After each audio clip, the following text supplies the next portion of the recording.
Why, brother? Why must we Paxleys all take the path of magic?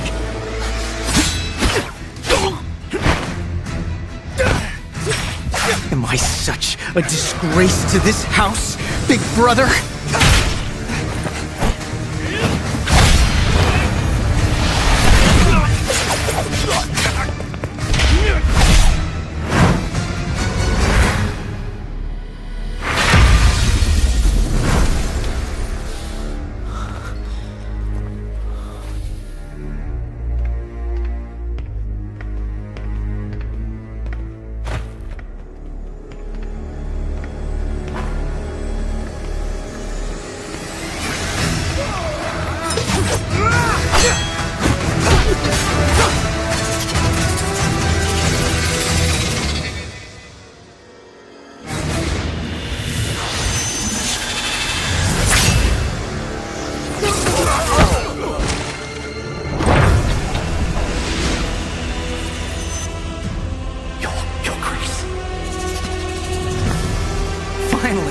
I've been expecting you, big brother!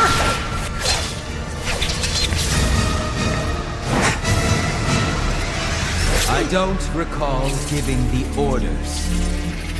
Elders of the house give the order, Your Grace! But it's not my order.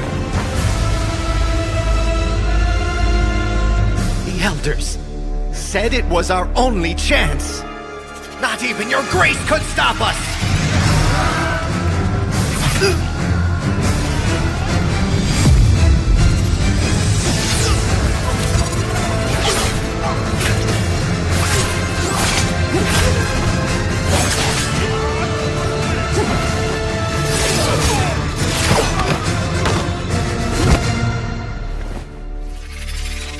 I don't need your pretentious favor. We end it all today! We still have time. Even if we don't, they don't have a say. Has it started? It's time for you to know the truth. If you don't want to die, follow me.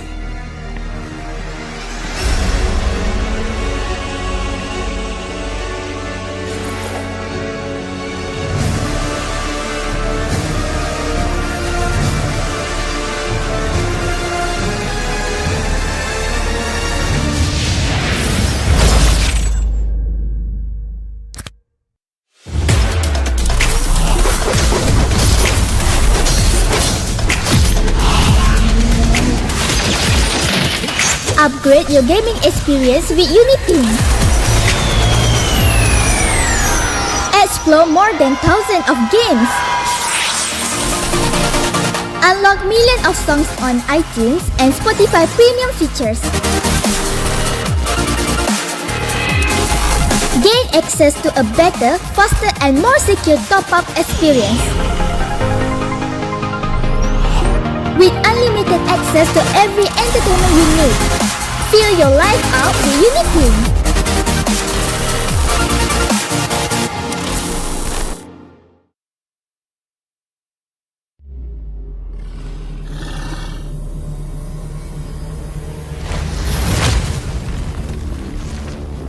Those who stand in my way, die!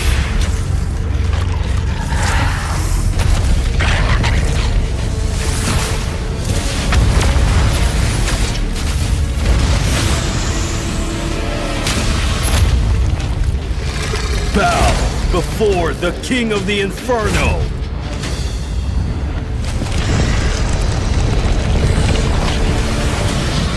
Come, Candle Moth!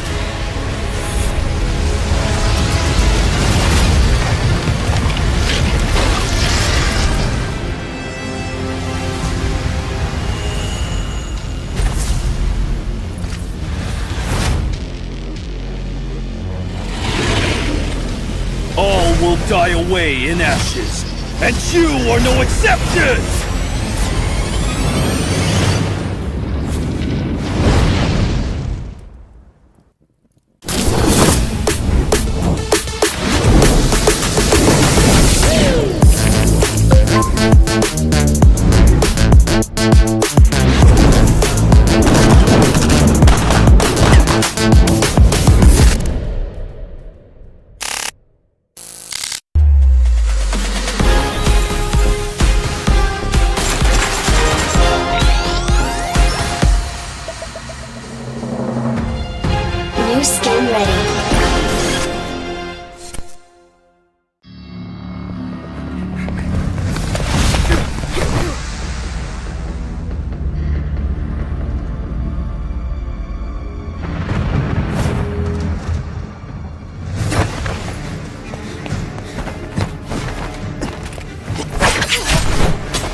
Why, brother? Why must we Paxleys all take the path of magic?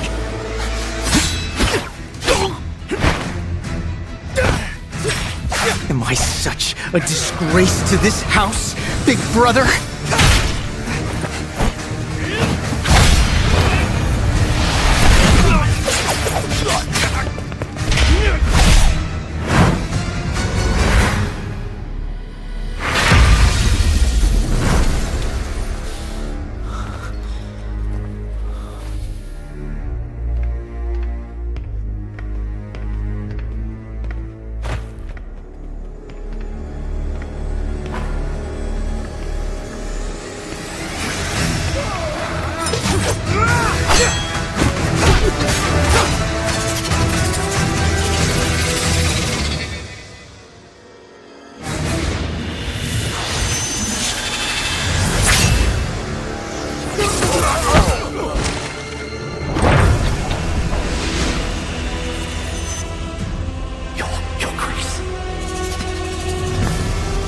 Finally, I've been expecting you, big brother!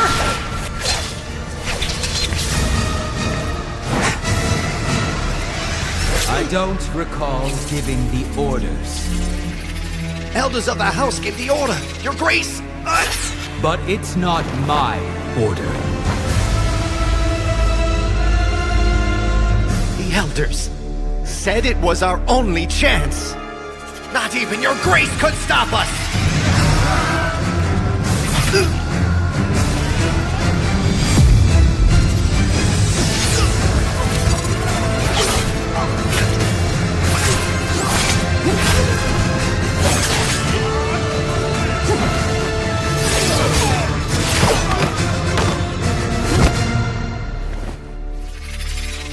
I don't need your pretentious favor.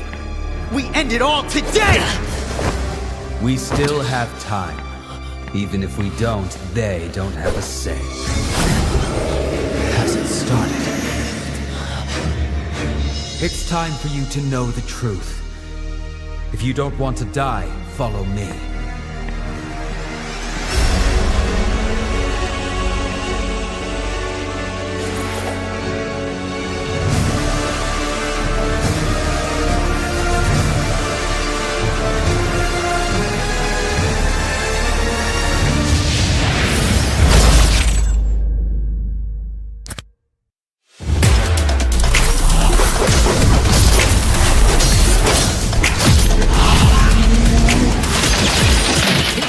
Upgrade your gaming experience with UniPin. Explore more than thousands of games. Unlock millions of songs on iTunes and Spotify Premium.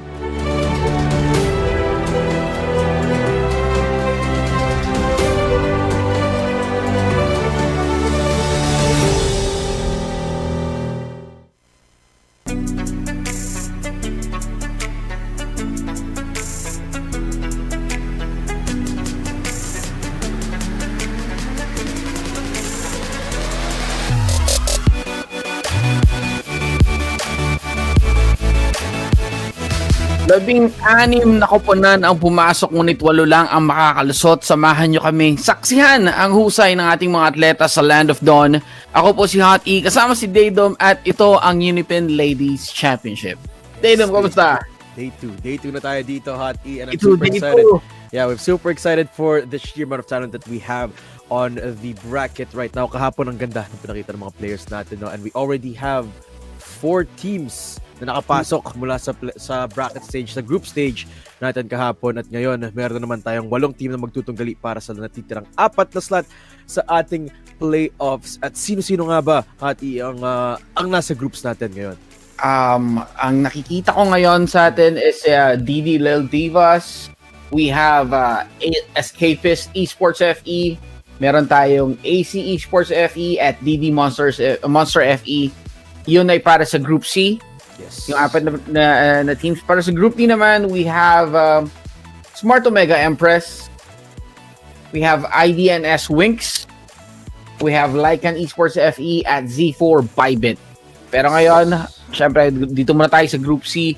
Muna natin masasaksihan DIVAS versus ESCAPIST Esports. Kasunod nito ay ang AC Esports versus TD Monster FE. Yes, that is our Group C, yung una nating makikita. Guys, meron tayong 5 games per group dito, no? So that's 5 games na magtutugali ang ating mga teams. And we have a single, a best of 1 elimination bracket, pero meron tayong lower bracket dito. So hindi pa, it's, may konting room sila for error, no? Pero konti lang yon. And yung interesting sa groups natin today, no? Kahapon nag-i-interview tayo ng mga players natin, ng mga nanalo sa ating group stage. And marami sa kanila yung looking forward to fighting Smart Omega Empress, which makes sense. They're one of the biggest names dito sa ating groups, no? Totoo naman yan. Dahil, sila yung isa sa mga naging successful sa previous series ng UniPin Ladies Series. So, isa sila sa mga inaabangan talaga ng mga Koponan dito. And ito pa yung isa sa mga factor na really makes a difference between our teams is yung kung magkakasama ba sila, are they together, do they have bootcamp, or maglalaro lang sila ng solo, magkakawalay. That really gives an extra oomph sa kanilang communication, no? So, yung mga teams na ganon, better look out for those kind of teams. Pero guys, nga pala, habang naghihintay tayo for our first game to start, this tournament is of course organized by UniPin, your voucher, your one-stop shop para sa online game vouchers, no? And if you need to top up for all your gaming needs, whether it be MLBB or any other game, most of it pwede nyo gawin sa UniPin, no? It's very convenient. Wala ka nang hahanapin pa. Just use UniPin for all your gaming voucher needs and for all your gaming currency right now. And ito na! Game na tayo para sa ating first game of the day, DD Lil Divas versus ESCAPIST Esports FE. Draft na agad tayo dito, Hot E. And it will be DD Lil Divas on the blue side. So sila ang may pick priority.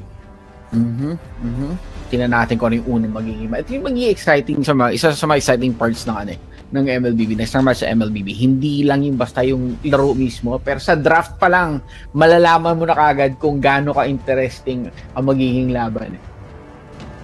And yesterday, we saw a lot of very niche picks, a lot of priority para doon sa Franco, and mayroon talaga tayong team na mas pinapabor yung hook composition. No? And ngayon, mukhang ayaw talagang, karamihan ng team natin, ayaw talagang mag-pick ng Kaja. No? Because I've seen Kaja bans all across the board.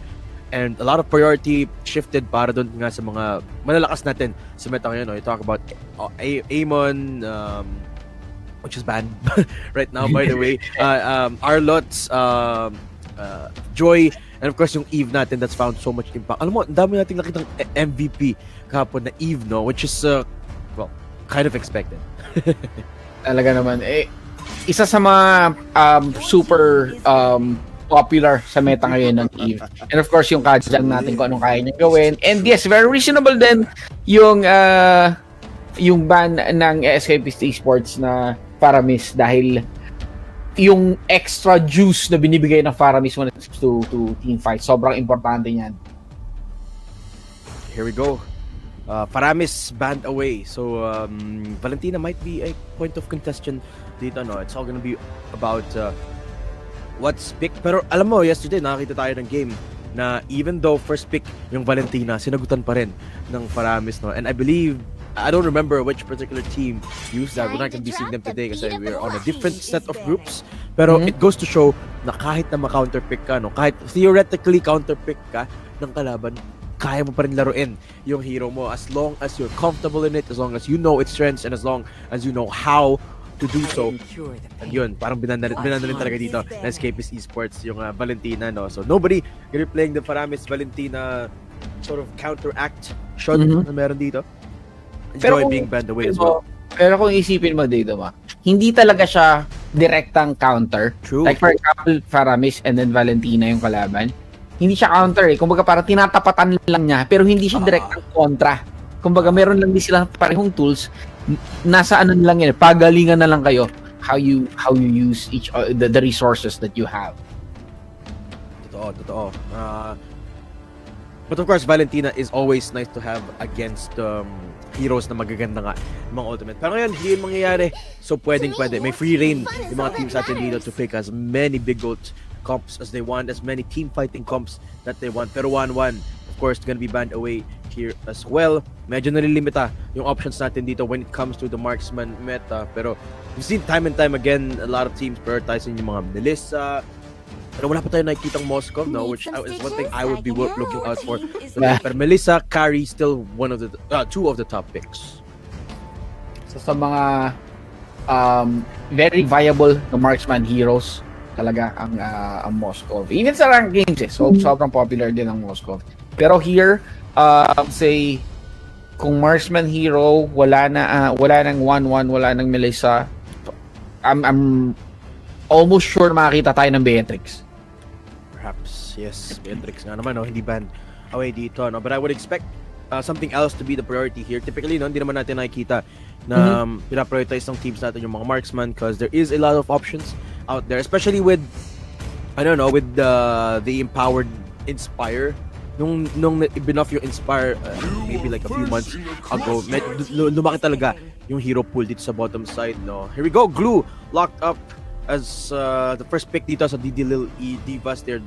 Glue has made a lot of sense into, well, the competition kasi ang daming compositions na pwedeng gamitan ng Glue, no? You can draft around the Glue, you can draft with it, pwedeng nandyan lang siya for that tankiness, which always is a good thing kasi ang hirap nga naman mag-deal with a Glue. And the good thing about a Glue is you can use that Glue as an isolator against sa mga marksman natin, though, which is always a good thing, lalo na kung meron kang something like a carry. Yes, totoo yan. Si Glue, tinuturing talaga isa sa mga pinakabakukunat na XP laners at talaga namang mahirap tapatan pagdating sa laning phase. And syempre pagdating sa team fights, very tanky rin tong hero na to. Isa sa magiging snip ng ulo, especially kung hindi ganun ka damage centric yung composition nyo. At yun na nga yung Atlas at Lapu-Lapu, may sagot agad ang ESCAPIST Esports. Lapu-Lapu Atlas. Uy, I think this is the first time we're gonna be seeing an Atlas dito, surprisingly so, which actually means that merong possibility na makakita tayo ng Digi ulit dito, no? I mean, when you have an Atlas on the one end, you always want to answer it with something that can keep up or can do the same thing. Dati yung sagot doon lagi, Kufra. But na marami ka ng options. You got a Valentina na pwedeng nakawan yung Fatal Links. Pwede ka rin mag-Digi nga na pang-counter. And even some teams even use Anana para lang hindi makalapit yung Atlas, no? Again, there's so many options dito, no? But Lancelot and Eve are gonna be the picks. So it's a little bit risky para dito sa DIVAS kasi pwedeng maban yung mga counters, yung mga pantapat dun sa Atlas na yun dito ng Escapist. Yes, medyo for me, parang masyadong maaga yung Atlas na inilabas nila.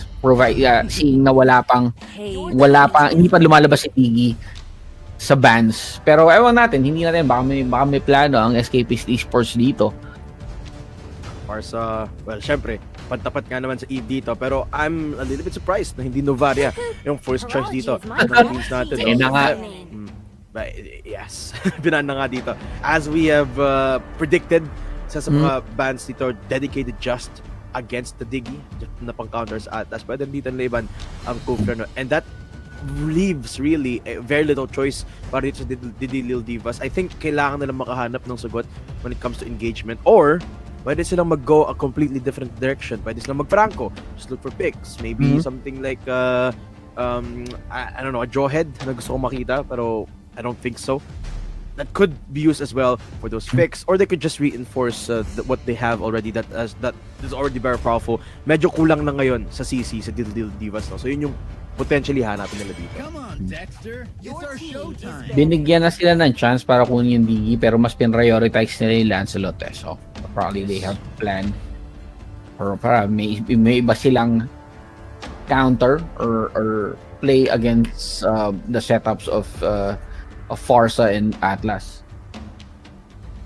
And ang lakas nga naman ng Lancelot dito, no? And the layer of, or the amount of damage that he can dish out, despite the fact that it's tanky build, no, can still be considered somewhat of an assassin, lalo na sa mga immobile targets natin dito. I'm talking about the Eve, potentially a Farsa as well, so can still pose a lot of danger. That's why ang taas pa rin ang priority sa Lancelot natin dito.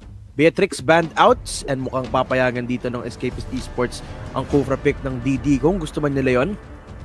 Last ban coming out from the Lil Divas, no? And so far, sa composition naman ng Escapist Esports, they have Mage already, meron silang pang XP lane, Marksman yung kulang pa nila. So this last ban potentially going to be that Marksman, maybe carry, pwede sila mag-ban ng carry dito kung gusto nilang mag-isa pang tank.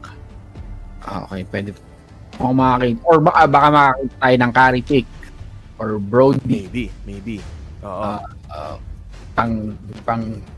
Pang tunaw dun sa sa lapu-lapu siya sa Atlas ng ESCAPIST Esports. Martis. Okay. Banned away this time ng DIVAS. And makes sense kasi wala pa nga naman silang dedicated parang fighter, no? Wala pa silang XP laner at this point. So that really limits the options here, pero marami pa naman din na pwedeng gamitin. Iyong up for grabs as well. Vincitar, pwede pa rin natin makita dito, no? And first pick here on the red side of things, I'm expecting something along the lines of a marksman sa kanila just to deny the DIVAS of that priority pick. And I think it's safe to pick a carry at this point, pero Balmond instead.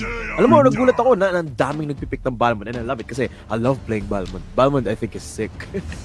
Buff si Balmond. Oo. Balmond sa latest patch. So, yun nga yung carry na pinag-usapan natin kanina. Anong pwedeng counter kay carry? Mga kaya. I mean, typically you see this, right? Balmond kasi is one of the heroes na medyo mas madaling i-kite. So, parang tama lang na-expect natin on the other side na mag-pick ng either 1-1 as a first choice na counter sa Balmond, or, of course, the carry. And of course, with the carry, you have that extra layer of damage while dealing a ton of extra layer of damage nga. Habang nagka-kite ka ng ang bilis na cooldown na dash niya, no? Kufra gonna be locked up here, and I think this really solidifies the composition para dito sa Lil Divas, no? Really good, a ton of CC, a ton of damage, and a really well-rounded composition para sa kanila. Yes, ito naman yan. Ang magiging kukumpleto ng line ng ESCAPIST Esports isang marksman.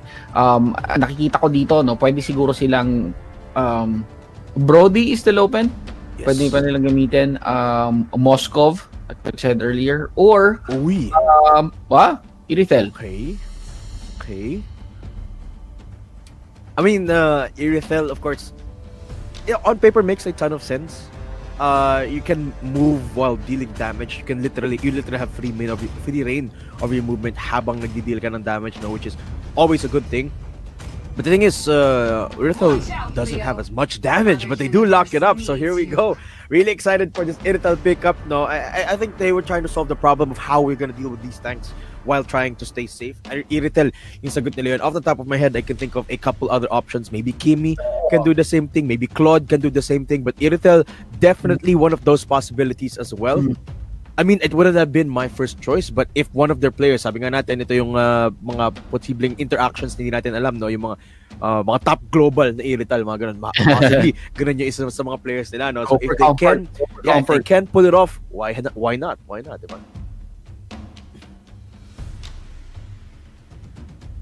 Here we go. Stage is set. Compositions locked on both sides, no? And this is the first time, Ron. This is the first time na makakita tayo ng isang Kufra versus an Atlas composition, and it's gonna be placed across the board. I'm really excited for this kasi kumbaga bakbakan, sugod lang kung sugod. And I'm really liking that both teams have, well, fairly similar strengths in their composition. Pareho silang madaming AOE, pareho silang maganda yung team fighting comps, and pareho silang madaming makukunat dito. So it's gonna be a real fight for the ages, I would like to say. I'm really excited because now we are headed to the Land of Dawn, the first game of day number 2 of our group stages. And ito na, nagsisimula na ang ating laban.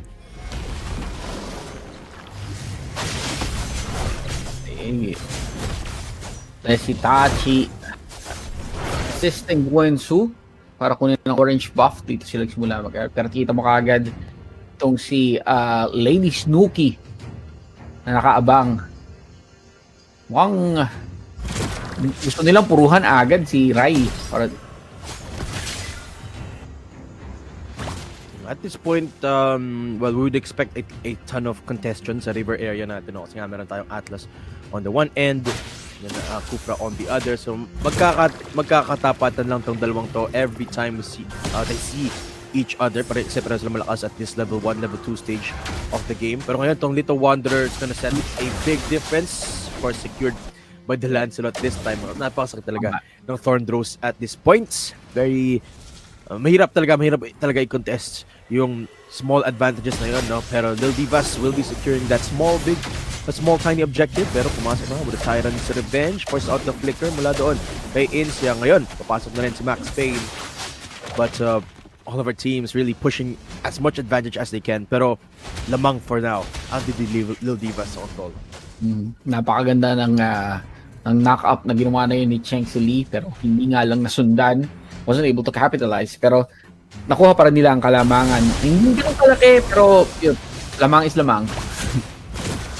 Okay, umikot-ikot doon. Blue Snooki, medyo dangerous na doon. Has to flicker away back into the tower, pero manglalim dito ni Rai. May kailangan niya ng tulungan dito yung kasapi ng blue. Gwen so dash out about. Mayroon na siya ulit ditong Phantom Execution. To the rescue. Tinulungan ng XP laner. Ngayon pinupuntirehan nila ang turtle. This is not gonna be contested at all by ESCAPIST Esports. Medyo na huli pa nga doon si Doc O towards the bush. So that's the first turtle of the game for the Lil Divas. Really good starts para sa blue side natin, no? Well, this is kind of expected because Kufra in these early engages is a little bit better than the Atlas. But once we hit that level 4 mark para dito sa Atlas natin, the Fatal Links, of course, going to dictate these fights, especially with the flicker available. But for now, Insyang had to use her flicker earlier on defensively. So ngayon, medyo playback muna siya. No? Alam niya kasi na mas madaling mag-setup as a Kufra with that flicker available. Doc Bay, well, so far, so good dito sa Irithal lane natin. No? Not really losing, but not really winning out either. So it's a neutral lane, which is for the most part, okay lang sa pareho nating marksman. Pero ito na, mukhang maghahanap na dito. Humiwalay ng ating Insyang on her own. Nakakahanap ng stun onto Cheng Si Lee. That is a Kufra, my friend. Not the best target to engage with. Ang target ni Insyang dito is si Bless Itachi. Ayan, there goes the Tyrant Rage. Manipulation. Wow. Doc Bay, unang babagsak. Mukhang papasok pa nga dito ang ESCAPIST Esports, just trying to play defensively as Cheng Si Lee trying to help out her teammate Gwen Su. Phantom Execution defensively, but that is the first blood for DD Lil Divas. Nice execution mula kay Cheng Si Lee, no? And again, the middle side splits onto Doc O. Nang kumapit na nga dito si Rai, hindi lang pabalik, and that is just Doc O trying to survive with her darndest best. Pero hindi pa niya mapunish doon si Rai in the nick of time. They do get the shutdown, so Lil Divas 2 on the board. ESCAPIST, wala pa silang nasasagot. Napakaganda rin sa bunot ang ginawa na yun ni Rai. Medyo risky, pero hindi. Nakalabas pa rin siya. So, it's still worth it. Napakagandang play. And of course, nandun yung kanyang mga teammates para i-assist pa. Gwensu, tuloy lang sa farm. You can actually see yung level advantage ni Gwensu na hindi siya nai-istorbo sa jungle. Exactly. And this is enabled by the proactivity of her team, no? Rai, Cheng Si Lee consistently looking for that oppression, especially Cheng Si Lee. The way Cheng Si Lee plays this Kufra, parang ina-out alpha niya dito si Insyang, no? Every time nakikita ni Cheng Si Lee si Insyang, she just goes in without a care. And medyo nasusurprise si Insyang, no? She's like, why is this Kufra in my face? I have to play defensively, and because of that, napaforce yung ESCAPIST na not to look for an engagement. Again, look, Cheng Si Lee going in for a little bit of assistance para kay Bless Itachi. Ito naman yung naging sagot ng ESCAPIST Esports. Dahil malakas yung control ng Lil Divas sa turtle side, ESCAPIST, they're just going for the gold lane. So, si Bless Itachi naman yung nahihirapan dito sa gold lane. Yes, and Dominance Eyes, nakuha na nga ni Rai. Surprised and suppressed. Yan ang nagiging game plan ng Lil Divas dito. Sobrang proactive ni Cheng Si Lee na naghahanap talaga siya ng ways para guluhin yung ESCAPIST Esports para malayang makapag-farm yung mga teammates niya. Yeah, exactly. 2,000 gold na yung na-secure nila, no, na advantage because of that type of playstyle. Pero ngayon mukhang maghanap sila ng dive towards the bottom side. Real manipulation onto the immobilized Insyang. Goes down without a fight. Meron siya pailing din lang niya nagamit. The Doc Base slowly falls through as well. Max Payne, medyo huli siya sa laban. So that's 2 kills para sa Lil Divas. ESCAPIST, hirap talaga sila makahanap dito because Insyang is just suppressed every single time there's a fight. Hindi mo lang siya nakakapag-ulti. They have been trying Maganda yung mga pwestuhan na ginagawa ni Insyang. Alam ko na gusto niyang gumawa ng magandang set. Wala na si Lady Snooki.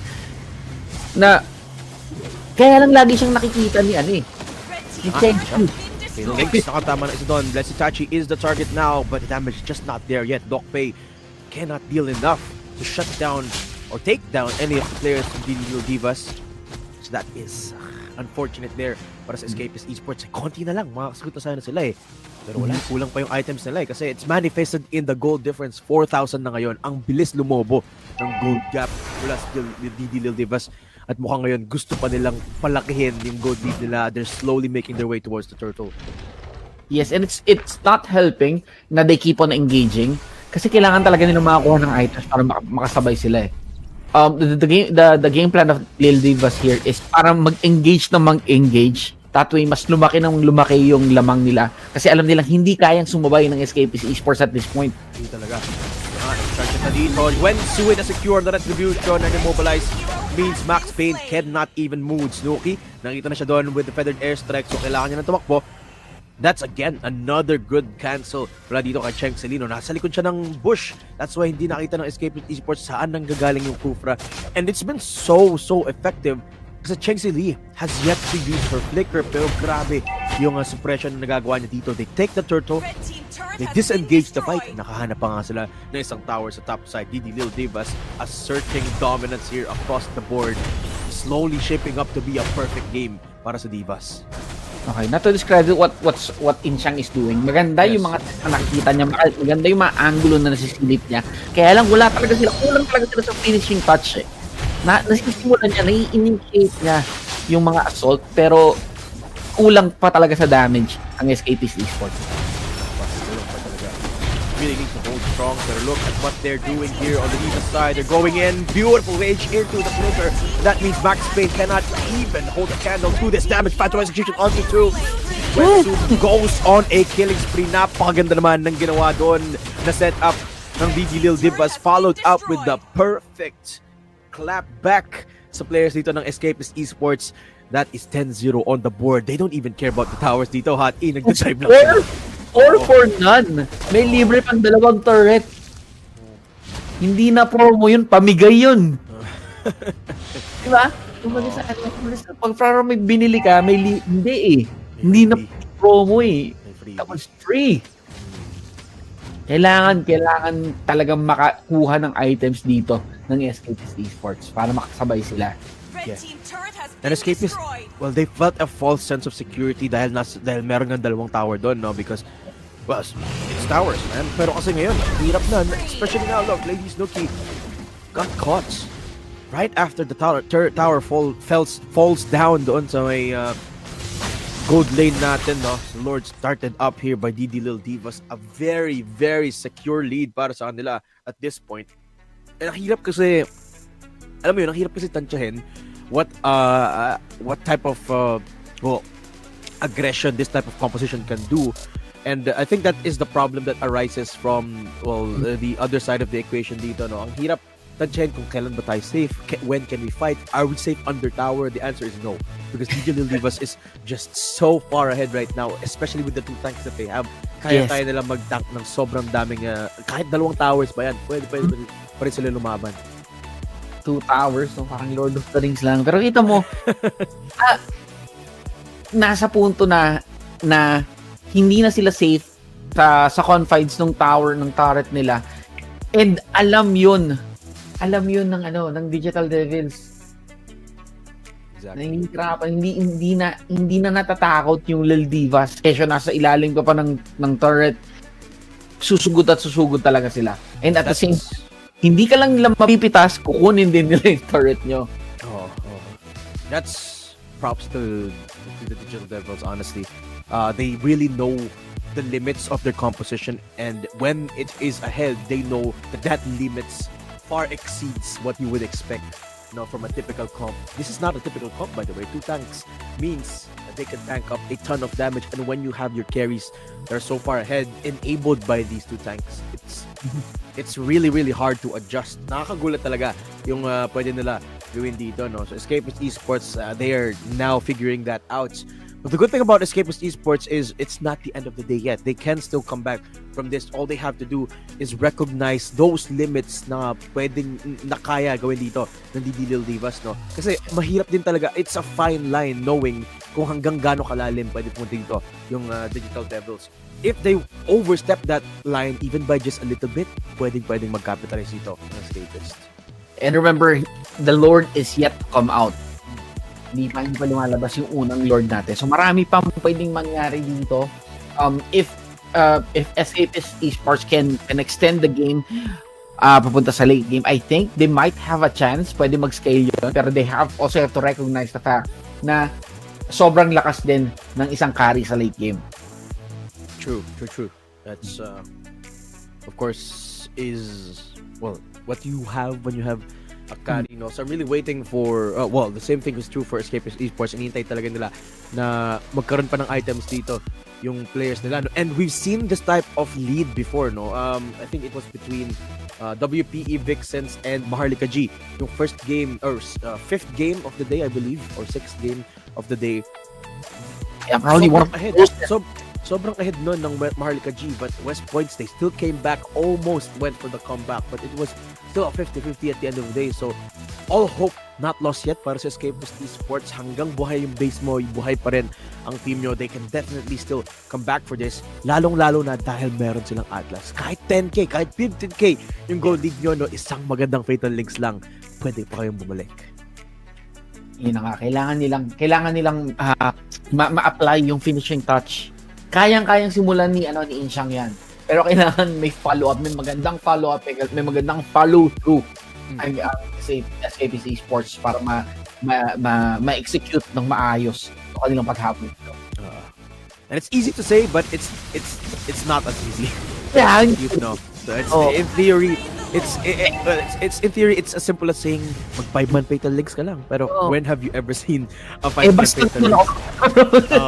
Ang hirap niya gawin, ang hirap niya i-execute. So sabing madali, pero sinasabi ko na pwede naman. Pwede. Hindi sabing kaya ko. Ako din. Hindi nga ako marunong mag-Atlas eh. Hindi ako marunong yan eh.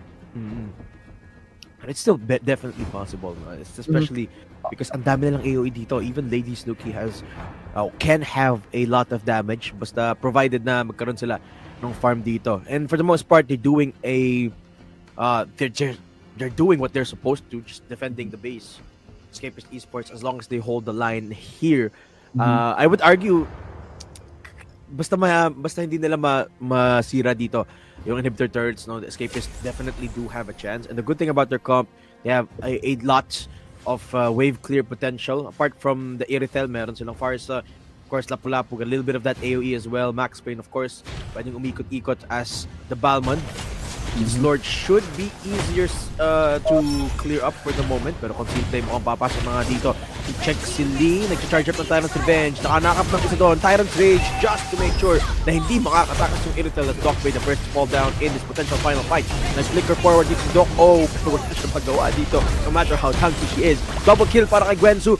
Sa last 3 players natin para sa Escapist Esports, Digital Divas, they are just going in. The little Divas are destroying the players of Escapist Esports. Max Payne go down. It's so methodical. And that is the first game of the day secured by the little Divas. Total annihilation, yun yung ginawa ng little Divas doon sa huling part ng match na yon. They were confident, they know what they came to do, what they know how to execute. Alam nila kung sino yung uunahin. The formation was there. Ang gandang positioning nila, sobrang perfect, and only with one Lord. I would say na I hate to say it, but it was a one-way. It's a one-sided game. Yeah, and gotta give credits to DD though. They really recognize the strengths of their composition, yes. Particularly just how they played that early game. Yun kasi yung rocky part, no? Whoever would have won that early game would have a fantastic mid to late game, and that's exactly what the digital squad did there, no? Especially for Chengxi Lee here. Laging ang ganda ng nahanap niya na position and the key target. Sabi mo nga, the target selection has been on point. Pero mo, si Doc Bay pa yung nahanap nila doon. Sobrang lalim. Wala man lang silang vision and they still get the knock-up. How does Chengxi do that? I mean, she knows when she's needed and where she's needed. And when she gets there, she knows what to do. Exactly. Alam niya yung kailangan niyang gawin. Tsaka napaka-solid ng ng assist na ginagawa ni Chexy dito nung ginawa ni Chexy sa game na to, no? And I think isa yun sa mga naging key factors ng victory ng DDL Divas. Yeah, and apart from the early game, I think one of the problems as well was for Escapist is yung opposition nila, no? I think Iritel is not a bad pick per se, but the thing is, Iritel just takes a lot of time to become powerful. Kailangan niya ng 3 items, I would argue, para magkaroon ng damage necessary to even deal with this composition na meron DDL Divas, and it never got close to that point, not even close to that point, no? So I think that's one of the roots causes of such a devastating loss here for ESCAPIST Esports. They could have drafted a more forgiving pick para dito sa kanilang gold laner, no? But, I mean, not to discredit Doc Bay. Doc Bay did as much as she could given her resources, pero ang hirap talaga given this situation. I mean, looking at how the game went, look, Chexy Lee with the MVP 2-0-11 KDA. Kung titingnan mo, yung Lord actually was not something that they really needed. Yes. Nung mga time na yon, siguro mas naging kinailangan pa nila yung buff na minions. Powered minions, yung pa yung mas nakatulong sa, but the Lord himself parang hindi, mas nakakatakot yung damage, mas nakakatakot pa yung Lil Divas kaysa dun sa Lord at that point. Exactly. And you could see that. You could see that on the screen kanina, no? They were just diving. Parang para sa kanila minion na lang din dito yung mga towers natin. And that is the inhibitor turret as well. That's the most powerful tower apart from the base that could be faced up against dito, no? So really good job para sa Little Divas. They are the first to advance to the qualifier game papunta sa playoffs natin. And I believe we have an interview here in the works. We're going to be interviewing one of the players from the Divas. I'm not sure who it's going to be, but what a phenomenal performance mula sa Divas natin. I think we'll be having si Yaneska. Si Yaneska. She there? Oh, is she there yet? Hello, Yaneska. Wait lang natin. Wait lang natin. We're getting ready. Hello, Interview for you guys. Pero grabe, no? It was, well, we did say na makakita tayo ng action-packed game, and that's exactly what we got. The thing about the Kufra Atlas dynamic is that Kufra, of course, have ang maganda sa Kufra, Kufra has a lot of range and a lot of Kufra gets it a lot earlier than Atlas, though. Atlas really needs a little bit of time. Kailangan niya talaga yung ultimate niya just to start up these fights. But the Kufra, not necessarily so. Kailangan niya lang Tyrant's Revenge para makapasok, set up these plays. And the one thing about a Kufra is pwedeng gawin yung ginawa ni Chexy Lee, which is just clear up these bushes and makahanap ng fights even if you're uncertain kung may kalaban dun sa area na yon, no? And the one thing about Kufra as well, early game, it's very powerful. It's so powerful, and there's a lot of deny potential. So Atlas really needs a little bit of assistance talaga when it comes to setting this up. So it's just too late to get to that point. It's mas madali talaga para mag-set up sa Kufra on the early games. What I'm trying to say, Atlas needs a little bit of help, and in that fight, in that game, it's that help just wasn't, hindi pa available for the Atlas. Yeah, and also one of the things that really stood out is yung coordination of the player of DDL Divas. Kasi nandun yung set, yung nakikita mo yung difference kasi yung pag set ng Kufra ni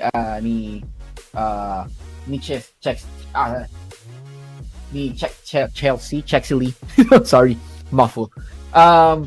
May follow through kagad, nalalatag kagad yung real world manipulation, ando kagad yung carry, ando kagad yung Lancelot. Alam nila na may mangyayaring action and naka-ready na sila. They really move through the rotations as a unit. They're always on the same page, which is, of course, what you want as a team, as to get into these type of games. But I think we are ready with the interview. Yaneska, from the DIVAS is here in the call with us. Hello, UNESCO. Can you hear us? Are you there? I don't think she can hear us for the moment, no. But guys, we're just getting ready with the interview dito. Again, super good on that starter match. Grabe no, first game pa lang ang ano na agad, ang ma-action na agad, mainit na agad dito yung Lil Divas. Parang sila yung parang kahapon sila yung Zol FE dire-diretso lang into the finals, no. Everyone threw as much as they can against Zol FE, and tuloy-tuloy lang sila into the playoffs. So I'm really excited still for Lil Divas para sa tuloy-tuloy nilang laban potentially into the playoffs. But speaking of Lil Divas, we will be finding out who they're facing up against sa ating upper bracket when we come back with the next match between AC Esports FE and Double Digital Demons sponsor FE as well. And that's gonna be the next matchup of the day after the short break. Ako nga pala si Daydam with my good friend here, Hot E. We'll be right back with the UniPin Ladies Championship. So don't go anywhere.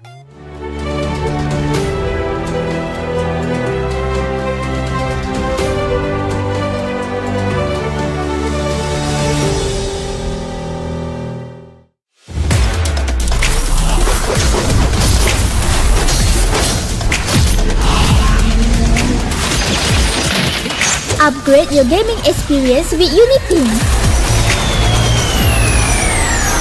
Explore more than thousands of games. Unlock millions of songs on iTunes and Spotify premium features. Gain access to a better, faster and more secure top-up experience. With unlimited access to every entertainment you need. Feel your life out with UniPin.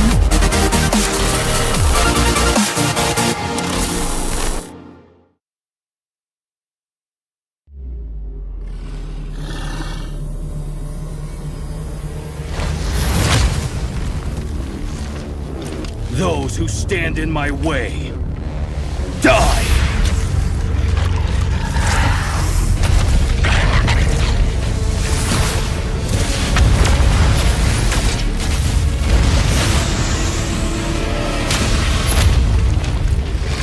Bow before the King of the Inferno!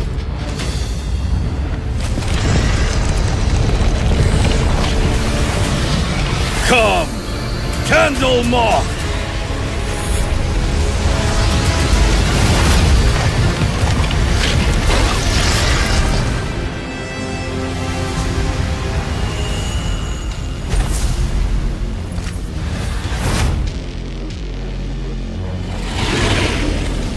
All will die away in ashes, and you are no exception!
Why, brother?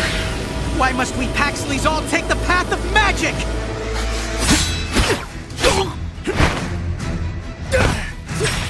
Am I such a disgrace to this house, big brother?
I don't recall giving the orders, Elders of the house give the order, Your Grace! but it's not my order. The elders said it was our only chance. Not even Your Grace could stop us!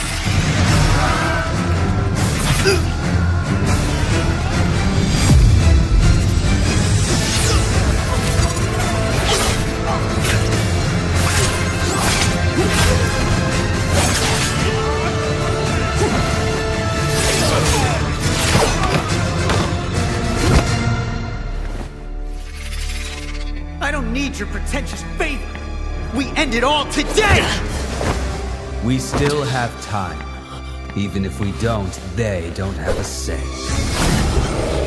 Hasn't started.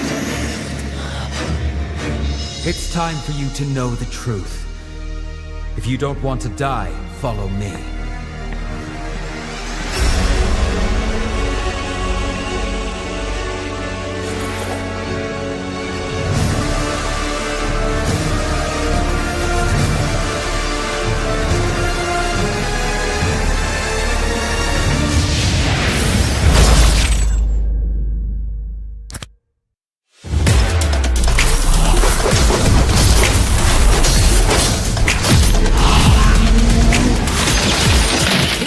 Upgrade your gaming experience with UniPin.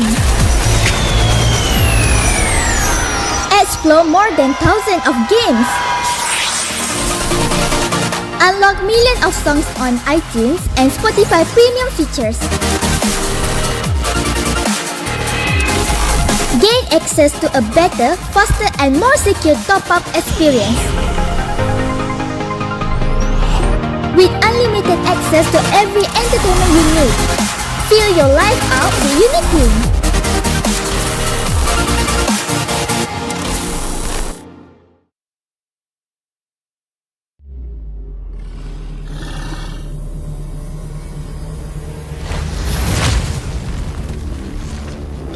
Those who stand in my way, die!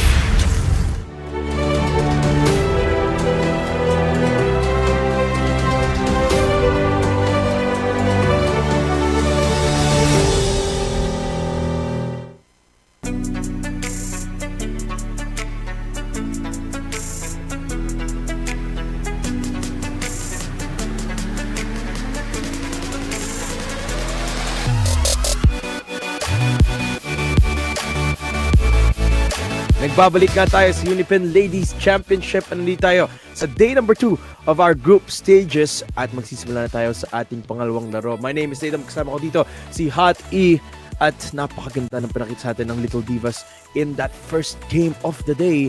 Not much to be said there, but it was almost the perfect game. Actually, you could argue that's the perfect game for the Little Divas. I would, siguro if I would describe a perfect game, that is how it would look like.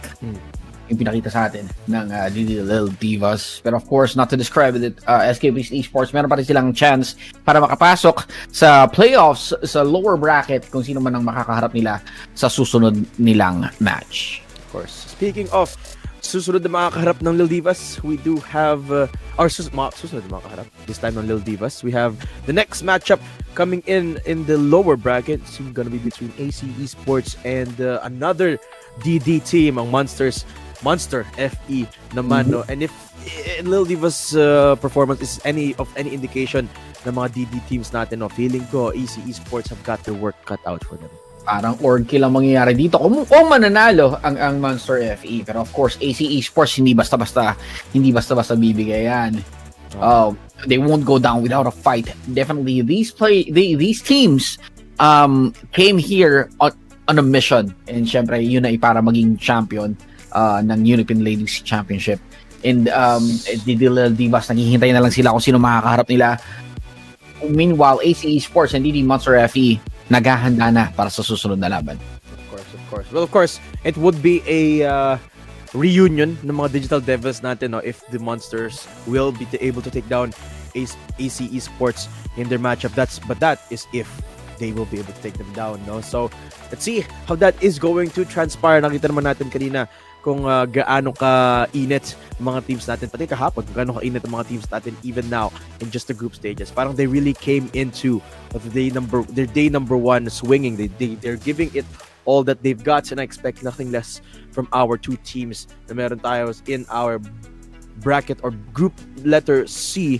And speaking of which, we are getting ready with the next game, and I want to talk about that last game a little bit meta-wise. No, I think it's kind of curious that parang nahihirapan talaga makahanap ng sagot dito yung mga teams natin when it comes to just how aggressive each team gets. And I think that's the key here. Just find that first touch, find that first engagement. And yun talaga yung nagiging simula ng advantage maker natin dito from all of our teams. Siguro naging advantage ng Lil Divas doon was they can initiate and they can finish. Kumpleto yung damage dealers nila in the form of Carry and Lancelot. Dagdag mo pa yung magic damage na binibigay ng kanilang Eve.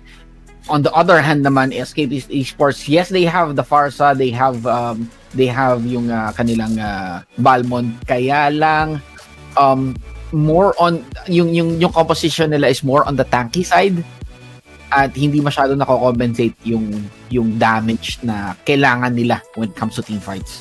Yeah, exactly. Well, that's solely because of the gold lead. Because Lil Divas which is so far ahead, so Escapists wala silang damage in those fights because they didn't have the items, they didn't have the gold to do so, no? And as we mentioned, it was just a really, really well early game that set up that to just happening for Lil Divas. So not really much they can do there except for play defense. The ball was in the other team's park, no, and they just ran with it, and it's so hard to come back from that position, especially if you have such late game scaling heroes na katulad nga ng meron kanina ng Escapist Esports FE. Let's talk about that pick, by the way. Let's talk about the Irithel. I think Irithel has certainly not been the best pick. There was a time in the meta where Irithel was so powerful, yung parang nabuff siya, and it was just so powerful. But those days I think are far from now. So I think Irithel can definitely be picked up if you have the support system to do so. Maybe if it was on the other side, no? Maybe it was on the side na may double tank composition, it could have worked out a little bit better. But I really want to see those types of unconventional picks, no. But that goes to show you just the difference between a meta pick and a non-meta pick. Mahihirapan ka talaga. Yeah. I wouldn't say that it's a bad pick. Probably they saw it work. There's a reason why they picked Irithel. Hindi lang siguro natin nakikita na ganun successful in the past few games that we've seen, or hindi natin nakikita talaga si Irithel because there are better picks other than the Lady and the Tiger. Kaya lang with how Escapist Esports made the decision to bring out Irithel, siguro dala rin ng scrims nila. Siguro they found success sa Irithel in previous practice games nila, and yun yung ginagamit talaga nila, yung composition na yun, di ba? Hindi natin alam, baka sa mga susunod nilang laban may ilabas silang bagong lineup, bagong composition. I don't know. Perhaps. Hopefully we do see more better matches coming from Escapist. Yes, absolutely true. And minsan yun talaga yung nagpupush sa players natin, no? When you get pushed down into the lower bracket, when they're behind, when they're against the wall, when they have got no room to work with, that is when that's when they really start to pop off. That's when they really start making those miracle runs that nobody expected them. Kasi they've got everything to lose na, so wala na silang room to work with, and that's when they pull out all the comfort picks possible, everything. We saw a kind of a glimpse of this, I believe, yesterday as well from one of the teams. So now, all the best para sa Escapist Esports. Now, good luck to them going into the lower brackets. But now let's talk about the next two teams competing for the slots against the Lil Divas. Now, AC Esports FE versus Monster FE. These two teams primed and ready para sa kanilang matchup. And I would not. I honestly cannot predict between these two teams because they're both very talented, a talented mix of players between them. If you want to see though, one of these teams pick something similar to the Irithel pick. Pinag-usapan natin to kahapon na yung mga pick na gusto natin makita that's not necessarily meta. What would you bet that we might see again today, particularly in the marksman role? Medyo mahirap yan. Pero, yun nga, ngayon kasi ang marksman hindi na siya hindi na siya post 2 Minsan may mga compositions na nagiging post 1 na ang marksman True. When it comes to priority. Probably because mainly most of the damage comes from the marksman. Kaya kailangan talaga masyadong maging maingat when choosing yung magiging marksman ng team nyo. Meron din ibang compositions naman hindi gumagamit ang marksman for further gold lanes, diba? We've seen mages take the role para sa gold lane. Meron ding minsan nga may nakita pa nga tayo Mensitar na nag-gold lane, di ba? We've seen success in that. It all boils down to the composition of the team. Make sure that we can compensate yung siyempre balance ng tankiness and damage. Yun yung kailangan nyo. And of course, yung crowd control. The teams have to consider kung kaya nilang mag-initiate, kung kaya nilang mag-sustain, kaya nilang i-contain yung mga kalaban when it comes to these team fights, yung mga banggaan na nangyayari sa Lord's Turtle and kung saan man sila magkasagupa sa mapa. Ako para sa akin, let me be honest with you completely dito. I am an Inspire apologist. Lahat ng mga marksman na lahat ng mga hero na pwede gumamit ng Inspire, I think is a viable pick. Basta magaling ka sa pick na yun. No? It could work. I mean, I'm not saying viable. I'm saying I'm using the word viable very loosely dito. No, I think ang lakas kasi ng Inspire. It gives you so much penetration and healing as well. Na, in the right moments, it could be used very, very powerful. And the one pick that I'm feeling ko gagana, given the circumstance, is a Mia with the Inspire. Mia just deals so much damage with that, especially late game. Pero yung problema lang kasi, ang tagal bago lumakas. Sobrang unappreciated kasi ng Mia. Pero, and I think there are other picks that can do what she does while being more robust. I want to say Moskov, for example. And the thing about the Moskov is medyo mas maaga yung power spike niya compared sa Mia, no? Especially in combination with an Inspire then. They both have that same kind of strengths with the attack speed na meron sila. And of course, the raw damage output with the auto attacks. So, two sides of very similar coins dito, but I really want to see that kind of dynamic. Anything with an Inspire, honestly. Mia, pareho silang may crowd control, pareho silang damage, attack speed, is nandun. Okay, goods yun. Melissa is also there. Somewhere up there. Ano ba? Dati kasi, nung nagka-carry ako, naka-inspire din ako. Naka-inspire din ako sa carry before, di ba? OP, di ba? Pero ka ng ulti, pero ako pang inspire. Pero niya, nung medyo tumagal-tagal, nag-flicker na lang ako para mas for the safety of the WINX. I mean, arguably, well, the one thing that the carry needs is that extra mobility, which is weird to say because carry is very mobile in the first place anyway. Pero kasi wala siyang other safety net. Like, for example, you got the blink ng Moskov that can be used defensively, and you got the Mia ultimate na may anti-CC pang carry. Pag nahuli na siya, she's out for the count. So flicker really gives a lot of value para sa isang carry. And I think a lot of other marksmen as well. No? Flicker is just an essentiality, if that even makes sense. Be mobile kasi to be an effective marksman. Kasi syempre yung position, kailangan maganda yung position mo when it comes to team fights. Hindi pwedeng nasa gitna ka agad. You have to be able to get out of sticky situations. And speaking of which, yun yung isa siguro sa kulang ng isang Hanabi. I see a lot of people using Hanabi, pero parang for me, malakas siya. Hindi ko alam magets yung typical dilemma na pag may kalaban ako Hanabi, ang lakas. Pag ako yung gumamit, hindi. Ako din Parang ganoon din ako no? Parang ganoon din ako. Pag may kalaban na Mia, lakas. Pero pag ako, Bakit ang hina ng damage ko? Bakit pag sila nauubos yung HP ng mga tank namin, pero pag ako, wala, Ludes. Sa chat yung team yung BV, Hanabi. Ang funny ng word.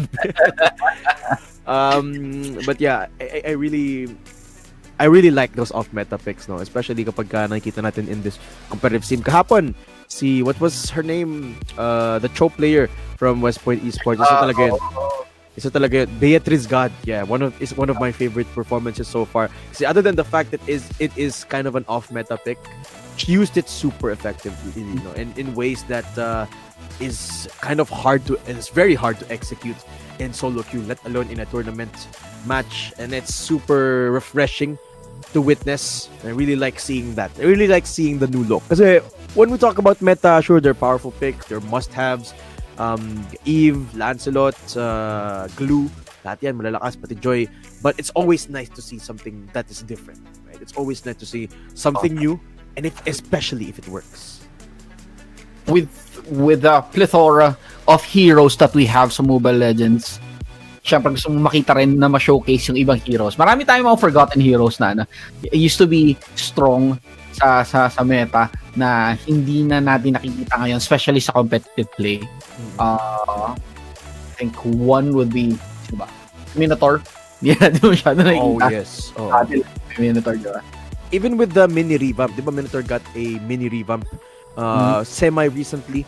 Pero still, we're not seeing a lot of Minotaur presence in our competitive games. Solo queue, minsan, every now and then, like once every 100 games siguro, kita ko ng Minotaur. Pero guys, we do have an announcement to make. No, it seems like the other digital devils team have decided to bow out in this competition. So AC Esports will be moving on. They will be winning by default into our playoffs. So they are the team that will be facing off against Lil Divas. But since we're not going to be showing the game anymore, we're just going to have a quick break while we set things up for you in the next matchup. So, don't go anywhere. Magbabalik kami with the UniPin Ladies Championship. My name is Zidam. Kasama ko dito si Ron, Hot E, the most handsome guy na nakakas ko ever. We'll be right back with the UniPin Ladies Championship. So don't go anywhere.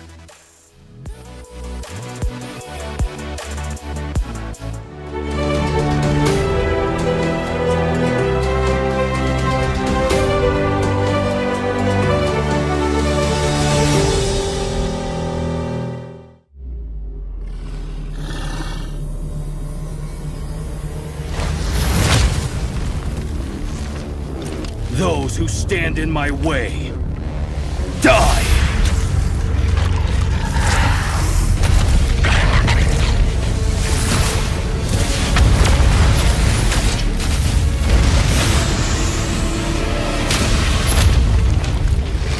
Bow before the King of the Inferno!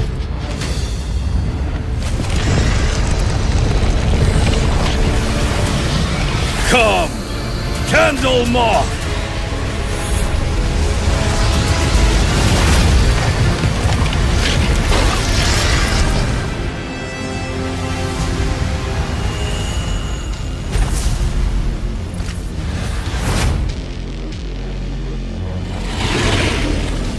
All will die away in ashes, and you are no exception!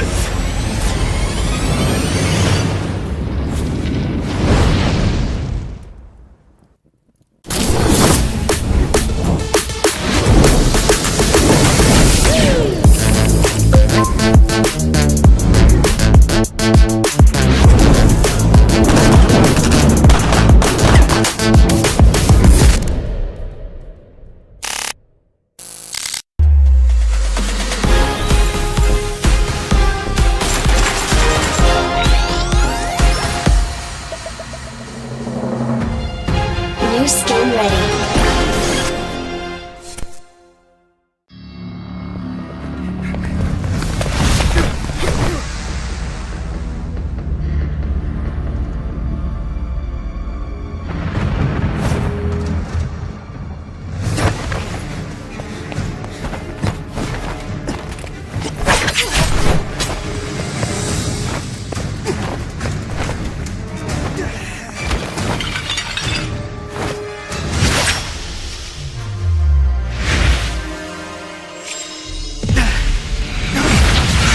Why, brother? Why must we Paxleys all take the path of magic?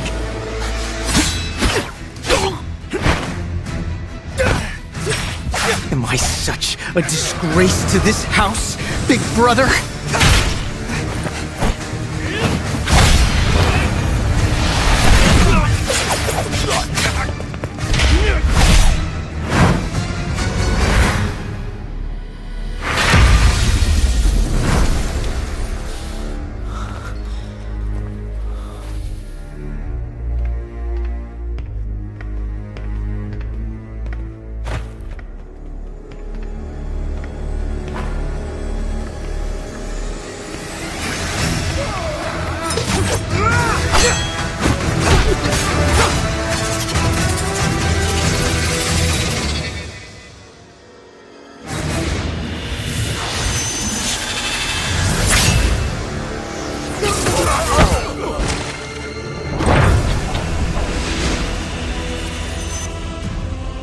Your Grace.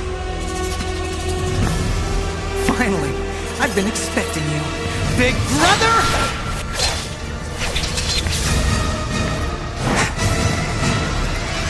I don't recall giving the orders, Elders of the house give the order, Your Grace.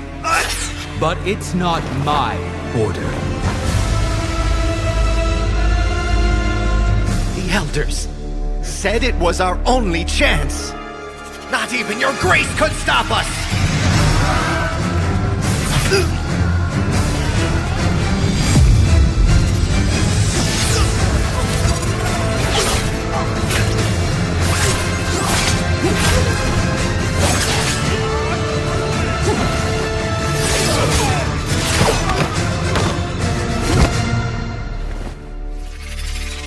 I don't need your pretentious favor. We end it all today! We still have time. Even if we don't, they don't have a say. Hasn't started. It's time for you to know the truth. If you don't want to die, follow me.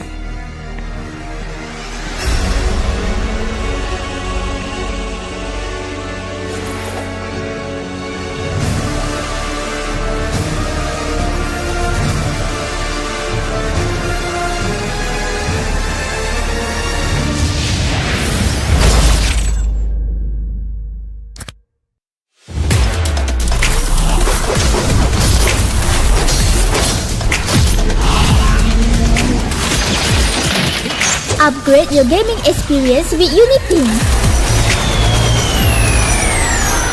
Explore more than thousands of games. Unlock millions of songs on iTunes and Spotify premium features. Gain access to a better, faster and more secure top-up experience. With unlimited access to every entertainment you need. Fill your life out with UniPin.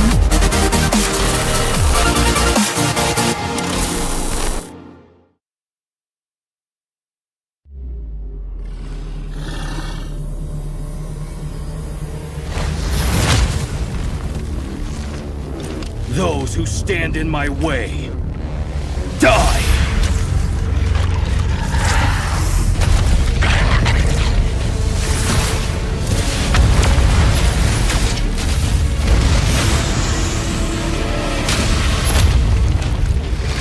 Bow before the King of the Inferno!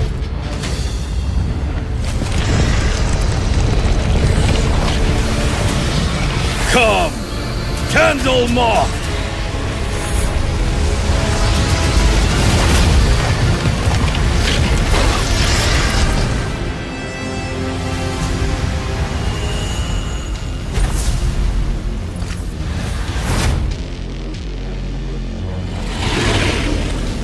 All will die away in ashes, and you are no exception!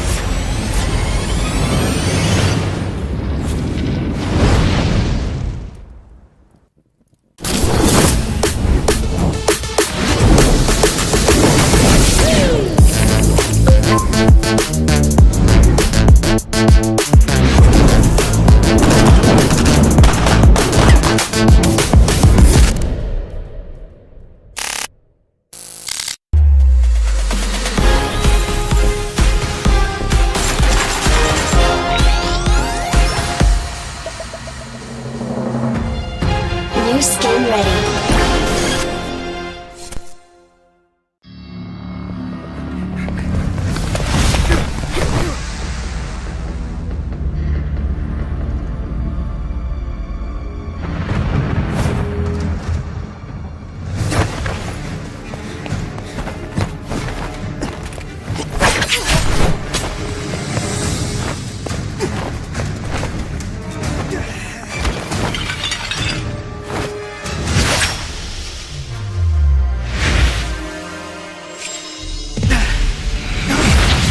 Why, brother?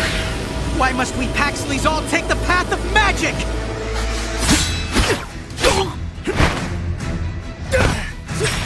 Am I such a disgrace to this house, big brother?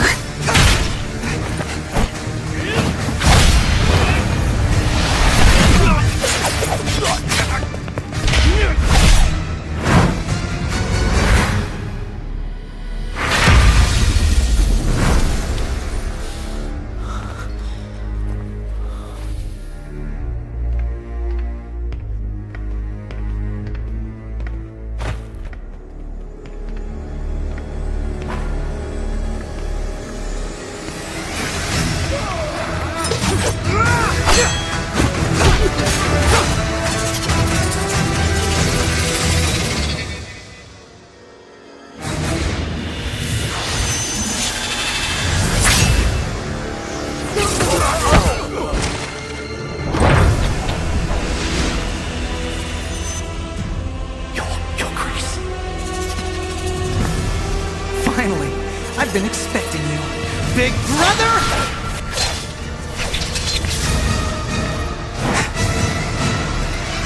I don't recall giving the orders, Elders of the house give the order, Your Grace! but it's not my order. The elders said it was our only chance. Not even Your Grace could stop us!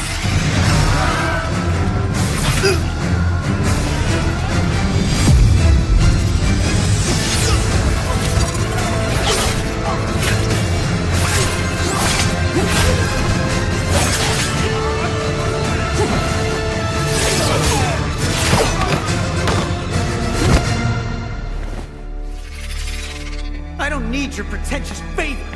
We end it all today! We still have time. Even if we don't, they don't have a say. Hasn't started. It's time for you to know the truth. If you don't want to die, follow me.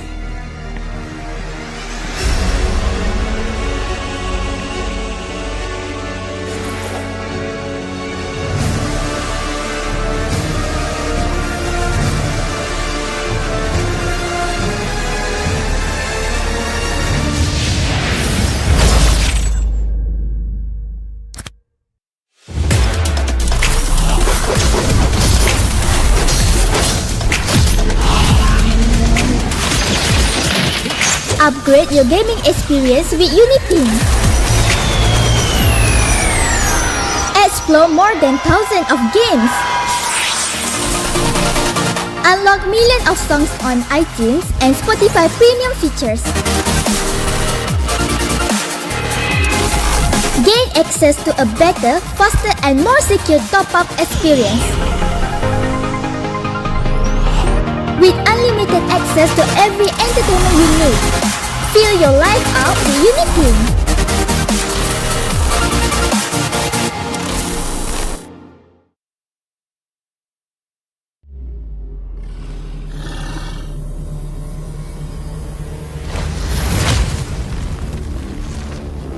Those who stand in my way, die!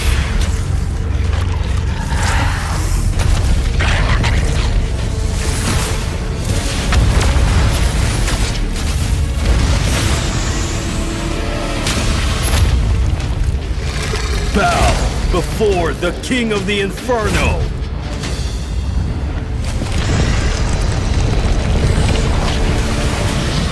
Come, Candle Moth!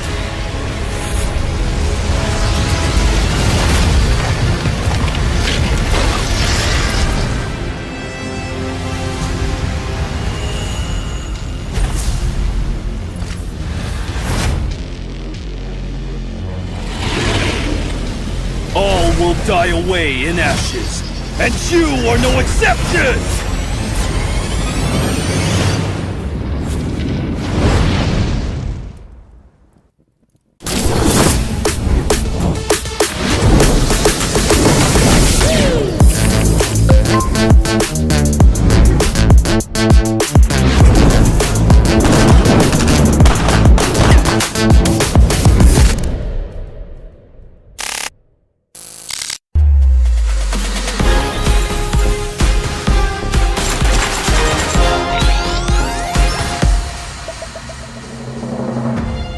New skin ready.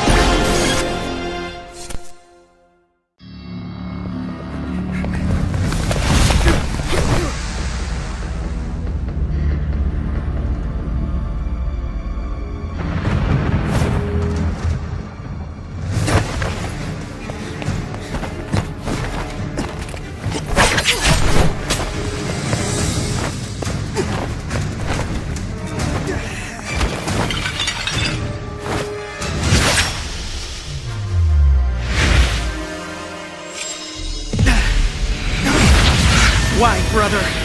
Why must we Paxleys all take the path of magic?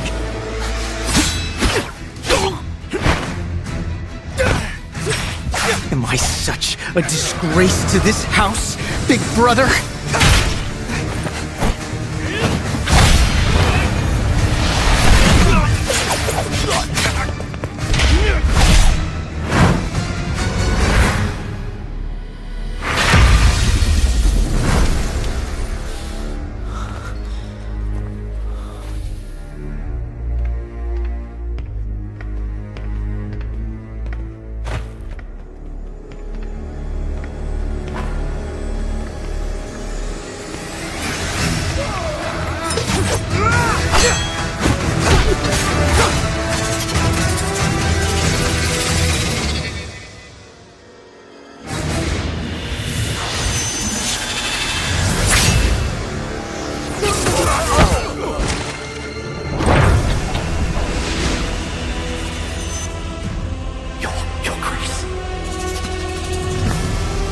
Finally, I've been expecting you. Big brother!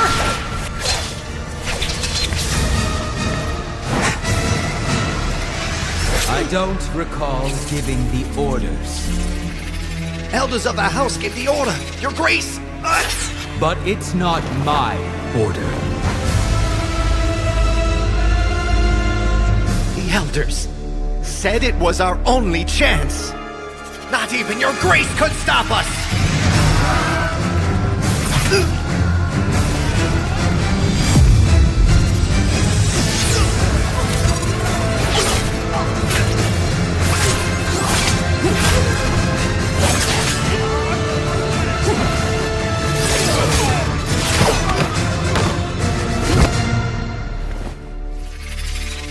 I don't need your pretentious favor. We end it all today! We still have time. Even if we don't, they don't have a say. Hasn't started. It's time for you to know the truth. If you don't want to die, follow me.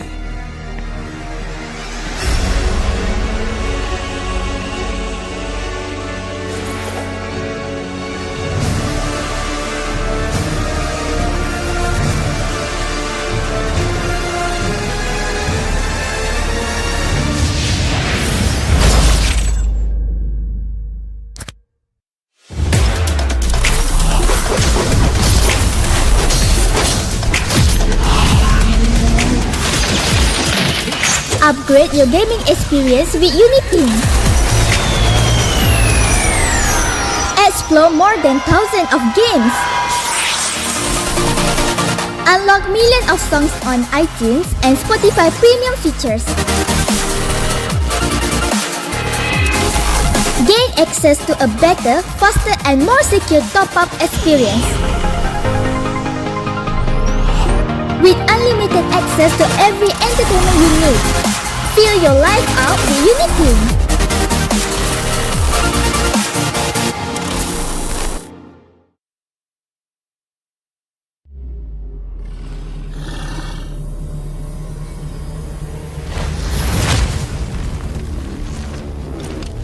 who stand in my way. Die!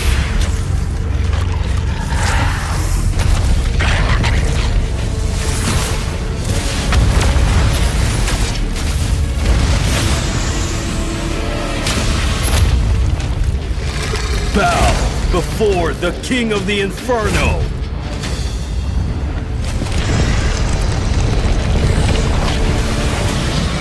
Come, Candle Moth!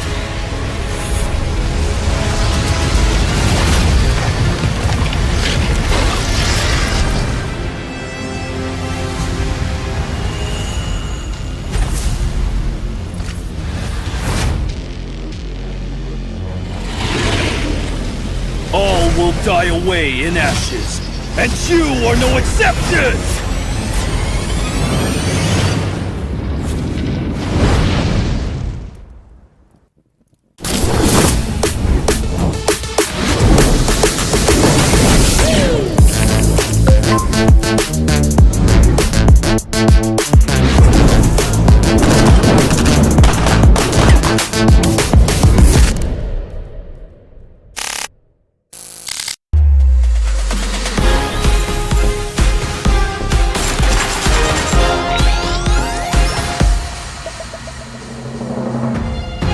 New skin ready.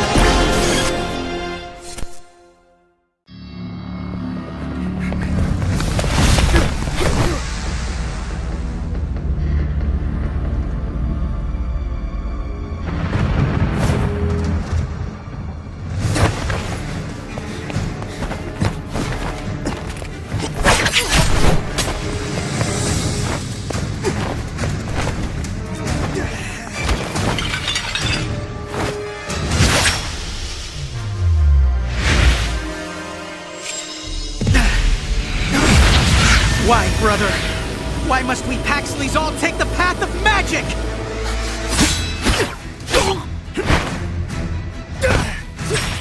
Am I such a disgrace to this house, big brother?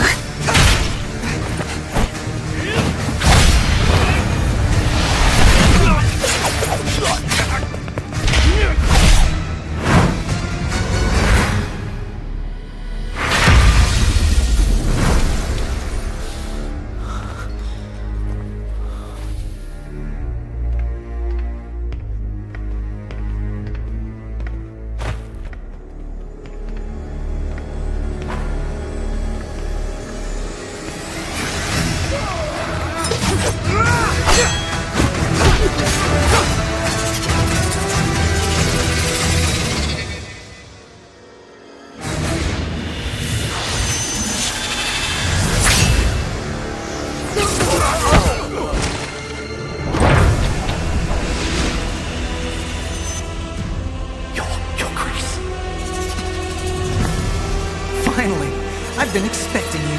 Big brother!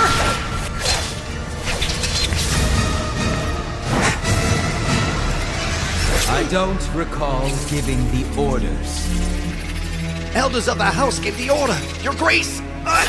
but it's not my order. The elders said it was our only chance. Not even Your Grace could stop us!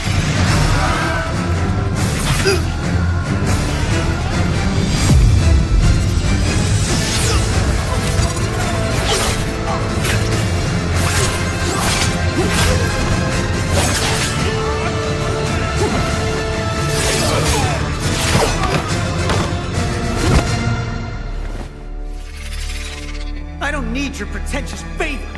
We end it all today! We still have time. Even if we don't, they don't have a say. Hasn't started. It's time for you to know the truth. If you don't want to die, follow me.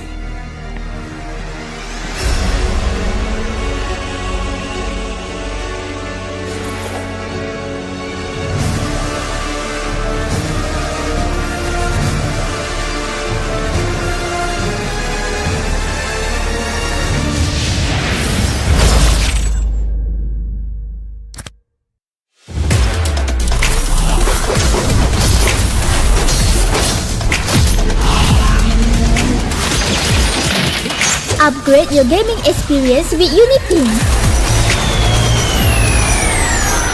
Explore more than thousands of games. Unlock millions of songs on iTunes and Spotify premium features.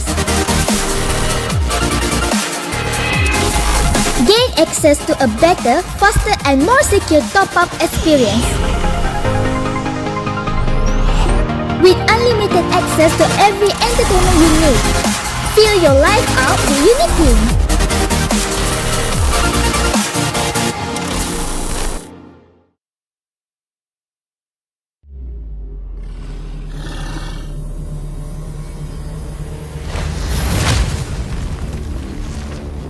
Those who stand in my way, die!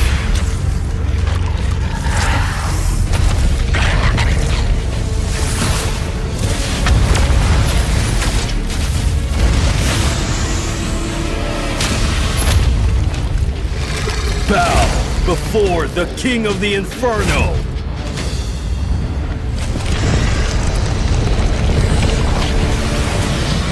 Come! Candle Moth!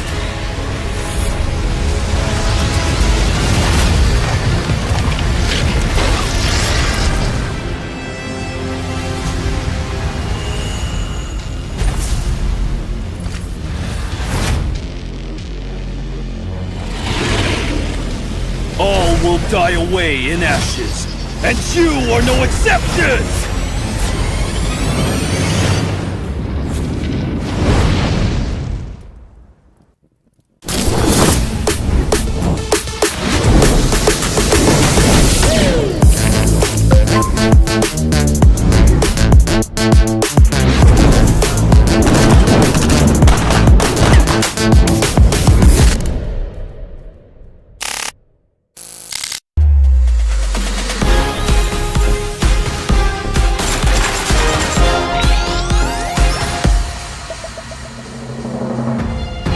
New skin ready.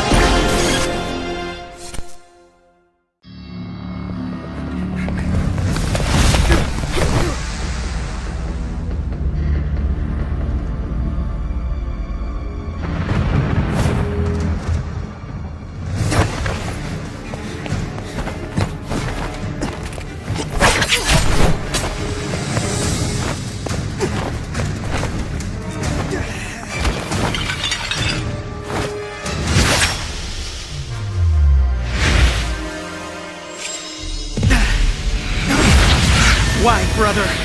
Why must we Paxleys all take the path of magic?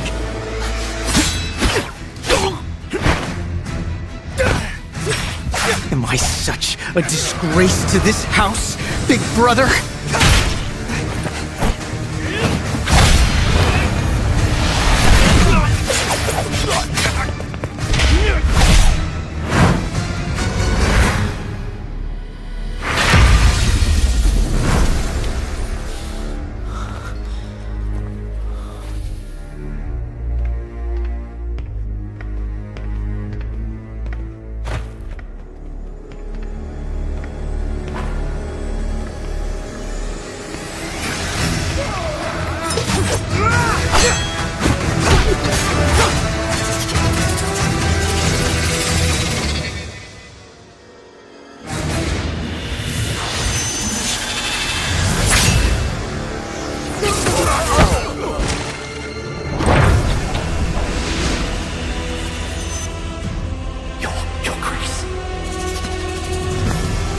Finally, I've been expecting you, big brother!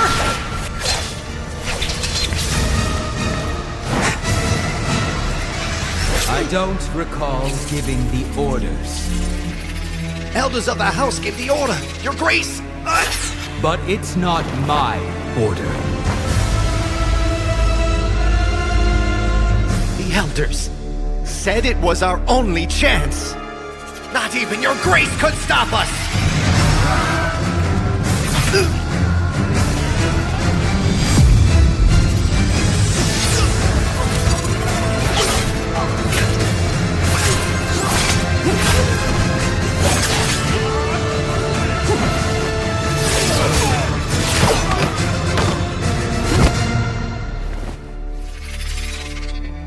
need your pretentious favor. We end it all today!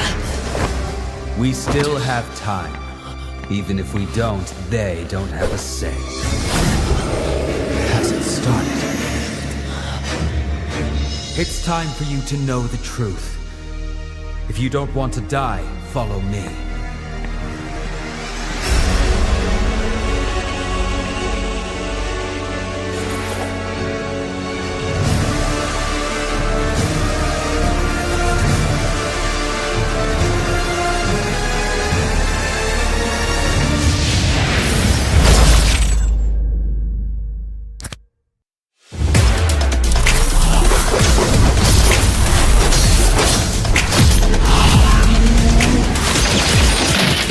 Upgrade your gaming experience with UniPin.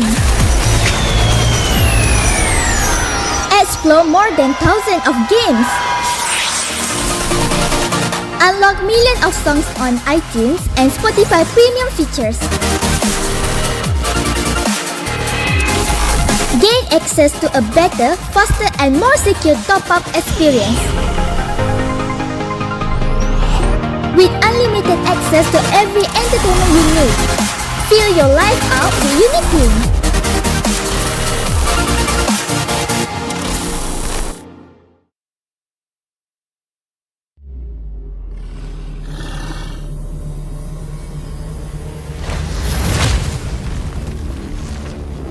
Those who stand in my way, die!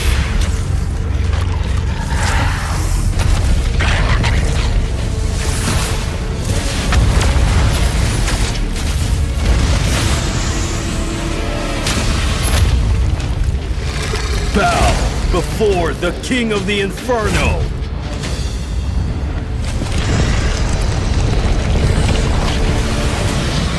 Come, Candle Moth!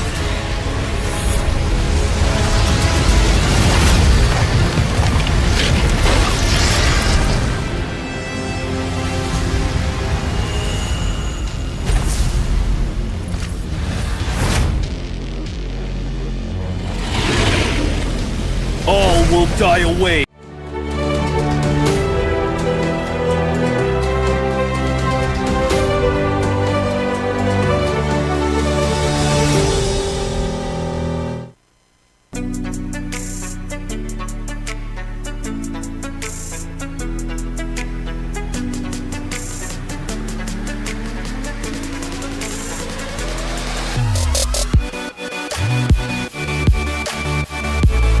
At muling nagbabalik ang UniPin Ladies Championship Group Stage.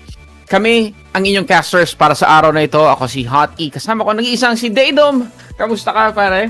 I'm super excited. Super excited para sa ating next matchup dito. But dito muna tayo sa lower bracket. No? We will be covering ESCAPIST Esports FE versus TD Monster FE para sa ating next matchup of the day. It's the third game of the day as ito na, do or die matches na tayo. Dito natin makikita yung all stakes, high stakes gameplay, literally lahat on the line para dito, and I'm super excited. Ano yung papakita sa atin ng girls natin for the day.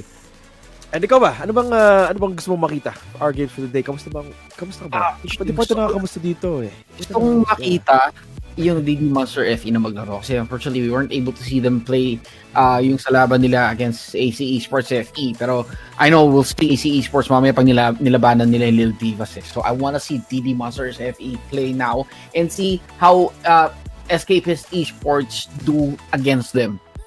Kasi medyo not to say na hindi maganda yung naging laro nila kanina, no? Sadyang naging malakas lang yung ipinakita ng Lil Divas. So let's see kung medyo nakapag-warm up na yung ESCAPIST, baka maging mas maganda yung maipakita nilang laro against Monster FE. Absolutely. Of course, DD Monster, as we recall, hindi sila paglaro sa earlier game supposedly nila kanina, and also AC Esports FE yung kalaban nila dapat will be facing off against the winner of our first match of the day, Lil Divas. But enough about that, let's head on straight into our current matchup dahil ready na tayo with the draft. The players, nakikita nyo naman in the background, they're getting ready with their picks, and Ito na, Escapist Esports in the blue side, the DD Monster on the red. First bands now about to come through. Tignan natin kung sino ang unang ibaban ng Escapist Esports dito. Ito naman tayo sa medyo kakaiba na draft ng Escapist Esports. Let's see if it would work this time, no? Let's see. Or baka naman this time, they will be going back to the meta standards, no? Perhaps that is what they want to play this time. But very excited to see as well ano yung papakita dito ng Monster FE, no? It's all gonna be indicative of the bands. Kung ano yung baban nila sort of gives us a hint kung ano yung pick nila dito. Joy though is not one of those bands. Joy is certainly a must ban or pick hero at this point. But Joy getting banned away means that wala tayong makitang Joy na tumatakbo-takbo sa ating match, which is I think one of the a good thing for both sides. Ayaw nila mag-deal with that Joy. Besides, it's really hard to do so. Wala din tayong glue. So there is a possibility, there's a real possibility dito hati na both squads or either squads or neither squads might be going for the double tank comp kasi glue really high contestant yan eh.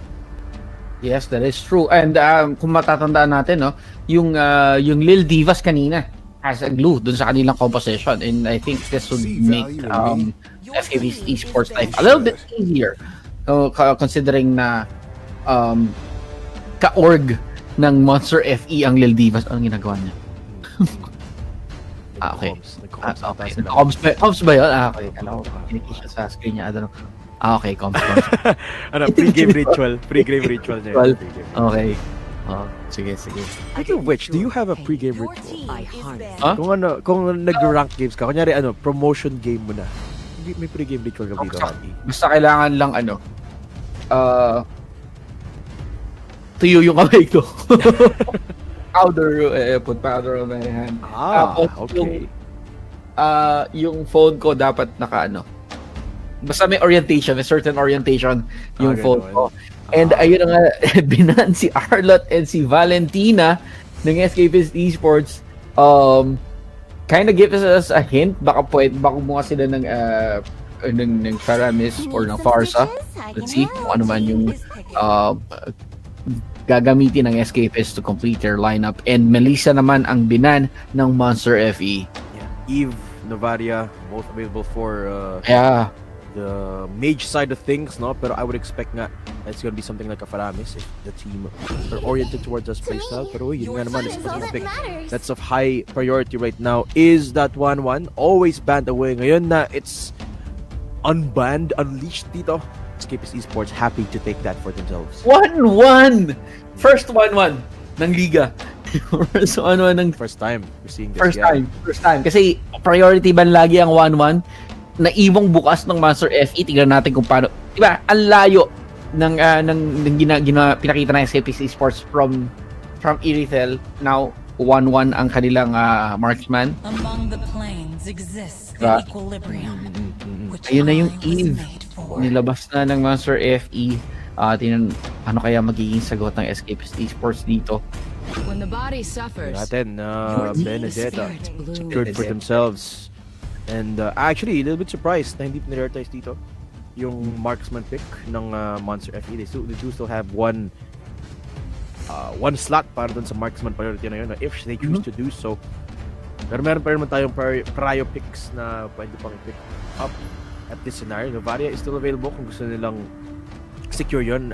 Farsa is on the table as well. Pero Hayabusa yung gusto nila i-secure dito. No, Hayabusa still a fairly contested pick in our matches, and every single time we see the Hayabusa, it is a really good pick. Nakapag-deal siya ng so much damage. But Kufra din, same could be said. Escapist Esports seems like they're going for a mix between a pick and a team fighting composition dito. But the Kufra 1-1 combo really solidifies that they want to go for the full-on mga front to back dito on team fights. Paano kung magkakaroon ng burst damage potential, considering that they have the Hayabusa kanilang lineup, going for the assassin jungle meta ang Escapist Esports dito. On the other side, there is no jungler yet. Ban's now about to come in. Wala pa rin silang dedicated tank. But as far as damage goes, parang kompleto na yung trifecta dito ng Monster FE. They've got a space creation pick on the Bene. Of course, meron silang damage dealer on both Eve tsaka sa Beatrix. So as far as a mix-up of damage, as far as versatility sa damage natin dito, meron silang physical and magic damage. So, naghahanap na lang ako dito ng potential frontline, maybe something along the lines of a tank that's really there. Wala pa rin silang jungler. Fredrin is a possible option for them. No, Fredrin is banned. Oh, Fredrin banned away. Oh, I didn't notice, yes. Atlas is banned, away. so already out of the equation. Udig, kailangan nila ng tank. Wala silang, since Benedetta ang kinuha nilang XP laner. Let's see here. We have a couple of bans in the works. Savior, yung tatanggalin nila dito, no? Which I think makes it a clear-cut option para dito sa ESCAPIST Esports. Is it gonna be the Farsa? That's gonna be dealing the artillery damage. It's also banned away, so hindi nila option. So I think Novaria is the choice if they want to go for that what do you call this? If they want to go for that mage, that's that stereotypical mage na plays for the long range and it deals damage from afar. Or if they want to go for the more assassin type of capture, Canada is available. Okay, nag-hover sa Johnson. Alam ko Johnson jungle sila. Oh, actually, the possibility may Odette na available. Johnson Odette. Pero may Franco din. Franco, we've seen a lot of Francos yesterday. No, wouldn't be surprised if we see that one as well this time, especially if you consider just how well Franco works with Bea. Pero Balmond, I would argue, is very safe. Very safe. Very strong too. Uy, Bane! Wow! Nag-Bane sila dito. Hati. Bane mid? Yeah, probably. Yeah, probably gonna be a Bane mid. Unless, if you flex nila dito. XP Bane. XP Bane. Well, Novaria is gonna be available, so yeah, gonna be an XP lane Bane. I haven't seen a Bane in quite some time. Pero ito yung isa sa mga, isa pa sa mga hero na gusto kong makita lagi. Talk about heroes that are very niche. Nung bago medyo mababa lang compared to other AOE ultimates, that's sobrang powerful din. So really excited to see this Bane here, and I think this is the first time as well na makita tayo ng Cecil in our matches. Yes, Cecilion and Bane, makikita natin yun. Actually, if you remember, Bane is one of those heroes na sobrang versatile din. Pwede siyang XP. Ginagamit din siya sa jungle. And if you can remember, na uso rin yung mage build na Bane. Oo, yes. For the ale, di ba? Sobrang yung unlimited regen niya ng ale.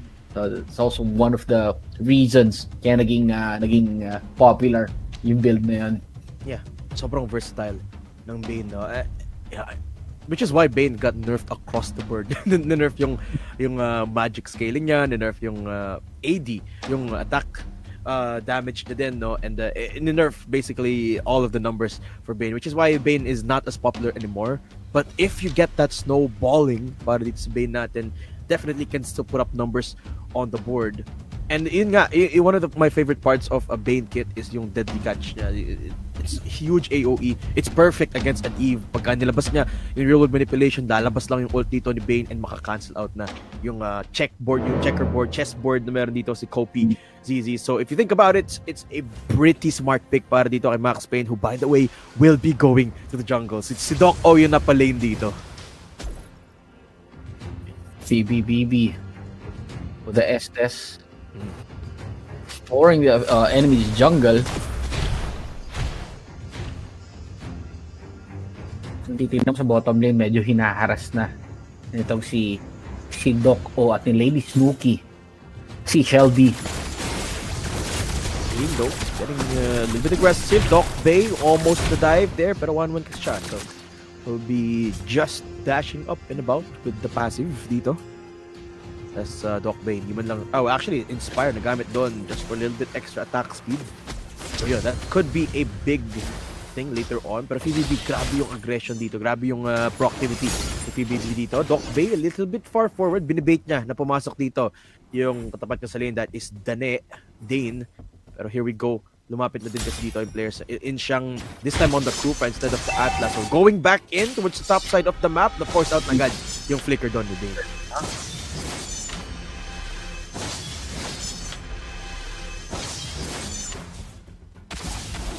Magkakaharapan dito si Ellie and Doc. Oh my gosh! Lethal counter will definitely be lethal there against Doc O. And remember, wala siyang flicker doon. Hayabusa, that to execute. Yung sinisid ni Doc O. That was very risky considering na wala siyang teammate sa malapit para sa respo. Shelby, bit of trouble. Tinamaan ng Crab Clock Cannon. Lady Snooki getting zoomed out of the XP lane for the moment, but the turtle already spawning up, and this is where we see the stalling potential of a Bane. Pwede rin niya mag-steal even with the Crab Claw Cannon provide this time perfectly, but the turtle secured this time by the Balmond. That's DD Monster FE looking for the chase down as Max Payne has already gone down. In siyang paparikol na lang habang sa gold lane naman, it's the punish against Doc Bay. So wins across the board para dito sa Monster FE. Medyo similar yung nagiging laro ng Master FT tsaka nung kanilang counterpart na DIVAS. Pero tingnan natin kung paano gagawin. I'm pretty sure the ESCAPIST esports have learned something from that matchup and they will be able to adapt and try dito sa match dito sa sister org ng Lil Divas. Potential rematch, potential match between the org mates dito, no? But for now, DD Monster looking very, very good in this early game. Isa pa lang hinahanap na kill dito ng ESCAPIST esports. So for them, playing from the back end, but so far, not really the best of times for ESCAPIST esports. Now, naghahanap sila ng engagement towards the gold lane, but it is a tower dive that is very, very risky right here. Manipulation nilabas na nga dito, but it is still Monster FE winning it all with the fight. It's a 2-4-0 exchange habang magdadive pa nga sila dito sa tower with the aid of the Estes heal up. That's going to be the cleanup as well. 2 extra kills para dito sa ating DD squad as they take the tower as well. 7-1 on the scoreboard.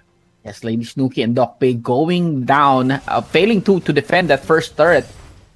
And then dito na nga, Dane and the squad pushing para doon sa pangalawang turret ng ESCAPIST esports sa top lane. Yeah, turtle spawning up. 10 seconds left. And mukhang hindi naging sapat yung early game prior dito ni Inchang, no? Can't really find a lot of these kills. Habang si Shira naman pupasok doon sa likod ng tower. Going mega against Max Payne. Ngayon, magsisimula sila mag-rotate towards that turtle area. Pero tingnan natin mukhang may binabalak dito si Inchang. Nahanap ni Shelby. Has the Tyrant's Rage available. But does she have the backup pag pumasok na dito? Pag pumasok na sa brush, medyo mahuhuli siya ng dalawa. There goes the double knockback into the wall. Pero grabe yung healing Estes dito. Nilabas na nga yung real-world manipulation from the backline ni Kopi as the Immobilize connects onto Doc O at wala na siyang matatakbuhan in the face of Shelby. Uy, pumasok na rin with the lethal count on si Shira. That's 2 kills on the board for Monster and they're starting to look for the turtle.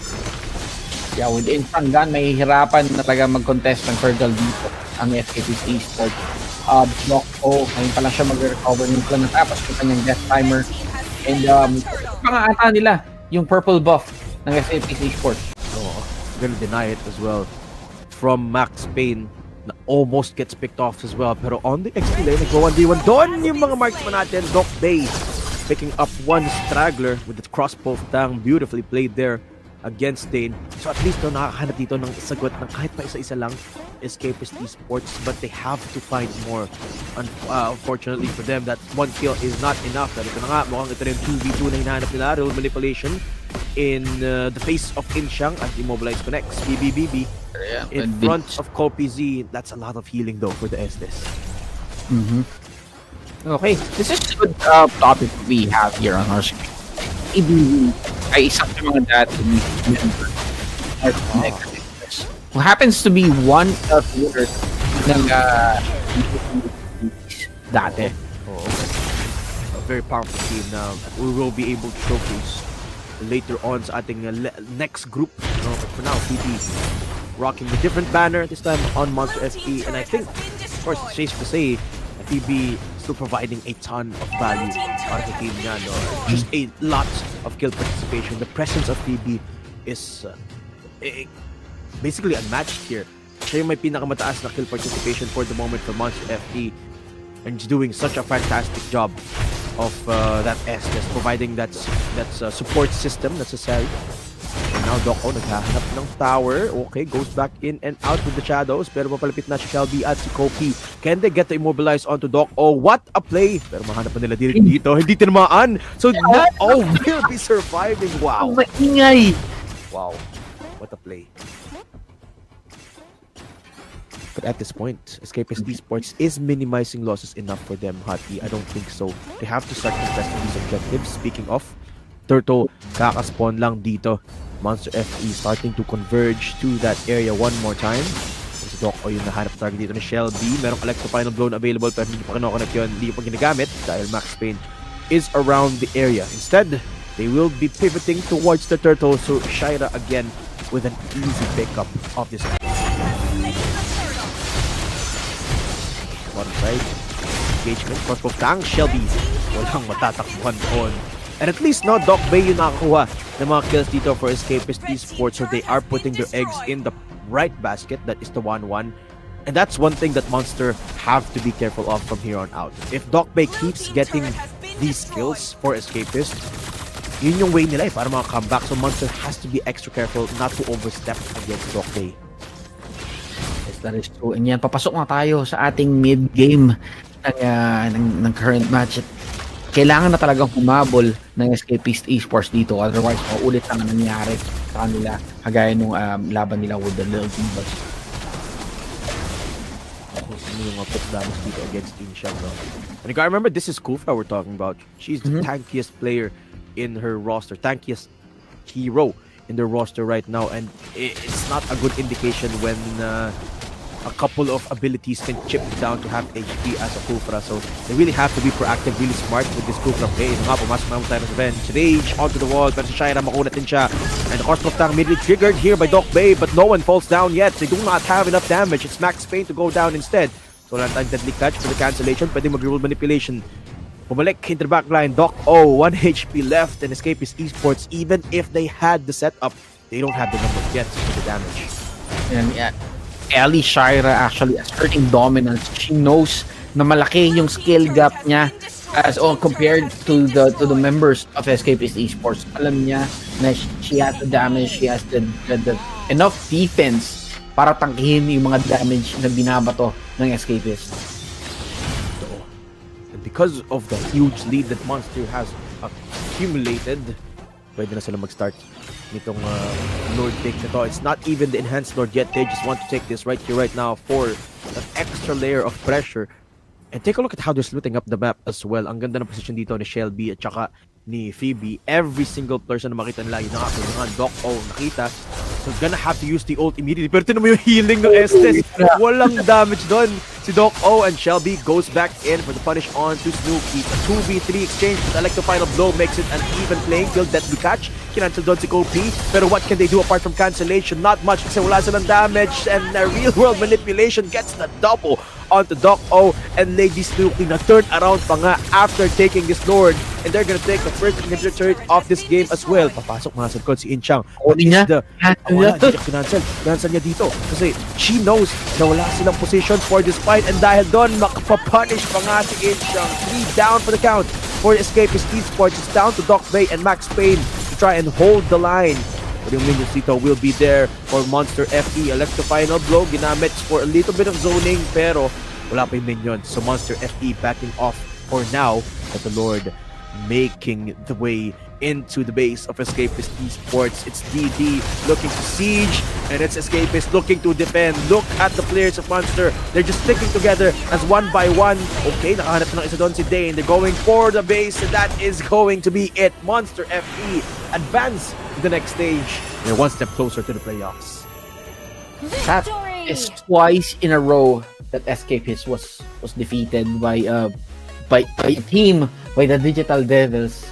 I feel sorry for them for having for being out of the tournament this early. Pero again, you gotta give props to the players of Digital Devils, both Monsters and Lil Divas. Nakita mo talaga yung amount of preparation that they have poured into coming into this tournament, and we are seeing the results right now. Yeah, and they really played that draft really well. They played it really smartly. Yung drafting pa lang, no, the moment na nakita nila yung Hayabusa, they picked up the Estes. And nawala na ng relevance dito, unfortunately, yung Hayabusa, no, because it's the one way to nullify a Hayabusa damage is with healing. And with a Estes, it's certainly healing for days dito, no, basically healing forever sa buong team nila. And honestly, ang hirap makahanap ng impact as Hayabusa in that situation. Sustain and damage wise, sobrang gamit na gamit ng Monster FE yung advantage na yon. And we can see here, ayan, medyo masyadong malalim na pag dive sa jungle ni Doc Odon na nakuha siya ni Shira, ni Ali Shira. Yan ang ganda talaga ng nakita dito ng Monster FE, no? It's and you can argue that they don't necessarily have a dedicated tank because Balmon is more of a fighter than an actual tank, but with the aid of Estes, parang lahat sila naging tank dito. It's really hard to take down any of these players from Monster FE. And while Doc Bay did the best she could in this gold lane against Dane, siya lang yung may little advantage over Dane. Everyone else on her team got denied of so much, particularly Max Payne. Max Payne, pati yung mga blue buff niya, ultimo purple buff, hindi man lang siya nakalapit. And take a look at this engagement. Look at Shira. She was so deep into that fight. Every ultimate invested onto her. But because of the Estes healing talaga, hindi siya nalaglag. Look, level 12, still going back into the fight later on. And that's a combination of just how ahead Shira was and the healing from PB nga dito. Yung level gap lumabas na, and ramdam na ng Escapist Esports, and alam ng DD Monster FE na sila yung may lamang, and they are making Escapist Esports feel yung difference between the levels of these two teams. What a performance from them here. 16-3, and of course MVP here, Phoebe, ating featured player then earlier in game, no, but copy again. Yung mga Eve talaga natin, I think deserves a spotlight dito, no, kasi hindi natin napapansin yung damage na deal nila, but it is evident lagi when an Eve performs in the post-match screen. And take a look at that. Halos pareho lang dito yung impact na nahanap ni Kobe at Phoebe. Of course, yung isa pang heal, yung isa pang damage sa kalaban, but the fact of the matter is everyone here contributed from Monster FE. Even in the lanes where they didn't necessarily took the advantage, na-translate pa rin nila into map pressure at the other points of the game. That's really admirable here for Monster FE. Such phenomenal showing from them. 10-minute game. Meron tayo dito, Hot E. Such decisive win for them.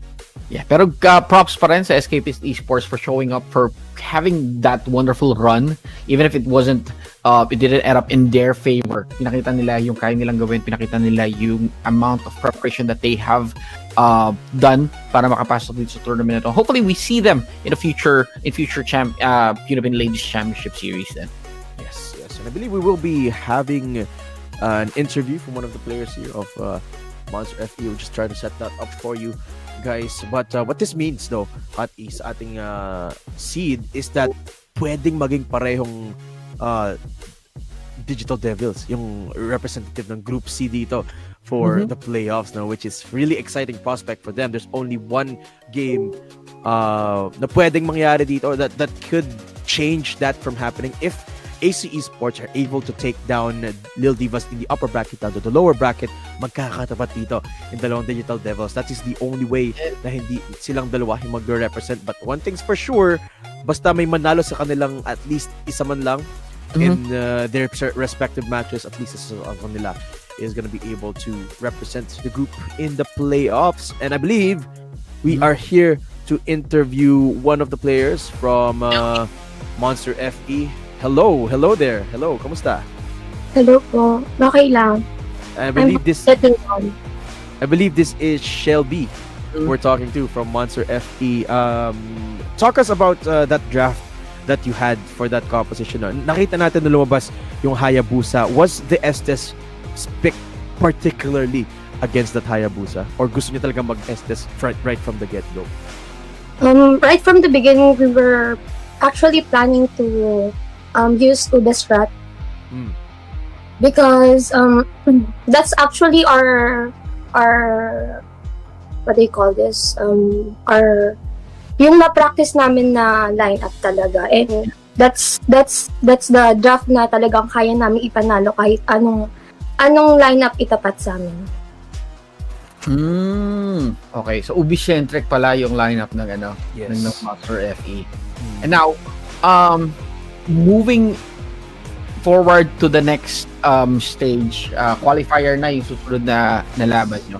And it is possible na makakatapat nyo yung Lil Divas. Hopefully not, pero may possibility na mangyari yon. If ever, ready ba kayo sa pagharap nyo ng sister org? We're always prepared naman po for every game. Okay. One more question from me, Shelby. Who was so itong game na to, it was very decisive for you guys. Pero sino yung mula sa kabilang roster yung pinaka nagpahirap for this game for you guys? Kasi ESCAPIST Esports, well, they didn't necessarily make it the easiest of games for you guys. Who was that one headache para sa inyo in this particular game? For me, I think there's no one that dominated really well sa kanila kasi hindi kami masyadong nahirapan kasi scaling hero yung gamit nila, like the Sicilian is a scaling hero and hindi na yung power spike ng Sicilian, so parang kung sino yung unang lilitaw sa kanila kaya namin bigyan because we have the full items and the items that we want at sila kailangan pa nila kumuha ng mga item, so wala namang nagpahirap sa kanila siguro. Very big words mula sa player natin na dito. Hindi daw mahirap or for them. Okay, one last question. One last question from me dito, Shelby. Who do you have any message sa mga team na gusto nyo na makakalaban nyo pa in the future? Maybe kahit sa next team makakalaban nyo dito sa group stage. What's your message to them? My message is that sana lahat kami galingan namin para bigyan namin ng magandang laban yung mga viewers, yung also our supporters, and ayun lang. Okay. Very short but sweet. Do you have any more question for our winner of the game here, Hadi? No, I would give them time to celebrate and to prepare for the next match. Good luck, ladies. Good luck, Shelby. Congratulations, and see you in the next match. Thank you.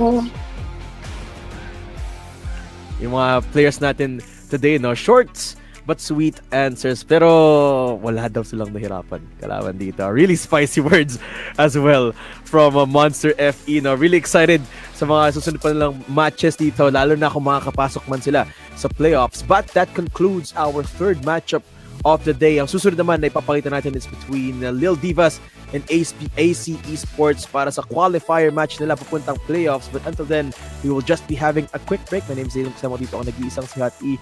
We'll be right back with the UniPin Ladies Championship. So don't go anywhere.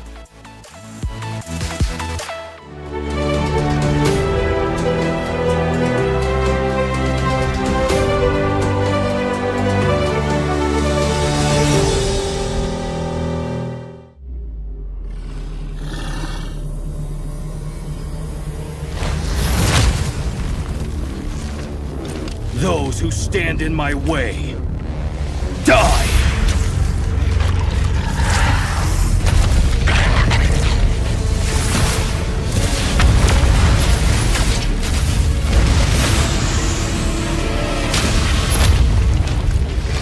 Bow before the King of the Inferno!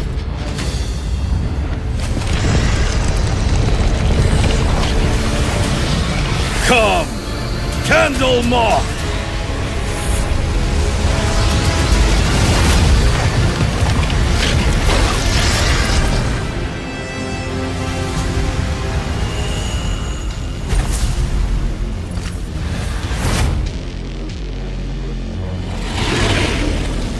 All will die away in ashes, and you are no exception!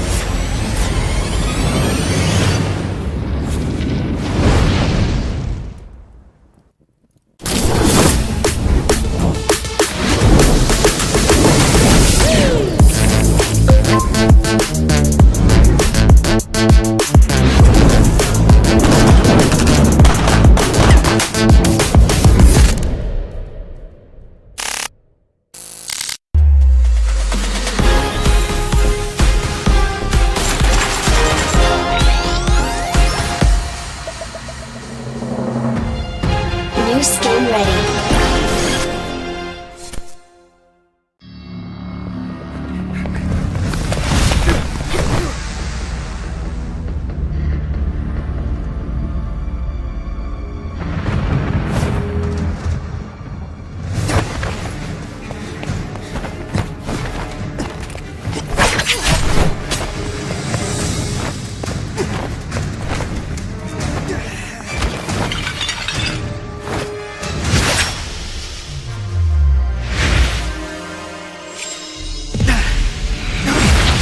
Why, brother? Why must we Paxleys all take the path of magic?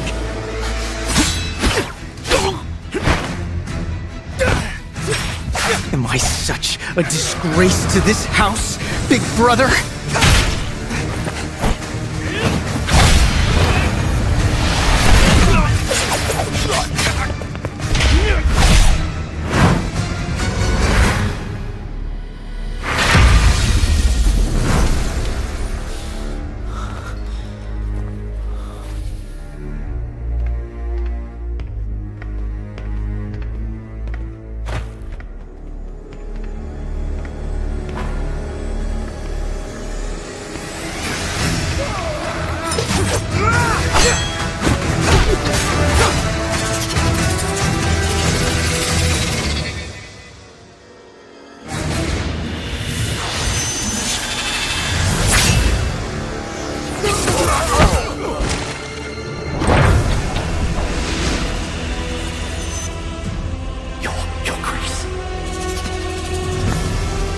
Finally, I've been expecting you, big brother!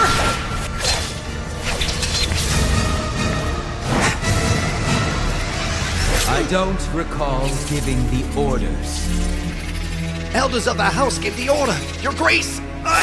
But it's not my order. The elders said it was our only chance. Not even Your Grace could stop us!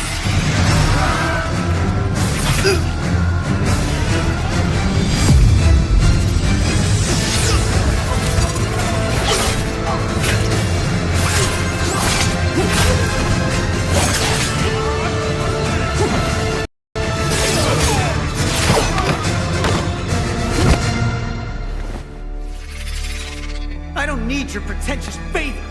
We end it all today! We still have time. Even if we don't, they don't have a say. Has it started? It's time for you to know the truth. If you don't want to die, follow me.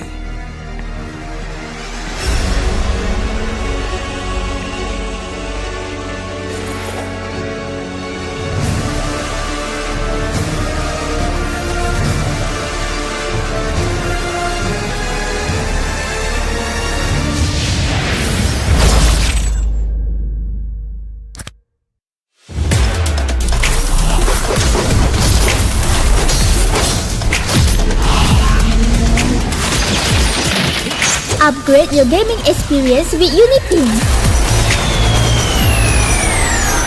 Explore more than thousands of games. Unlock millions of songs on iTunes and Spotify premium features. Gain access to a better, faster and more secure top-up experience. With unlimited access to every entertainment you need. Fill your life out with UniPin.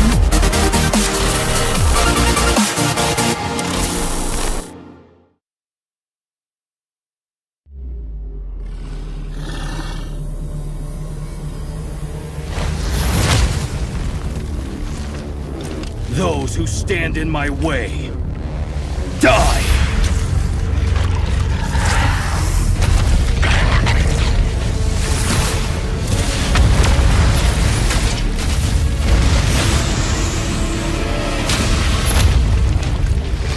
Bow before the King of the Inferno!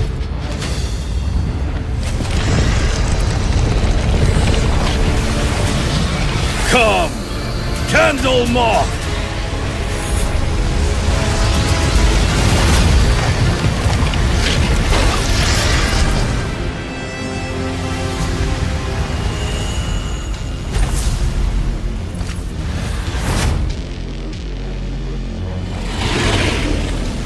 All will die away in ashes, and you are no exception!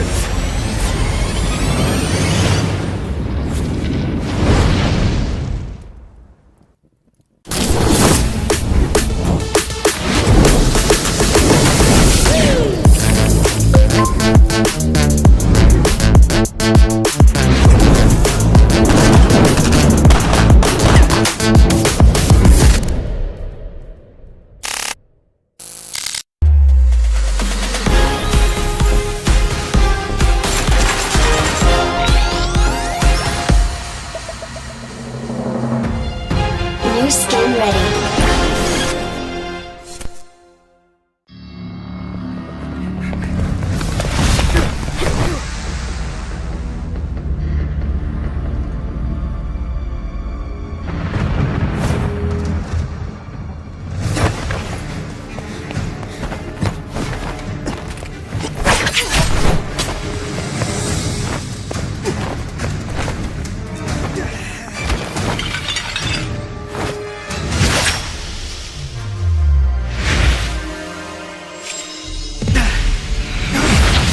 Why, brother? Why must we Paxleys all take the path of magic?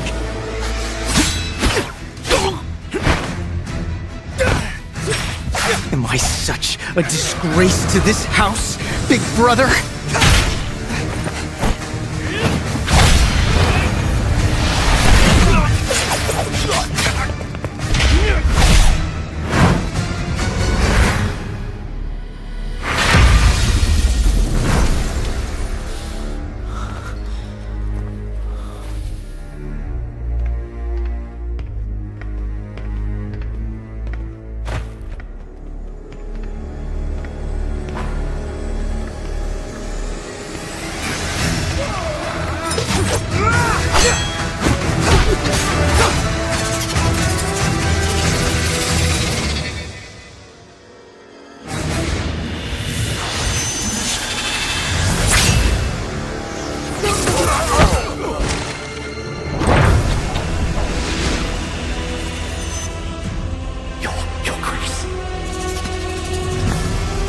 Finally, I've been expecting you.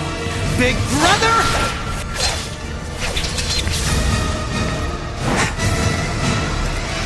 I don't recall giving the orders.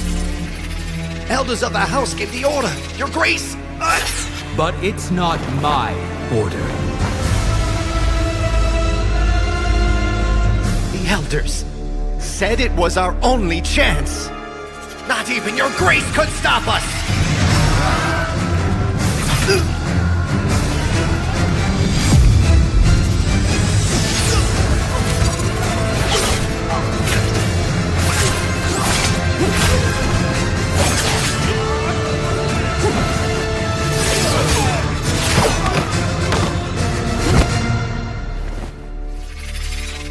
I don't need your pretentious favor. We end it all today! We still have time. Even if we don't, they don't have a say. Has it started? It's time for you to know the truth. If you don't want to die, follow me.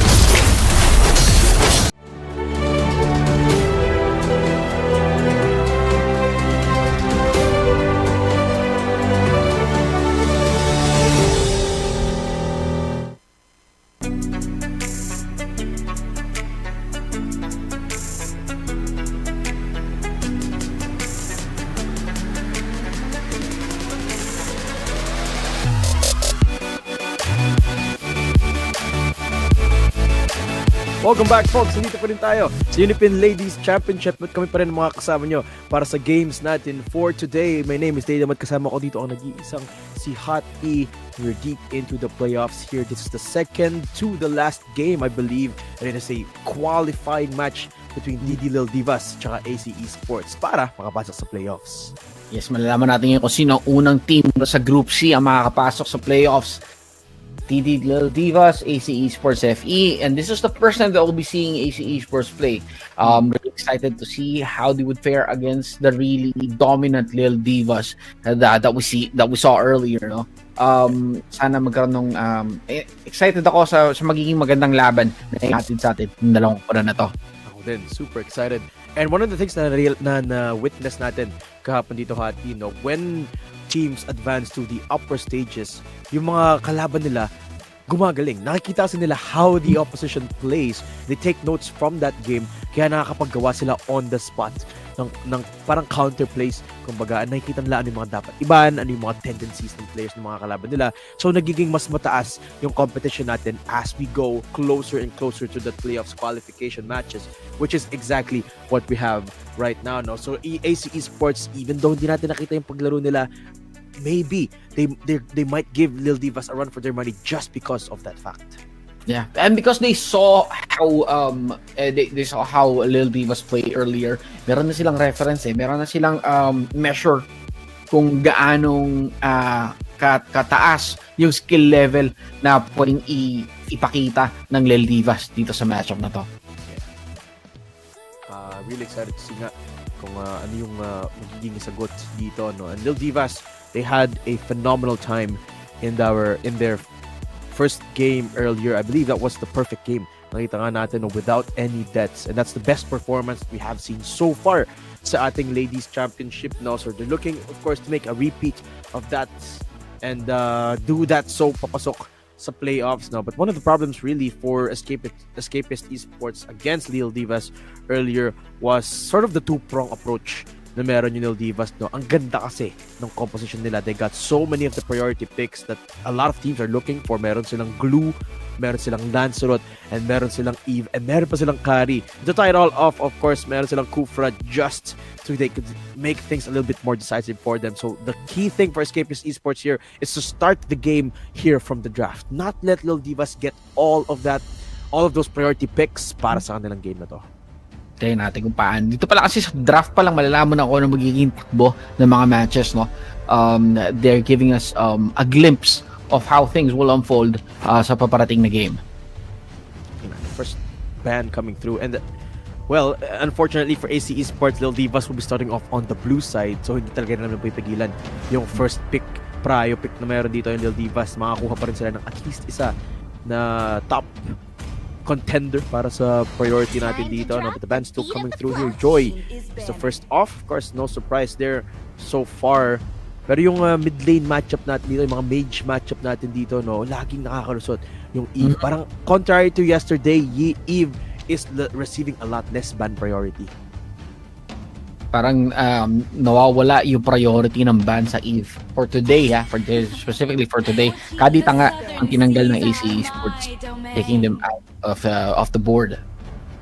Yeah, that's indicative that they want to play something along those lines nga, no? Like the Eve, Novaria, probably even a Farsa for that matter, kasi Kadita is so good at dealing with those said heroes. Yung mga ganun kasi they're somewhat immobile, and Kadita shines in that regard kasi ang hirap i-dodge ng abilities dito ni Kadita pag wala kang something like a dash or a blink, o kailangan mo invest yung flicker mo, no? And that's where Kadita is going to shine. So perhaps AC Esports are banking towards those somewhat immobile artillery kind of mages, and that's why they probably banned this, but still a lot of options if they really want to go that route anyway. Pero kasi, no, it's kind of fallen out of fashion yung mga assassin mages natin dito that can really burst you down. They're not the priority anymore, kasi if you want an assassin, you can go for that in the jungle role instead. Yung mga Hayabusa natin has been really popping off recently. Got of course the Ling as a response to the Lancelot. Kaja though will be banned away by Lil Divas this time. So it seems like pwede silang go for somewhat of the same composition kanina, no? A lot of the picks that they had in that earlier game, hindi pa rin nababan dito. Yes, pwede lang ulitin yun, pero it proved itself effective, pero dahil nga sa factor na napanood malamang ng AC Esports yung laban na yon, I think it would be a bit risky kung yun pa rin ang gagamitin. I don't know kung gaano, depende pa rin kung gaano ka-confident ang Lil Divas dyan eh. Well, based on their first game performance, I feel like they will be confident in this game. I feel like they're feeling good after that first game. I mean, who wouldn't be? 1-1 banned on out as well. And I believe this is mostly the same bans from the Divas as the last time. Our Lords will be banned by the other end. So, pick dito, either going to be the Eve or the Glue. I feel like, unless they want to prioritize the Kufra this time, it's probably just gonna be, I think Glue is a lot safer. Just like what they did earlier, no? Pwede rin. Actually, yung ginamit nila sa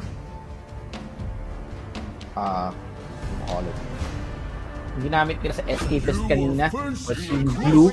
Oh, yun na nga, diba? Same, I think ganito rin itsura ng nangyari kanina. Same first 3 bans, Kaja, 1-1 and Enjoy. Tapos first pick din nila is Glue. It's starting to look like what they did earlier. So, Eve this time stolen away by AC Esports, so they can't go for the same composition anymore. And with Novaria out for the count, Farsa is realistically the only other artillery mage that they can use in this regard. Lancelot then na ban out, so may possibility na this time Lil Divas naman yung mag-Balmond, no? Which means na pwede silang mag-ube strat katulad ng ginawa kanina ng sister org nila. Pwede silang mag-Balmond, pwede lang kunin yung Farsa. Saying na open ng Farsa ngayon. Kinuha sa kanila yung Lancelot and Eve, which was part of their composition earlier. Pero yan, tingnan natin kung paano sasagot ang Lil Divas dito. Lancelot banned or picked away. Eh na nga, Balmond na nga. Uy, Alucard? I don't think so. Pero, if Lil Divas are feeling it, Martis. Martis is fraud. Marksman and Lil Divas. Parang mas gusto talaga dito ng Lil Divas yung more of playmakers, no? Kasi Balmond, while he is very, very powerful in the current state of the meta because of the recent buffs nga, he's been needing a lot more priority. Linear pa rin yung playstyle dito ni Balmond. So the room for outplaying opponents is really small. He's more of a huge presence lang talaga with his kit, with his numbers. And Martis is a little bit more towards the opposite side. It's a combination of both playmaking and becoming that stat stick. So overall, still a very good pickup dito para sa Lil Divas. And of course, I think it really complements their playstyle. They really do love making these fancy looking plays. And more on that, pwede rin nilang i-cancel yung real world manipulation channeling dito ni Merlin. So, of course, really good, really welcome entry para sa composition nila. Claude is something that we haven't seen from Lil Divas before. So it's kind of a question mark. But the difference between a Claude and a carry is Claude is better for that AoE, multiple target damage. But the drawback is mas marami yung kailangan yung items dito para mag-deal ng damage. That is true. And one more pro ng isang Claude is of course yung mobility niya and yung ability niya para mag-bounce out pagdating sa mga sticky situations na madalas na kinakaharap ng mga marksman heroes. And well, Franco is available dito, no? Could be a point to consider para sa AC Esports should they want to go for that pick comp. I mean, of course, they still can go for that. They do have a pretty solid trio already for damage. Wala pa rin silang tank, wala pang initiator. That's gonna be the big question mark here. Kufra, Atlas both available too, yung mga prio picks natin. And Franco up for grabs as well. It all depends on the type of playstyle that really these teams want to go for. Beatrix banned on outs. Wala pa rin palang marksman dito side of AC Esports. So a lot of possibilities. Melissa could be picked up for them as well. Yeah. And parehong wala pang roamer heroes ang mga teams. So tingnan natin kung paano magiging itsura. Will they go for tank? Will they go for support? utility over defense. Let's see how. I've been waiting for too long. Let's see. Carry naman yung binan nila dito. And yeah, exactly. I was talking about this earlier, no, yung difference between a carry and Claude. Claude, more of multiple targets, more scaling, of course. And yung execution mo talaga has to be picture perfect with the Claude. But you have more room for making these big plays. For carry naman, it's more chipping down these tanks, more true damage, and of course, more single target. Kofra will be locked on out dito. So that means gusto talaga maging play or maging team fight oriented dito ng AC Esports. Farsa, we talked about this, is the realistic option if they want to go for long range magic damage. Pero ano kayang sasagot nila dito sa Kufra pickup, no? Wala pa silang secondary damage, secondary pang roam. Could be the Diggy actually. They have enough front line anyway with the Martis, and yun na nga, nilock in na yung Diggy dito. Diggy dito. Mid lane, they're looking at Lunox, which we haven't seen in quite a while. Oh, Lunox. Okay. Lunox locked up here, and ito yung excited ako para dito sa Lil Divas, no? Going hyper scaling for this. They got two scaling heroes. Diggy for the denial. Parang parang dito si Diggy at saka si Martis pangtawid early game.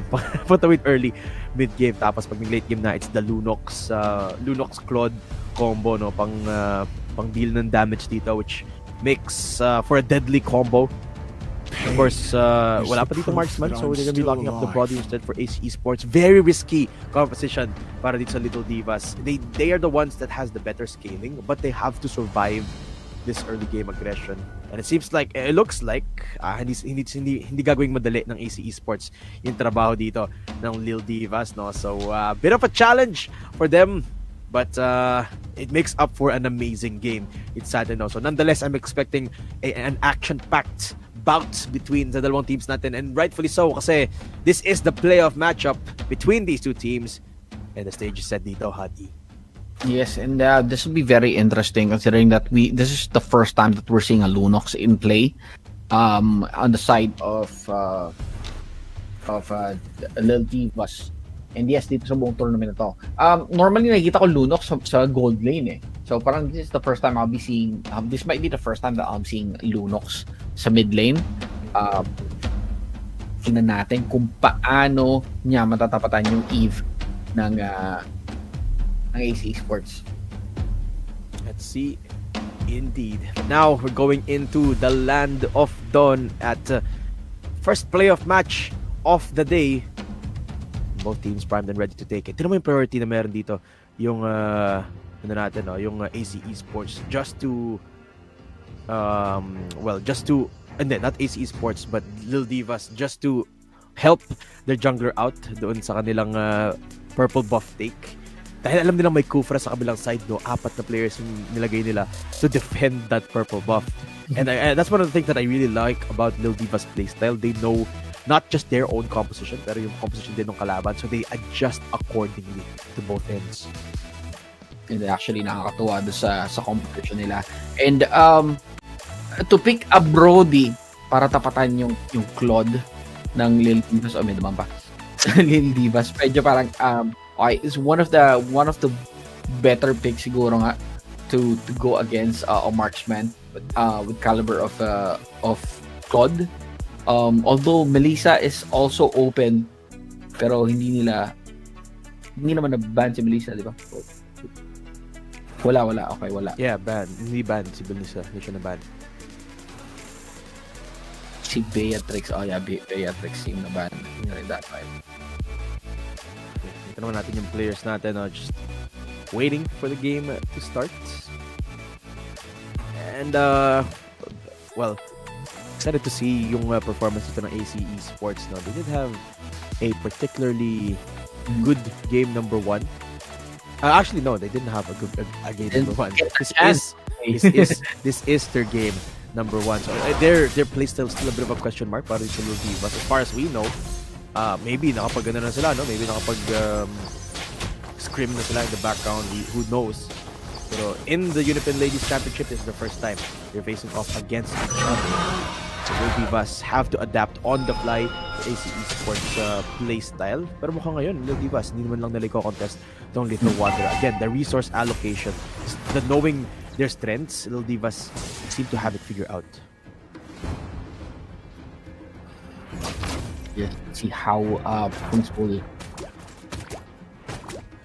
fare para dito sa koponan ng ACE Sports. Bless si Tachi.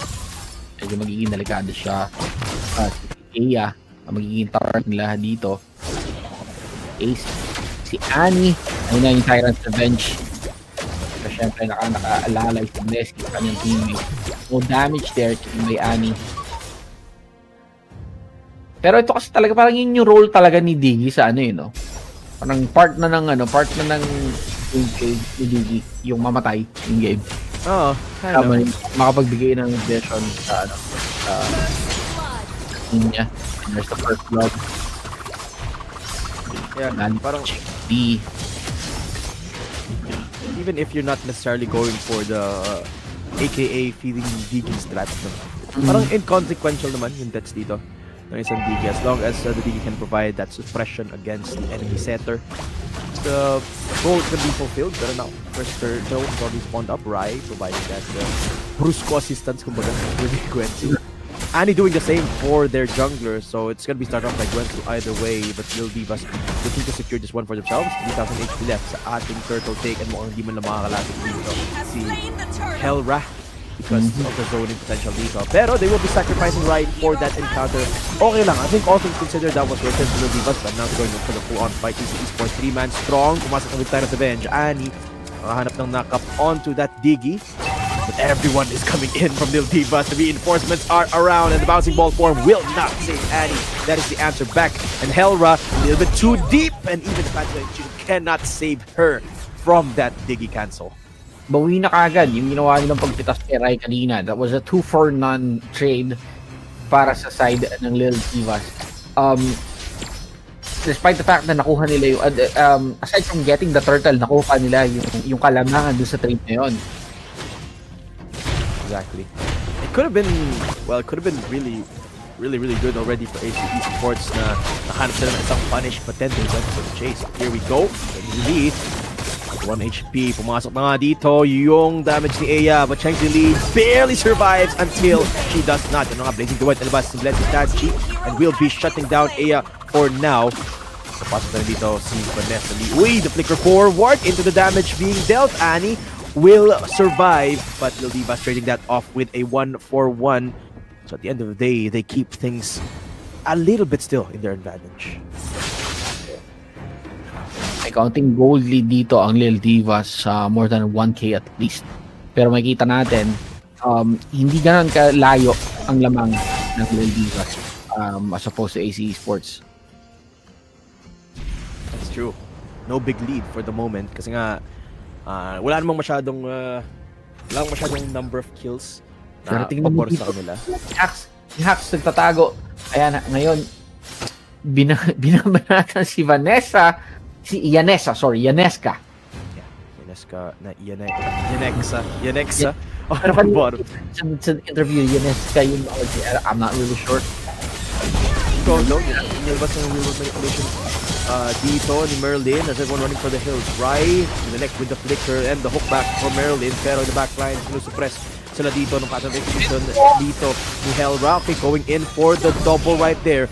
The last one in the chopping block is going to be Cheng Lee, who cannot survive. Triple kill this time for the Lancelot, and ACE Sports are going to take this turtle. This is the challenge that I'm talking about. Lil DIVAS have to survive this early game, and ACE Sports not making it easy for the DIVAS squad. That's actually a good answer from ACE Sports. 8 of the members of Lil DIVAS falling down on their hands, and syempre nakuha pa nila yung turtle as a bonus. Ngayon, dumidikit na ang gold ng dalawang opponents. Which is surprising, no? Because considering ACE Sports, they got the turtle, they got the triple kill para kay Helra, but Lil DIVAS keeping the gold even. Really well orchestrated dito with DIVAS, and they did so by taking the tower on the top side of the map as a trade to that turtle. So they keep it even, but if things go like this for AC Esports, they're eventually gonna get the advantage now. So Lil Divas really have to be careful where they tread. Pero ito na, mukhang mapunish naman dito with the Tyrant's Rage. That's gonna be right, pummeled to the wall. They'll be surviving for now. Split, not even used up. Pwede mag-turn around dito as the backup has already been called upon. Lil Divas, can they go for the offensive? No, they won't. So AC Esports, just a little bit of aggression. Pero nagtatalo dito sa bush si Anne. Pwedeng pumasok ulit. Gwensu, medyo malayo yung Tyrant's Revenge doon. So Gwensu can just back off from this. Na-slow siya dito. Aya going back in, and Gwensu cannot survive this, I think. There you go. Gwensu going down. And medyo nahuli yung pasok dito ni Rai with the splits. But her teammates already out of the count. The trade si Hakto on the middle side of the map. Battle's execution. Nice flicker from Yaneska. But that saves her life. Okay. Helra not permitted off the shutdown this time. As we look towards AC Esports, sila naman yung nagsisiege on the top and middle side. Ay, makikita mo dito na unti-unti na nakukuha ng AC Esports ang kalamangan in terms of kills, in terms of gold, in terms of turret. Thing is, still a really close game. One big team fight, no? Still be turned around on its head. Both sides taking a step back, making things a little bit slower this time. Charge 9 Tyrant's Revenge done, but I don't think they're gonna want to fight this under tower. Not yet. Annie not nearly tanking enough to tank these tower shots. Pero Turtle getting taken this time by AC Esports. Hindi mo na malapit. It's Gwenzu, ball form, denying her of those mobility skills. BLD picked up na dito. Means na pwede silang pumalag. AC Esports going in. Tower dive. Chengsi forced to fall prey. Triple nakakapula dito sa ating Martis. But Gwenzu cannot deal enough damage. So that's AC Esports walking away with another kill in the bag. And yun nga, no? Because of the good positioning of AC Esports, na makuran kagad nila.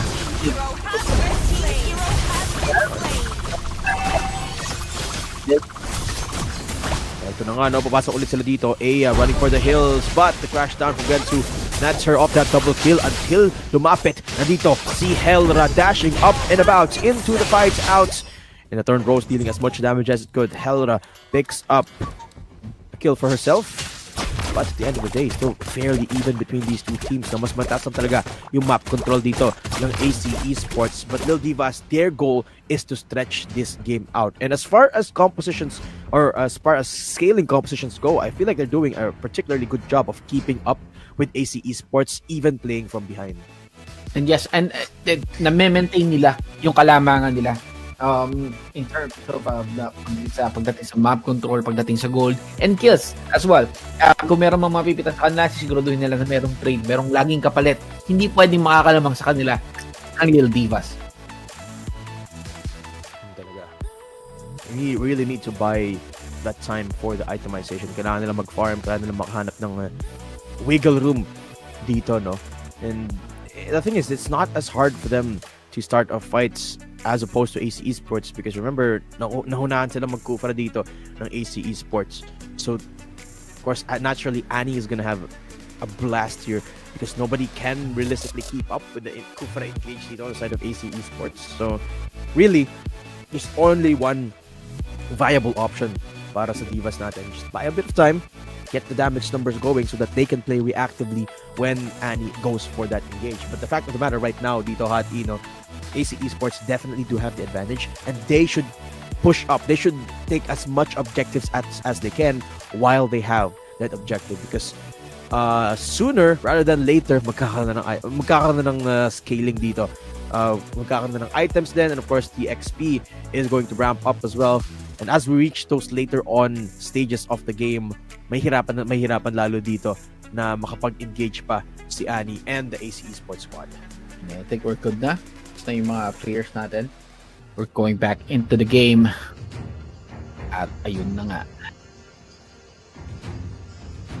So far, really good early mid game here for AC Esports. Level 10, level 9, level 12 for Heldra, who by the way is the most powerful player on the map right now. Most powerful hero on the map right now. 512, 70% crew participation, but the highest level, the most XP in the bag. But not inside 3 against 3, 3, 4, and 3. Heldra goes unstoppable. Shensi the first to go down. Again, mukhang hindi pa rin effective dito yung cancellation prowess. Pero Blessed Touch, pumasok with the Blazing Duet in the backline. Na-shot lang niya doon si Helra as Hax left to fend for herself against Gwensu. 1v1 of the XP-laners. Annie, nakanakap na naman ang isa doon, and the bouncing ball form denies Gwensu off that survival until she does, and Annie will be punished for it right in the backline. Split. Pwede niyang kapitan si Hax. Ibabalik papunta sa team niya, and that is going to be the full-on destruction mula sa Lil Divas. 3-0 so far with the turnaround. They're looking for more punishes across the board dito. Dumating na nga si Aya trying to run for her life, but Rai will not push any further. Off of that turnaround, Lil Divas, they take the even back to, or they take the gold back to an even stalemate. Pero Rai, actually, zoning them out. Gwensu takes the Lord. Ang ganda naman ng shot calling dito ng Lil Divas. Ganda yung palitan dito ng Lil Divas and ESPORTS. O yung sagot ng Divas. After nung akala mo sobrang lamang na ang 8 when it comes to the kills. Pero ngayon, 11-11 na yung score. And nakuha na ulit ng Lil Divas yung lamang pagdating sa gold. Oh nga, no? They did get the gold lead and the Lord. Great shot calling. And again, Hax, falling straight through that. And a lot of this is enabled by Rai, just creating that space into the back line. Hindi niya hinahayaan na makalapit si Aya. That's why it's hard for AC Esports to look for these sustained fights kasi nagiging sakit na ng ulo dito. Si Rai on that blue. And of course, Blessed Tachi, so good at finding those flanks. So good at finding those blazing duets that uses maximal efficiency with the stacks. And off of that one team fight, nakita natin Hati, Lil Divas has started to turn things around. This is the part where it gets risky for AC Esports. 1 or 2 more team fights is all they can afford here to lose. And then it's going to be game over because their timer is up. The bomb that is ticking earlier on, the scaling na pinag-uusapan natin is already starting to ramp up here for Lil Divas. And AC Esports, they're only starting to realize that. However, I think it's not too late yet. AC Esports can still turn this back in their favor. Yes, we've seen them do it earlier in the game. And the thing about Lil Divas, one by one, iniisa-isa na nila yung mga turrets ng AC Esports. And then they're really riding the momentum, making sure that they take advantage of that lead that they have against AC Esports. Go, Chengsili, medyo nahuli doon with the bouncing ball form, but Annie doesn't necessarily to invest anything else kasi na-force out nila yung flicker from the Diggy. And it seems like Helra is going for the assassin build instead of the Lancelot. This is why she's dealing so much damage. And I think it makes a lot of sense too kasi isa lang naman yung tank dito, which is Rai. Pwede mo namang iwan yung damage dealing to Rai kay Merlin tsaka kay Aya.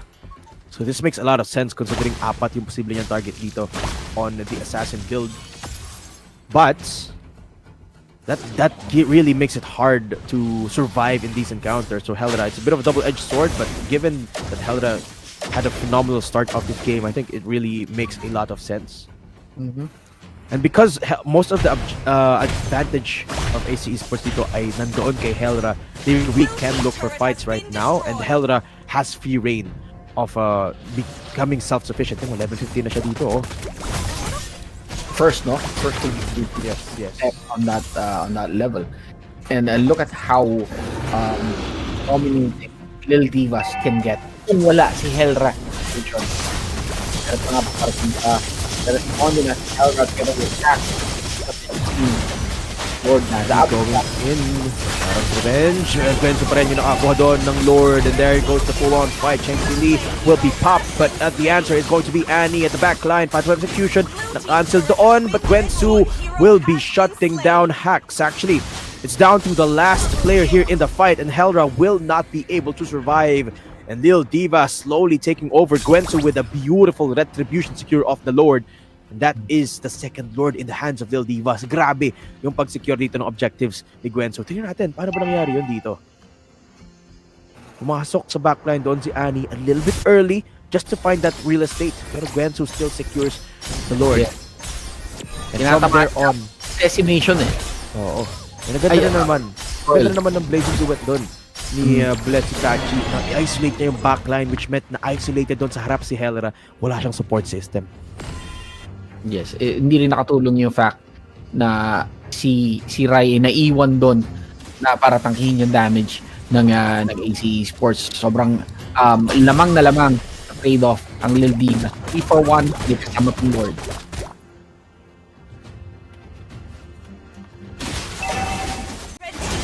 Lord, at least they have a fairly easy time of dismantling the sword, but not the same for that mid-push, mid-siege here mula sa Lil Divas. They will be, I believe they can take this turret down once at least one minion shows up.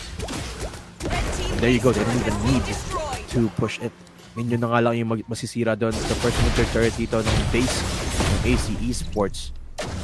And so far, so good for Lil Divas. They're slowly but surely taking over this game again.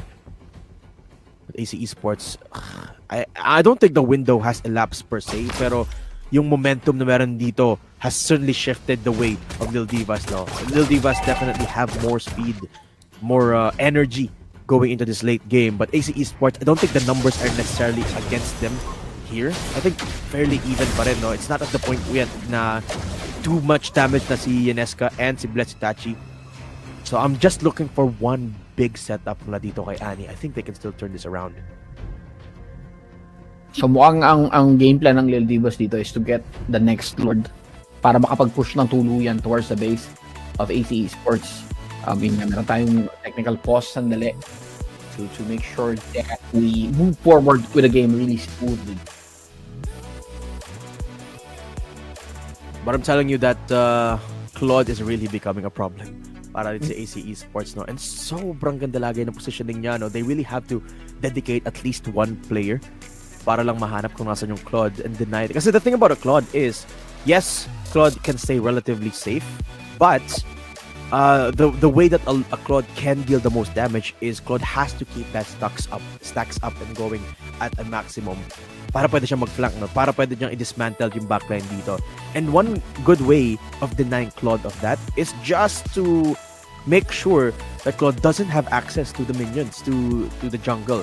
And the way to do that is to dedicate at least one player to deny them, or honestly just out-rotate yung Claude. That's one thing that AC Esports can do here. But so far, ang ganda lagi ng rotations dito ng Lil Divas, no? And the Claude that I'm talking about, wala pang deaths because nobody has been able to weed out yung possible flanking routes dito. So that's one thing that pwede nilang gawin. Just deny that fight splitting Claude and then take the fight from there on out. Maybe pwede pa nilang may punish yung Claude na yun, no? Kung masisi nila, matarget nila, maybe if in-invest nila lahat ng Kufra resources nila to shutting that Claude could be the key for AC Esports to start winning these fights. But is it really worth it na ubusin lahat ng resources nila on one hero just so they can turn down yung damage output ng Lil Divas? That is the question. That is the question here indeed. And even, I don't think we can even answer that. The only way to find out is for them to try. But I think it's worth the risk at this point, no? Kasi, remember, there's only two huge damage dealers on the side of Lil Divas. Once that Claude is out, it's all down to the Lunox. And at that point, I think Lunox can be overwhelmed here by the resources that AC Esports have. But I don't know. It's already the late game, so I think it's worth the risk at this point because they only have so much room to try this, and it's only gonna get harder from here on out, right? So might as well. I think it's might as well worth the try finding out. But still, the question remains: is it worth investing everything on that Claude? I think yes. I think the answer is yes, provided that they take him down. Very, very sticky situation para sa AC Esports dito. As you can see, our players. Kasi dito, hindi lang si Blessitachi ang problema nila. They also have to worry about, of course, Guensu, si Rai, who is the tank. Of course, huwag din natin kalimutan yung mga damage na binabato ni Chengxi with her Diggy. Alam natin na kung gaano kasakit ang Diggy pagdating sa late game and pag napabayaan talaga. Oo. And of course, mas lalong maging importante yung denying potential dito ni Diggy. Because pahalaga dito yung multi-target engagements ni Annie on that Kufra, of course, and each and every fight is going to be even more important. And I think it's also the way that they deal with this Kufra not being able to deal with the Claude is just with denial of the Diggy abilities dito, no? Still on a tech pause here, folks, but I believe we are soon ready to resume our game here. Pero tingnan natin yung reactions, yung emotions na nangyayari sa mga mukha ng players natin dito. I believe everyone's just sitting at the edge of their seat right now, no? Of course, everything, playoffs on the line right now, and we are ready to continue on with the game dito. Let's see kung AC Esports are going to specifically target this Claude on this catch. Just to provide weapon para sa kanyang team. Ginamit na nga ang journey para makatakas.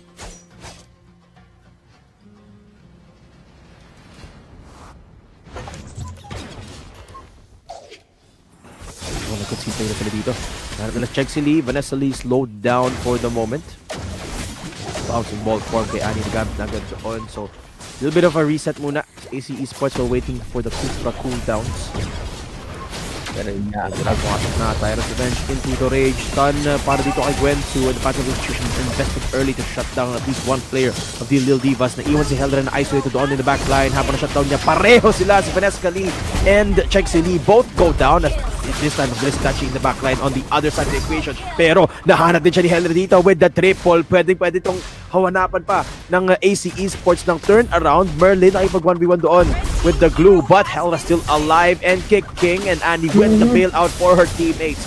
And that is the cleanup crew. Heldra with a 3-for-3 exchange, but Gwensu looking to survive. Annie in a 1v1 still against the glue. So far, it's still just an even trade. Nakita natin yung isolation doon, no, ni Heldra at saka ni Blessitachi. Pareho nilang nilinis yung kalaban, pero mukhang hindi makasurvive dito si Annie. Pinapitan na nga siya, and that means that Annie will not survive. Gwensu being alive means that they can start up this Lord, but I don't think they have enough damage for this. So maybe they will not continue. Oh, buhay na pala si Blessitachi, buhay ng buong team ng Lil Divas. This is actually a threatened Lord take. Kailangan mag-respond ng AC Esports dito, no? Ang save yun, galing kay Annie, saving Heldra in process. Kasi sacrificing herself in the process. Pero yun nga, buhay si Heldra, yun ang importante. Unfortunately, nakuha ng Lil Divas ang Lord. Quick decision making dito for Lil Divas. Despite the fact that that was fairly uneven fight, Lil Divas still able to make the most out of that. By taking down majority of the members here of AC Esports, they managed to garner up enough resources to start up this Lord. And you would think na they wouldn't be able to do that, but Lil Divas again with a quick, very smart macro play here decides to do so. And ngayon, they're gunning up for the reset. But sila maghanap ng fight again dito.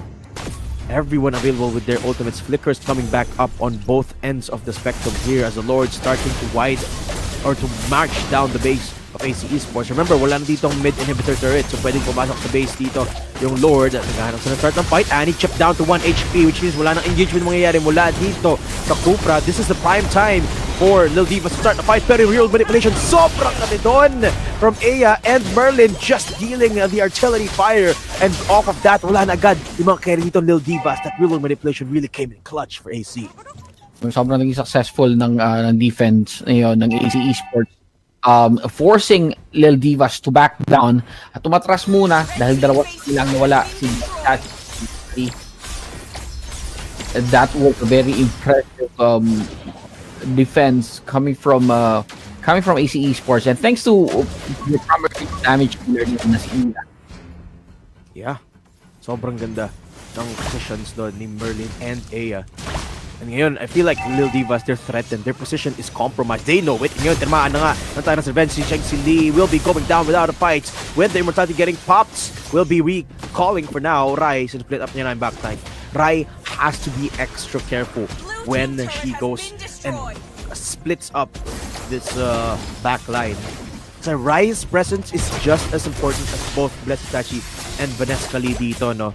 Because realistically, Rai is the only one who has backline access dito against Merlin and Aya, but the question is, who is Rai going to prioritize? Is it going to be the Eve or is it going to be the Brody? Kasi at this point, both of them are just as big of a threat as Vanesca and Blessitachi.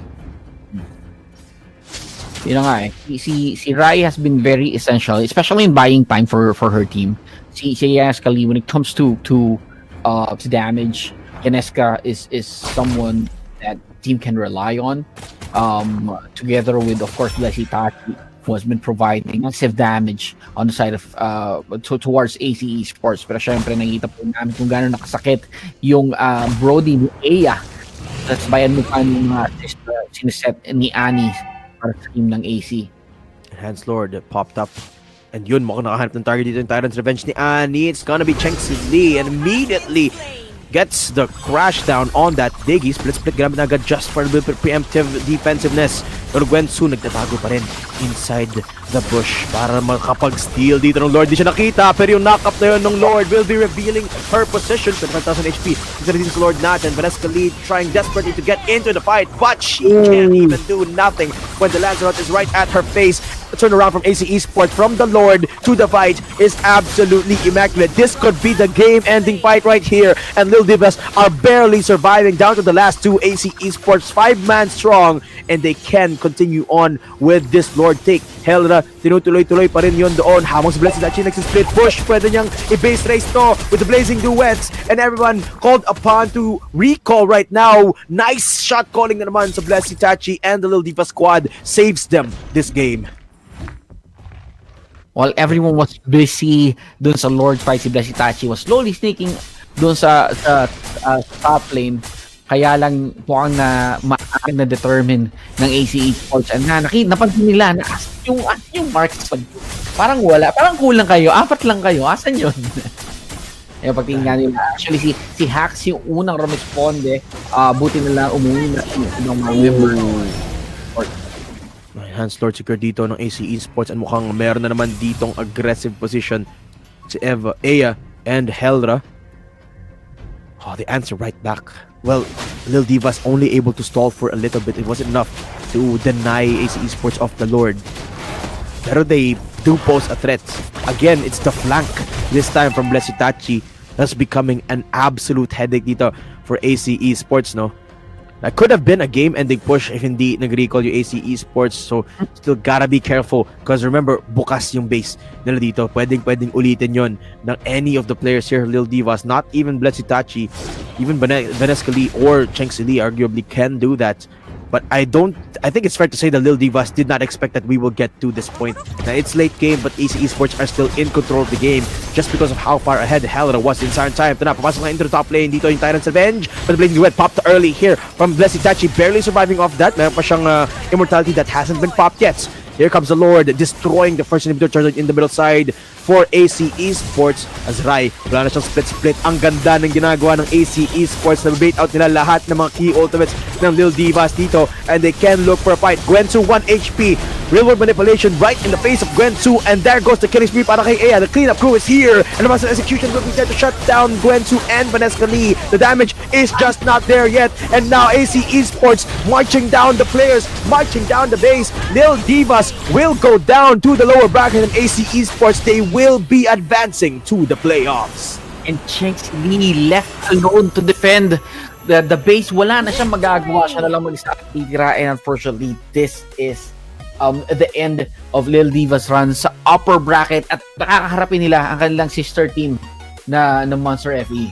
Wow, what a run from Lil Divas, from AC Esports. Now, what's a performance from them? And we talked about the late game being a little bit in favor dito of Lil Divas, but I was wrong. I was wrong. They had a fed Lancelot, and it became too much to deal with.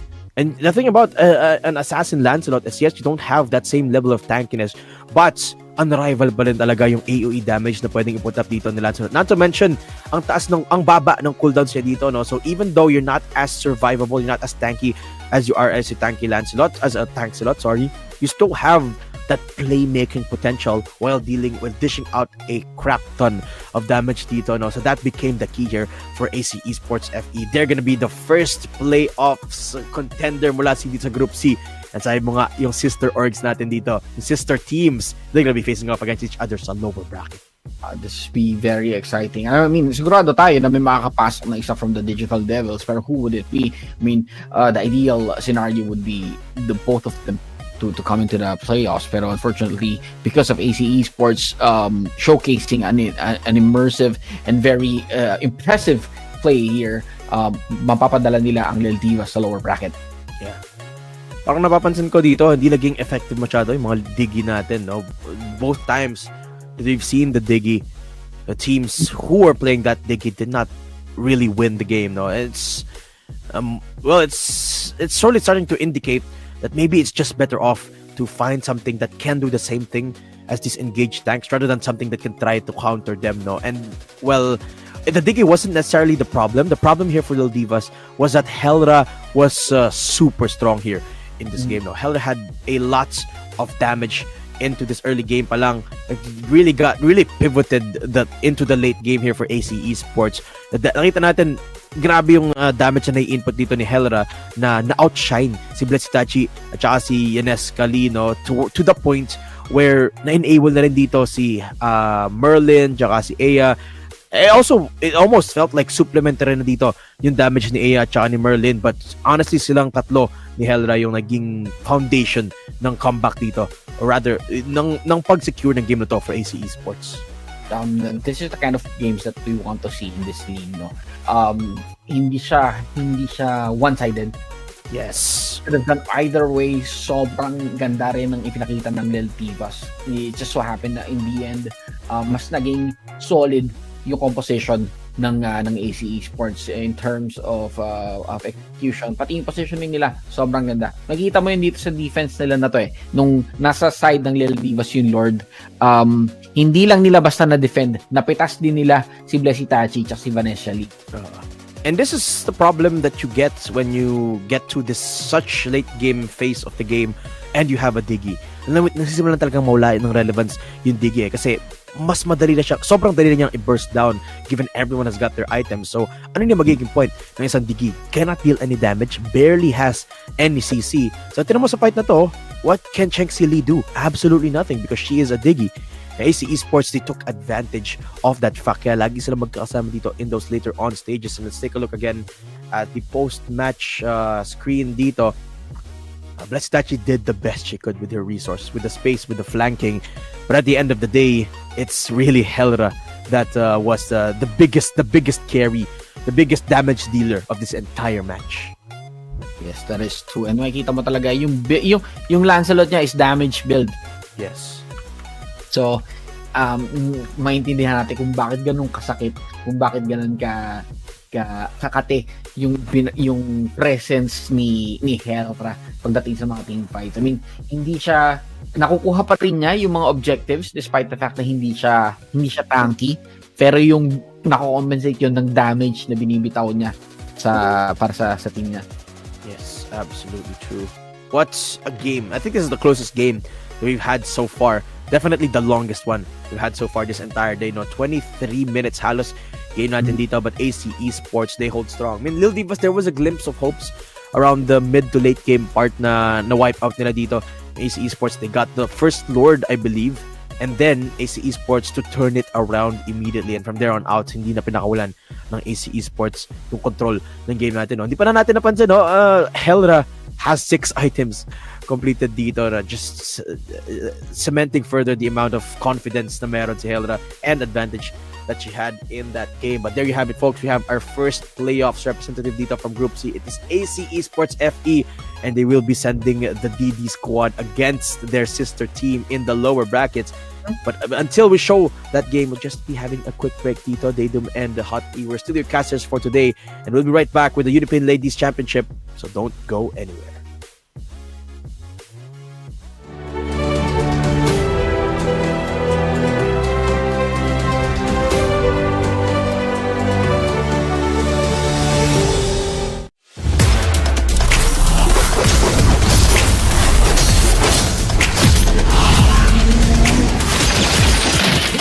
Upgrade your gaming experience with UniPin. Explore more than thousands of games. Unlock millions of songs on iTunes and Spotify premium features. Gain access to a better, faster and more secure top-up experience. With unlimited access to every entertainment you need. Feel your life out with UniPin.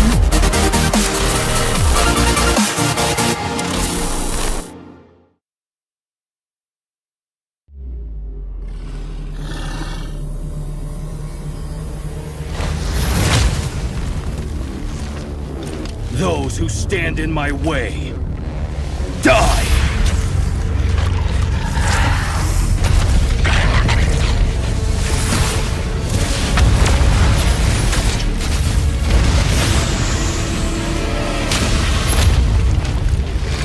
Bow before the King of the Inferno!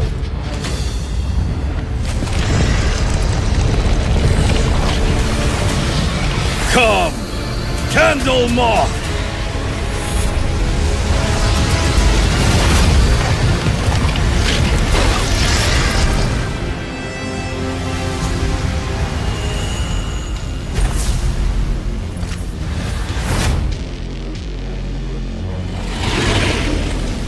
All will die away in ashes, and you are no exception!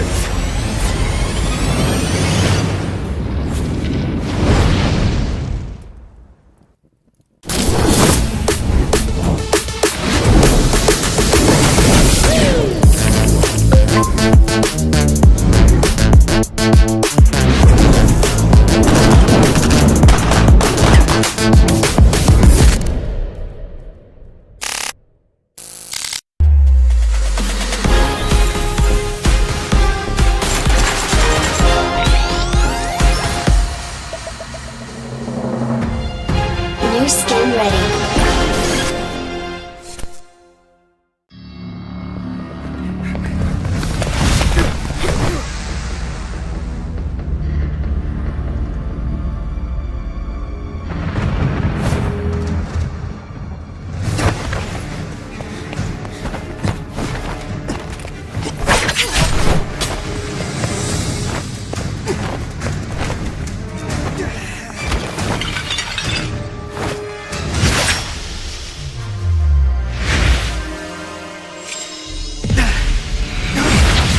Why, brother? Why must we Paxleys all take the path of magic?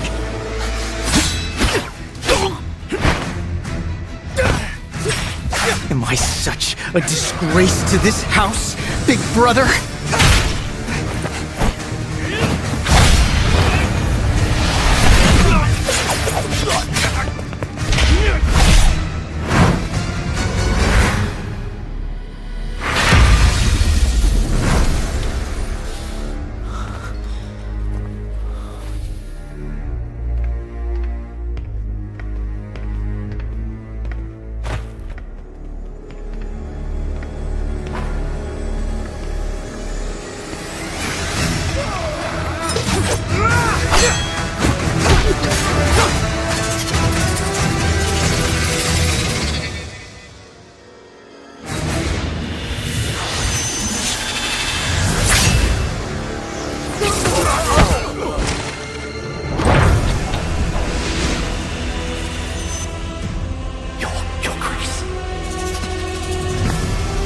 Finally, I've been expecting you. Big brother!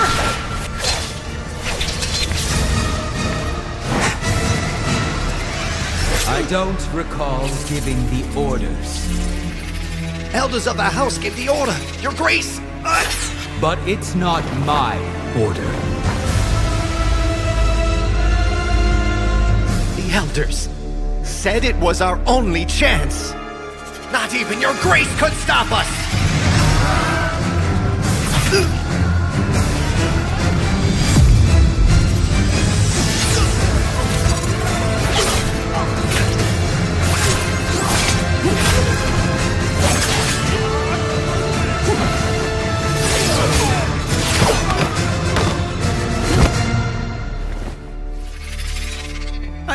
your pretentious favor.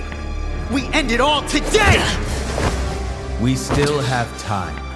Even if we don't, they don't have a say. Has it started? It's time for you to know the truth. If you don't want to die, follow me.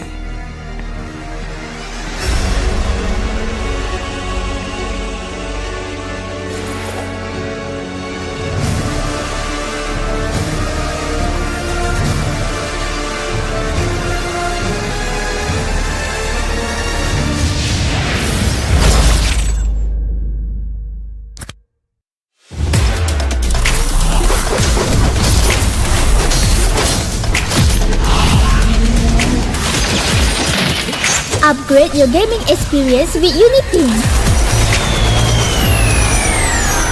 Explore more than thousands of games. Unlock millions of songs on iTunes and Spotify premium features. Gain access to a better, faster and more secure top-up experience. With unlimited access to every entertainment you need. Fill your life out with UniPin.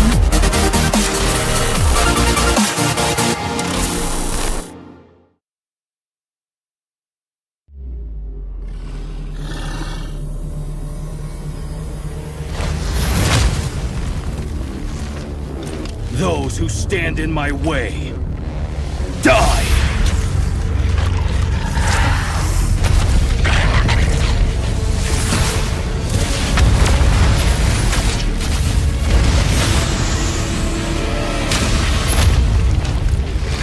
Bow before the King of the Inferno!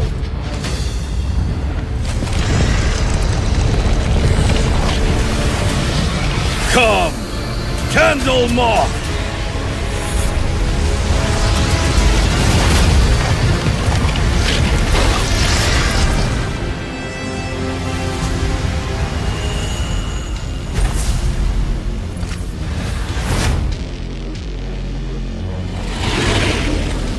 All will die away in ashes, and you are no exception!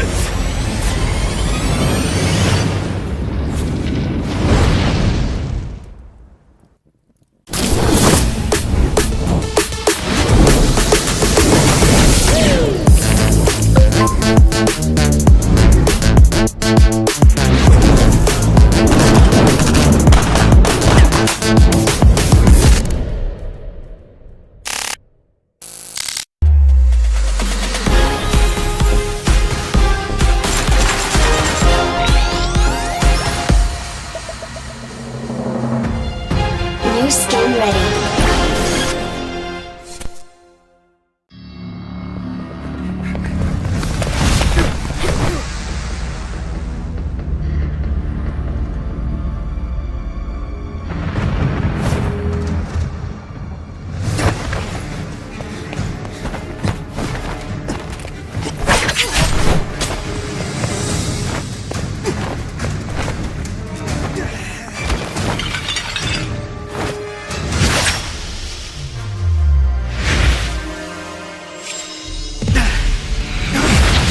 Why, brother?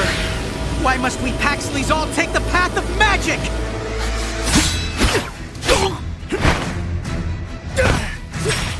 Am I such a disgrace to this house, big brother?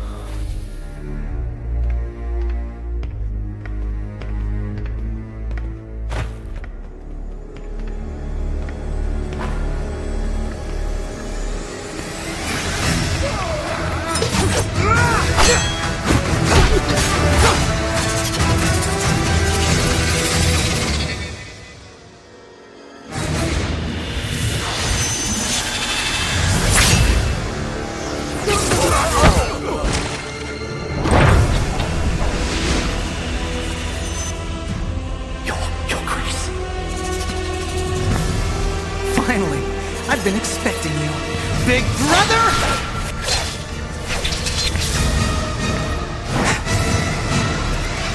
I don't recall giving the orders. Elders of the house give the order, Your Grace! But it's not my order. The elders said it was our only chance. Not even Your Grace could stop us!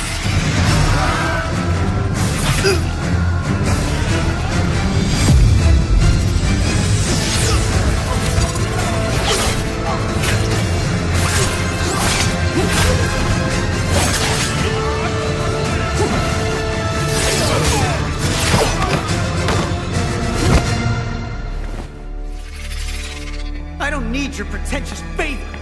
We end it all today! We still have time. Even if we don't, they don't have a say.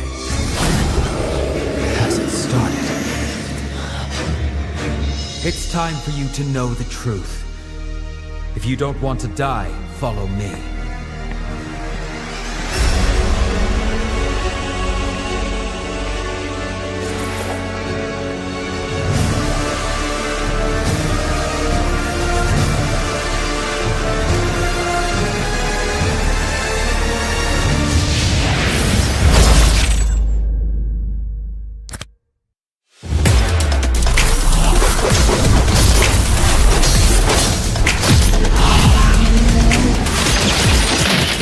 Upgrade your gaming experience with UniPin. Explore more than thousands of games. Unlock millions of songs on iTunes and Spotify premium features. Gain access to a better, faster and more secure top-up experience. With unlimited access to every entertainment you need. Feel your life out with UniPin.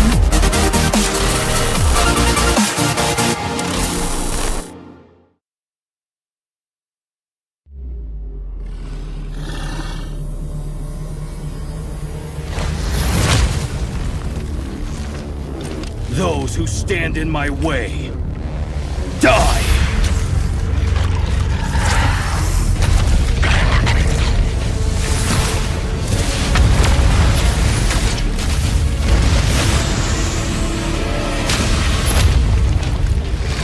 Bow before the King of the Inferno!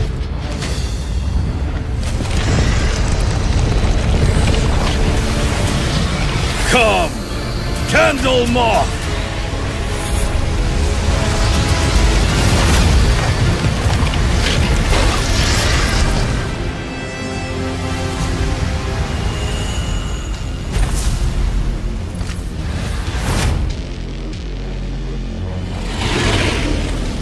All will die away in ashes, and you are no exception!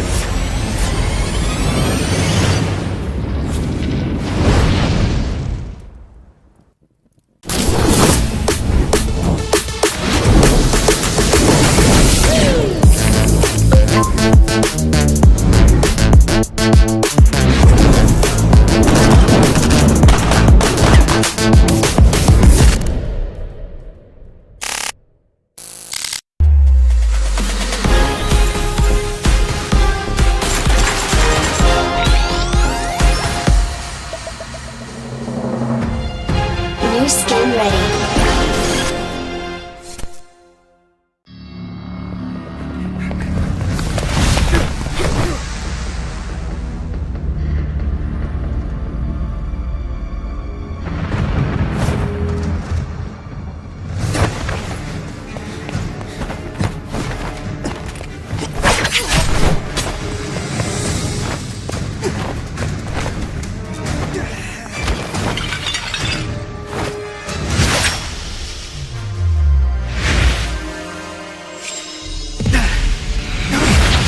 Why, brother?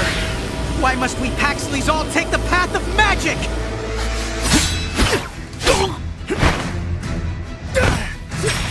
Am I such a disgrace to this house, big brother?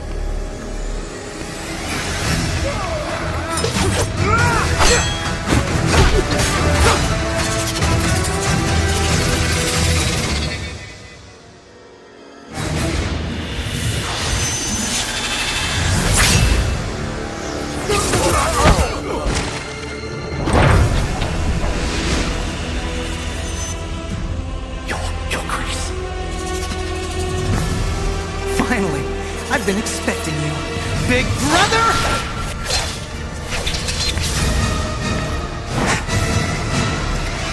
I don't recall giving the orders. Elders of the house give the order, Your Grace! But it's not my order. The elders said it was our only chance. Not even Your Grace could stop us!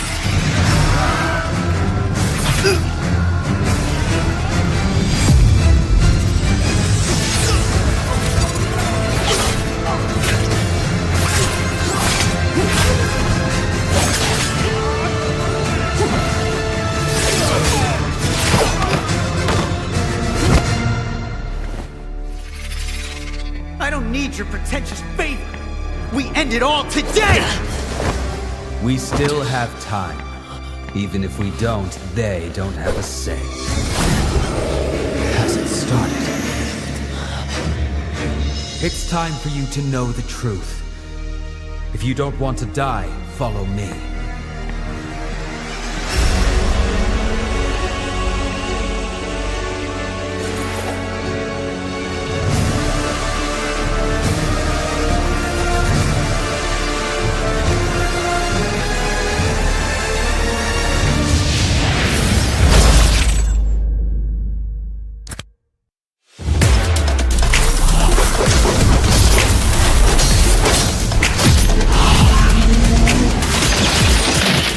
Upgrade your gaming experience with UniPin.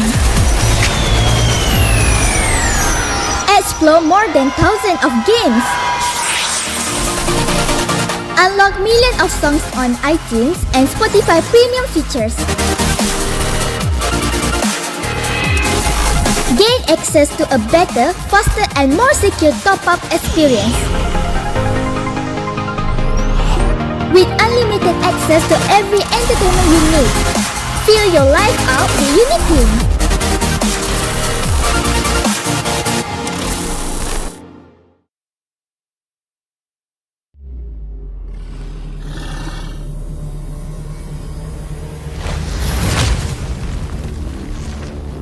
Those who stand in my way, die!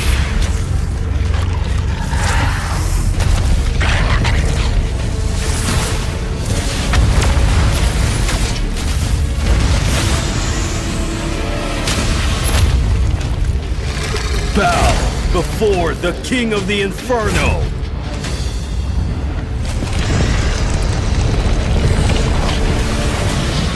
Come, Candle Moth!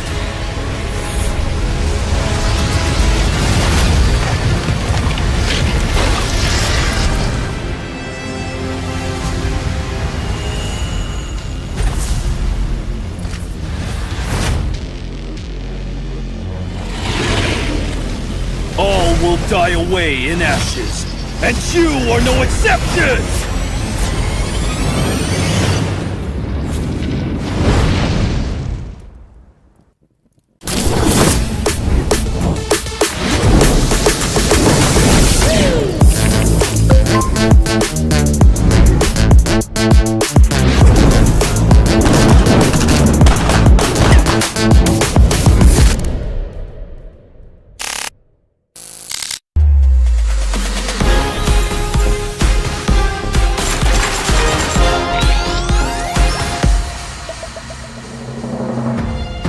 New skin ready.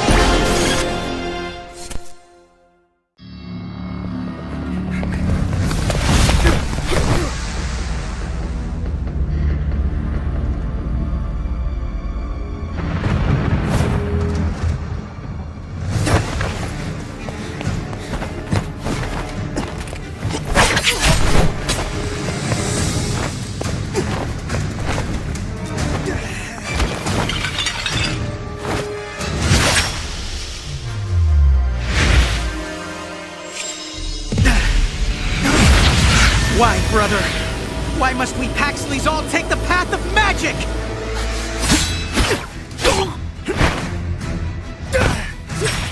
Am I such a disgrace to this house, big brother?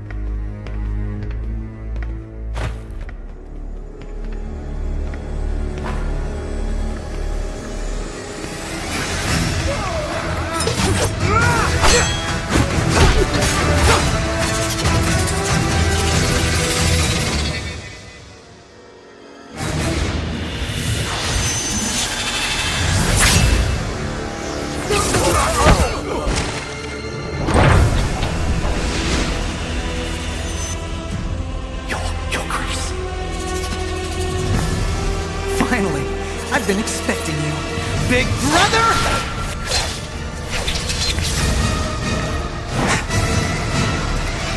I don't recall giving the orders. Elders of the house give the order, Your Grace! But it's not my order. The elders said it was our only chance. Not even Your Grace could stop us!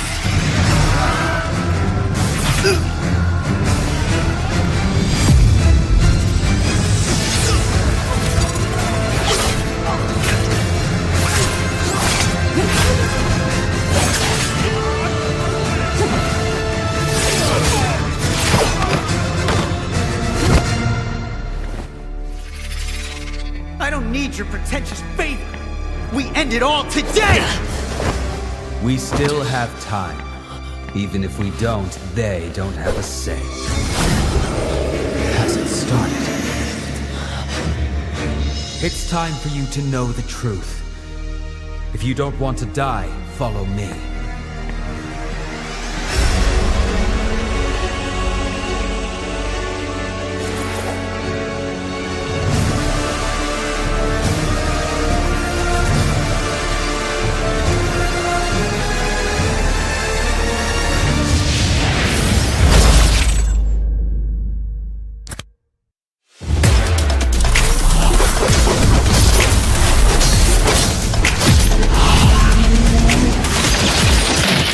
Upgrade your gaming experience with UniPin. Explore more than thousands of games. Unlock millions of songs on iTunes and Spotify premium features. Gain access to a better, faster and more secure top-up experience. With unlimited access to every entertainment you need. Feel your life out with UniPin.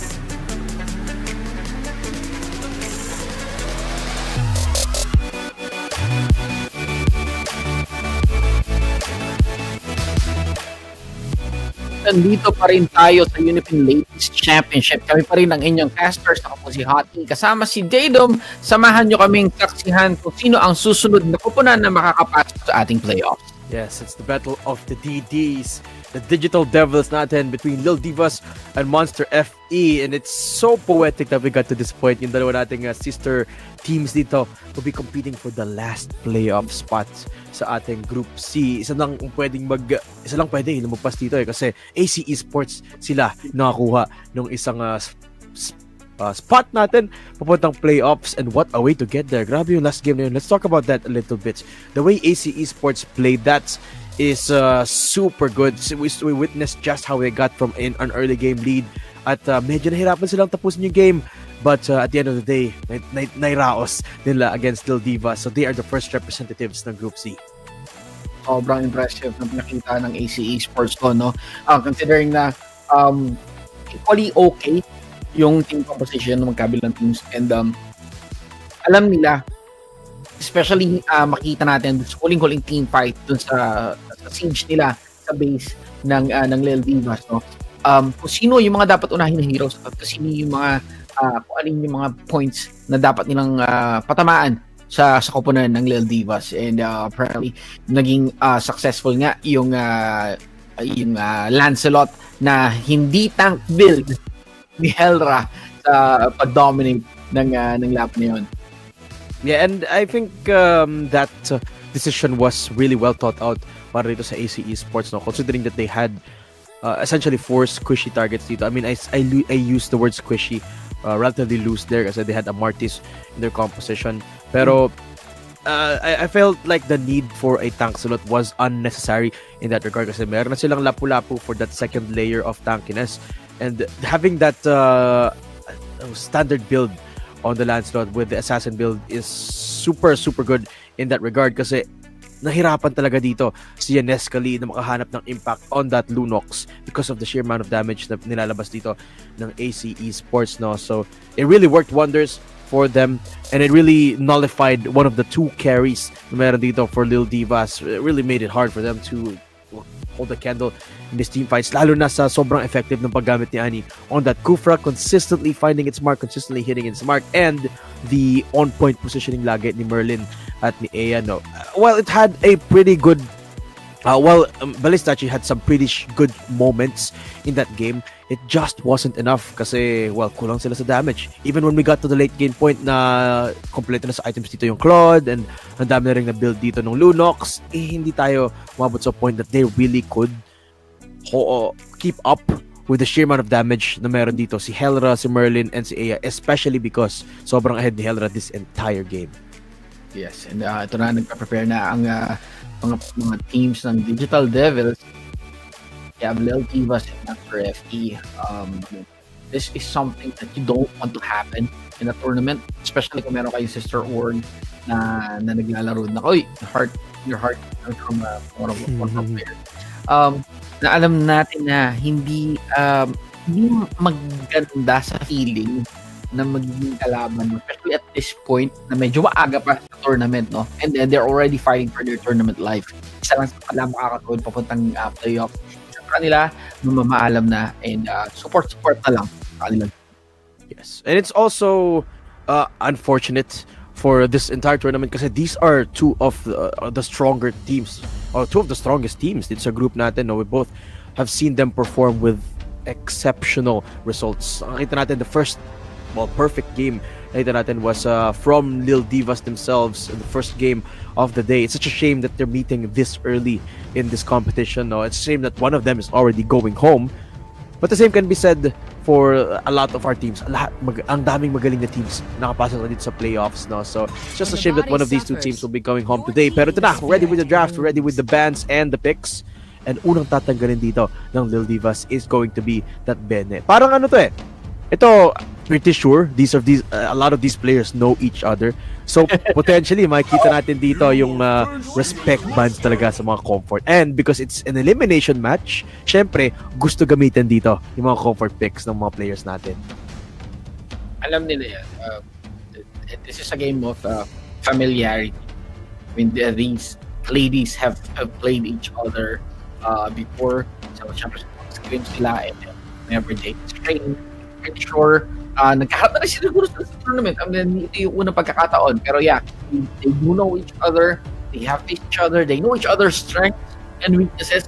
Kaya kung kasi mo, parang ito ata yung unang beses na mababan ang Benedetta sa series na to. Correct me if I'm wrong. Pero yun nga, in usual ban.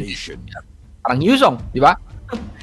Baban lang yan pagka alam mong may Yuzong yung laban Pero in general, if you're not familiar with the opponent, may baban si Yuzong Yeah, absolutely true. Yuzong is more of a second choice din naman either way compared to other XP laners na that does the same thing. I'm talking about Martus, Arlot as well. So alam talaga nila the ins and outs of the playstyles here of the opposition. Meanwhile, Monster FE sticking more towards the standard bans. Glue and Joy yung tinanggal nila dito so far from the roster here of Lil Divas. I'm expecting another meta ban here to come out from Monster FE. We've seen an Eve that's really proficiently used here for Divas, Novaria as well, and potentially yun yung magiging point of pag-aagawan nila dito is one of the mages and perhaps one of the marksmen. Claude then I think would be a potential ban here against Lil Divas considering just how powerful Blessed Itachi was in that Claude pick in that last game. Kadita. Yung mga bans dito ng Lil Divas talagang talagang catered para sa Monster. Napaka-specific ng mga bans. Oo.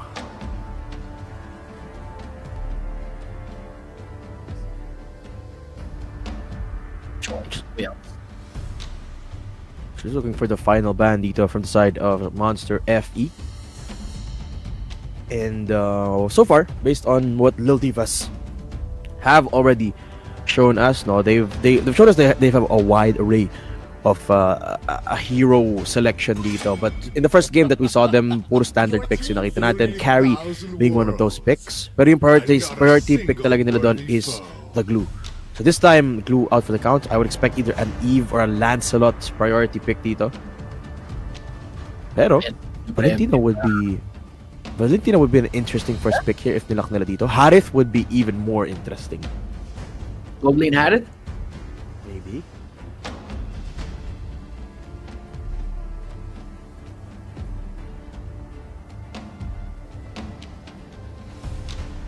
Among the planes exists the equilibrium, which Okay. I was made Eve. for. Makes a lot of sense. Of course, being one of the more powerful mages in the game ngayon, Eve, well, being one of the best mages na meron sa game ngayon, Eve really makes a lot of sense. Beatrix locked up this time from Monster FE. They're playing for that sniper. It's on the Beatrix. Potential other pick naman dito is that Arlott, as I was about to mention. Yes, locked it up this time. Lapu-Lapu would be my expected answer dito, pero I don't think Lil Divas, I don't think that is worthy of an early pickup. They'd rather go have something like this, like a carry.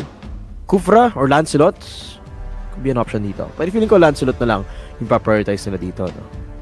Pwede yun, kung nilakagad nila yung jungler nila. Considering na binan naman na yung Martes at magda-damage build sa Gwensu. Pero kasi Gwensu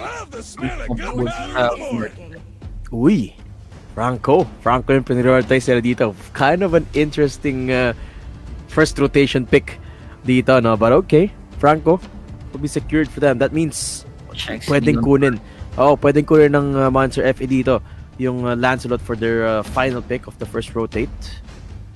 Unless they're planning something else. Means we've seen Monster FE both of these Lil Divas, we've seen them go for interesting comps in the previous game. They had a Lunox on top of a Claude, so I wouldn't be surprised if they go for that same type of strat this time. Sa Hayabusa getting locked up by Monster FE dito, no? Second ban's on the way. Wala pa ditong jungle on the side of Lil Divas. Meanwhile, for Monster FE, wala pa silang tank. Kufra could be the top priority dito. And considering na wala na tayong glue, no? I think Kufra's priority really goes up tenfold dito sa ating game. I think last game of actually Group Letter C dito. I didn't even realize it's gonna be the last game of Group C. It gets even more poetic para dito sa ating Digital Devil squads. Pero one interesting thing to notice is naiwang open yung 1-1 pero walang pumansin. That is true. It's true. Usually nakakuha yan Pero the fact na hindi naging priority man si 1-1 walang kuha. Even with even dun sa sumunod na yung carry and the Monster FE went for Beatrix. Yeah, I think the thing about the 1-1 is, I think the reason why that is the case for this 1-1 is mahirap pa rin naman talaga kasi gamitin ang isang 1-1 compared to other marksmen kasi you have to constantly move while you're auto-attacking. So, a carry, I think, accomplishes the same thing but it's a little bit easier kasi hindi mo naman kailangan mag-dash every auto-attack. Could be the reason why, but it also could be that mas favor lang talaga ng teams natin itong mga marksmen na to. Fredrin getting banned out away. Benedetta is the first ban. It's Valentina that's banned out this time. So I think Faramis could be one of the options here para sa pareho nating teams, no? If Lil Divas decide not to ban it away. But you gotta remember, Monster FE, they have pick priority in this second rotation. So they're the ones that can take that Faramis first if they want to. Faramis. Pero kumana sila may tinanggal na si Kufra. Okay. Kailangan nila ng wala pa silang mage and wala pa silang roam ang Monster FE. alin ang ipaprioritize nila. Sicilian mid against Eve. Only love and Could be. night Yes. is everlasting. And the thing about a Sicilian against an Eve is pag nag-activate ng real world manipulation dito, yung Eve, pwedeng hilahin ng Sicilian, no, para makancel yun. So that's really one of the things that really makes Sicilian possibly, arguably viable sa meta ngayon is when you have an Eve that's priority picked, you can pick a Sicilian para makancel that. Same could be said para sa Fars, ano, Cecil really good at denying those ultimates, especially in the late game stages where ang hirap makipag-keep up sa damage ng isang Eve tsaka ng isang Fars. Cecil is one of the few that can do that. Even possibly out-damaging these mages by becoming a little bit more safe kasi Cecil hindi niya kailangan mag-channel hindi niya kailangan tumigil gumalaw para makapag-deal ng long-range damage. So that's really nice to have. Pero Terizla, uy! They lock up Terizla dito. Really interesting choice against the Arlots. Wow, this is a first for me dito sa tournament na to.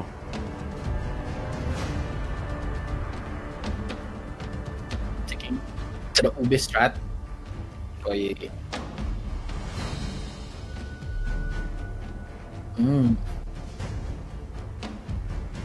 Pareho to ng pinakita ng Monster sa laban nila kada. Pwede ito yung sagot nila. Sustain.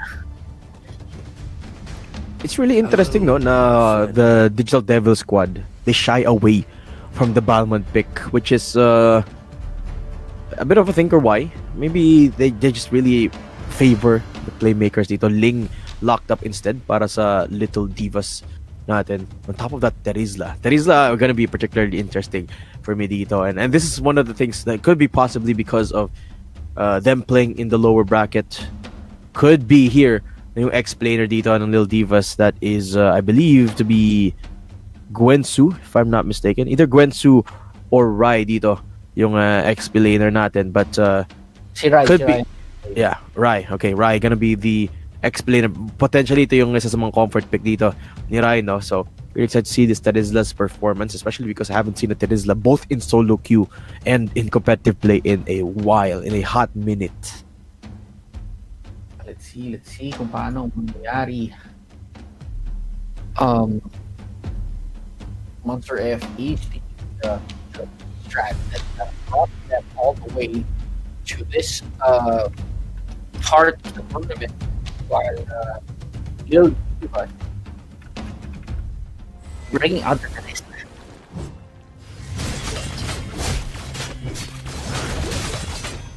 Here we go. Final game of Group C's group stage dito. Between the Digital Devil squads here, Lil Divas versus Monster FE. Fights between sister teams here under the same banner of the Digital Devils, with particularly interesting comps, particularly interesting picks on both sides. On the one hand, you got the Terizla. On the other, you've got a Sicilian dito sa may middle side. But the drawback about having a Sicilian, though, is it takes a lot of time to ramp up now, especially compared to an Eve. I mean, they're both late game oriented, but si Cecil really needs those items, really needs the level ups bago makakuha ng considerable amount of damage dito. So they have to be giving a special care, special attention para dito kay Copy Z. And grabe din yung mana na nagagamit dito ng Cecil. Tignan mo, kailangan na agad ni Copy Z dito ng mana, something that can replenish her mana. So mag-recall agad siya dito. That leaves the opening para sa Lil Divas na mag-rotate. Tama, topside agad dito yung position ni Yaneska. Yes, kailangan niya umuwi every once in a while. And nakita na dito si Cheng, si Lee to assist. Si Bless, si Tachi. Think pa nga. Kwento ni Trent para sa Respo. Wala namang engagement na mangyayari. Tabalik lang sa lane si Dane. Kasama si TBBB. 8 seconds left on the first turtle about to spawn up in Monster FE. Sila yung nauna dito sa party na to, no? So far, wala pang nahihook dito si Sheng Silino. A little bit tamed on the Franco aggression. Not as aggressive as other Francos that we've seen in this group stage so far. But turtle already starting to spawn up. My ultimate na dito. Si Gwen Su, level 4 on that Ling. can use. Actually, unavailable yung kanyang ultimate doon. I wonder why. Pero ngayon, first blood onto Eli Shira. It is Gwensu to pick that up. Habang nag-release at Turtle, it's actually the healing of the SS dito that's saving the life of Shelby until she flickers back to safety. So, kailangan mag-back up dito ng Monster FE kasi well, wala silang priority. Eli Shira went down. Kailangan nilang intayin yung retribution nila. Gwensu about to take down this turtle, pero shall be buying a little bit of time. The first retribution, the first turtle will be going in the way of Kopi Z and Monster FE dahil na-take down si Gwensu. It's a 3-4-1 exchange with Monster FE securing the first turtle and walking off with the fight. Not admiring fact mo ng mga FE, no? Shelby was buying time for Shira. Shira hindi naman mabilis since first blood pa lang mabilis yung respawn niya, nakabalik na siya, and then they were able to take down 3 members of the DIVAS. Took the turtle with it too. And Lil Divas, they did a really good job on that first encounter dun sa fight. No, they took down Eli Shira. But ang ganda ng time buying doon ni Phoebe at saka ni Shelby, no? Phoebe just keeping Shelby alive the entire time made it so that Lil Divas could not take a turtle. And by the time na lumayo dito si Shelby, nakabalik na sa fight si Shira. So they could turn around in that regard. The Monster FE did a fantastic job at that. Ooh, nice steal from Gwensu there against the Little Wanderer.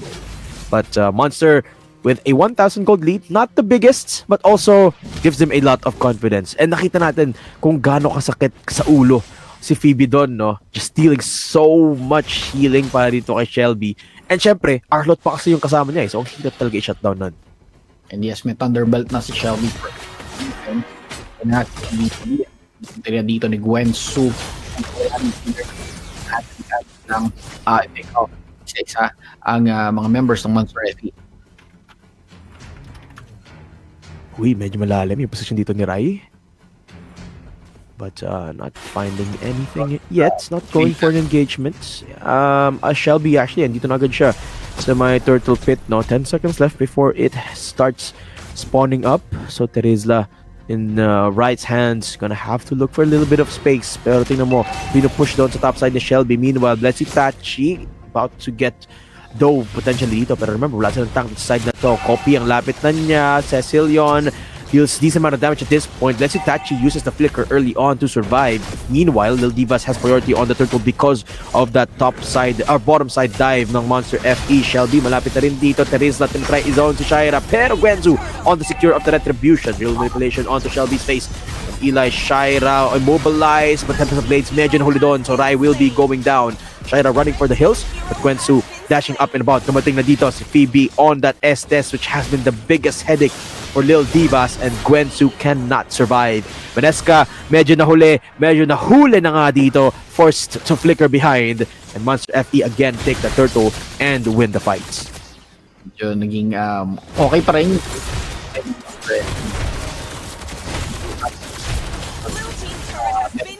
Balik, nakuha nila si Gwen. Rin nga lang rin nun, yung kanilang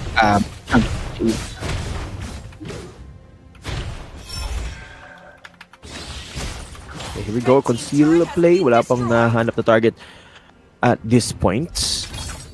But pwede lang mag-reset doon. And again, I'm really surprised that Cheng Lee is playing this Franco very, very reservedly. Wala pa tayong nakikitang hook, no? Kahit isa from Cheng Xi. Instead, it's Monster FE that's been super proactive with the plays. And grabe yung presence dito ni Phoebe, no? 302, 100% na naman yung kill participation dito ng Estes.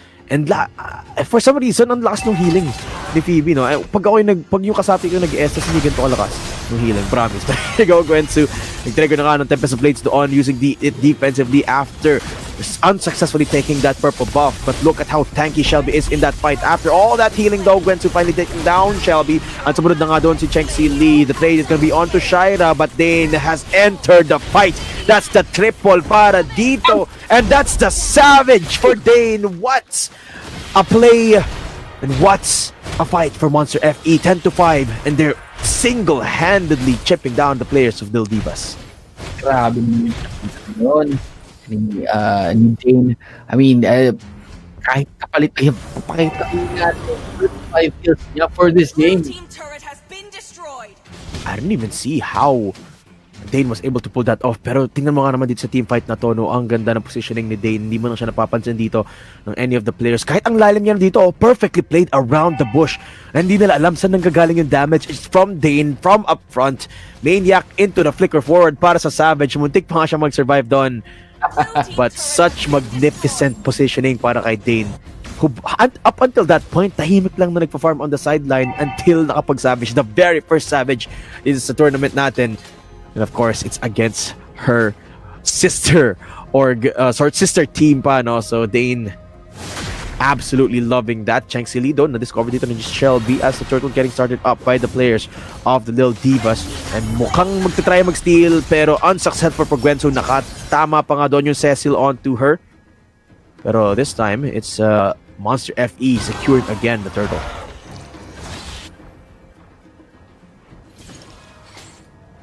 Here we go. A lot of suppression, a lot of control in assert dito ng Monster FE towards the purple side of the jungle ng Lil Divas. So gusto nilang i-siege yung tower dito sa top lane. One side, magkakaroon 1v1 dito, but that is Ling after all. Oh, nice cancel from Gwensu! Or actually from Shelby, denying Gwensu off that survival. You're on top side, nag-collapse na nga dito yung Monster FE. It's blessed actually though with the double kill, pero Kopi naghahanap pa ng pwedeng mas-snipe down doon with the Sicilian and Dane again on the board. That is a 2-for-2 trade so far, pero Monster FE have a little bit more going for themselves as they're gunning for the base of Lil Divas dito. But reinforcements have arrived! Dane na naman with the secure what's the snipe down combo of Dane and Copy, netting them up so much damage. I don't think ina-expect yun ng Lil Divas kasi full HP pa doon si Blessitachi. But she got destroyed by the combo of the Cecil and the Beatrix.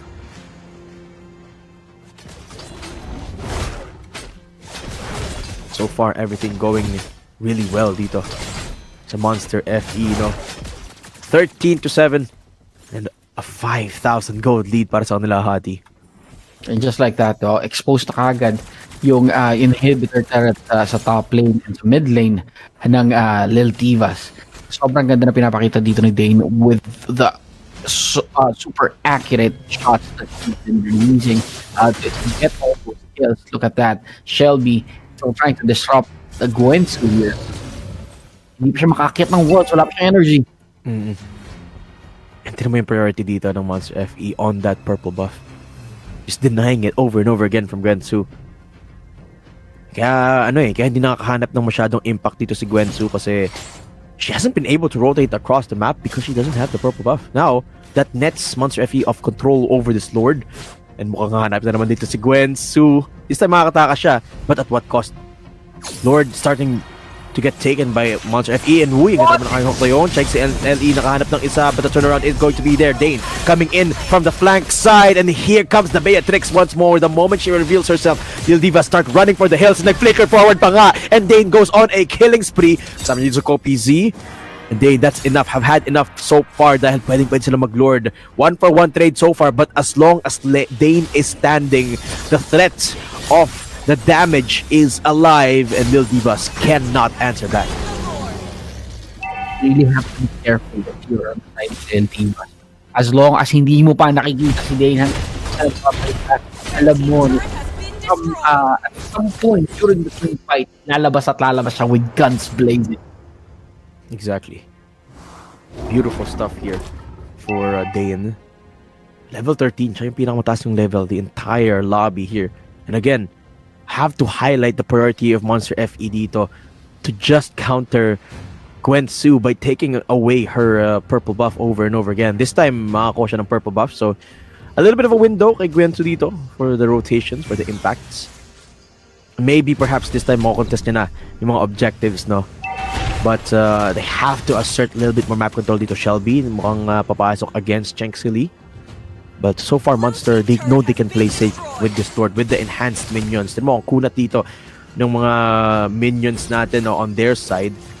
Lil Divas don't really have much of a choice. They are gonna send Blessitachi over towards that Lord lane.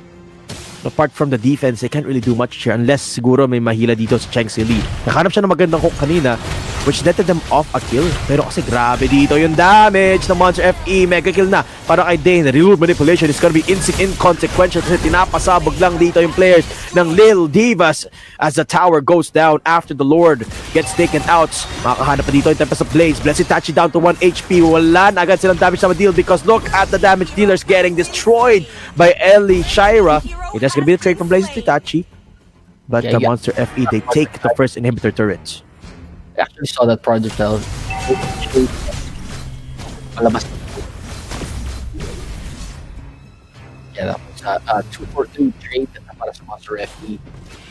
Kailangan lang hintayin yung susunod ni Lord before they plan another siege dito sa base ng Lil Divas. True.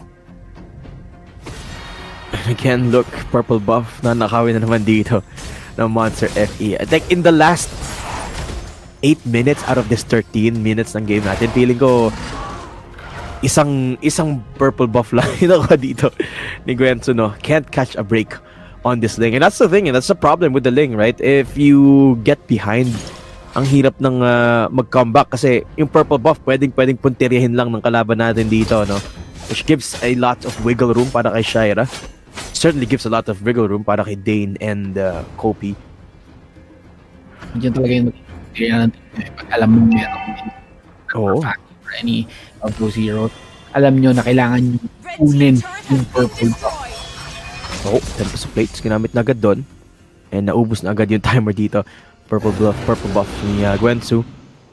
Lord spawning up could be an opportunity dito sa Lil Divas to contest this. Nauna na nga sila doon with Rai starting up the Lord aggro. Pero syempre, susunod na dito yung Monster FE. And the good thing about Monster FE dito is because they have the advantage. They could just keep baiting this Lord take for Lil Divas. And habang nangyayari yung pagbibait nila dito, unti-unti magpupush yung top side minions dito ng Lil Divas. Because remember, there is no top lane inhibitor turret anymore para sa Lil Divas. So they have to consistently respond to the Lord take and the top lane getting shoved by the minions. Pero mukhang hindi man lang sila makakalapit dito sa Lord Monster FE. I think they're going to want to commit to this kahit medyo malayo si Dane because they have enough damage anyway. Pero it's just a bait. It's a setup. Gahanap si Shelby ng stragglers.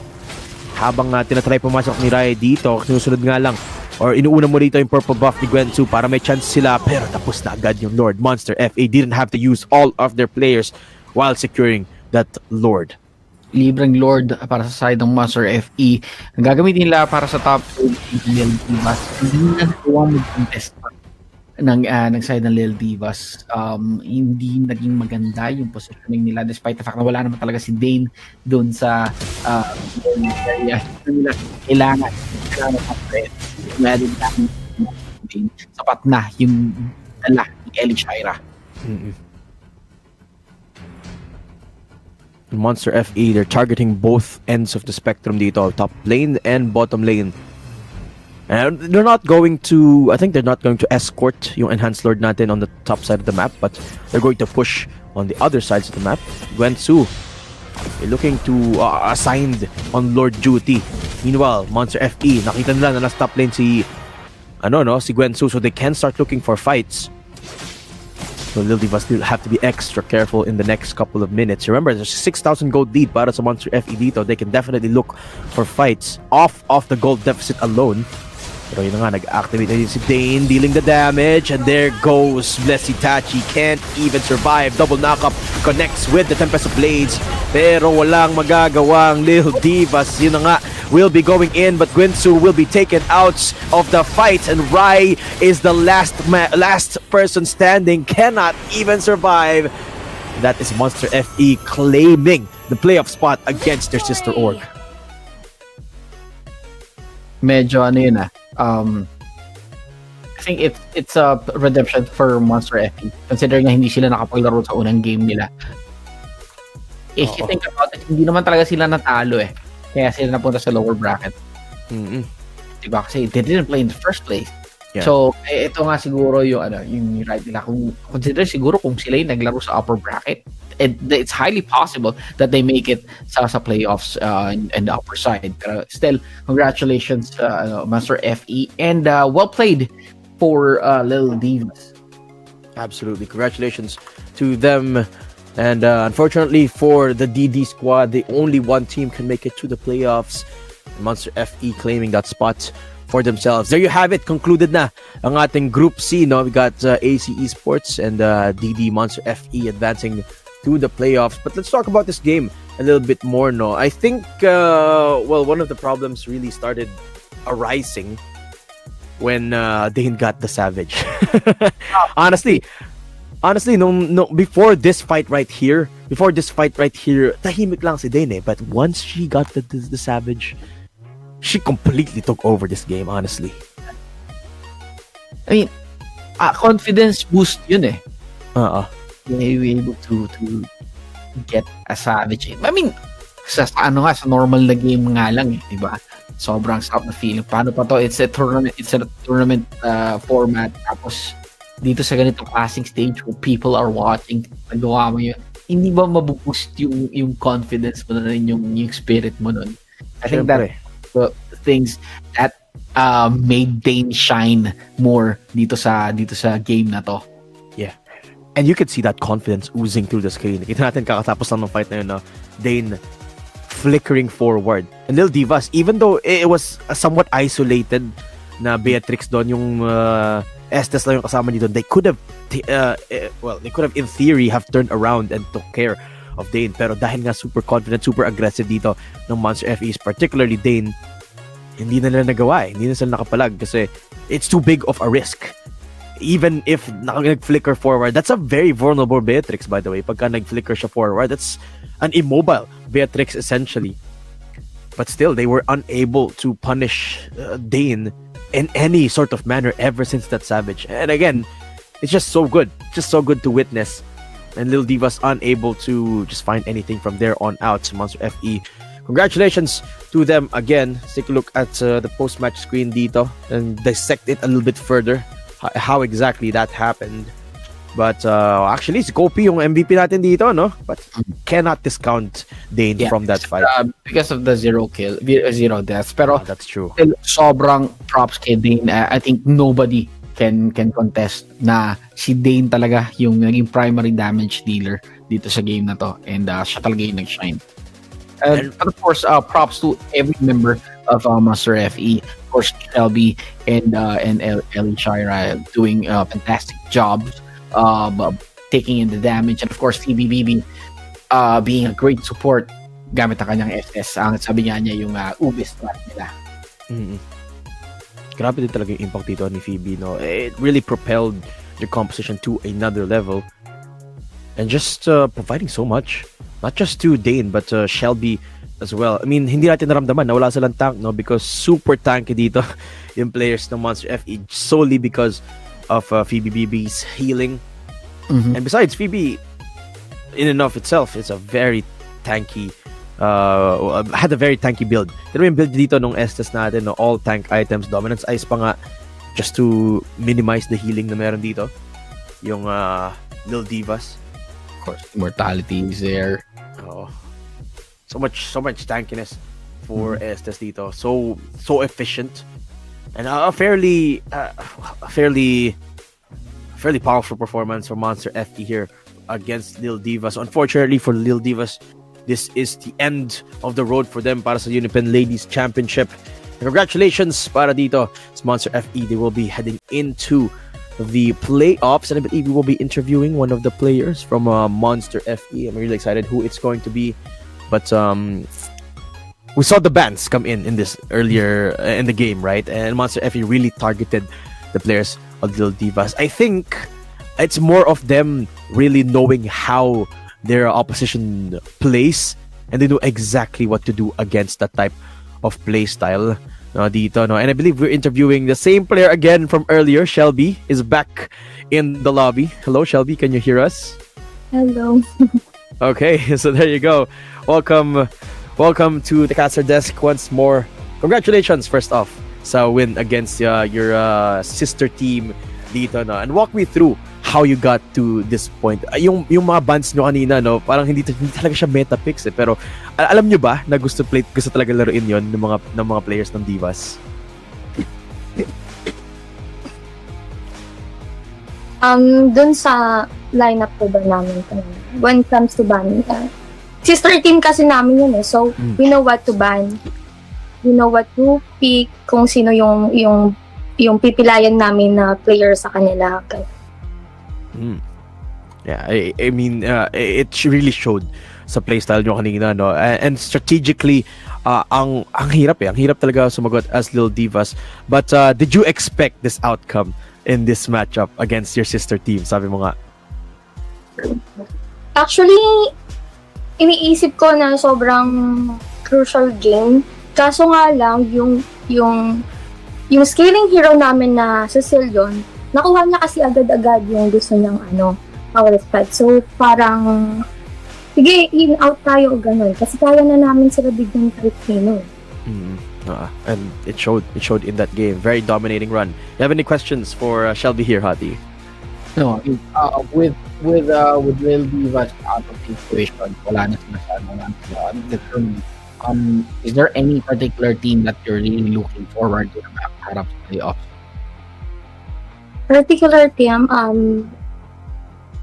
I think, parang wala eh. Kasi lahat naman ng mga teams sa my FE, we're ready to teams up against with them. So, ganun. Nakalaro naman na namin almost all of the female team, so parang ready na lang kami lagi. Okay, one last question for me. So you said you were ready to take on anyone sa ating mga teams na nandito pa, no? But sino yung sa tingin nyo is the biggest threat to you guys in this entire competition? For me, the biggest threat is the Smart Omega Empress kasi as we all know, they represented Philippines sa SEA Games. Talagang sobrang solid nila as a team, sobrang lakas nila. Like, sobrang sobrang lakas. As in, parang lalaki sila maglaro, ganun. Sobrang solid nila. Okay. Congratulations again, Shelby, for winning that game against your sister team, and congratulations for getting into the playoffs. Best of luck to you guys from here on out, and thank you so much for joining us dito sa ating post-match interview. Thank you. Okay. After that, kumpleto na yung ating mga teams sa Group C, and when we return, we will be starting with Group D. We have Smart Omega Empress, IDNS, WINX, LYCAN, ESPORTS, FE, Z4, BYBIT. Ayan, makikita natin yung mga teams sa Group D. For Group C, congratulations to AC Esports FE and This is what group? Right. AC Esports FE sa upper bracket and DD Monsters FE sa lower bracket. Sorry, medyo nalito ako dun sa Yes, when we return, sisimulan natin ang ating last group para sa ating group stage. So, a fresh set of teams with one of the biggest names in this tournament, no? Smart Omega Empress. Sila yung sila yung opening match natin for later on. But until then, mag-break muna tayo. Pahinga muna kami ni Kuya mo Hot E para sa UniPin Ladies Championship. So for now, we'll just be having a quick break. But when we return, it's the final group of the group stage, at malalaman natin who the last two teams will be joining our playoffs teams thus far. So now, we're just gonna be heading off for a bit of a breather. My name is Daydom, kasama ko dito ang nag-iisang si Hot E. We will be right back with the UniPin Ladies Championship.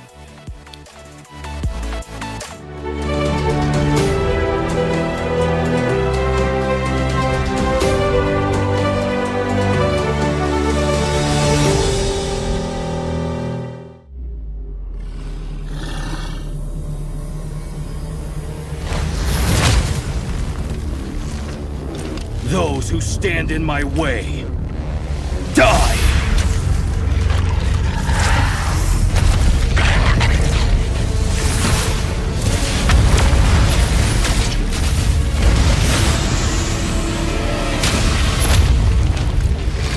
Bow before the King of the Inferno!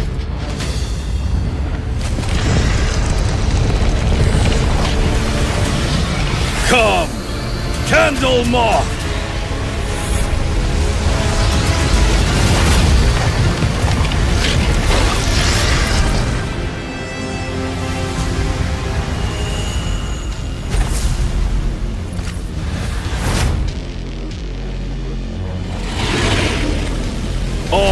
die away in ashes, and you are no exception!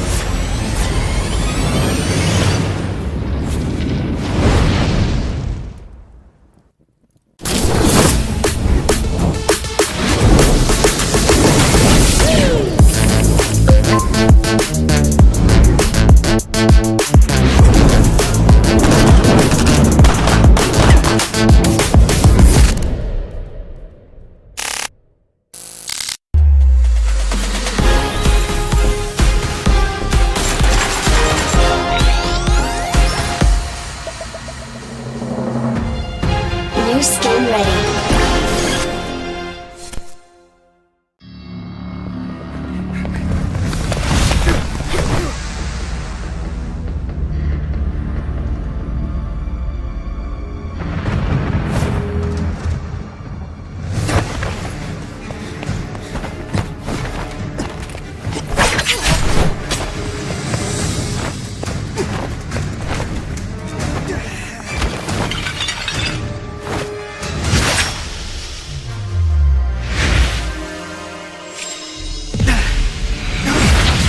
Why, brother? Why must we Paxleys all take the path of magic?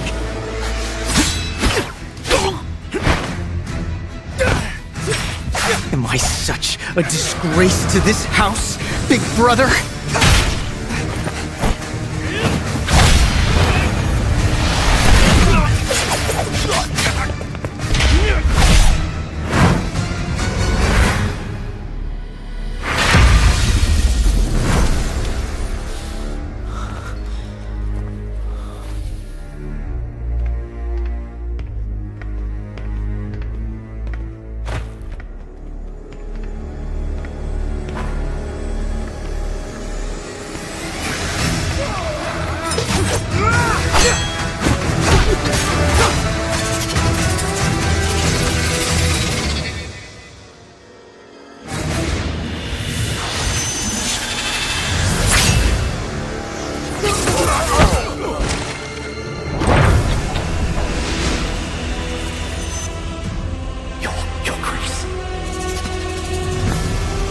Finally, I've been expecting you, big brother!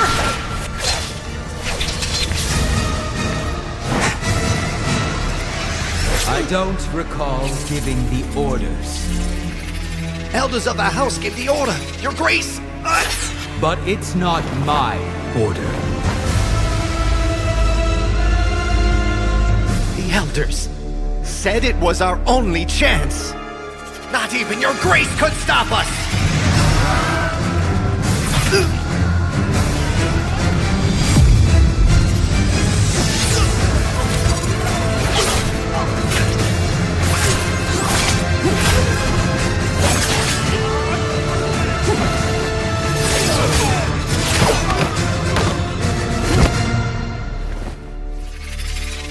I don't need your pretentious favor.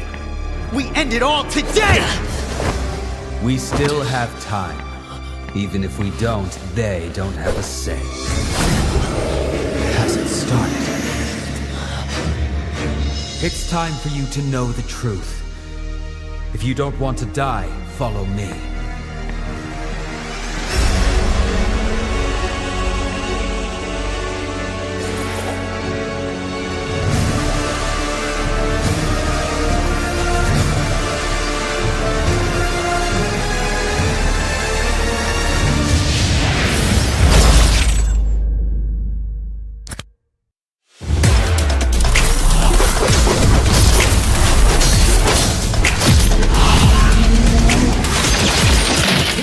Upgrade your gaming experience with UniPin. Explore more than thousands of games. Unlock millions of songs on iTunes and Spotify premium features.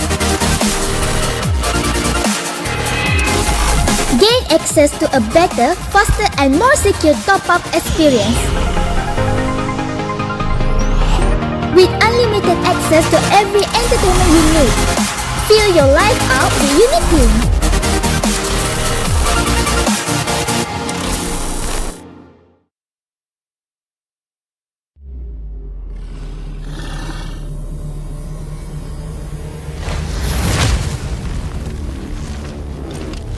who stand in my way.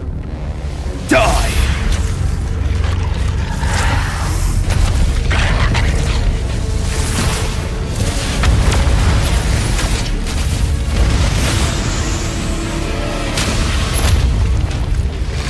Bow before the King of the Inferno!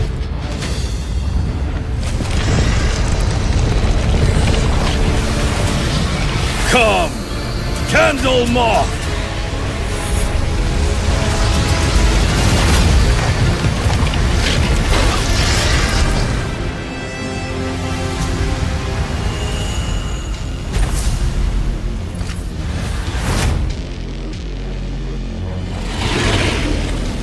All will die away in ashes, and you are no exception!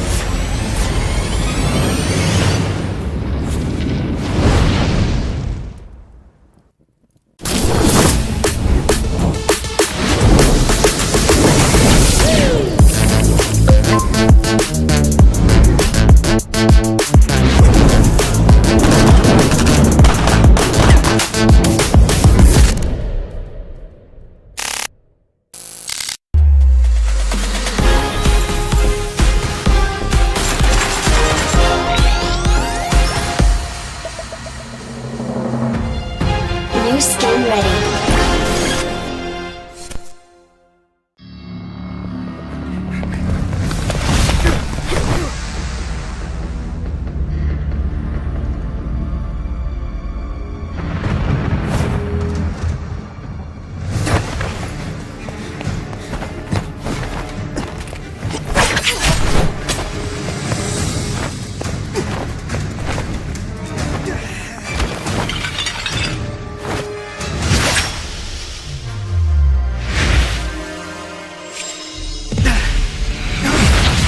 Why, brother? Why must we Paxleys all take the path of magic?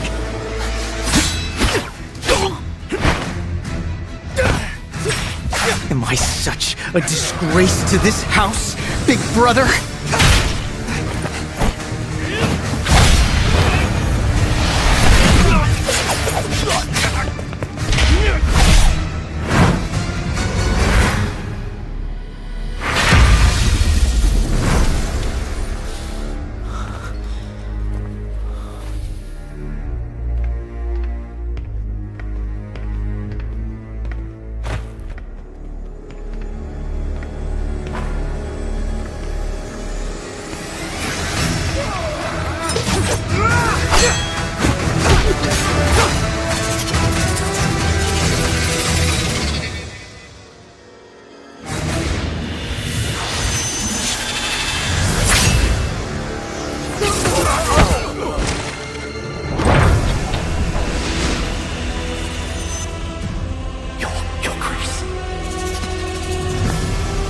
Finally, I've been expecting you. Big brother!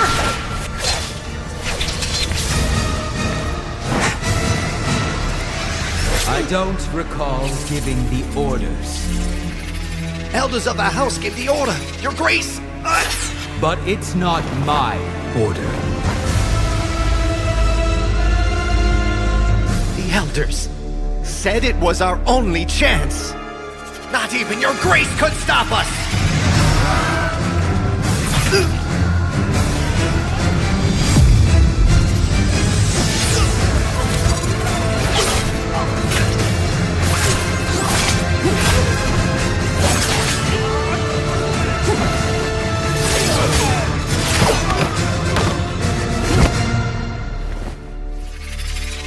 I don't need your pretentious favor.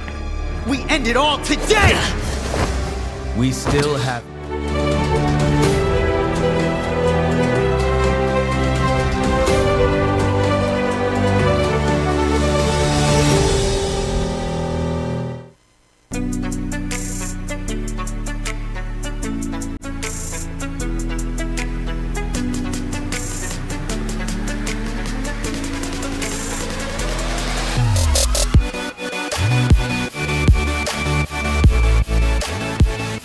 Welcome back, folks. We're back here with the UniPin Ladies Championship. Nandito tayo sa huling group natin na magtutunggali para sa huling dalawang natitirang playoff spots. Ako nga pala si Dayton at kasama ko nag-iisa na si Hati. And I'm super excited for our next coming matches dito, Hati. Smart Omega Empress, IDNS WINX, LYCAN Esports FE at Z4 BYBIT ang maglalaban-laban sa huling dalawang slots na titira para sa ating playoffs na mangyayari bukas. Sino kaya sa kanila ang aabante at sino ang mamamaalam ngayong gabi?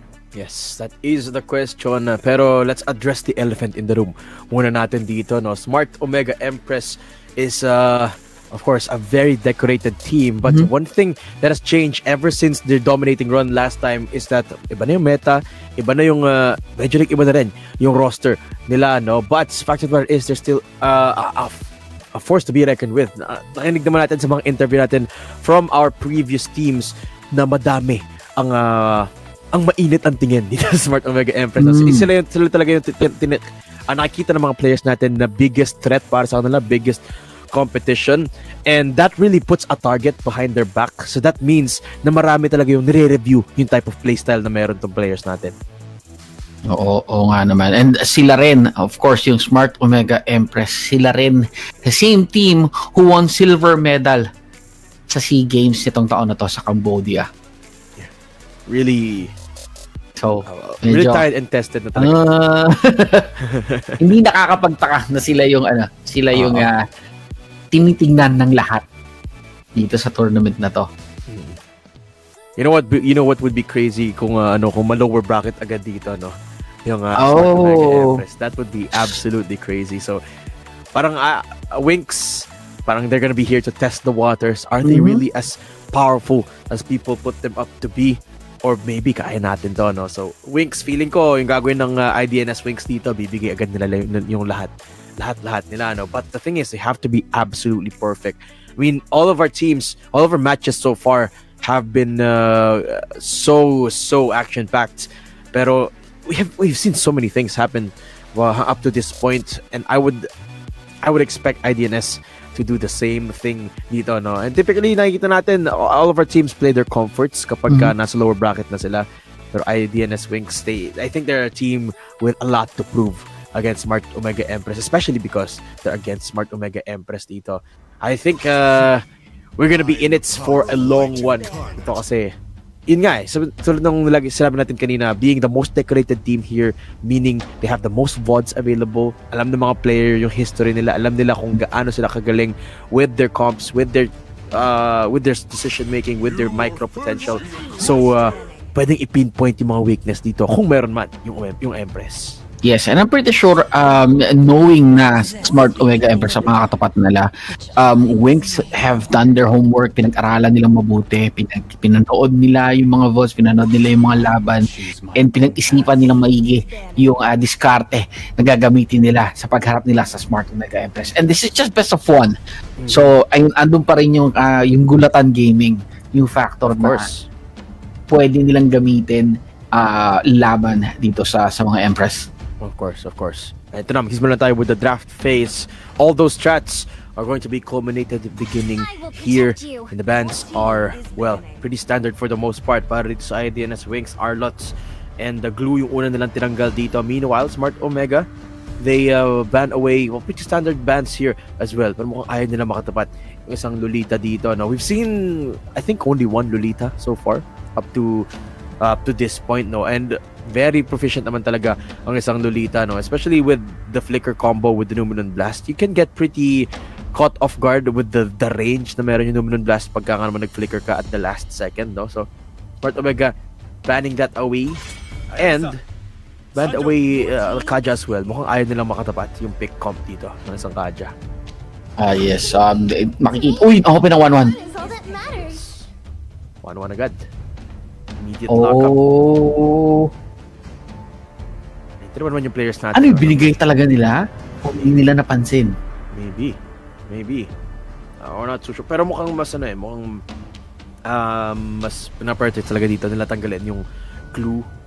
Well, the first 3 bans dito of IDNS WINX. So maybe they're a lot more willing to play against the 1-1 compared to the first 3 bans that they've had. And isa makakasecure sila ng Novaria for themselves with Eve out of the count. I think Novaria is a somewhat at this current state now, at the current state of the meta and the hero, I think somewhat superior ang Novaria compared to Opharsa. So they're gonna be happy to lock that up for themselves. Ling yung priority pick nila dito instead of an XP laner or even a marksman. Tingnan natin kung paano ito sosolusyonan ng IDNS WINX. And sinecure na nila yung Ling for their jungler and yung Novaria na kinuha nila para sa kanilang mid laner. Nga naman, bakit hindi Valentina?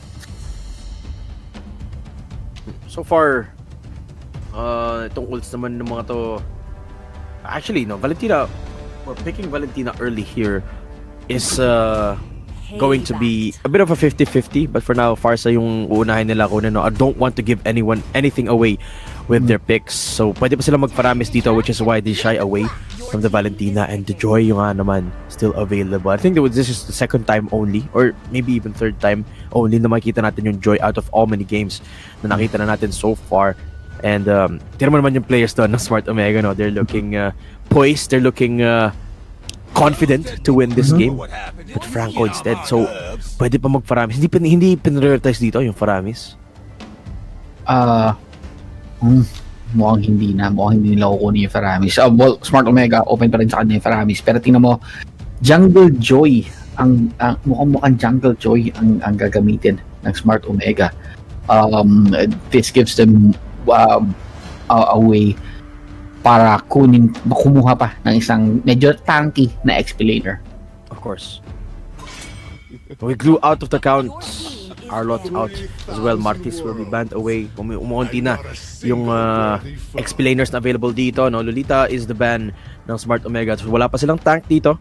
Still have a fair couple of options. Mukhang magpipivot towards picking ito yung IDNS because of the Franco. That sort of gives away their strats, the early game strat for the moment. Pero marami pang options dito for Smart Omega. They could the good thing about the Joy and the 1-1 is you can go for a very versatile composition. You can draft around the 1-1, you can draft anything around it. Pwede kang mag-pick ng mga strong, sustainable solo laners, and 1-1 would be absolutely fine, especially with the safety that she has in enough innately, no? The band's now coming in. Wala pa nga namang marksman dito on IDNS side, and the Moskov, of course, is one of those marksman na kayang mag-shutdown ang isang 1-1 in lane. So Moskov off the table. Melissa up for grabs pa rin. Pero the options, marami pa dito for the marksman. Hindi prioritize dito yung marksman bans on both sides. Tanggal si Fredrin. So, okay. Tinatanggal talaga nila yung mga marksman na pwede tumapat kay 1-1. Beatrix out. And I think wala na at least at this point, I'm not sure what else that could be picked here for IDNS that is powerful enough in the meta right now. I'm thinking maybe Bruno could be up there to deal with the damage early on. Pero kasi pagka nag-level 6, ultimate power spike na dito yung mga players natin, particularly the 1-1, is gonna stay relatively safe from anything other than those na lock away na nila, no, na ban away na nila. So bit of a thinker. Ano yung pipick dito ng IDNS? Clint! Okay! Clint will be locked up here ng IDNS WINX just to try and nullify this 1-1 once you hit that power spike. So really interesting draft so far.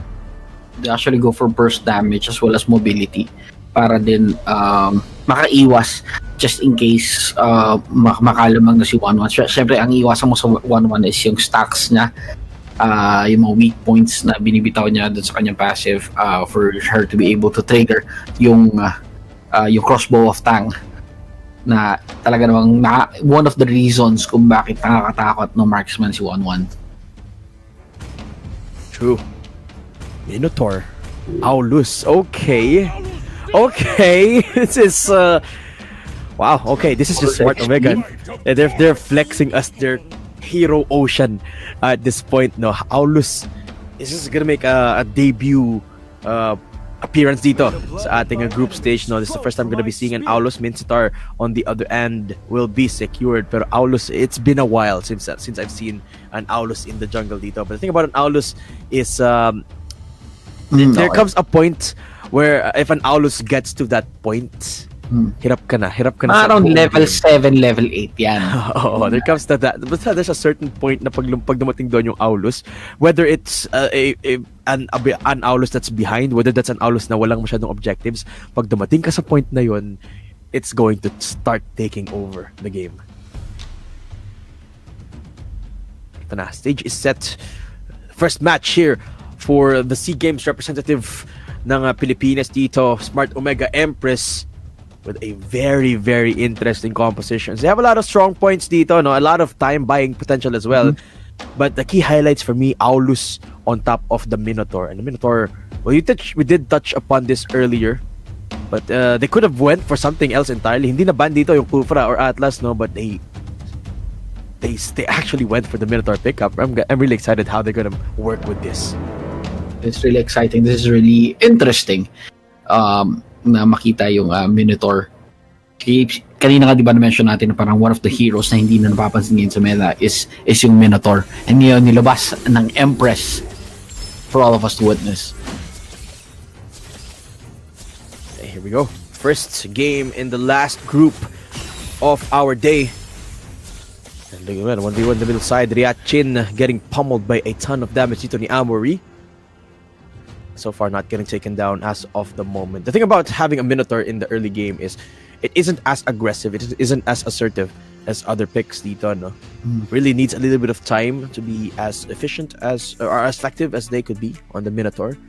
And wala siyang anything that could start up fights really early on. Kailangan siya yung sisimulan ng fight, or pwede naman siya mag-start ng fight, he's just gonna walk up to the opposition. So albeit it's a little bit harder. So that's why hindi pa ganun ka-oppressive dito yung Minotaur pickup. Later on, it's gonna show itself. Lalo na pag umabot tayo sa level 4 mark, magkaroon na ng ultimate dito. Yung ultimate na, yung Minotaur natin. Pause coming out. I believe it is a technical pause. So, do bear with us, guys, habang inayos muna natin ang stage, ang lobby natin for all of our players. But let's talk about that Aulus pick. What do you think? What are your what are your feelings? Not the opinion. What are your feelings about the Aulus pick dito, Hati? Medyo risky nga yan kasi given na mabilis syempre magpa-level up ang core, ang jungler, pero hindi mo mararamdaman ang Aulus until makaabot siya ng level 7. And yeah, considered early game pa rin siya, pero hindi siya medyo towards the last portion na siya ng early game. And I think in this kind of setup, it's a bit too late to have a power spike na medyo ganun naka-late. Unless they can push the game, extend it para tumagal until they get the upper hand. I mean, I'm pretty sure the Empresses know what they're doing. And I think they have prepared for this kind of lineup before. I would argue nga na medyo mas malayo pa eh. Medyo even deeper than level 8, level 7. No, I think Aulus really gets going even later on into the match. But the good thing about the Smart Omega Empress composition though is they have a lot of tools to get them to that point. I mean, kita naman natin yung early game strength ni Parsa dito compared to a Novaria is just a little bit more powerful. So mas makakaroon siya ng and the way they play it too is of course going to come into play, pero it's a little bit more oppressive on the Farsa side kasi mas maaga siyang makakapag-combo ng mga abilities niya dito. But so far, have to wait and see how they're going to address the problems that they do have.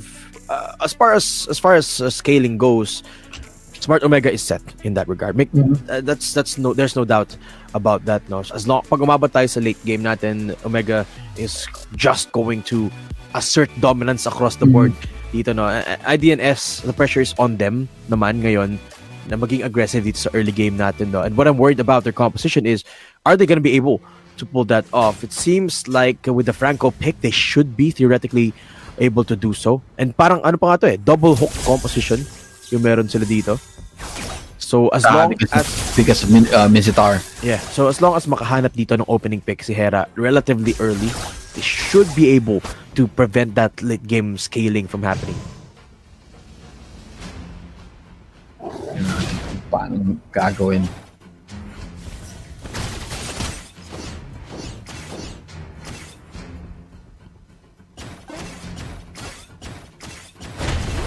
And it's really smart too that they went for this type of comp, no? The Aulus I'm talking about.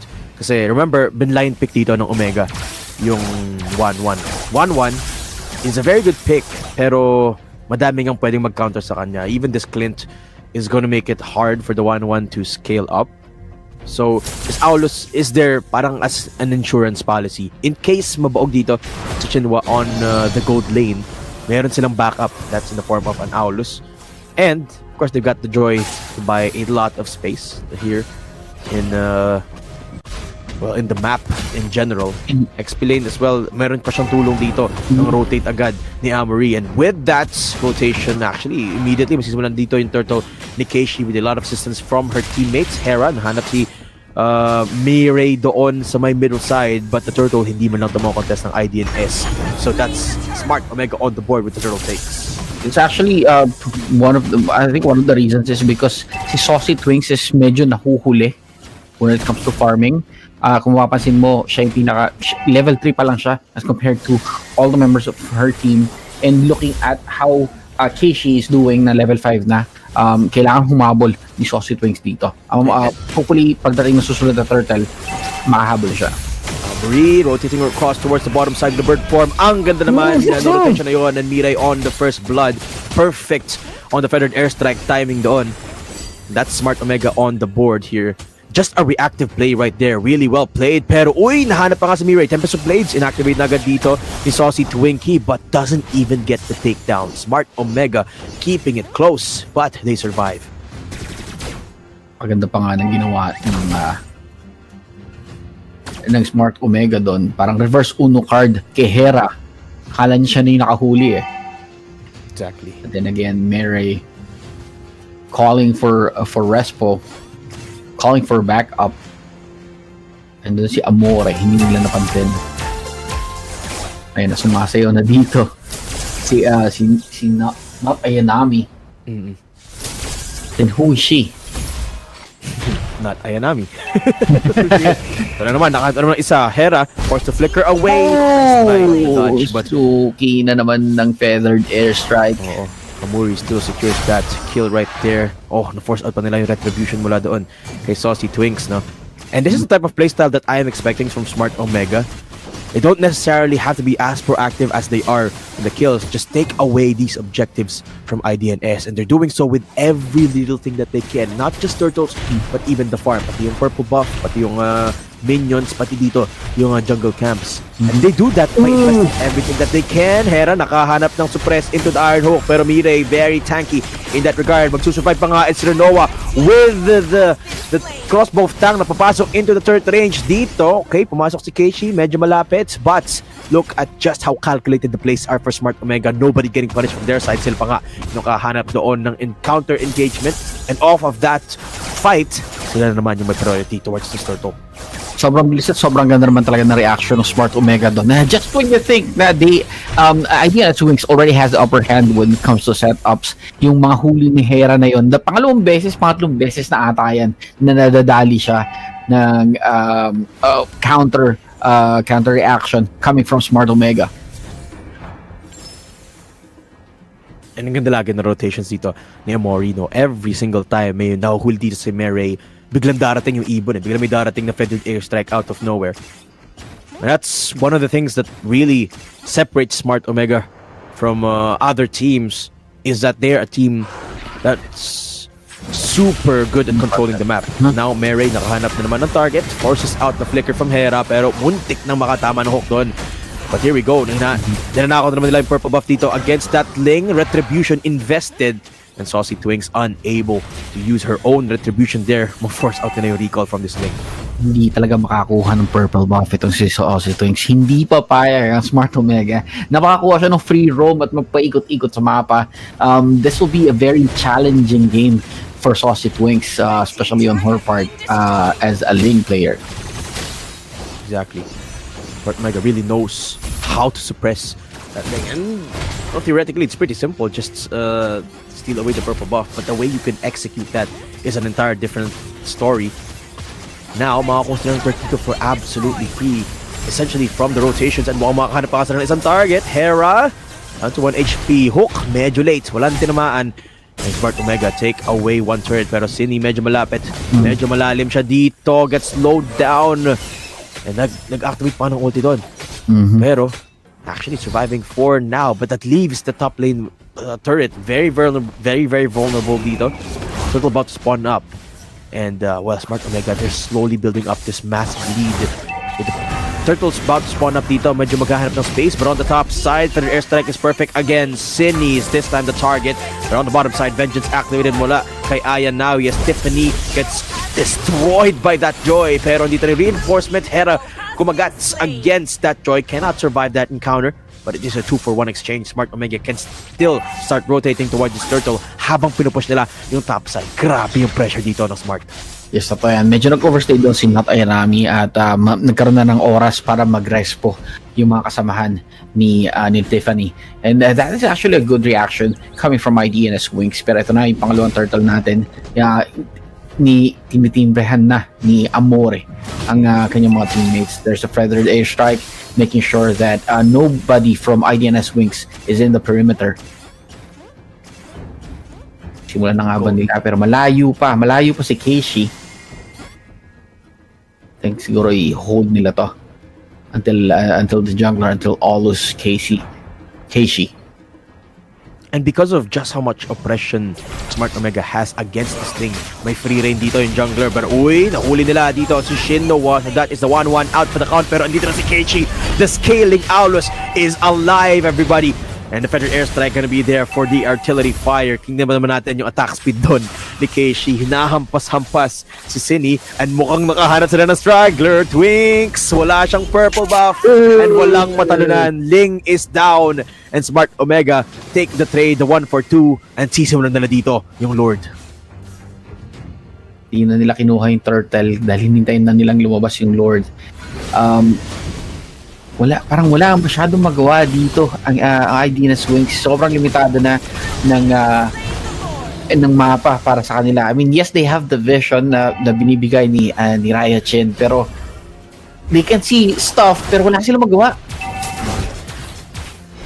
And it's at this point na Keishi is very near her strongest point. Level 13 on the Aulus. Kanina medyo tahimik lang si Keishi, no, pero ngayon siya na yung nagsisimula ng fight mismo. Mirai, harap na naman isang straggler. Keishi right behind her. Amore activates the feathered airstrike. And again, IDNS are starting to scatter. Pero hold up, Hera gets destroyed. And Mirai will be traded out. Shinwan, dito na rin siya. So Cinny gets destroyed on the other side of the fights. Meanwhile, yung Lord nagpupush towards the bottom side. Habang yung members ng Omega dito are starting to chip away at the mid base dito na tier 2. Shinwa dancing up and about on that 1-1. As IDNS, well, they take a kill for themselves, pero yung Lord crashing down on their base, this is not good for them. At least they do have a fair amount of dispersing ability on that Lord, but still Omega ballooning on the gold lead dito, almost 10,000 na at the 9-minute mark. Not Ayanami, good dodge para maiwasan yung hook na yon coming from the Mincetar. Grabe din kasi talaga yung crowd control potential nitong IDNS WINX, and Smart Omega doing a great job of avoiding being caught in the web that is IDNS WINX. Mirai gets hooked this time, so that's the first kill over towards the side of IDNS. Pero naman yung damage dito ni Keishi. Everyone running for the hills. It's a war on two fronts, and it's just two people. Si Shinwa at si Keishi lang, enough na for the 2v5. Paano pa pag sumala dito si Amory? Paano pa pag nahuli nila dito si Saucy Twinks down to 1 HP? Hindi mo lang makalapit doon sa orange buff nila. And IDNS, can they even get out of their own base? This is very, very commanding here for Smart Omega. Even though Mirai got punished there, nakakatakot pa rin yung position dito ng Smart Omega because Keishi single-handedly stopped that aggression with the aid of Shinnowa there. it's really hard to think what IDNX can do after that one pickoff, because even when they shut down one of the players here of Smart Omega, everyone else can more than compensate for that loss because of just how big the gold lead is. Max level here para sa Aulus achieved, and at this point I don't think anyone can deal with that Aulus. Remember when we were talking about having the Aulus reach a certain level before he becomes a menace to the other team? Na-achieve nila kagad yun ng mabilis. And props to Keishi for being able to maximize the potential of Aulus early on in the game. Pero ito na nga, they are taking their possessions to make sure that they be able to secure the next Lord. Ito si Hera, scouting, tinitingnan ko sino sa mga members ng Smart Omega ang nandito sa Lord Pit. And I think what really enabled that to happen is the trifecta. People that thought Lord almost taken down here, muntik na ma-steal doon, but Keisha with the secure on the retribution ngayon, nahabulin nila yung players ng IDNS. Alam nila na malapit, but they know that Saucy Twinks is pushing down on the bottom side, so that Lord gonna get taken away by Smart Omega relatively quickly. Now, back to my point earlier, what really enabled Keishi to scale really quickly dito is a trifecta of Amori, Ayanami, and Ray. Na-force out agad nila doon yung Tempest of Blades just by stealing away the purple buff. He has to survive. She has to survive if she wants to defend the base against that incoming Lord from the bottom lane. None of these players from IDNS WINX can Pasok na dito yung backline. Twix, nakahanap ng opportunity, pero tingnan mo naman yung response. Sumabog lang doon sa backline si Twix. Can't even find a kill. And the artillery fire from the airstrike, nag-flicker forward pa nga para makahanap ng kills. Pero it's the towers that they're after. It's the base that they're looking to destroy. And the Lord marching down here sa base ng IDNS WINX. 5-woman strong team from Smart Omega. And they start to go in. Keishi bashing away at Cine. And this is Smart Omega's first game. And they're gonna dominate against IDNS.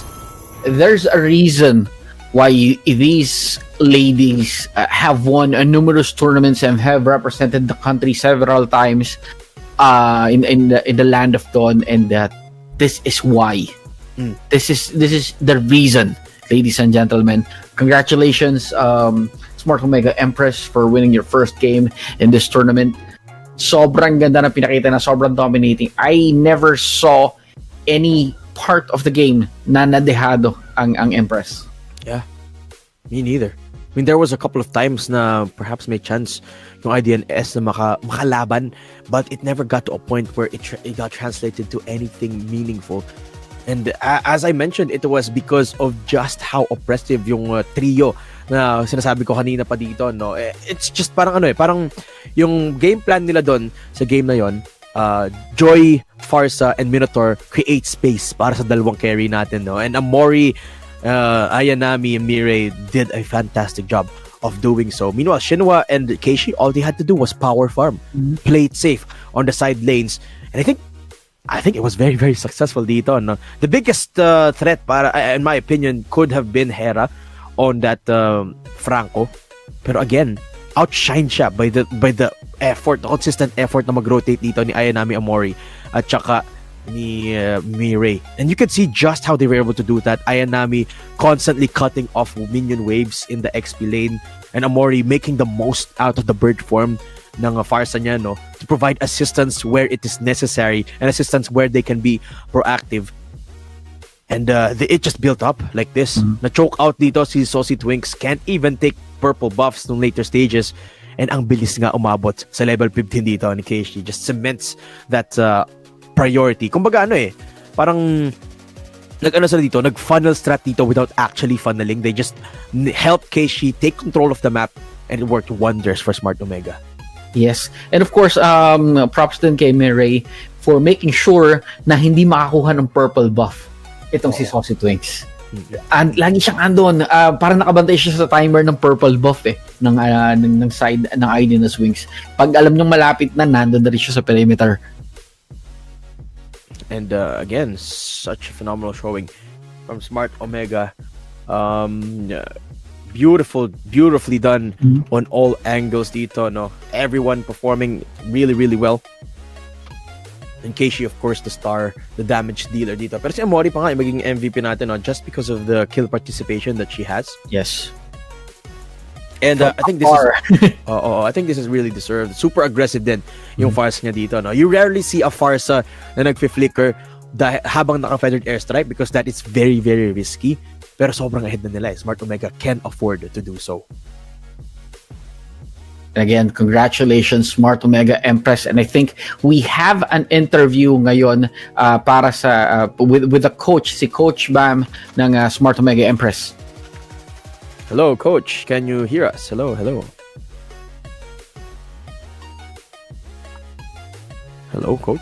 I think inaayos lang natin some of the technical difficulty meron tayo dito for the interview, no? But we should be joined shortly dito ng players ng Smart Omega Empress, no? But what a performance from them. I think this really goes to show how well the players, this game goes to show how well the players of Empress know the strengths of their composition. They picked the Aulus. First time we're seeing an Aulus, and actually Aulus not even close to being one of the meta heroes sa meta natin, no? Because matagal nga naman mag-ramp up ang isang Aulus. You have to allocate a lot of resources just to make sure Aulus gets to the point that Aulus wants to get to.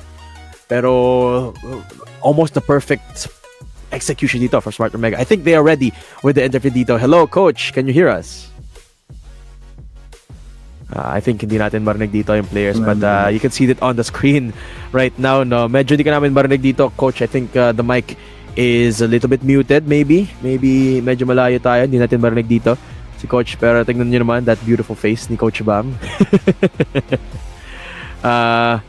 Sorry, Coach, hindi ka namin marinig dito. Yung mic mo ata is muted. I don't think Discord can pick up yung boses yung boses natin dito, Coach. Pero at first I'd like to congratulate you on that win on the group stage. Apologies again, folks, kasi hindi natin maayos yung interview natin dito, but should be fixed sooner rather than later. Try nga natin ito ulit, Coach. Coach, can you hear us?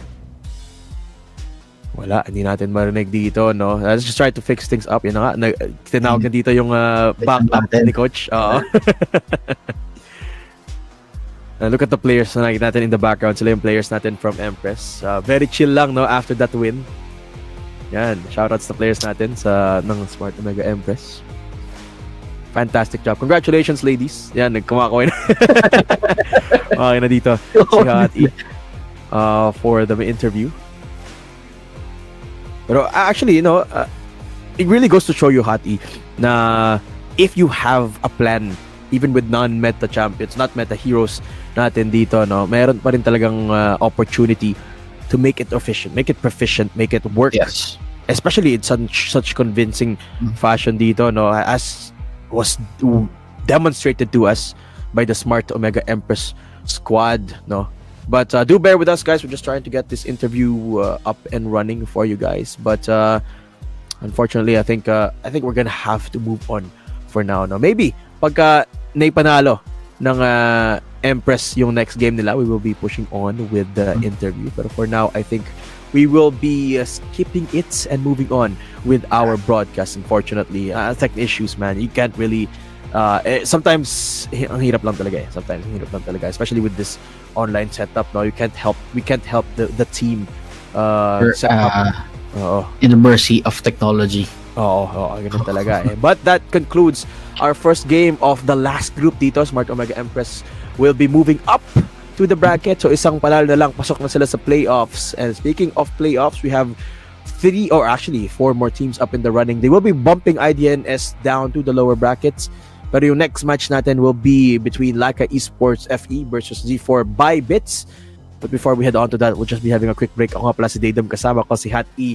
Your casters for the day will be taking a break first, but we'll be right back, so don't go anywhere.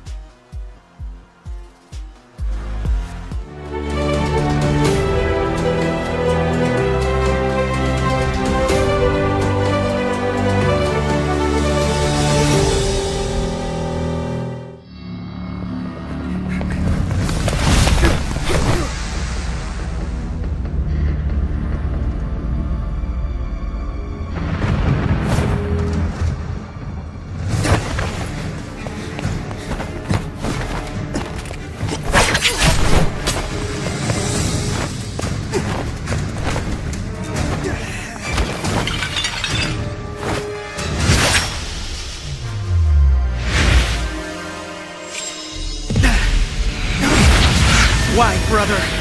Why must we Paxleys all take the path of magic?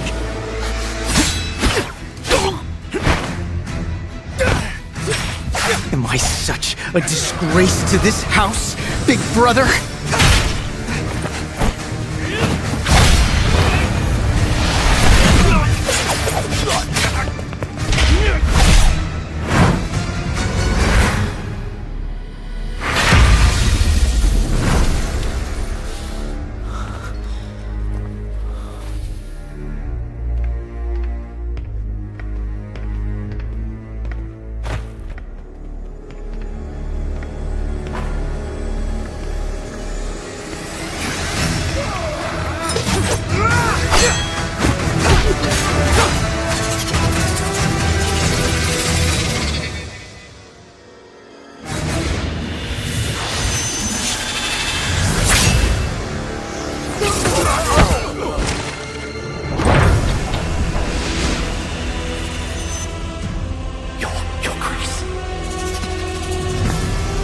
Finally, I've been expecting you. Big brother!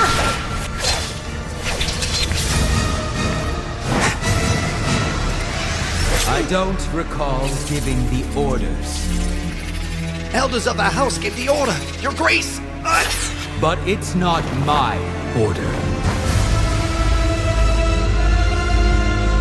The elders said it was our only chance. Not even Your Grace could stop us!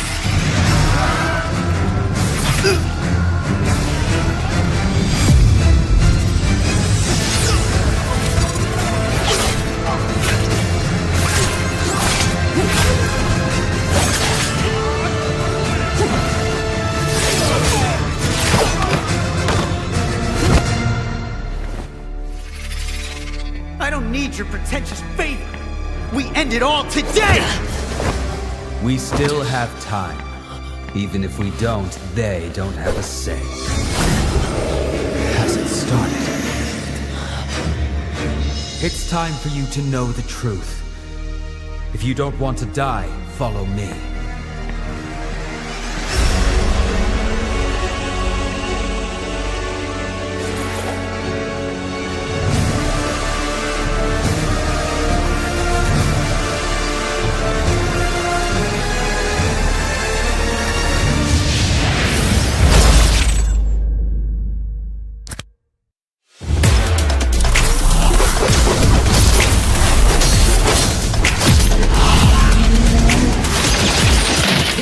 Upgrade your gaming experience with UniPin. Explore more than thousands of games. Unlock millions of songs on iTunes and Spotify premium features. Gain access to a better, faster and more secure top-up experience. With unlimited access to every entertainment you need. Feel your life out with UniPin.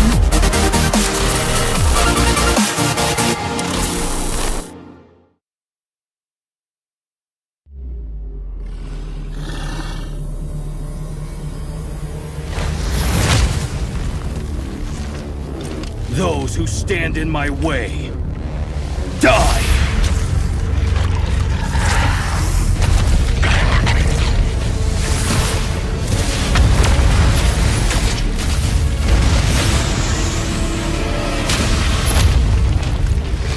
Bow before the King of the Inferno!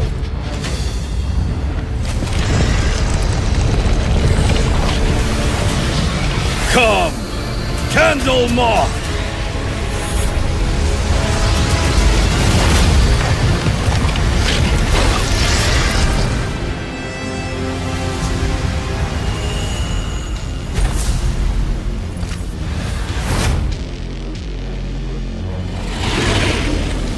All will die away in ashes, and you are no exception!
brother!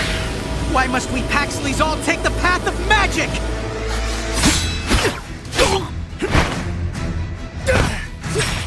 Am I such a disgrace to this house, big brother?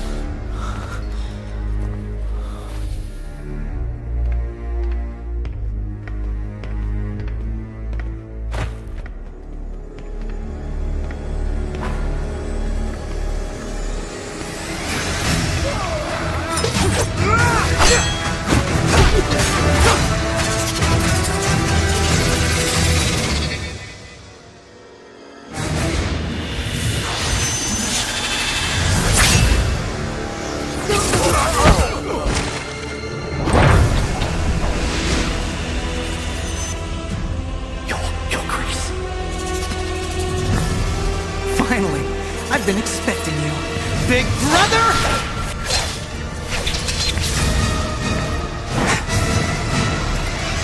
I don't recall giving the orders. Elders of the house give the order, Your Grace! But it's not my order. The elders said it was our only chance. Not even Your Grace could stop us!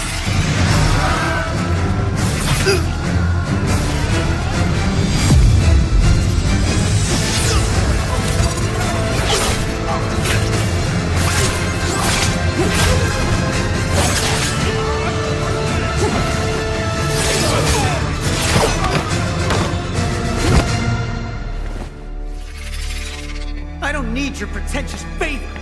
We end it all today! We still have time. Even if we don't, they don't have a say. Hasn't started. It's time for you to know the truth. If you don't want to die, follow me.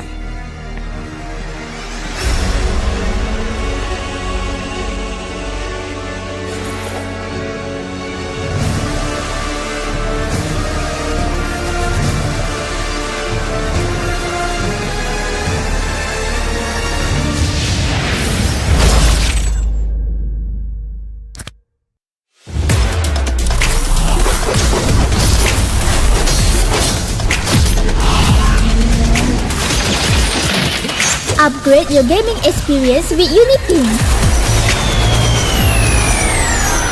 Explore more than thousands of games. Unlock millions of songs on iTunes and Spotify premium features.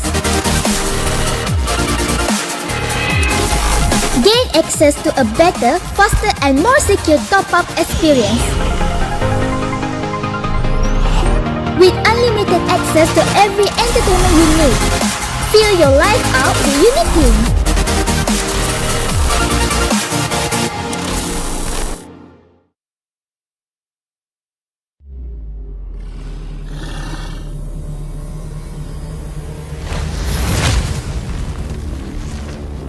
Those who stand in my way, die!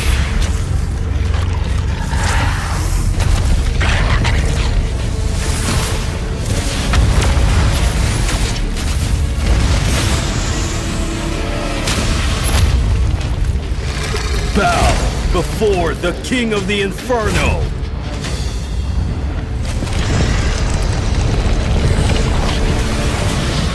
Come, Candle Moth!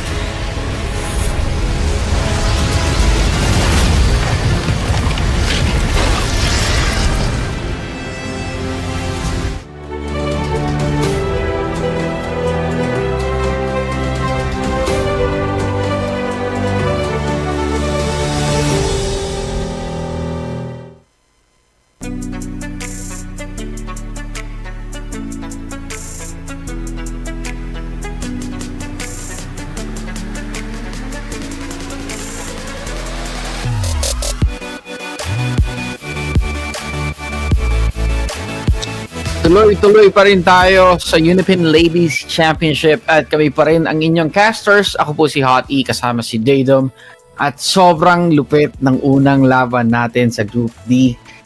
Sobrang excited na rin kami para makita yung susunod na laban. We have LYCAN Esports FE at Z4 BYBIT. Yan, mga kuna na makikita natin para makita ko sino ang makakaharap ng Smart Omega Empress sa qualifying match ng upper bracket. In hindsight, no, very smart yung pag-pick ng Smart Omega of that Aulus composition in that entry match that they had, no, kasi ayaw nga naman nila i-reveal yung mga strats nila na gagamitin na sa potential upper stages kung makaabot man sila doon sa semi-final, potentially sa grand finals, no. So the Aulus pick is one of I would expect many off-meta picks na meron dito yung Smart Omega Empress, no, just to get to that point na na kailangan na nila gumamit ng mga standard compositions, no. Pero isa yon sa mga pwedeng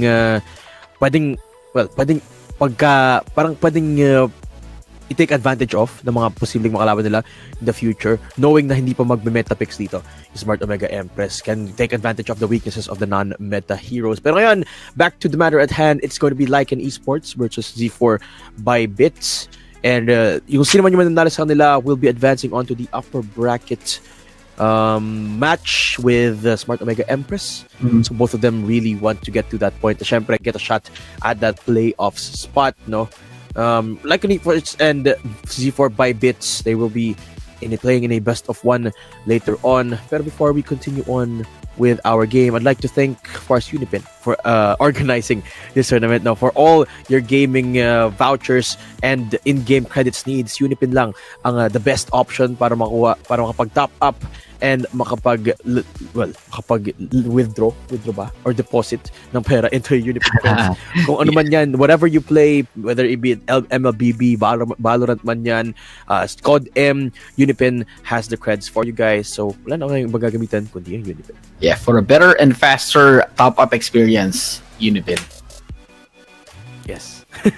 Again, yeah, back to the matter at hand. I really like the Aulus pick, no, because as I mentioned time and time again, basta parang pinapakita niya na basta comfortable ka around this hero and makapag-draft ka around this hero, no matter how weak it may seem in the current meta, pwede mo pa rin pagganahin yun, no, as long as you follow through with the consistency and the type of playstyle that you need to make that hero work. And into that regard, gusto ko talaga makakita ng Zilong. Someone, please, pick a Zilong para sa game natin.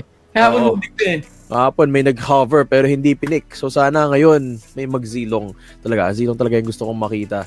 On a more serious note though, I feel like IDNS, they did somewhat of a similar thing. Nag-pick sila ng Clint in that last game, no? And while I think na-overshadow yon ng performance ng Aulus kanina ni Keishi, I think Clint did a really reasonable job. Actually, Tiffany did a really good job of fending off ng 1-1. Nahirapan talaga na makapag-farm dito yung 1-1 kasi grabe yung pressure ng Clint against sa kanya.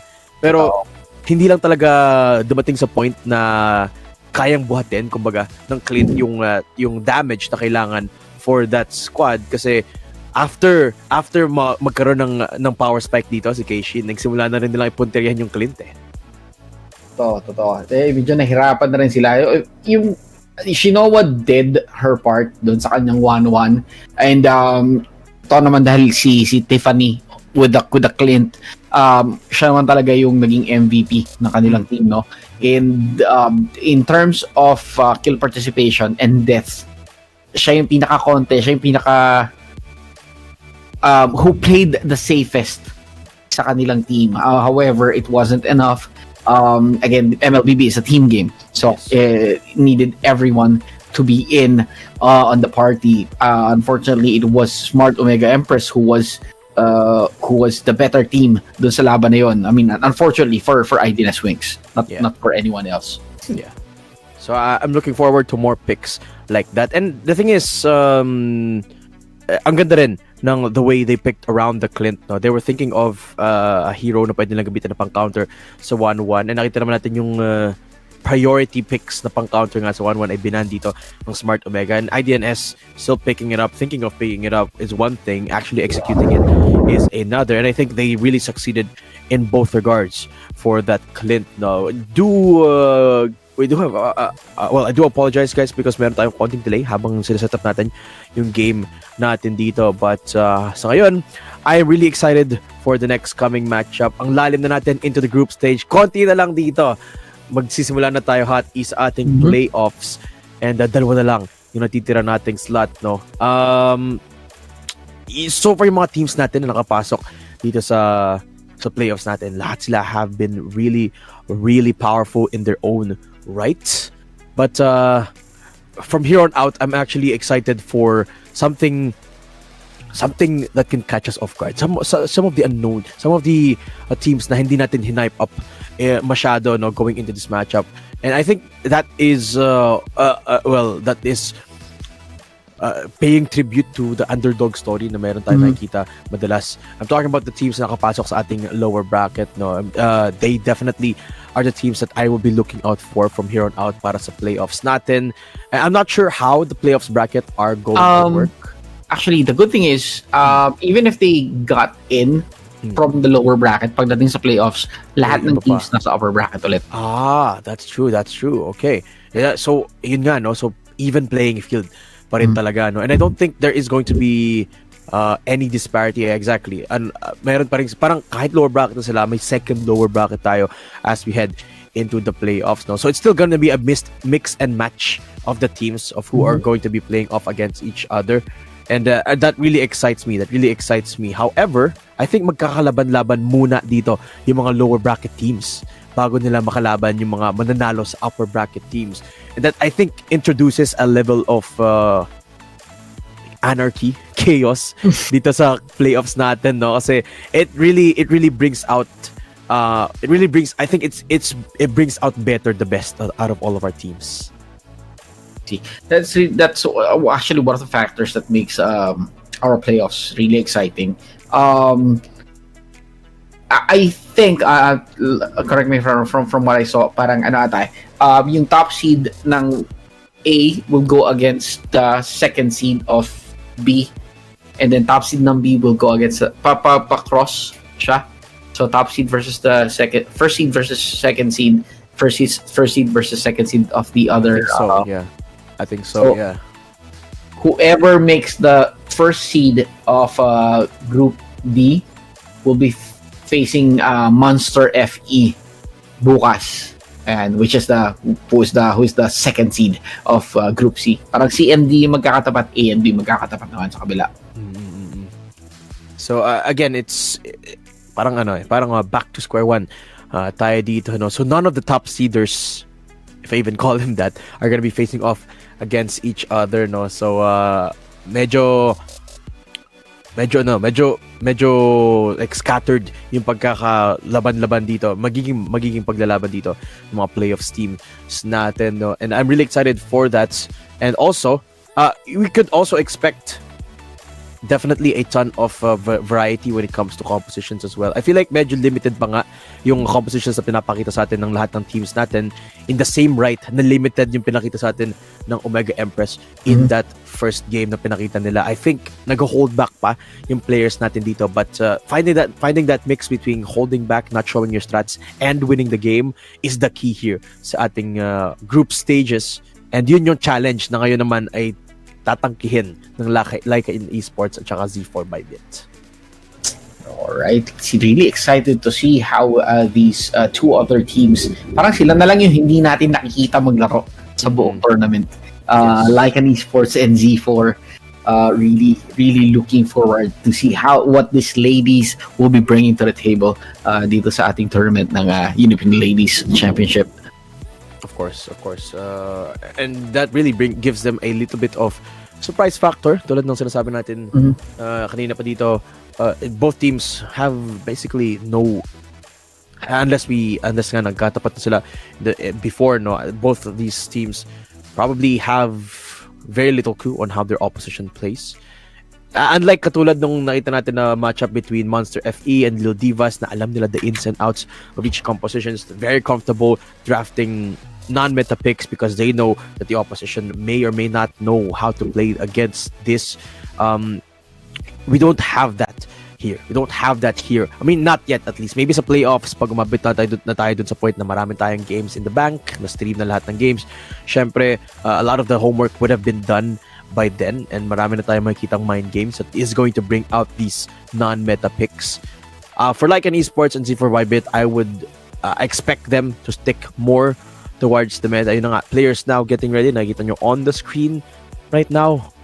And in a while, we will be starting the game pretty soon, guys. So, chill lang muna tayo. Kwentuhan muna tayo dito with Hot E and Datum.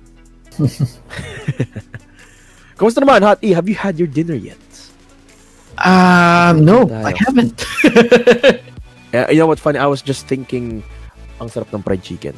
Sarap ng fried chicken at this point. Sabi yan. I'm sorry. I've been thinking of fried chicken this entire time. I had to bring someone with me.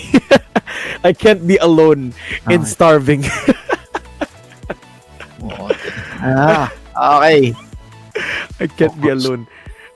Tapos nakikita mo yung mga players. Ano na ito dito? Minsan makikita mo yung players. Kumakain sila. Oo. Nakakainis. Yes, I finally let out my hunger. Nadamay ko na dito si Hati. Coffee? Ganun. My gosh. Pero do you drink coffee late at night? Isn't that... Oo. I do. Does it not affect your sleep? Hindi ka ba... It does. I used to do that too. Pero nung ever since a couple of years na lagi na akong acidic, lagi na akong hindi makatulog paggabi, I stopped doing that. Pero now, okay, we're ready. Enough about coffee, enough about chicken. Ang sarap ng fried chicken at this point. We're going to start with the draft pick. Dito na bans and picks about to come out. Got LYCAN Esports on the blue side and Z4BYBIT naman dito sa red. First ban, LYCAN. Ano kaya ang tatanggalin nila? She's happy. Kumain na siya eh. Baka naman happy lang siya, baka naman excited lang siya masimulan yung game against Z4BYBIT, no? Baka lang. 8:20 na, posible hindi siya nagde-dinner. Hindi sila maglalaro ng gutom. Posible naman tayo, hindi tayo nagde-dinner. At saka, malay mo, itong players natin, nagpa-practice din sila. Siyempre, getting ready for their group stage matches, ano? So here we go, first ban. It's going to be... Wala tayong makikitang split-split kasi wala si Glue. 1-1 getting banned out as well. So pretty much standard bans pa.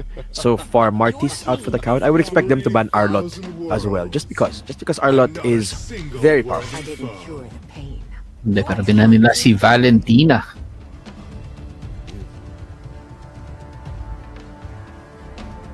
And well, that really thins out the herd dito sa ating well, the Valentina pick or ban really works both ways, no? Banning it away means na you have free reign to pick a team fighting composition. Picking it means na well, kailangan mong pumik. Kailangan mong hindi pumik ng big ultimate heroes, no? So that really is a dynamic with the Valentina. It's really crazy to me how one hero can really shift the entire state of the lobby, no? So, Valentina getting banned out means na yun na nga, pwedeng magkaroon ng team fighting comp on both sides or on either side. Pwede lang priority ng big ultimate heroes dito. Yeah, because of the IMU. And yun na nga, gaya ng sinabi mo, Arlot was banned by the side of LYCAN Esports. Hintayin natin ngayon yung susunod na ban ng Z4 para makompleto na unang banning phase sa ating draft pick. Novaria banned on out. So Farsa and Eve, I would expect would receive a ton of priority dito sa ating first pick. I think Eve is a more contested pick for well, at least sa buong tournament natin ngayon, no? So I wouldn't be surprised either kung like in esports they want to go for that. Could be going for something like a marksman as well, since or something. Yes, because tinanggal nga nila yung Glue, no? Glue is really good at dealing with high mobility marksman.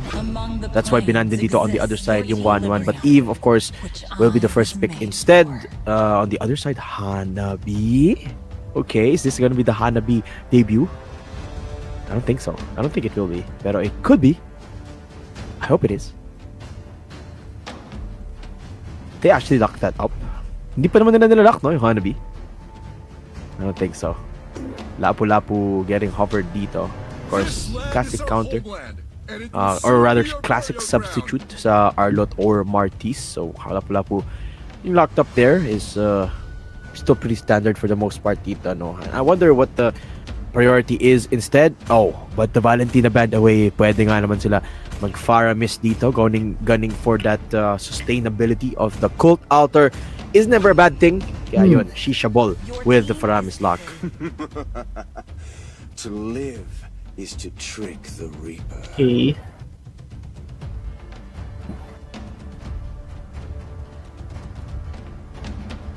Hanabi. Ang ganda ng pinik yung Hanabi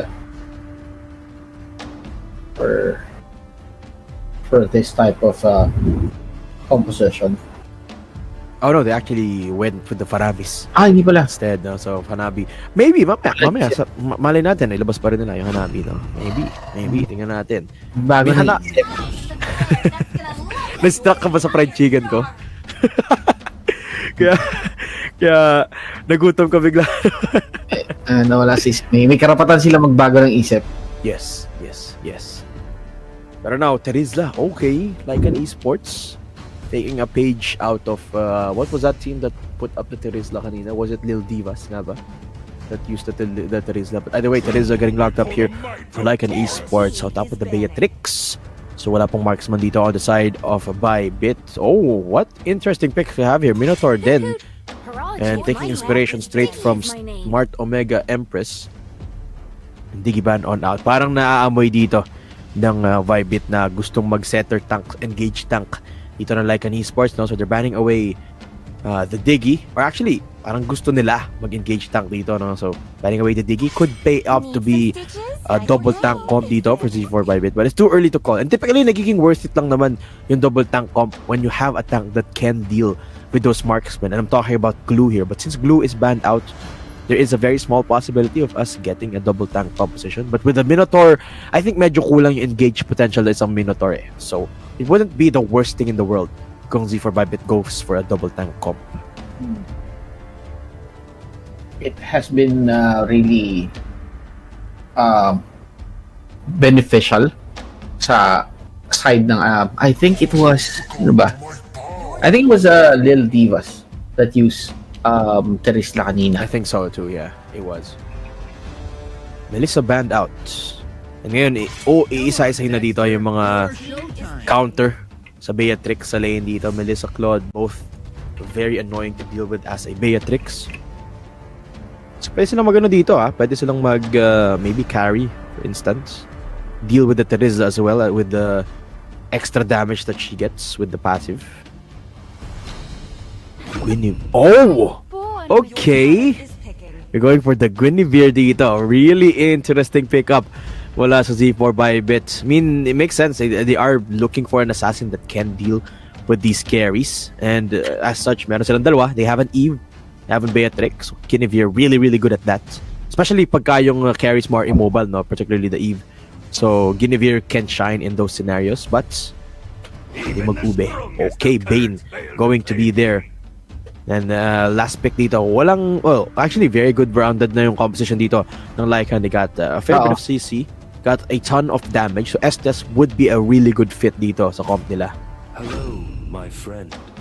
Your team is picking. Bane jungle versus the Guinevere jungle. Oh. Same as parang ngayon lang rin uli natin nakita yung Guinevere, no? Oh, first time in this tournament. So far, Leslie. Huh? I hope they go for the Leslie. Meron may pagka-X factor din kasi dito yung Leslie. And the thing about the Leslie is she can't deal consistent damage but she has a ton of burst. So that really solidifies yung plano dito ng BYBIT, which is just to pinpoint yung mga carries dito, but no, they're going for the carry instead. I honestly would have liked the Leslie pick there kasi carry deals damage over time. Well, if you think about it, DPS kasi yung specialty dito ni Leslie, no? And that really makes it harder to deal with the Estes. Meanwhile, if you had a burst, pwede mong i-burst down yung mga carries dito if wala pa silang kasama na Estes, no? Which is why I would have favored the Leslie pick there. But carry is still very, very, very strong either way, so still not a bad pickup for them. So here we go. Both teams locking up with their composition. We have a Terizla on the one hand, a Minotaur, and a Guinevere on the other. And first time we're going to be seeing a Guinevere here in our Land of Dawn sa UniPin Ladies Championship this 2023. Bane on the other side as well. So very, very interesting for our last opener match sa ating group stages. No? So yes, super pumped for this game dito, Hot E, as we head into the Land of Dawn. Well, we've seen Bane earlier in the tournament, pero not as a jungler. So this should be very interesting, and then there's something that I really want to see. Also, yung Guinevere nga rin na dala-dala nito ni Alex. Yeah, Bane jungle makes a lot of sense now because it's much easier, or it's much faster to get the items going as a Bane, which is the one thing that you need as a Bane. Get the damage going for yourself, and then gank ka sa lane mo with the extended damage that you have, and you get to play a little bit more safely as well. Now Sushi medyo malapit, medyo malalim dito. Shisha Ball sinimulan na agad yung Little Wanderer dito ni Luna with that Bane. Actually nakuha pa nga na steal ni Sushi. Wow, really nice steal ng Little Wanderer doon. That's really annoying to play again. 3 people pa nga yung in-assign doon like an esports, pero isang tao lang na steal away ni Sushi. Shishaball. Yeah, Shishaball indeed. Shishaball. Topside though. Alexa already with the knock-up and yung ulti to follow right after. And Lauren, will be going down without much contest there. Ang ganda ng bait na set up doon. No? Kira was 1 HP, so lumapit lang siya, but here comes the dispatch. Alam niya na walang ulti to si Alexa using the knock-up defensively. But not enough damage yet on the Bane to shut down that Guinevere. So, like an esports, they're just taking control of this turtle. Maybe maghahanap ng engagement. Actually, mag-rotate si Luna pababa, no? Maybe gusto niyang mag-gank in this bottom side. Pero mo talaga yung spatial migration na yun ni Guinevere to get out of danger. And of course, yung burst potential niya, especially dun sa mga walang kamalay-malay na victims, kagaya ni Lauren kanina. Here we go. Turtle getting started up dito ni Alexa. Because of that, rotate towards the bottom side nga ni Luna, no? And a bit unfortunate for Luna, wala siya nahanap on that bottom side rotate, but at least ngayon she's able to buy time. Kira going back in, lalo siyang flicker dito. Gotta be careful because there is no deadly catch. Actually, deadly catch just come up, so gonna be using that for a lot of deterrent. Shisha Ball 1 HP na pull out na yung cold altar, but 3,000 HP left on the turtle. Na means na nalapit lang sila dito. Ang nakasecure ay si Luna. Real manipulation, nilabas ni Kira doon. Shisha Ball medyo malayo, not going in for the punish. So at the end of the day, it is a 2-for-1 exchange. But like an esports, they do take away the turtle. And yes, despite that, C4 still has the gold lead and the kill lead. Hindi ganun kalaki, pero yeah, it's still early on in the game to say kung sino talaga mas lamang sa dalawang koponan. Rotate coming down towards this bottom side with Sushi. Nakikita siya doon ni Inya, so immediately calling the retreat of Blanche in that bottom side.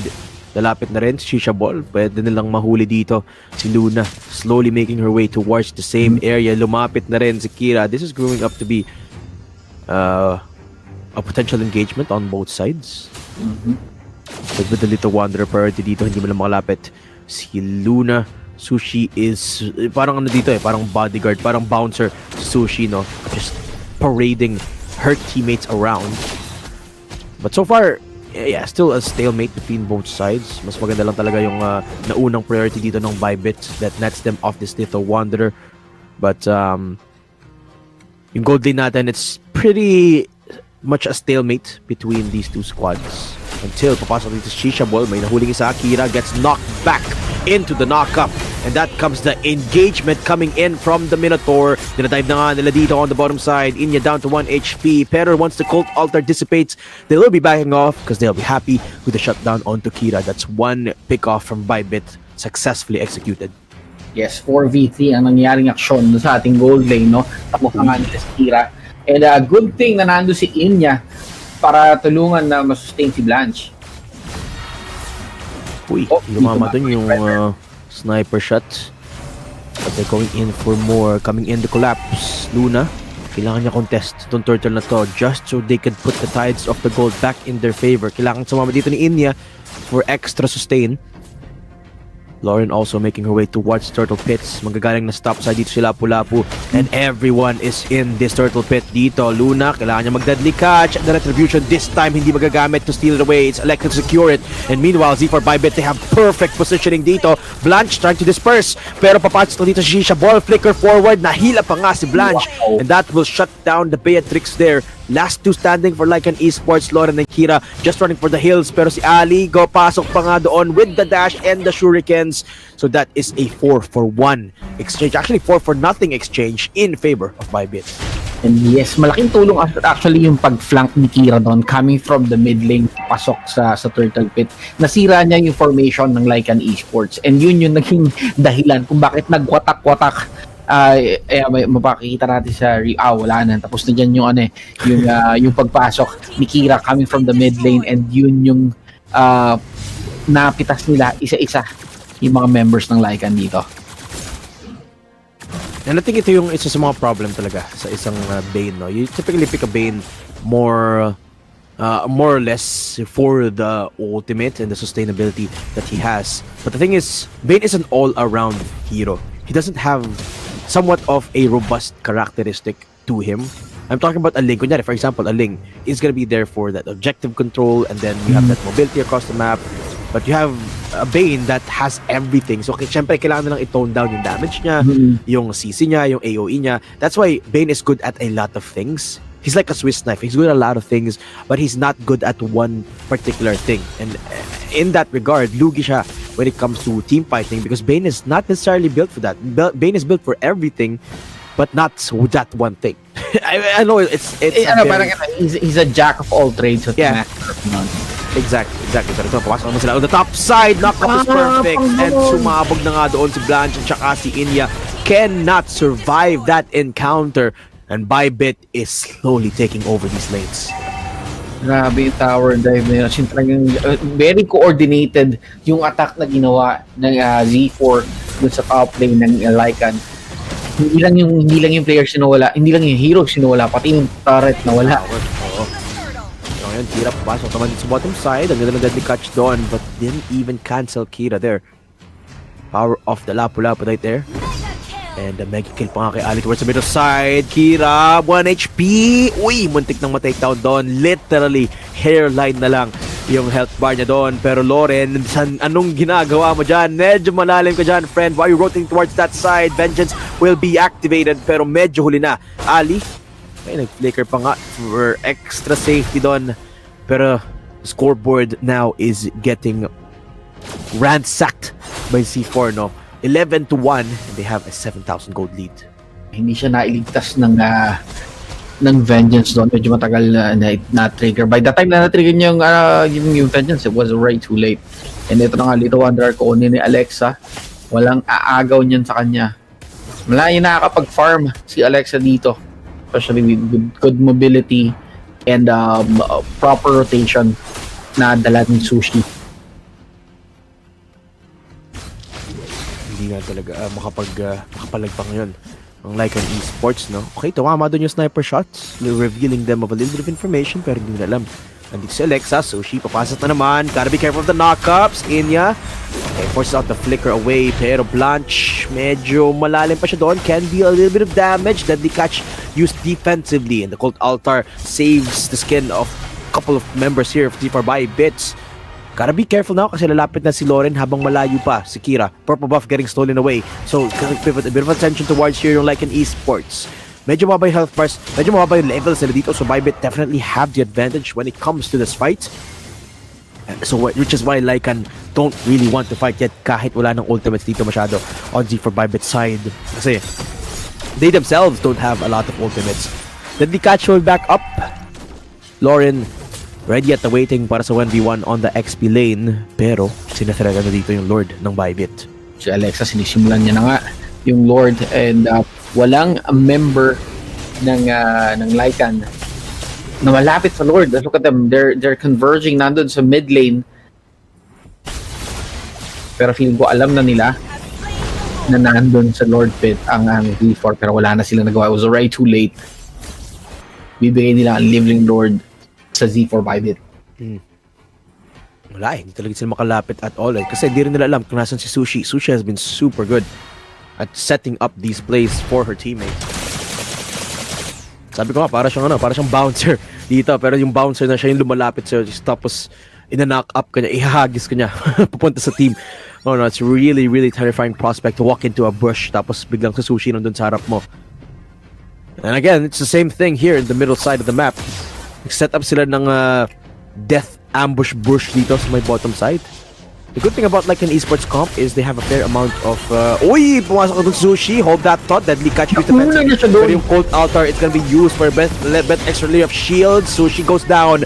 Medyo masyado malalim dito yung Z4, which means that they will get punished a little bit, but it's still a 1-for-1 exchange. Kira, nasa harap.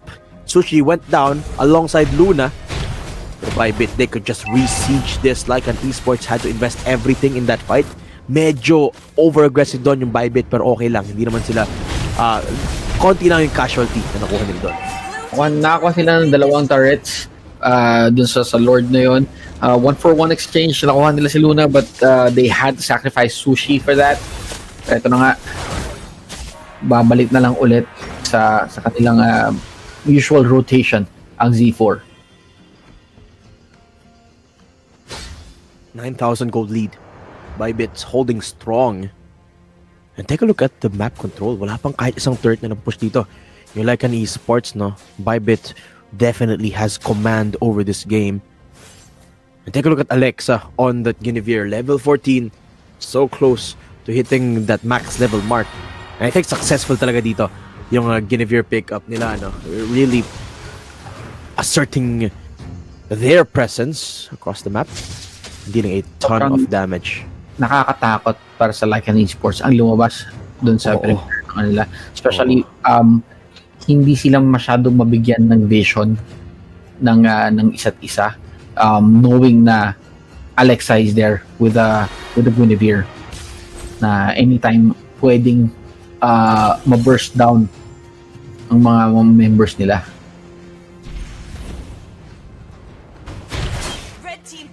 At least makakuha sila ng first tower dito, no? But it's already at the 12-minute mark.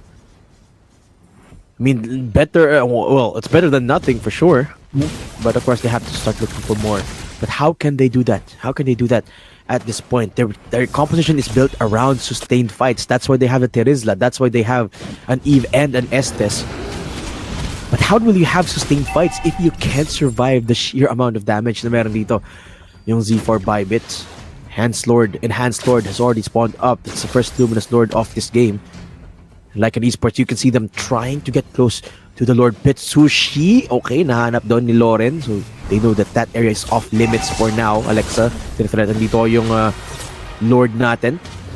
Pero tingnan mo, meron isang napalayo dito. Kira is gonna set up the flank. Ito na, BYBIT about to collapse from behind Zali. Papasok na nga dito, and that is just a dead Bane. Ali on the monster kill. Nag-flicker forward pa nga for to set up yung Minotaur natin, and that is going to be Inya. Shortly follows through for the double para dito kay carry natin. Ali going to pop off with the real manipulation, turns the fight around. Blanche might have an opportunity here. Laren papasok na rin, but Ali still up and kicking. The shurikens doing massive bidding dito, pero Kira na shutdown si Sushi. Ali still bashing away at Lauren Don. Trigger na naman yung passive as Ali goes on a legendary. Susundin na nga dito si Blanche, pero may sniper shot siya dito. Ali gotta be careful, pwede siyang shot. Nag-miss. Nice dodge mula kay Ali, and goes in for the flicker into the shutdown. Kira goes down, and Ali single-handedly turns the fight around. Makakakuha pa nga sila ng turtle dito for BYBIT.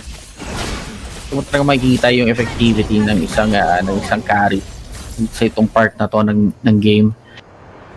maaasahan mo talaga even if with those tanky heroes, especially kung hindi naman solid na tank hero like fighters like Terisla, ang si Kari ang isa sa mga marksman na kaya talaga makipagsabayan because of her passive. True. 11,009 gold lead after that fight, and the worrying thing about LYCAN is that majority of that lead now is in the pockets of Ali. 10-0-3. Not a single death para dito sa carry natin. And because of what, it was a triple kill para kay Ali doon. Yeah, that's a ton of gold. I think at this point, probably kompleto na yung items dito ni Ali. Has the Lord, crashes down on the first inhibitor turret to go down here for LYCAN Esports. Now it's time for LYCAN to look for an engagement, but BYBIT is taking it one tower at a time. Nakita naman natin na pwedeng mapag-keep up dito ang LYCAN as long as they pay tribute or as long as they give that position para kay Kira. But the moment Kira goes down, that's when it starts to go sideways para dito sa LYCAN Esports. And BYBIT, they're paving that respect towards the composition na meron ng LYCAN Esports. They're not becoming too aggressive. That's a pretty good thing. Very, very disciplined approach mula sa BYBIT.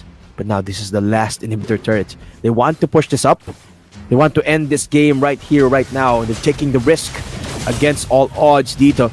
For BYBIT, they're getting a little bit pummeled down. Alexa dito, very tanky. Pero ito na nga, nag-flicker forward. Deadly catch used up immediately. Pero take a look at the positioning dito ni Kira. Dealing a ton of damage in the back line as she is getting pushed down here. Tower not getting secured means that BYBIT is in a bit of trouble. Kira, 1 HP left. And LYCAN Esports, they successfully fend off the push. Grabe yung mga knockups na nakuha ng Z for BYBIT doon. Despite that, hindi pa rin nila napatumba yung huling inhibitor talent ng LYCAN. And gotta give props to LYCAN for that wonderful display of defense. And they're trying to push back. Alam nila na medyo lumamang sila despite not having any pick-offs doon sa team fight na yon. Successful ang LYCAN Esports. Medyo malalim talaga doon yung pagpasok ng BYBIT, no? And with the aid of the tower and of course the real-world manipulation, saktong-sakto para kay Kira yung fight na yun, which is why BYBIT just got so much chip damage in yung combination kasi nung magic damage anong damage ng tower is just way too much even for them, even with an 11,000 gold lead. And real good then na na-recognize nila yon before overcommitting, which means nobody from BYBIT went down. But LYCAN, they are catching up. That's one indication of that team fight now. They are catching up, and it's starting to get to a point where BYBIT really have to be careful which fights they take.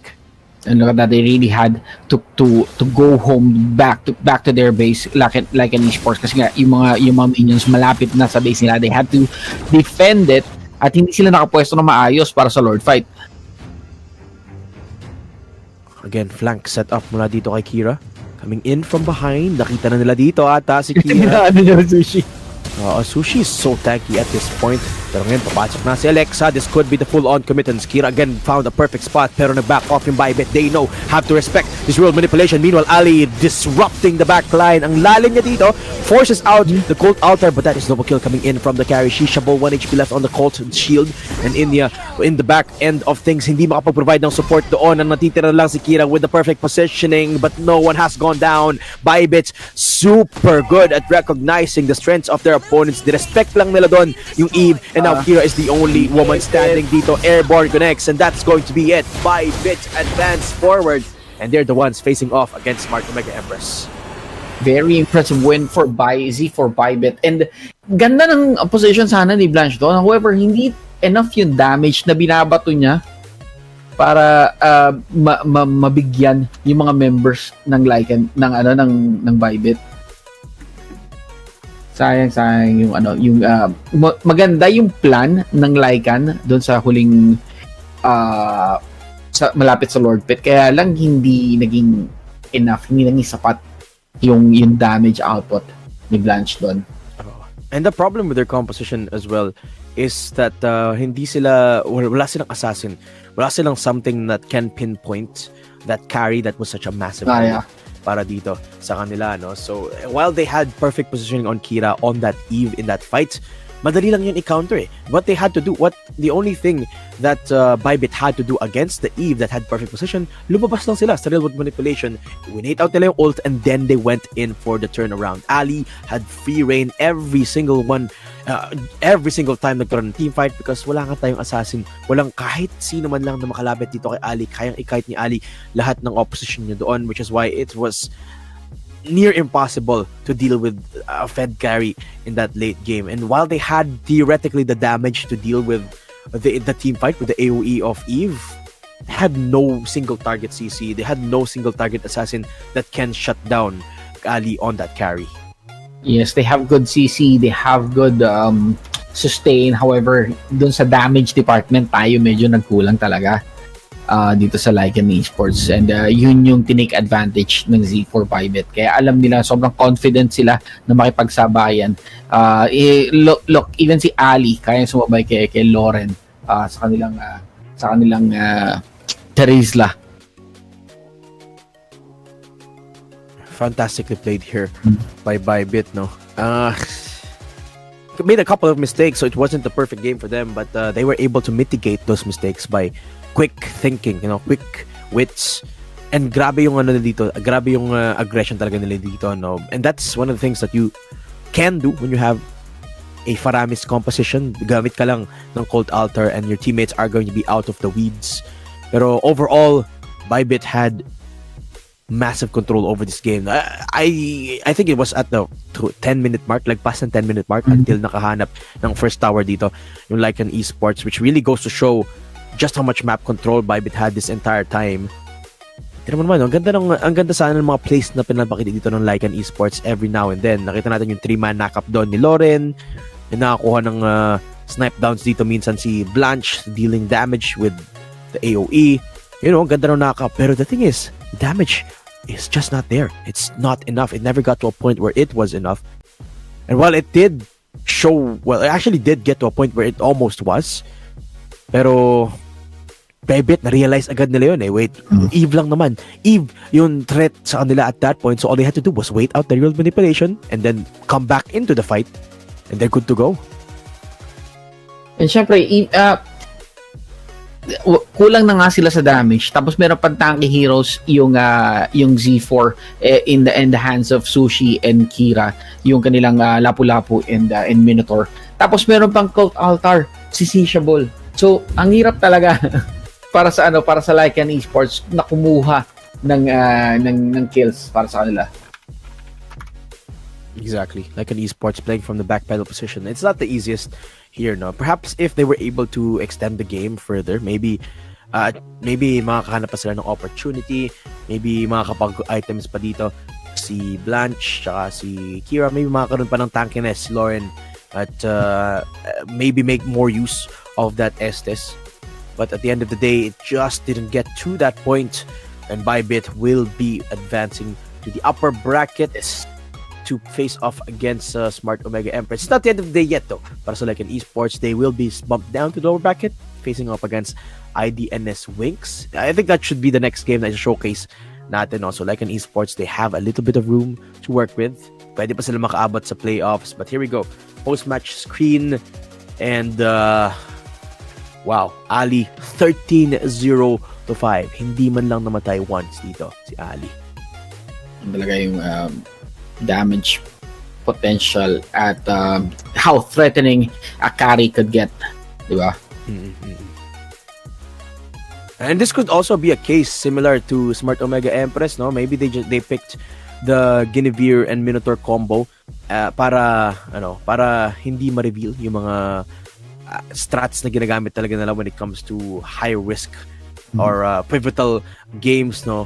But we can ask that to the players themselves. I believe we will be having an interview with one of the players dito ng BYBIT, which should start in just a second.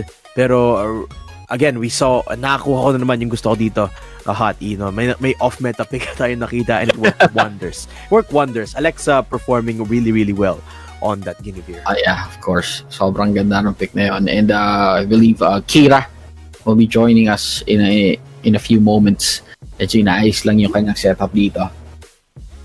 Tayin lang natin siya. 22-3 sa scoreline. A really good game para dito. Damage BYBIT. Oo, kulang eh. Kulang yung damage nila. And I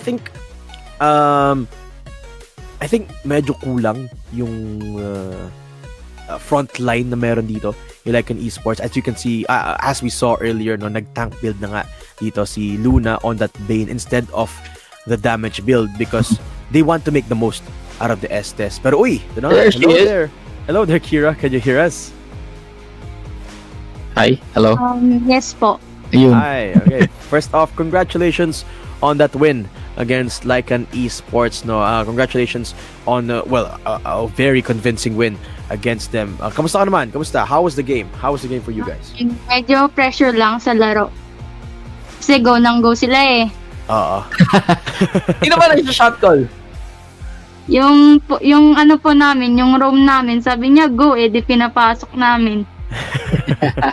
Well, it worked out. It worked out wonderfully para sa inyo.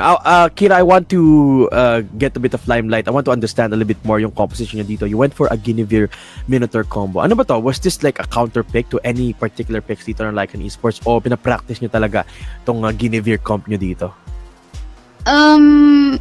This week po, pinapractice talaga namin yung Mino Guinevere na combo. Kasi maganda, pag kasi tumatalon yung yung Mino, pwedeng pag naka-purify yung kalaban, tapos mag-purify yung kalaban, tapos makaka-ulti si Guinevere, hindi sila makakataka. Oo. It was planned all along. Yes. No? Oo nga naman. Para tsaka pagka nanakap ni Minotaur, pwede mong magnakap ng isa pa from Alexa's Guinevere and then ulti pa rin ng Guinevere. No? So really, really fantastic wombo combo para dito sa kanila. No? Lagi kong tinatanong to, who was the biggest headache para sa inyo from LYCAN Esports in that game? Sino yung hero na pinaka nahirapan kayo to deal with? Pag sa Terisla po kasi is pwede siyang maka-ult sa amin, maka-set up. Kaya pag nasa harap na namin siya, binibigyan na namin agad para wala silang pang set up kasi naka-estes sila eh.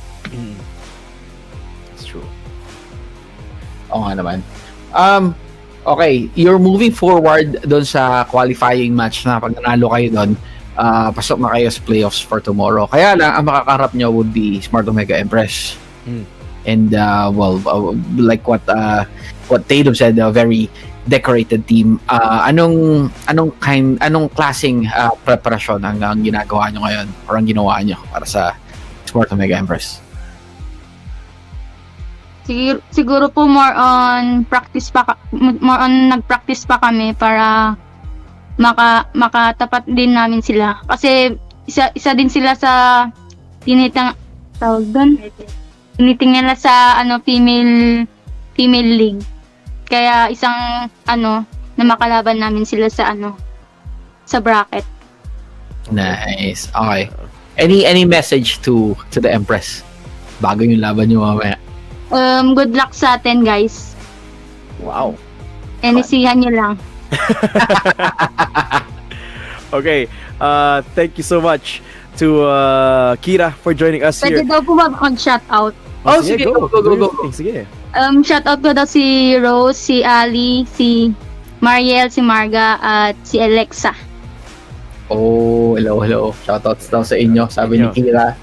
Alright, thank you so much, And Kira. namin si Coach BJ. Shout out sa'yo, Coach BJ. Shout out sa'yo. Congratulations on that win against LYCAN Esports. Best of luck to you sa mga susunod na matches, no? And hope to see you in our next games pa. Salamat, Kira. Congrats.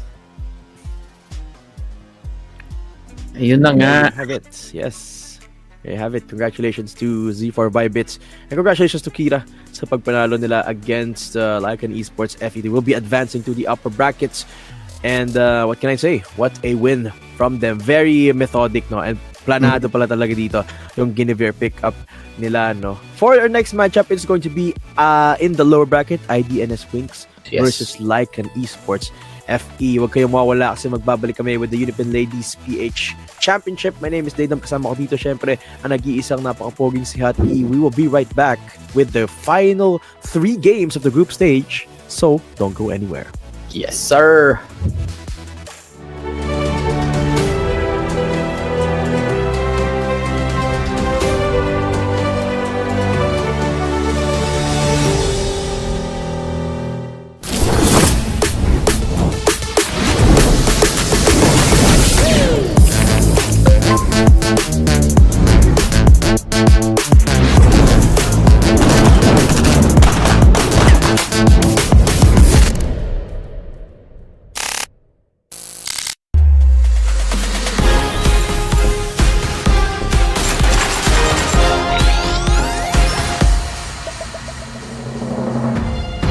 New skin ready.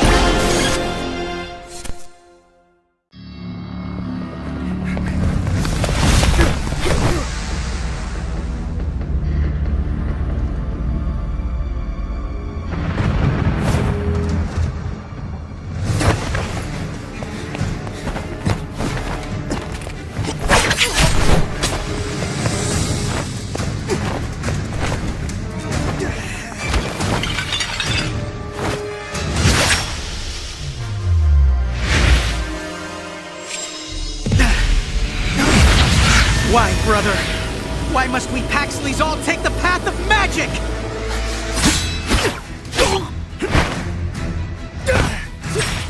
Am I such a disgrace to this house, big brother?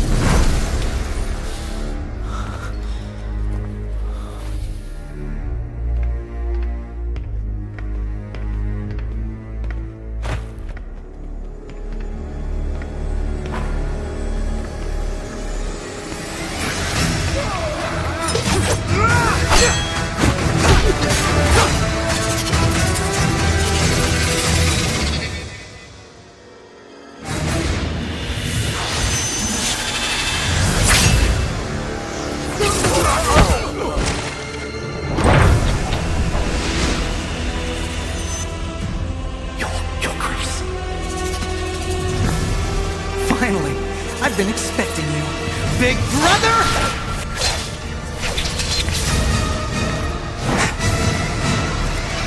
I don't recall giving the orders. Elders of the house give the order, Your Grace! But it's not my order. The elders said it was our only chance. Not even Your Grace could stop us!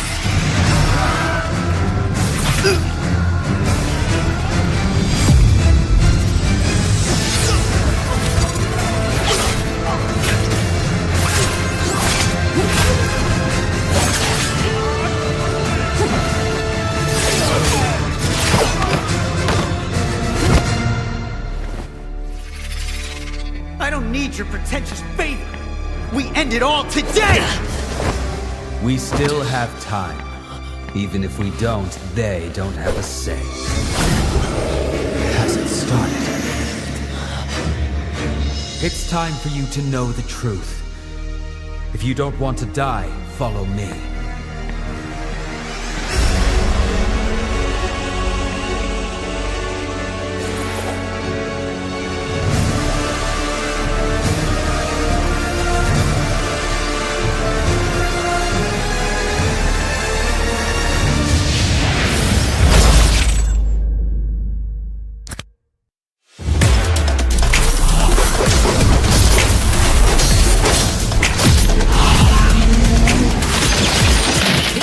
Upgrade your gaming experience with UniPin.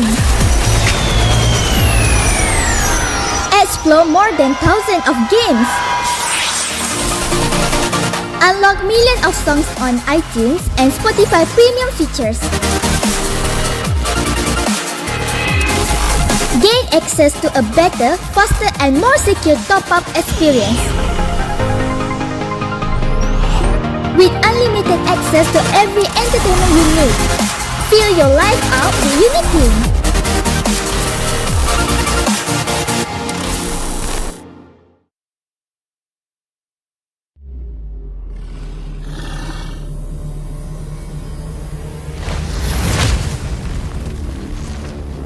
Those who stand in my way, die!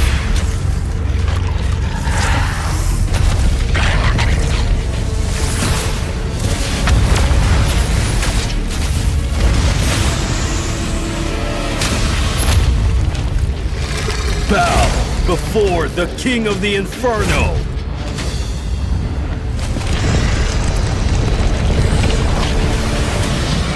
Come, Candlemoth!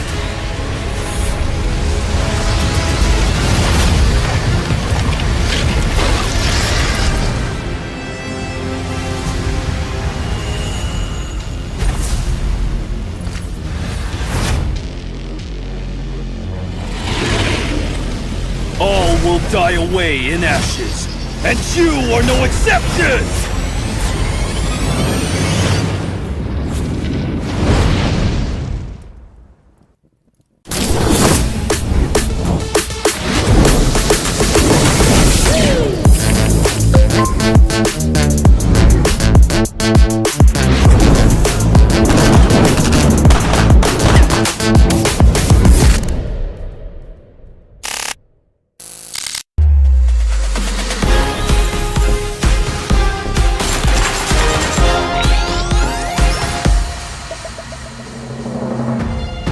New skin ready.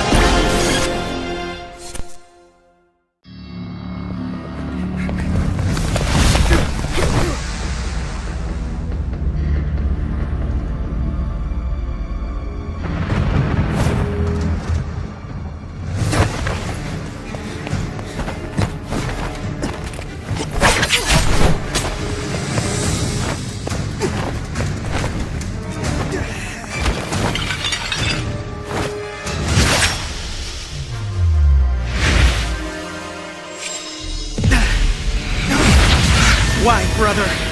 Why must we Paxleys all take the path of magic?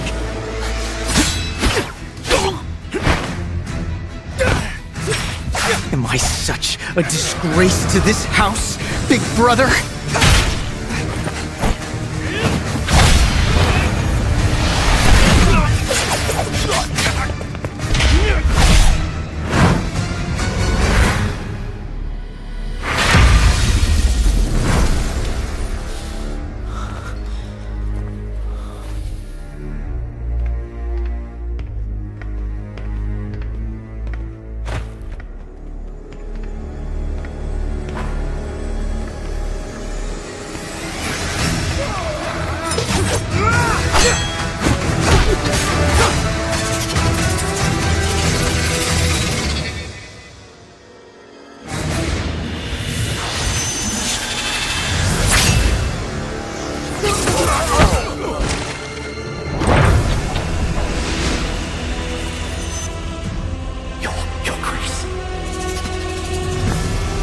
Finally, I've been expecting you, big brother!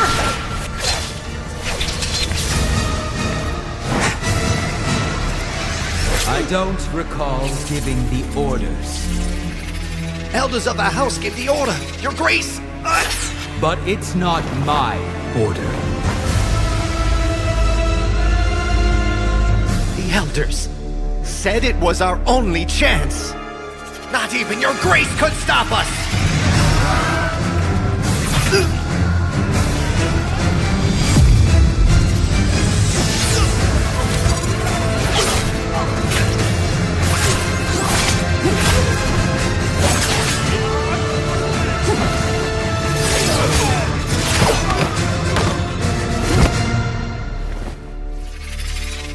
I don't need your pretentious favor. We end it all today! We still have time. Even if we don't, they don't have a say. Has it started? It's time for you to know the truth. If you don't want to die, follow me.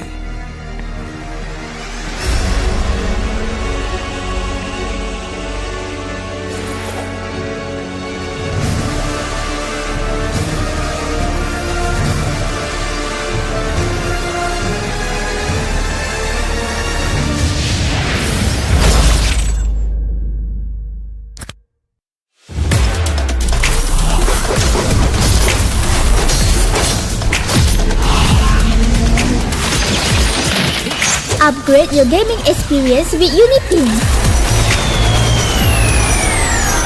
Explore more than thousands of games. Unlock millions of songs on iTunes and Spotify premium features. Gain access to a better, faster and more secure top-up experience. With unlimited access to every entertainment you need. Feel your life out with UniPin.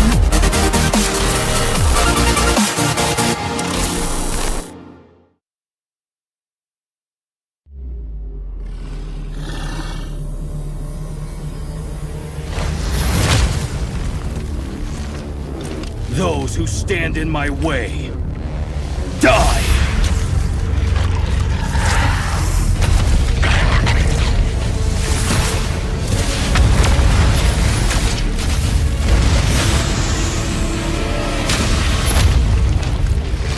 Bow before the King of the Inferno!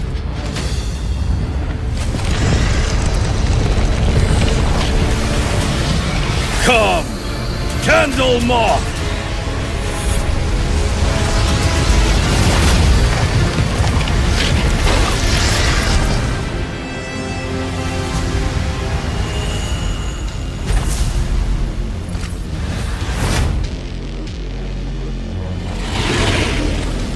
All will die away in ashes, and you are no exception!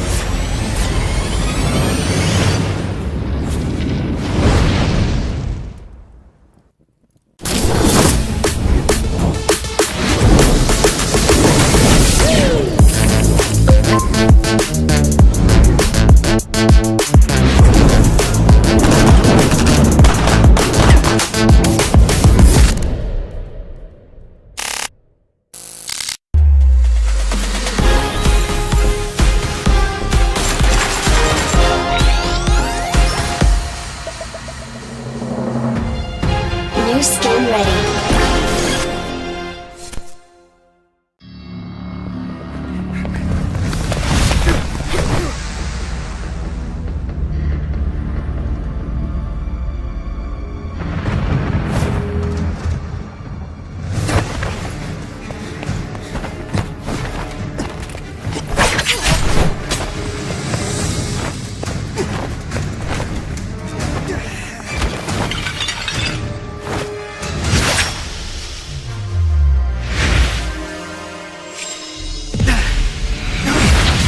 Why, brother? Why must we Paxleys all take the path of magic?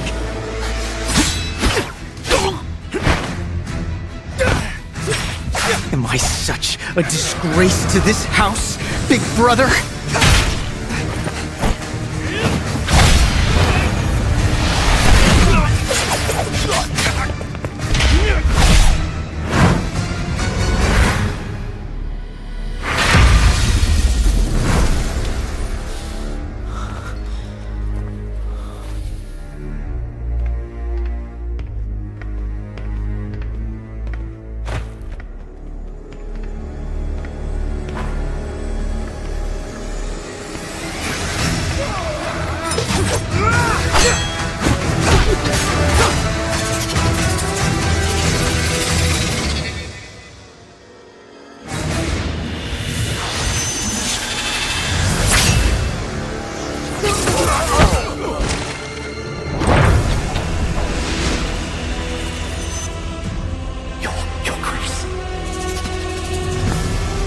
Finally, I've been expecting you, big brother!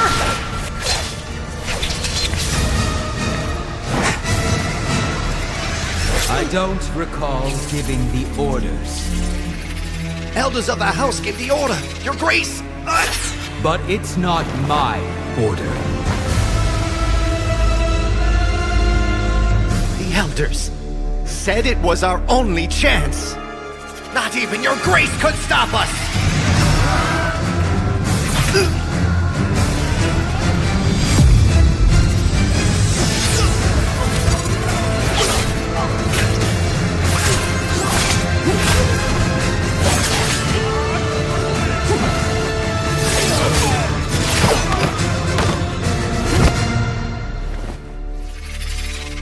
I don't need your pretentious favor.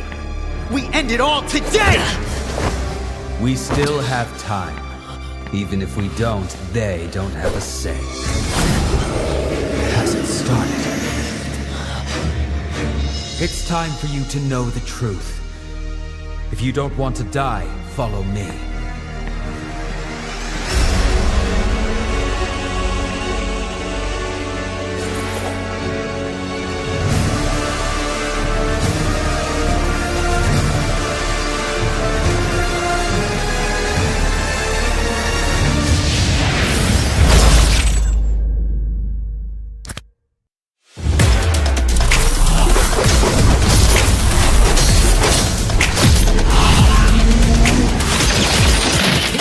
Upgrade your gaming experience with UniPin.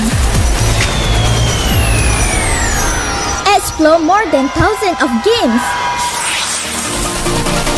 Unlock millions of songs on iTunes and Spotify premium features. Gain access to a better, faster and more secure top-up experience. With unlimited access to every entertainment you need. Feel your life out with UniPin.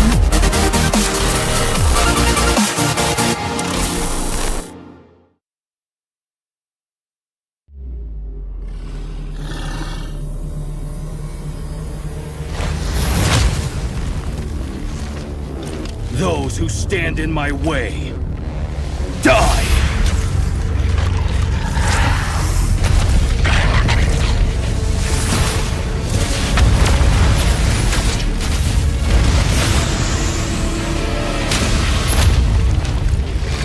Bow before the King of the Inferno!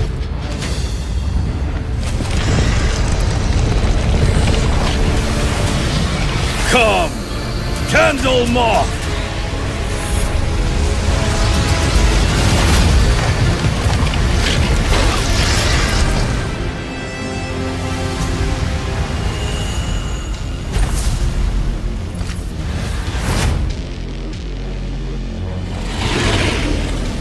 All will die away in ashes, and you are no exception!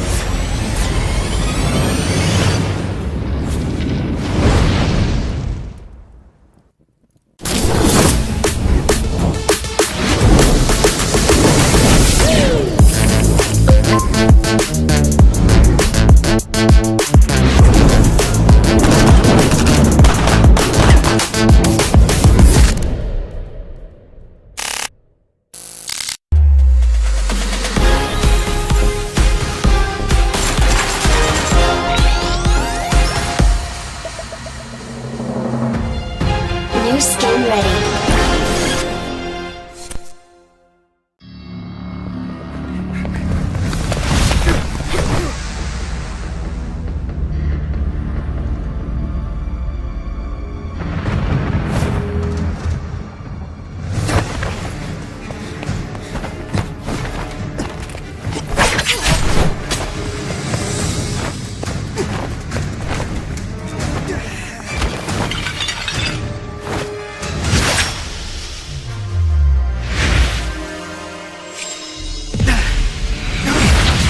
Why, brother?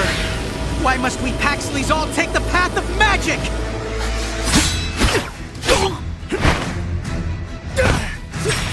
Am I such a disgrace to this house, big brother?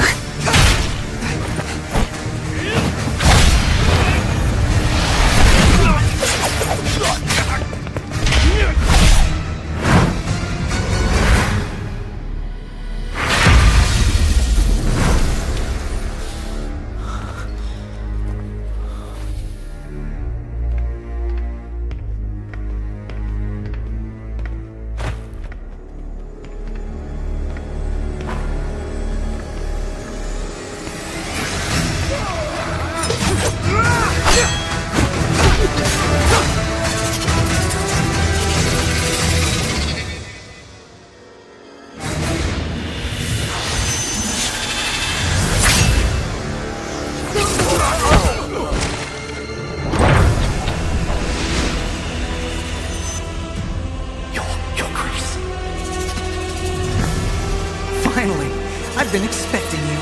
Big brother!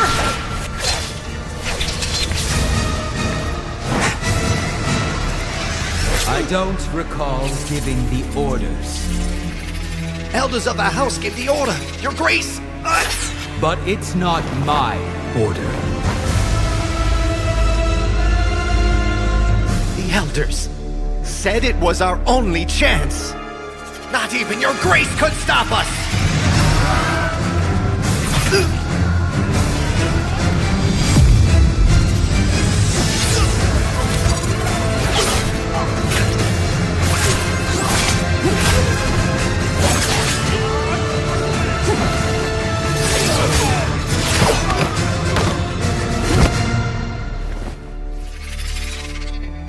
your pretentious favor.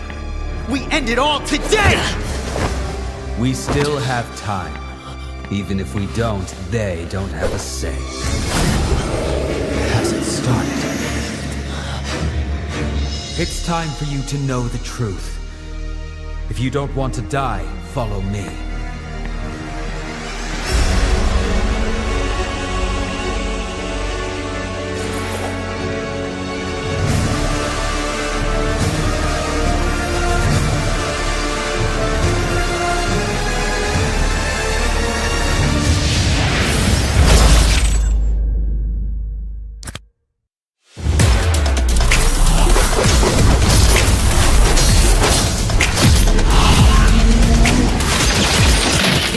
Upgrade your gaming experience with UniPin. Explore more than thousands of games. Unlock millions of songs on iTunes and Spotify premium features. Gain access to a better, faster and more secure top-up experience. With unlimited access to every entertainment you need. Feel your life out with UniPin.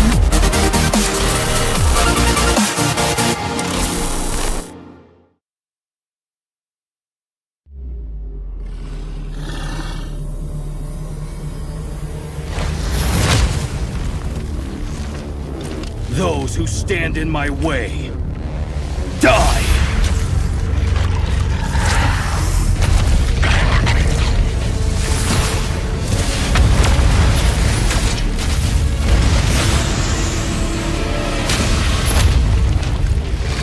Bow before the King of the Inferno!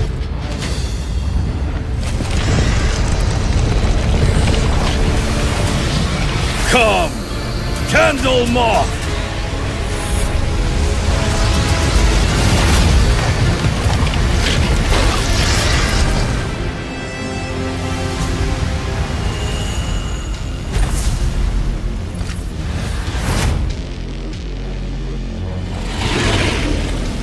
All will die away in ashes, and you are no exception!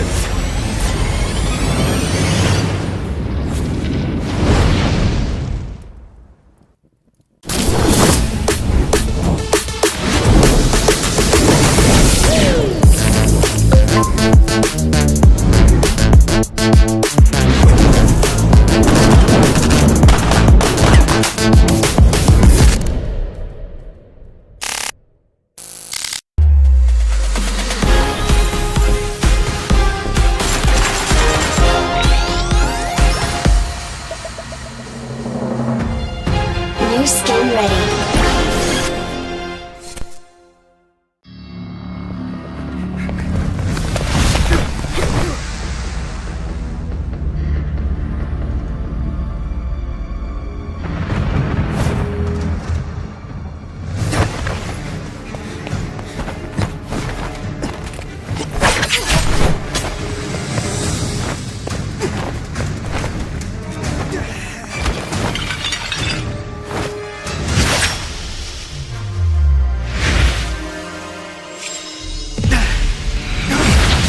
Why, brother? Why must we Paxleys all take the path of magic?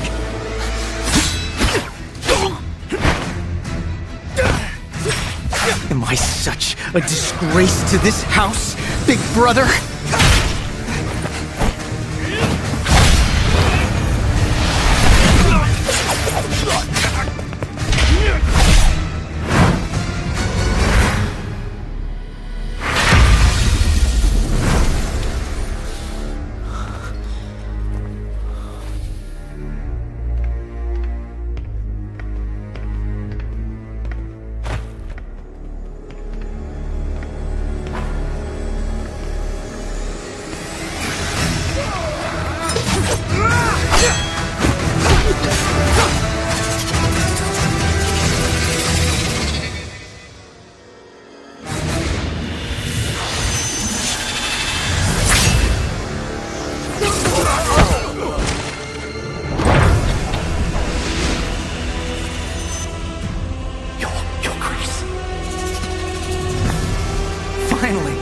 been expecting you.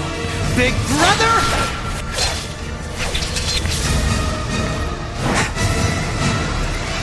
I don't recall giving the orders.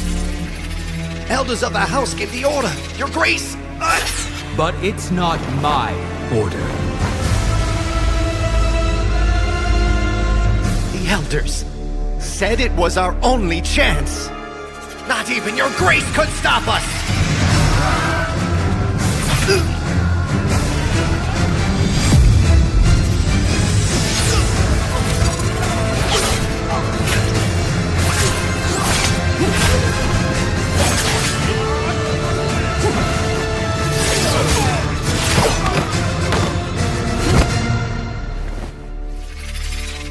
I don't need your pretentious faith. We end it all today! We still have time. Even if we don't, they don't have a say. Hasn't started. It's time for you to know the truth. If you don't want to die, follow me.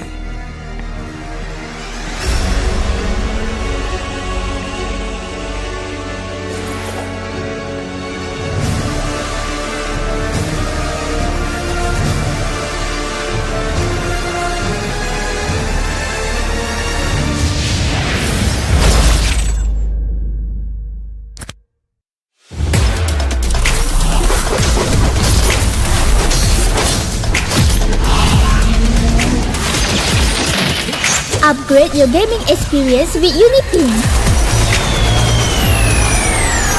Explore more than thousands of games.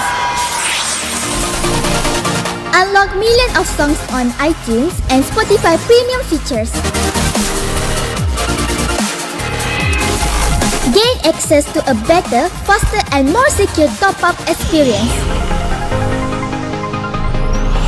With unlimited access to every entertainment you need. Feel your life out with UniPin.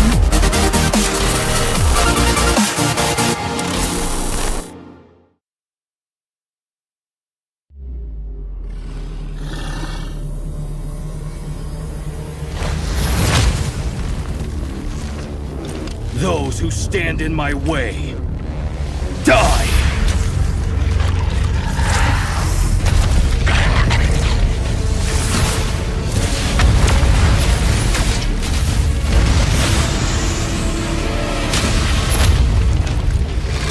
Bow before the King of the Inferno!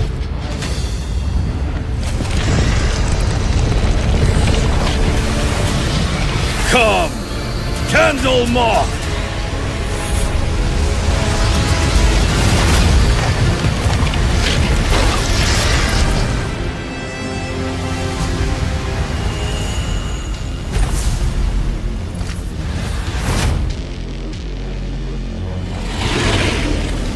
All will die away in ashes, and you are no exception!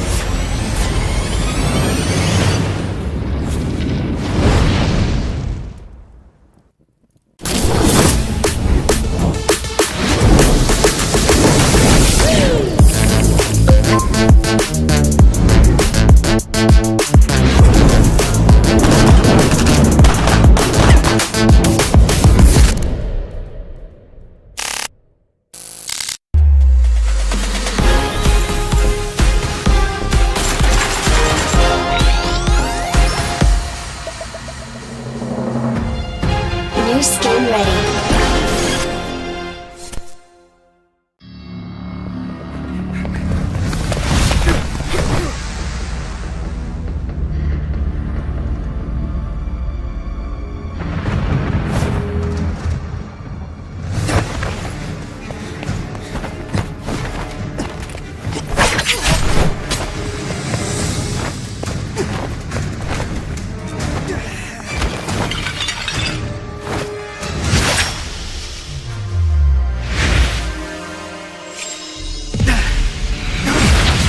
Why, brother?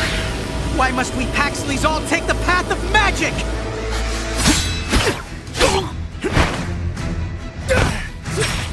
Am I such a disgrace to this house, big brother?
I don't recall giving the orders.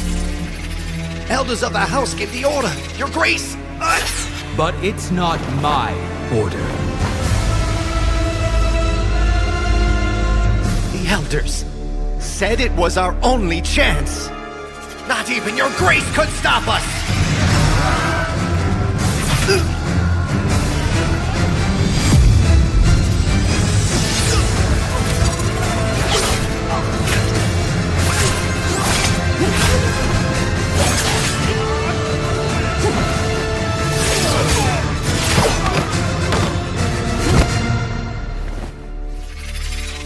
I don't need your pretentious favor.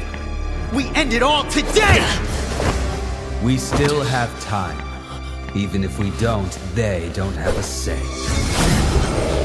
Hasn't started. It's time for you to know the truth. If you don't want to die, follow me.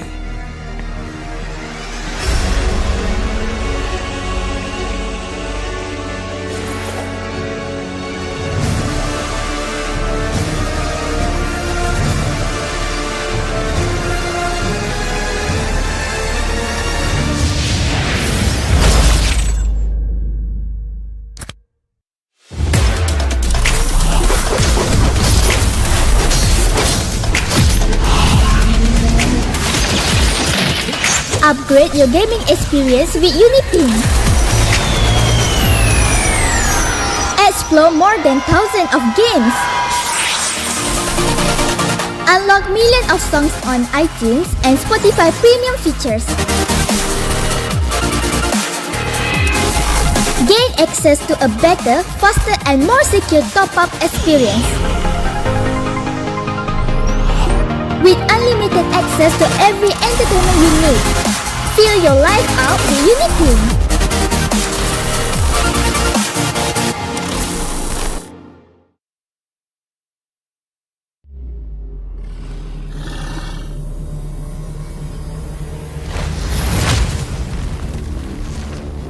Those who stand in my way, die!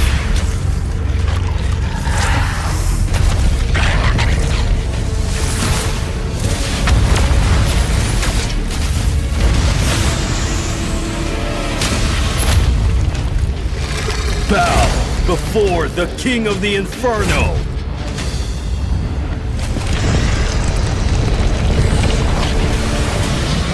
Come, Candle Moth!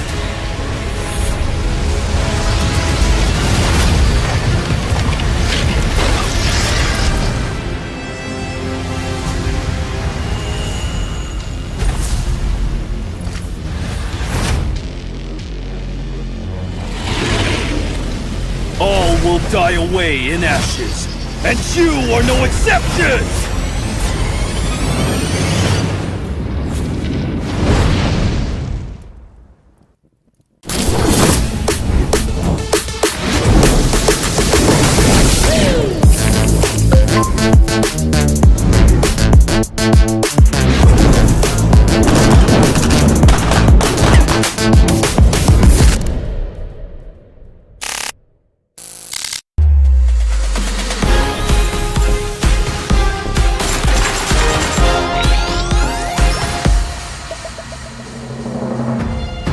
New skin ready.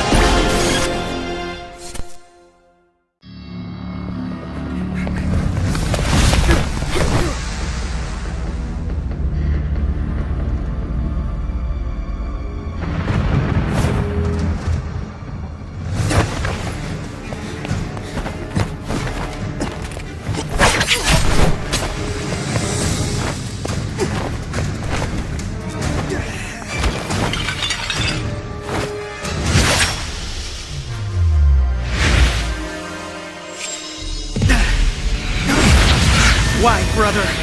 Why must we Paxleys all take the path of magic?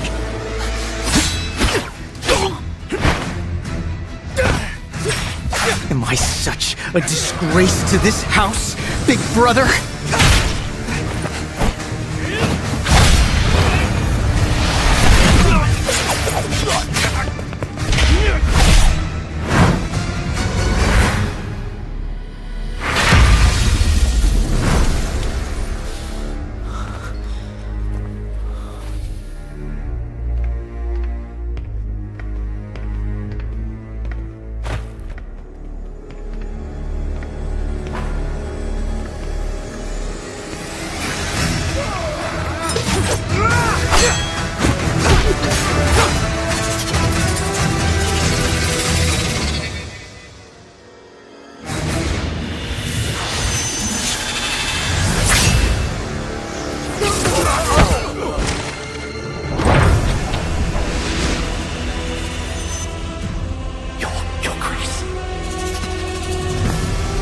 Finally, I've been expecting you.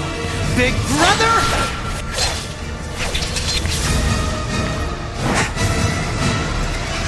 I don't recall giving the orders. Elders of the house give the order, Your Grace! But it's not my order.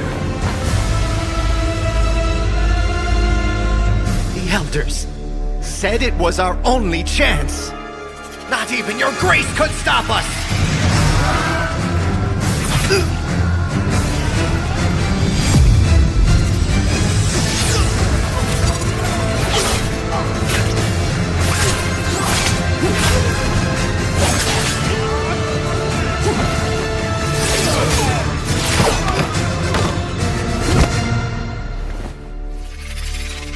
I don't need your pretentious favor. We end it all today! We still have time. Even if we don't, they don't have a say. Hasn't started. It's time for you to know the truth. If you don't want to die, follow me.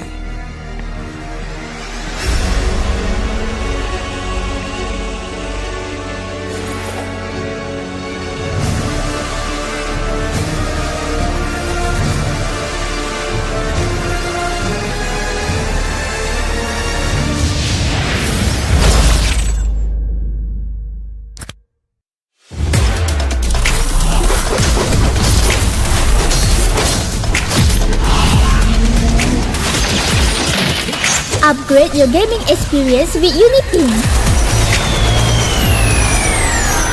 Explore more than thousands of games.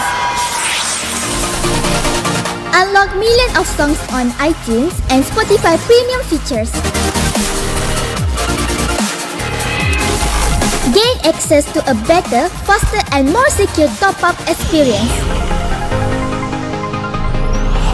With unlimited access to every entertainment you need. Feel your life out with UniPin.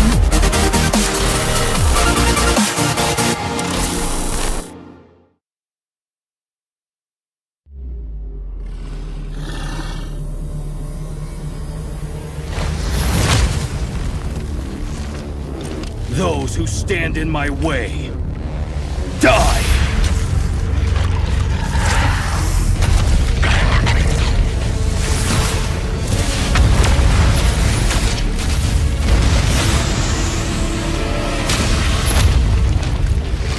Bow before the King of the Inferno!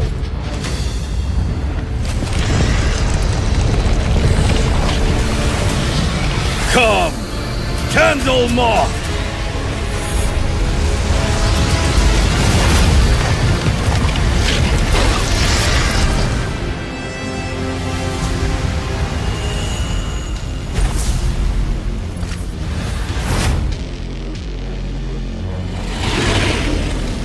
All will die away in ashes, and you are no exception!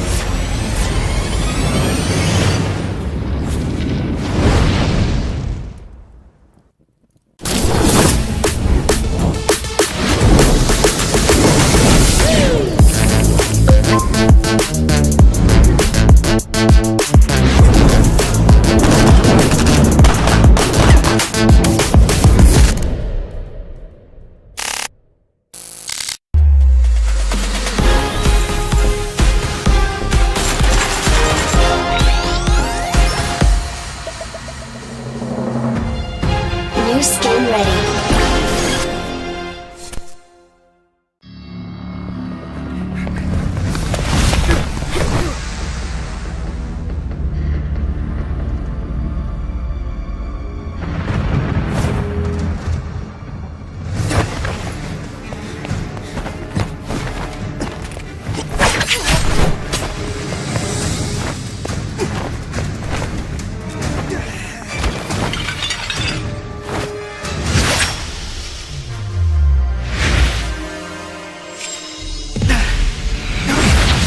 Why, brother? Why must we Paxleys all take the path of magic?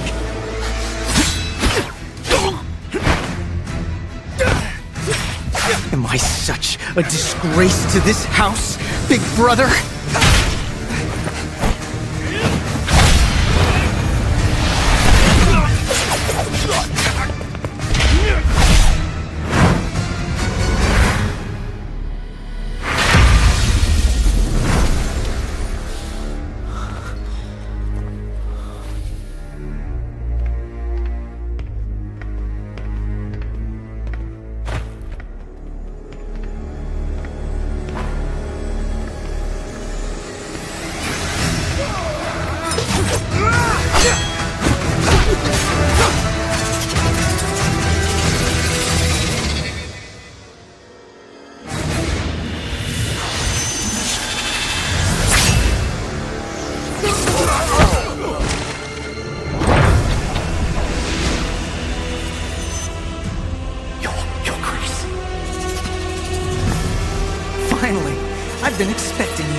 don't recall giving the orders.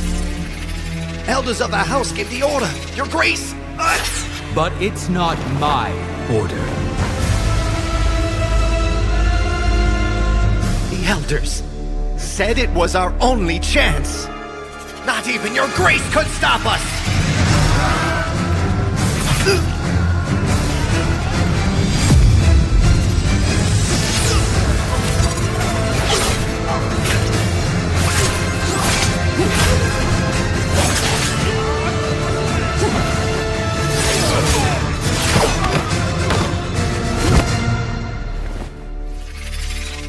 I don't need your pretentious favor.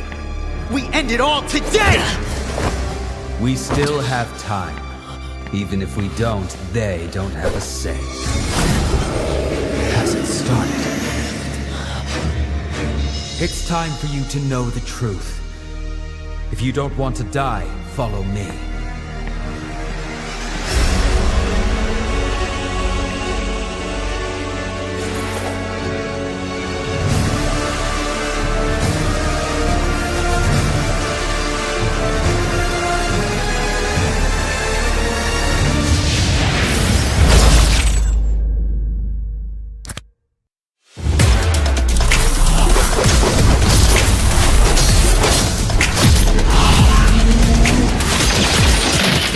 Upgrade your gaming experience with UniPin. Explore more than thousands of games. Unlock millions of songs on iTunes and Spotify premium features. Gain access to a better, faster and more secure top-up experience. With unlimited access to every entertainment you need. Feel your life out with UniPin.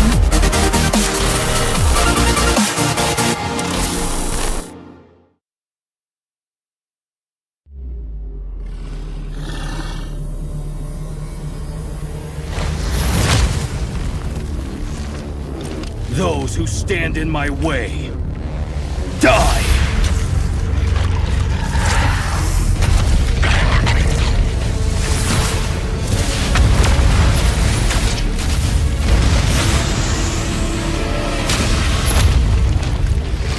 Bow before the King of the Inferno!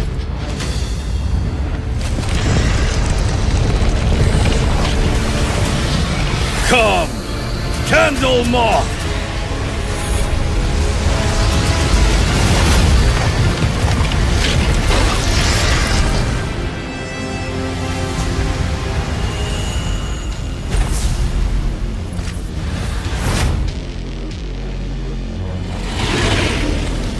All will die away in ashes, and you are no exception!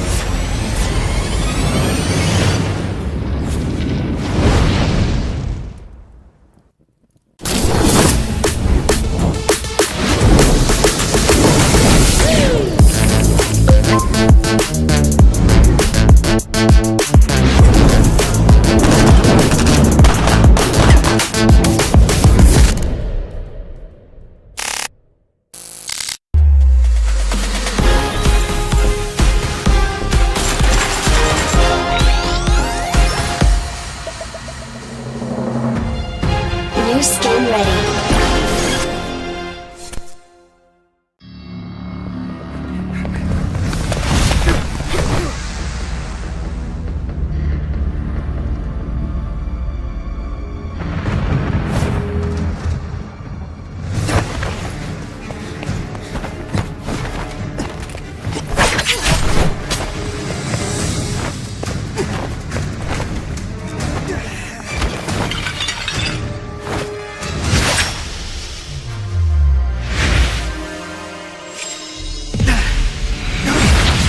Why, brother?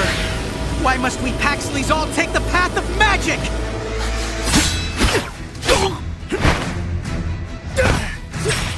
Am I such a disgrace to this house, big brother?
At muling nagbabalik ang UniPin Ladies Championship. Kami pa rin ang inyong casters. Ako po si Hot E kasama si Daedom. Samahan nyo kaming saksihan kung sino ang huling team na makakapasok. Huling dalawang team na makakapasok sa ating playoffs for tomorrow.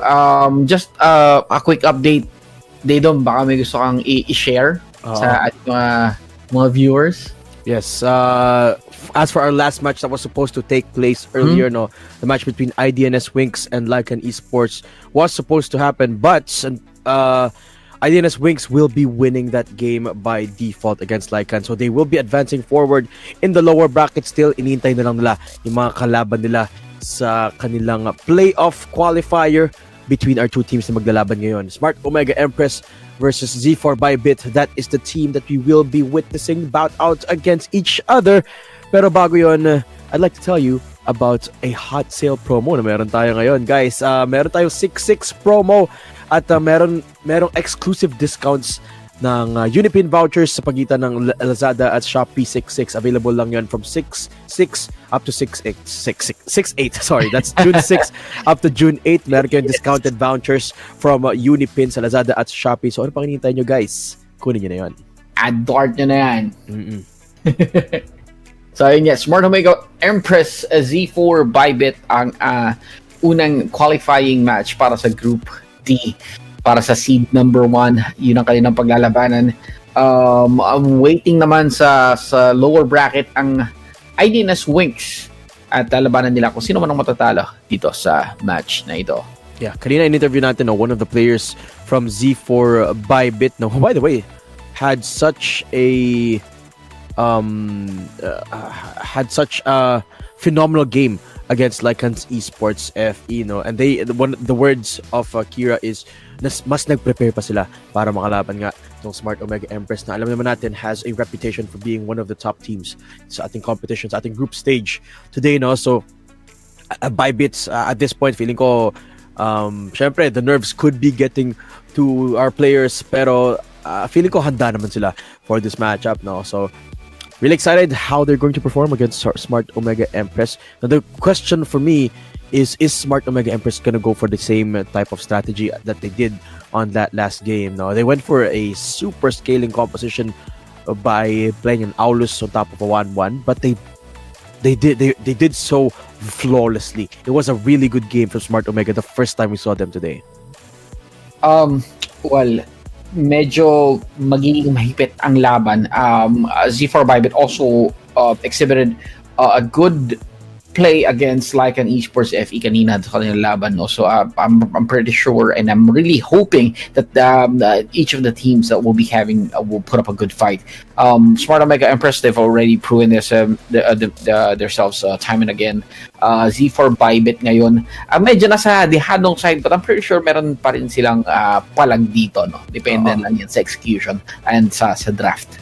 Yeah, and one thing that these two teams have in common is that they showed up with not conventional picks, not conventional compositions at all. No, I talked about the Aulus already from Smart Omega, and BYBIT themselves, they're no strangers because to that strategy, because they, in the last game that we saw them in, they went for a Guinevere in the jungle at sinamahan pa nila yun ng isang Minotaur, which was I think it's fair to say very, very powerful during their match against LYCAN Esports. I'm looking at the scoreboard kanina between those two teams, and it was a 22-3 scoreline with Z4 BYBIT absolutely performing by that. And Alexa, of course, yung Guinevere player natin from that last game sa Z4 did not have a single death in that game. That's how good they played that Guinevere comp. Tingnan natin kung anong nag-aabang sa atin or hinihanda nitong mga players na to. Smart Omega Empress, of course, we've seen a lot of matches mula sa kanila. Z4 BYBIT, that last match really got me excited para sa mga susunod pa ng laban. At ito na nga, mas pinabilis pa because hindi na natin dadaanan yung unang round na ating lower bracket. Smart Omega Empress versus Z4 BYBIT. Hinihintay na lang natin, konti sandali na lang malalaman na natin kung sino ang number 1 seed para sa group na to. Yes. Guys, last 2 slots na ang meron tayo dito para sa ating playoffs, and I'll make a rundown muna ng nanalo sa ating group stages kanina. It's AC Esports FE and DD Monster FE. Isa pa yun sa mga matchup na hindi ko makalimutan, no? The Digital Devils clash against each other.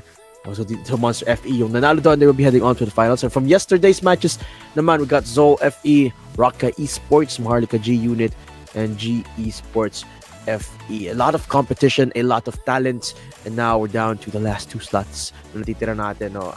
C4 BYBIT, of course, they definitely look up to their opposition this time. No, Smart Omega Empress, sabi nga, they are the team to beat dito sa ating competition. And I think Z for BYBIT, I think they're ready. I think they're ready for this matchup. And hintayin natin yung our players preparing para sa draft natin. Nakita mo natin yung players on the screen right now. All of them getting readied up for the matchup that is about to come. May inhaler buff. Oo. Nakata yung inhaler ng Empress.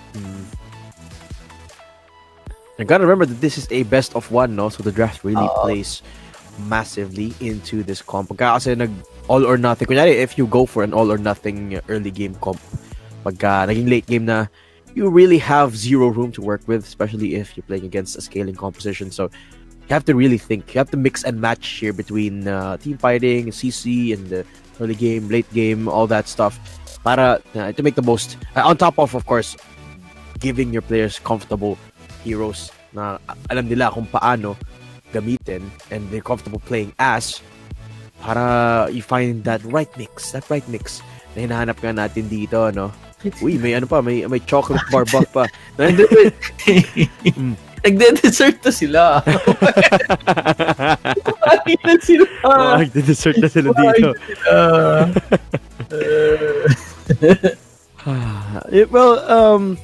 To be fair, they had a little bit of time to prepare for this matchup. So feeling ko nakapag-dinner dito yung ladies natin. Speaking of which, Smart Omega, yon, tinanggal kagad nila yung Guinevere dito. Alexa will not be able to pick that hero once more.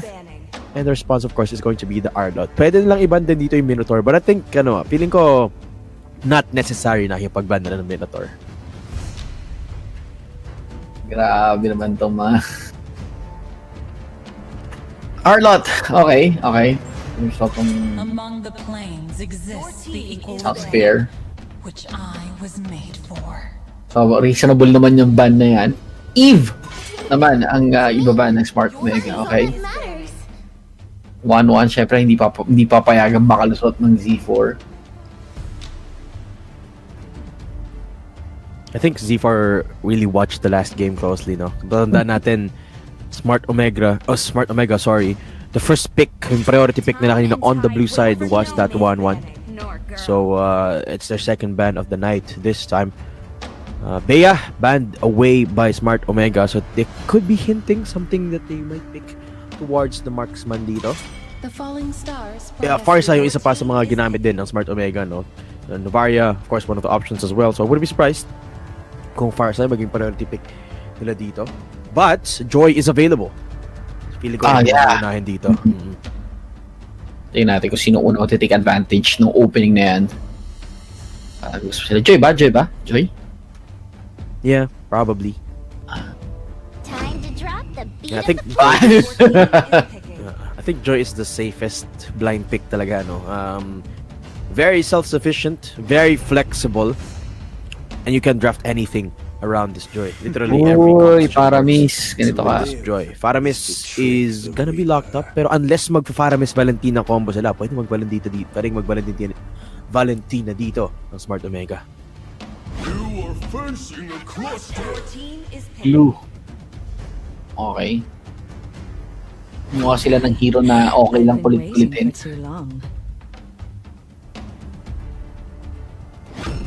Do you want a drink? Going for a carry Franco for the next couple of picks dito sa Smart Omega, no? And we've seen a lot of carries in this competition. I think mataas naman ang win rate ng carry sa competition natin, no, sa the first 2 days of our tournament. So wouldn't be surprised. We're not surprised at all that they brought that out, and especially with the combo of a Franco na may CC.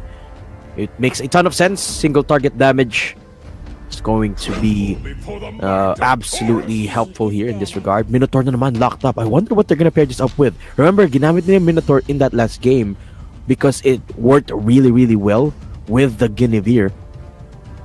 So I wonder ano yung isasama nila sa Minotaur na to that can prove to have a good combo. Something similar to the Guinevere. Yung pwedeng tumalon. Sabi niyo yung pwedeng tumalon. Yung pwedeng... Hi. Okay. They're banning out Melis. Medyo nagiging marksman-centric ang Smart Omega bans dito. This time pinupunti rin naman nila yung mga posibleng counter sa isang carry. And yung Faramis, binarahan na rin nila yung Valentina. Oh, of course. So, Smart Omega not banning out, or actually not prioritizing that Valentina sort of signals to me that they have something else in store.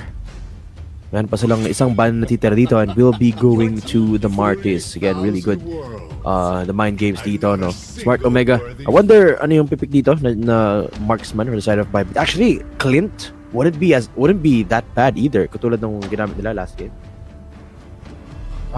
Marksman and jungle. Alin ang uunahin nila? Itong join ng Smart Omega, hindi rin natin alam kung mag-jungle talaga yan or mag-XP. Oo nga. Outside the range of carry. There isa sa mga pwede nilang gamitin. On top of the Clint, Leslie, of course, is one of the options talaga to counter out the carry.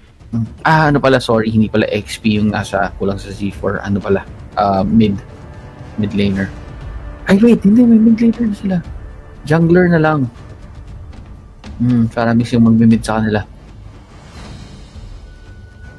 Have to wait and see. Flexible naman tong join na to, no? Can take on a couple of roles. Pwede flex around. And Ling gonna be the target here. Lancelot has been banned out. And I think this is really good too because if you think about it, yung knock-up ng Minotaur dito is complemented really, really well by that Ling. So they have potentially na botcha nila yung plano ng Z4 dito. They could have been going for that Ling all along. So really smart drafting wala dito on both sides. But challenge for Z4, ano yung ipang kukompleto nila ng kanilang composition? Julian, actually. Yes, I like this. I love this. Julian, like the Ling, has a knock-up. And of course, syempre, mas mababa yung cooldown nito. Because Ling has to wait for the Tempest of Blades. Meanwhile, Julian, kailangan niya lang i-empower yung yung skill niya to get that knock-up. And I'm really excited for this. BYBIT again with a very, very unique composition. Meanwhile, Smart Omega sticking more to the standard. But we have a game in our hands. We have a really... Yung unang Julian natin. Yes. Yung unang Julian natin, no? And, yeah. I remember that. May gumi pa siguro skin ng Julian. Really excited for this Julian. Haven't seen a Julian in months. Tagal na, no? Tagal na since huli tayo nakakita ng Julian. But here we go. Paramis comp with a Leslie and a Julian on top of a Minotaur. I'm really liking the creativity that LYCAN esports have. No? Sila yung kumbaga, in this tournament, sila yung innovators. And I love that because you never know what these teams could be capable of. Especially in the face of adversity, especially in the face of some of the biggest teams in the country. Smart Omega Empress being one of those. Here we go. Dito na tayo sa Land of Dawn. Smart Omega versus Z4 BYBIT fighting for that playoff spot. Agang pumosisyon nitong si Amore and si Mary.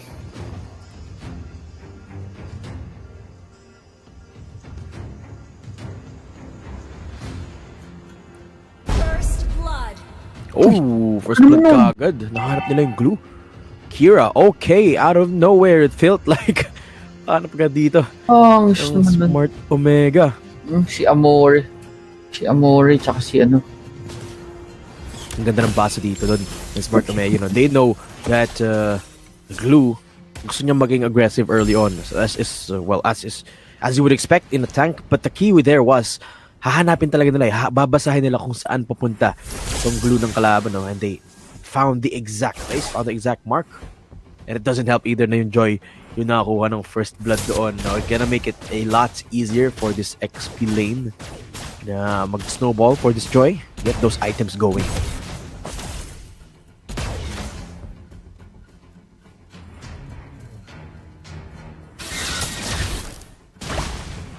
Ngayon na siya. Alexa, binakapan niya na si Kira doon. Of course, naunahan siya ni Ayanami.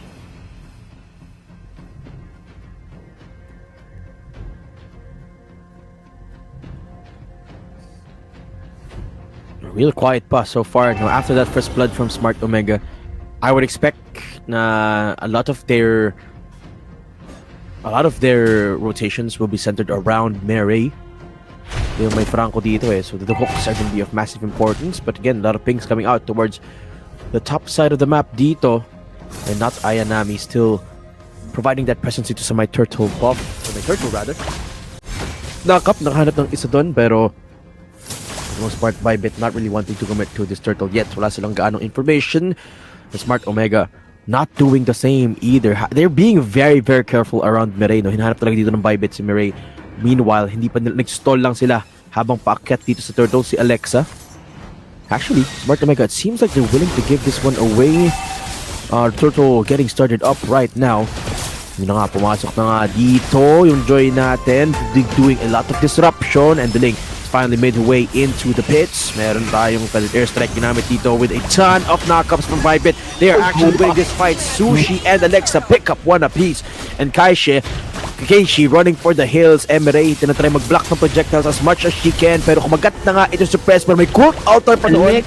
Saving Alexa from falling there. Meray getting dove. Sobrang aga ng dive na to from BYBIT. But the split from Kira is absolutely perfect. 2-for-1 trade so far. And that makes it into an even score. 2-2. Dahil nakita doon si Keishi, habol pa nga ba dito si Ayanami? It seems like hindi na, and both teams are just gonna walk off from that fight. Ang close call nung cult aura ni Zoe doon. It's a good thing that she was able to activate it bago pa makuha tong si Alexa. Unfortunately si Kira, siya yung naging ally sa altar na yun. And yun, tabla naman halos yung score natin in terms of gold and in terms of kills. So far, BYBIT, nababasa nila dito yung Smart Omega, despite the first blood from Smart Omega, hindi nagpapaantig dito ang Z4 BYBIT, able to trade out the kills. And you can see just how calculated these players are, no? Really early dive. And the moment na nagka-ult sila, they knew that they could stretch their aggression because of the cold altar. And you can see absolutely fantastic job from Kira as well on the split. Finding the perfect target there, 2-2 now. Score mukhang gusto pang extend ng BYBIT dito. Airborne, ginawang volleyball na nga doon si Mireille and walang matakbuhan. That's the Franco going down, and BYBIT again on the board with the advantage now. Gusto lang i-die dito si Shinwa. May flicker pang available dito yung carry, but inuubos na nila yung third plating towards that gold lane. Sobrang ganda ng isolation play na yon ng Z4 BYBIT. 4-1, walang nagawa si Shinwa nung kinukuyog na si Murray dun sa lower sa bottom lane. First spawning up one more time and BYBIT. Ito yung good thing to have a Joy, no? You have a lot of information on where your opponents are kasi pwedeng sundan mo lang sundan. Ang hirap mo kasing hulihin when you're isolated like this. Ayanami providing that presence over towards Keishi on the top side. Habang sinisip lang dito ng BYBIT yung turtle natin. So far, of course, first positions here secured by Smart Omega. So BYBIT, or baliktad pala, no? BYBIT secured the position here towards the turtle. Kailangan makapasok dito ni Keishi. The purple buff is the priority dito. Kailangan niya magtempa sa plates dahil kinukulit siya doon habang kinuha yung turtle dito ng Z4 BYBIT. They definitely have the advantage in terms of gold right now. But they have to be extra careful. They have to be extra careful not to get weeded out by the Joy. Kasi laging nakikita sila eh. The one thing, good thing about the Joy, ang hirap nito i-shut down because you have lots of escape tools with the CC immunity on the dashes.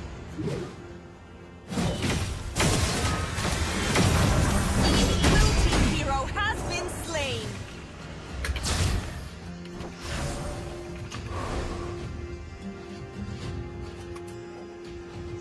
But some way, somehow dito, no? Somehow, Smart Omega has found a little bit of a lead around 2,000. Kahit mas maraming kills dito yung BYBIT. 1v1 on the top side. Of course, Joy looking for that execute. So far, it is... Well, BYBIT looking for the pressure towards the bottom side. Pero airstrike ginamit na nga dito at baka makukunin nila si Ayanami. May flicker, may execute pa, which means that Ayanami will be securing that engagement against Kira. That's, well, Smart Omega answering back this time. Medyo may advantage sila in terms of gold dito, no?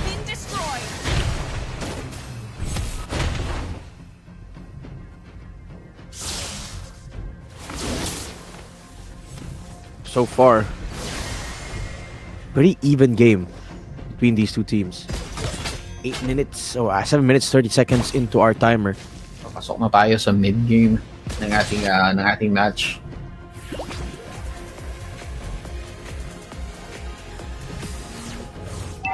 Engagement happening on the bottom side. Nagsiset up dito si Mary na potentially pwede niyang mahook. Kira, of course, making it a little bit easier para ma-access ni Alexa dito yung turtle. Now they have priority. Julian, tinatapos na lang yung purple buff before Alexa makes her way towards the turtle. Meanwhile, top side, Ayanami dealing the damage in. Meron pa siyang execute dito, so Ali's got to be extra careful in that fight. Kailangan dito hindi mo shutdown ni Ali, no? Because Ayanami is so powerful, but Ali is so much more powerful compared to... hold that thought. Na-secure na nga yung turtle dito ng BYBIT, I believe. But again, back to my point earlier, kailangan ni Ali makip tong lead niya against Shinoa. This is one of the biggest leads that they have against Smart Omega dito. 2-0 on the board for Ali. Already completed 2 whole items. They got to keep this rolling in their favor. Just so mas secure yung late game nila dito. Kasi kahit na nakakuha ng kills dito yung BYBIT kanina pa, nakakasagot yung Smart Omega. No? Nakakuha na sila ng map control in terms of taking out the outmost turrets. Tinan mo, mas madami pang nakuha towers dito yung Smart Omega. Yes, in terms on paper halos dikit konti lang yun lamang ng Smart Omega. Pero kung titignan mo objective wise, hindi rin ganun ka behind ang Z4 BYBIT. Kaya na nga malapit na lumabas ang ating unang Lord for the game. A little more than a minute lang ang kailangan natin.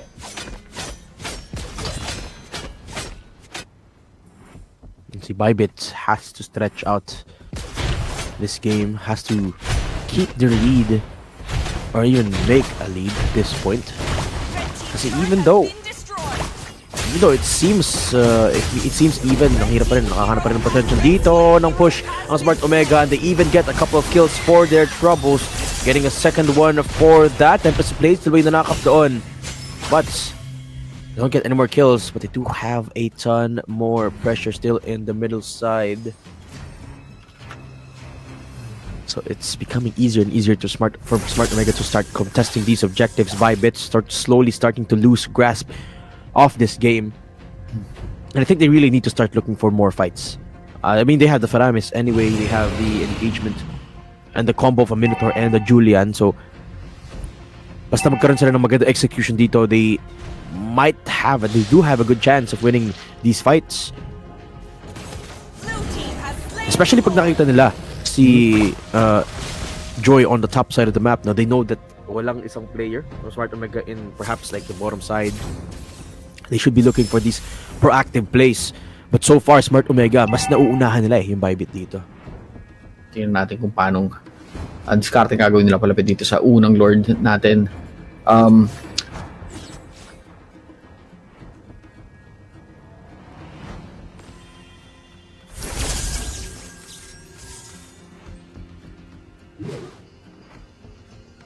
So far, both teams just waiting for the next big objective at this point. And again, it's getting really hard for BYBIT to even get out of the base dito. Hinihintay lang nilang dumating yung Lord towards the top side of the map to wait and clear it up. Pero that leaves an opening for Smart Omega to catch the other players here of BYBIT off guard. Pasok ng Lord into the base, slowly crashing down for the airstrike for the zoning. Ang ganda naman ng play na to ng Smart Omega, just so the Lord can get as much space, as much damage as it can in. Fire airstrike, ginagamit nila pang suporta sa Lord, and now because of that, they're gonna be able to take down this first inhibitor tower. Nag-flicker forward na nga dito yung Minotaur into the knock-up. Julian with a 3-man ult, and actually, ult altar ginamit na dito for a little bit of resurgence back into the base. Mary is the one to go down. Tempest of Blades, ginamit into the backline. Isa lang yung tatamaan ng edge ng Tempest of Blades zone. Hindi man lang mananakap. But a split from Kira here. Looking for someone na pwede niyang kapitan. But airstrike pang zone muna. And that is going to be a 1-0 in favor of BYBIT. So alam nila na pwede lang mag-turn around. Smart Omega now running for the hills. But they have the resources to do so. So they will be taking down one of the turrets, but they take 1 kill, or they give 1 kill in return. This point, objective-wise, sobrang lamang na ng Smart Omega. As you can see, palitan ng palitang mapa na iniikutan ng Z4 BYBIT. Map control is in the hands of Smart Omega right now, and things are looking really well on the side of these ladies.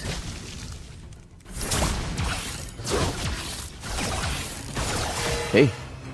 At this point, sakit pa rin sa ulo dito. Enjoy talaga, no? Para sa BYBIT. Smart Omega still finding impact with the joy, even if we're heading into late game territory na dito, no? And so far, so good for Smart Omega. They managed to turn this around. Remember, in the early game, BYBIT was in control. Now that we're in the mid to late game, Smart Omega has re-established their own.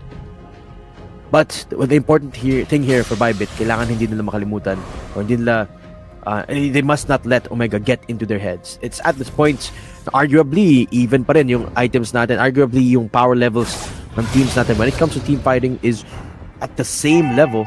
But that's the key, it has to be a team fight. If it's an isolated fight, kung makahanap ng hook dito, yung Franco, kakagatin nila yan, and niya lang yan, and that's gonna be an easy pick off for them. Omega started off this Lord. I don't think makakarapit man lang yung BYBIT dito because of the zoning of this Joy. And everyone just holding the line means that Smart Omega can take that Lord. Pero ito na, papasok na nga dito yung BYBIT. May nakaset up dito na potential fight, potential ambush towards this purple buff. And BYBIT, man, they seem lost. I wonder what the shot calling is going to be here. BYBIT, they have to get their act together and come up with a solid plan soon.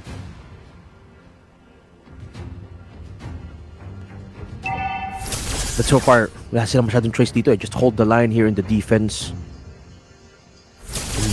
You gotta admire yung Joy Munat Ayanami single-handedly took care of the top lane.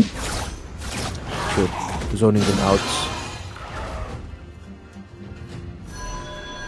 Ang dami ng items dito na not Ayanami, no? But here we go. Smart Omega starting to march down with the Lord. Z4 BYBIT, of course, holding the line at this point. Pero ito na, papasok ng Smart Omega sa middle side. Uy! 1 HP left on Ayanagi, almost taking her down. Pero 2 off the sides of their base getting pummeled by the siege. Now make that the 3rd. Only 1 remaining. Inhibitor turret dito, papasok na nga. Tempest of Blades is available. Actually, everything available on both sides dito, no? So kailangan maging careful ng BYBIT, but they do have to start a fight pretty soon. Split. Ay ginamit na nga doon. Meanwhile, this BYBIT just trying to stick together. That's not the best idea against this feathered airstrike. Triple knockup on both ends of the spectrum. Pero BYBIT still surviving. That's the first kill over towards their side. Franco go down. Leslie is the casualty for BYBIT. So it's a 2-for-1 exchange. BYBIT holding strong with that defense. Again, ang ganda ng pasok na naman doon ng Minotaur. Yan, simula na nagiging problema na nila sa Shinoa. And of course, we all know how painful carry is pagdating sa mga ganitong portion ng game. And let's take a look at that play again na ginawa ng Z4 BYBIT. Yeah, Z4 BYBIT. Ang ganda ng pasok dito. Mentor nila, or knock up into the Julian damage. I mean, even though na-shutdown dito yung Leslie ng Z4 BYBIT, they still could pull off a decent amount of damage. Kasi they had the luxury of a Cult Altar, no? Julian dealing damage over time with the utility or the ability spam there. Of course, was a turning factor para sa Z4 BYBIT dito. Una talaga nilang hinahanap si Amore tsaka si ano eh. Tsaka si Shinuo eh. That's true. And yung Feather Airstrike, you see the damage is absolutely devastating para sa Z4. Pero yung Cult Altar really gives them a second life. A really thick skin para dito sa players ng BYBIT. And honestly, it's making it hard for Smart Omega to clean up these team fights. That's the only reason why tumatagal ng Kento yung BYBIT in these fights. Otherwise, kung wala yung Cult Altar, it should be an easy team fight for Smart Omega. But because there is, and wala silang may sugot doon, they can't stay as long as they can in these fights. So they really have to try and target the Faramis there on the side of Z4 BYBIT. But the one thing's for sure, Smart Omega has got enough map control para this. Pero ito na, conceal play muna kay Sushi. May isang nanakap doon.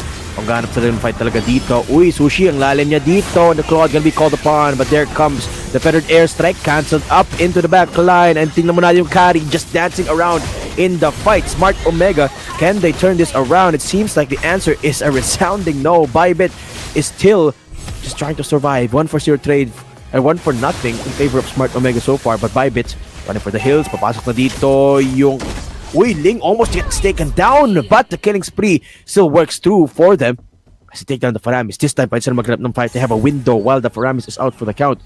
Or they could just stick and look for this enhanced lord that has already spawned up. Uy, nahook na nga doon, and that Feathered Airstrike gonna be the final nail in the coffin, zoning anyone out to try and get close to their teammate. And that's the mega kill coming through for Keishi. Double kill as well. Wala na yung retribution on the side of Z4 BYBIT, which means that Smart Omega can look for this enhanced lord. Mahabol pa nga si Ayanami as she goes unstoppable. Nalaglag na yung lens ng BYBIT, and Smart Omega will be taking the first Luminous Lord. And of course, andyan na ulit. Mabilis lang ang death timer ng isang Faramis. Andito na uli sa ating board si Zoe, ready to defend. Kasama niya itong si Kira. Fortunately, tatlo sa kanilang team ang never mind, Kira. And base. Smart Omega advance to the playoffs and BYBIT. Wow, what an effort from BYBIT there. Pero grabe. Smart Omega, they turn it around on them. Parang wala lang, no? Oh, ang chill lang ng players natin dito. Smart Omega Empress, they are complete ano lang talaga, in complete control of uy, medyo frozen yung mukha ko dyan sa stream natin. Okay. Ayun na, let's try and fix that while we can. Hold that. Pero grabe nga, no? Let's talk about that game a little bit. Smart Omega Empress, feeling ko medyo nagulat sila sa nang draft dito ng Z4 BYBIT mo. You can feel that sometimes hindi nila ina-expect yung mga plays na setup dito ng Minotaur, because well, Minotaur is not the easiest to read of heroes. When siyang pumasok lang basta-basta kasi hindi naman masyado mahaba yung range niya, but he has to get up close, and pag pumasok siya, well, it's layers and layers of crowd control dahil nga meron silang Julian, no? But given it a little bit of time, Smart Omega was able to get the read going against BYBIT. Na nawala yung surprise factor eventually. I think that's what I can say about this game. Later on, nawala na yung surprise factor of this unconventional composition na meron yung Z4 BYBIT, and Smart Omega again showing us that they could adapt in this situation. And up until the mid game, nakakayanang sumabay ng Z4 BYBIT. It's just about nung unang I would say mas naging evident yung lamang ng Smart Omega doon sa unang Lord fight. And then it was just all Smart Omega from there. And it all started with Ayanami's presence in that XP lane. Yes. I think that is the biggest difference maker dito sa Smart Omega. No, Ayanami was able to keep that lead and get the items early on to actually give net them off this win essentially. And I think, I'm not sure if zero deaths nga dito si Ayanami, no, but one thing's for sure, siya yung isa sa mga naging problema dito ng Z4 BYBIT, no. And I said earlier this as well, nahirapan talaga yung Smart Omega dito na ma-shutdown yung BYBIT when it comes to the full-on team fights. Pero eventually they were able to overcome that by splitting up the fights, I feel like. By using Ayanami. Again, the feathered airstrike always on point dito, but Keishi here beautifully done on the double kill. Pero kita mo naman yung damage dito ni Ali, still deals a ton. This really was with a carry. Really close game still. With a Leslie, sorry. You talk about damage, feeling ko it's not that different. The damage levels in this game is not too far off. But when it comes to execution and yung space creation dito ni Ayanami, it's just unrivaled. Yung daga, no? Oo. Talaga yun. One of the pests. Pag nasa kabilang side ng squad talaga ang isang joy. And yun siya nga ang ating MVP for this game. 506 ang kanyang KDA. 14-8 games lasted 18 minutes and 42 seconds. Congratulations. Smart Omega ang unang team na makakapasok dito sa Group D, the first seed. At makakaharap nila bukas sa playoffs ang DD Monster FE. That's gonna be a really interesting matchup now. Both very powerful teams. But again, congratulations, Smart Omega Empress. They're the first team to make it to the playoffs. But that was a really close game from Z4 BYBIT. Now I'm really wondering ano yung naging thought process ng Smart Omega Empress doon. And I think we will be able to find that out soon kasi I believe we have the interview coming up with the players dito of Smart Omega Empress now. But we'll try to fix things up for you guys. Let's talk a little bit more about that composition from Z4 BYBIT. Julian into a Minotaur. It works on so many levels. That's why they were able to keep the game close. Pero ito na, ready na tayo with our interview. Hello there, Smart Omega players. Can you hear us? Kinig niyo ba kami? Kamusta? I think hindi pa rin natin marinig dito. Hindi pa rin natin marinig dito yung players. Masaya kami kayo. Omega, no? But let's try one more time. Hello, can you hear us? Hello. Parang hindi pa rin natin nakikinig dito yung players na Smart Omega, which is a shame. I really want to talk to our players dito. Now, let's try that again. Hello? Parang mahina ang signal. Mahina ang signal dito ng Smart Omega. No? Still, fortunately guys, I think they can hear us but we can't hear them. Let's try that one more time dito. No? Maybe let's just try to fix things up for these guys. I think hindi na pick up yung mic dito ng Smart Omega Empresses natin dito.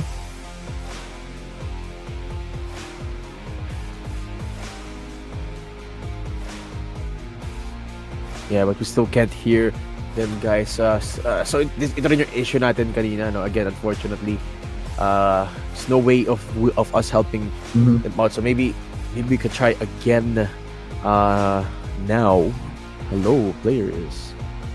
Ay, di namin kayo narinig. Masaya kami na nakikita namin. Sige, ito na lang. I have a solution to this. I have a solution to this. Ano na lang, tanong na lang tayo ng yes or no questions, tapos tumango na lang yung players natin. So, tumango or hindi na lang yung players natin. Does that sound good? Omega? Can you hear us? Kinig niyo ba kami? Okay, yan. So, tatanungin na lang namin kayo ng yes or no questions, and then thumbs up or thumbs down na lang kayo. Yes? Tao ba to? Hindi. Yan. Okay. Okay, so ito, that was a unconventional composition mula dito sa Z4 BYBIT, no? Parang nagiging trend na yon para sa kanila. And okay, yan, mukhang nakahanap ng solusyon yung isa sa mga players natin. Hello, can you hear us through the phone? Can you hear us? Nakamute ka pa ata. I think nakamute ka pa sa on the phone. I think you got used to. Ayan. Ito na yan. Yan. Okay, very smart. MVP ka talaga. Very smart. Okay. So I want to start off with the questions dito, no? And nakita naman natin yung composition kanina. ng Z4 BYBIT, no? And was that something that you guys expected? You Minotaur Julian combo, and expect nyo ba yun from them? Hindi po. Hindi po namin expect yung fake na Julian. But what did you do to try and counter that? Kasi nakita natin yung early game ng BYBIT, it was really, really good, especially with the Minotaur nga, no? Ano yung ginawa yung adaptation against that specific combo? Nung sa early game po, parang expected po namin kasi nakaling din po naman kami. Okay lang na hindi ko contest, bali decision ko mag-contest. Tapos, ayun po, parang palpak po yung unang contest.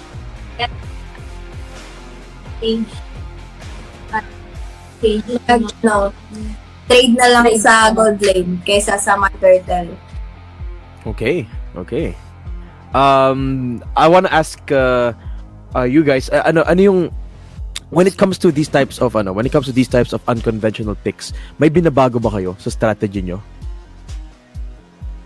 Wala. Meron? Hindi binabago, pero parang yung normal na. Kasi normal na mag-turtle to, may mag-clash of turtle or second turtle, third turtle. Minsan binabago namin na parang pinapatagal lang namin, mag-detect kami ng ibang objectives. Parang predict lang po namin dito ng laban. In-game na po namin parang pag-uusapan. Sinong shot caller no? Yung top 3 po namin si Mirai. Ako po. Mirai. Okay. Makes sense. Ito po. Okay. Nakita naman natin, we had interviews over most of the teams na nakapasok sa playoffs natin, no? And yung mga sagot na nakuha namin, whenever we ask them, sino yung team na pinaka-nakikita nilang biggest threat in their competition, usually, kayo yung sagot nila. Kayo ba? Sino yung nakikita nyo na biggest competition going into the playoffs?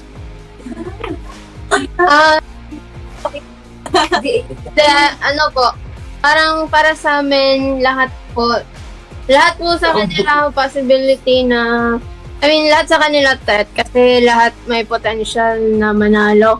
Depende lang talaga sa laro pag nagkakamali. Hindi rin naman kami perfect team. Like, basta bilog po talaga yung ML. Okay. Abaw kami, minsan nasa abaw. Okay, that's the mindset of champs dito, no? Just treat everyone as a threat dito. You have any more questions para sa Smart Omega dito, Hati? No, I'm actually good. Congratulations, Smart Omega Empress. Alam ko magiging masarap yung tulog nyo. Bukas magkita ko ulit tayo sa playoffs. And best of luck to you guys. Best of luck. Congratulations. Thank you po. Alright. Sana din po masarap tulog nyo. Thank you so much to the players doon ng Smart Omega Empress, no? Grabe, the mindset pala dito nila, no? Treat everyone as a threat, and that's apparently it works for them.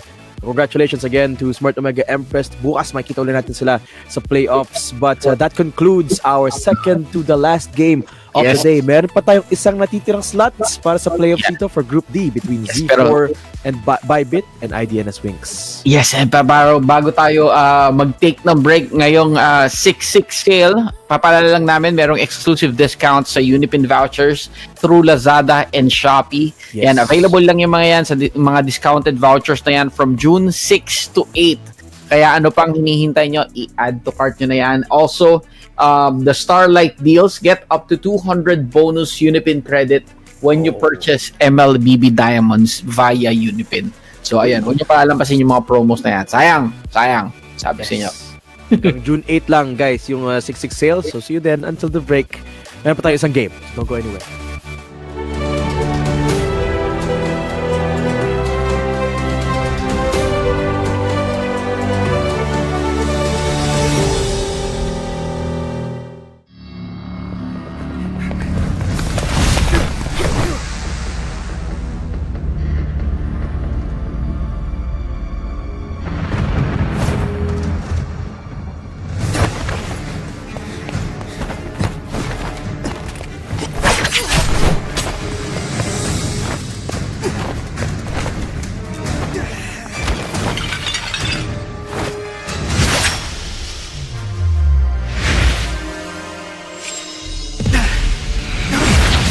Why, brother? Why must we Paxleys all take the path of magic?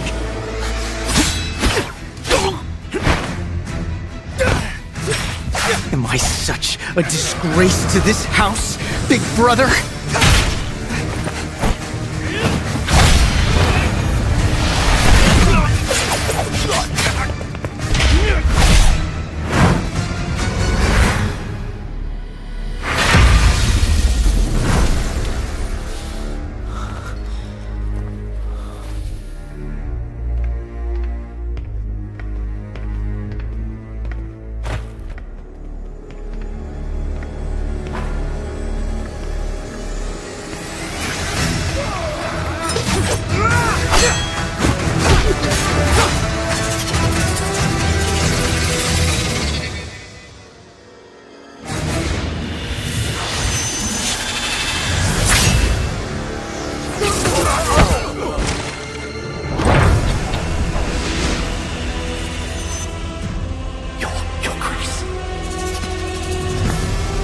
Finally, I've been expecting you, big brother!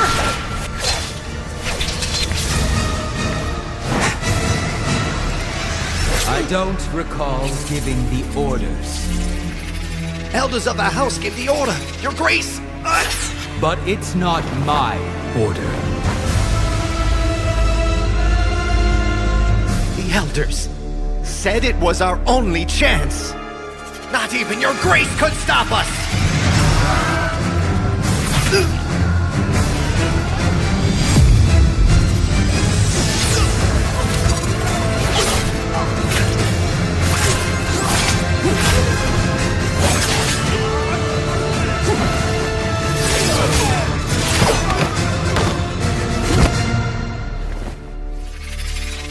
I don't need your pretentious favor.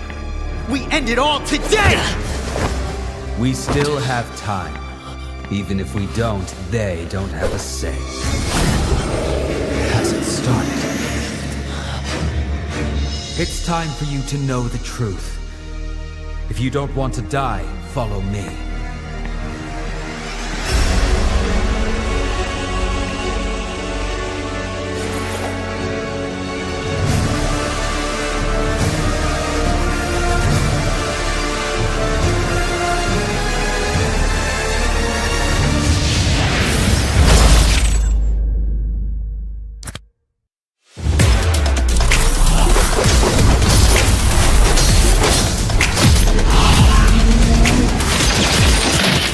Upgrade your gaming experience with UniPin.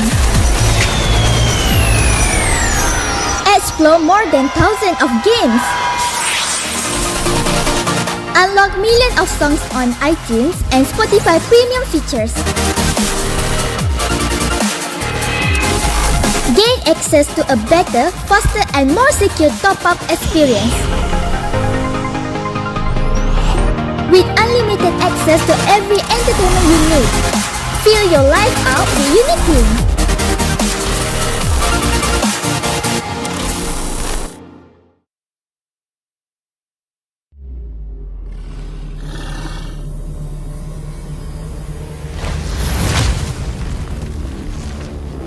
Those who stand in my way, die!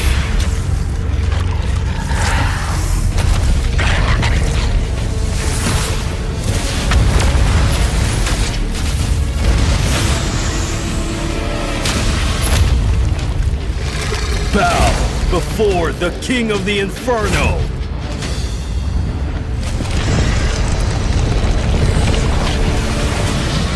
Come, Candle Moth!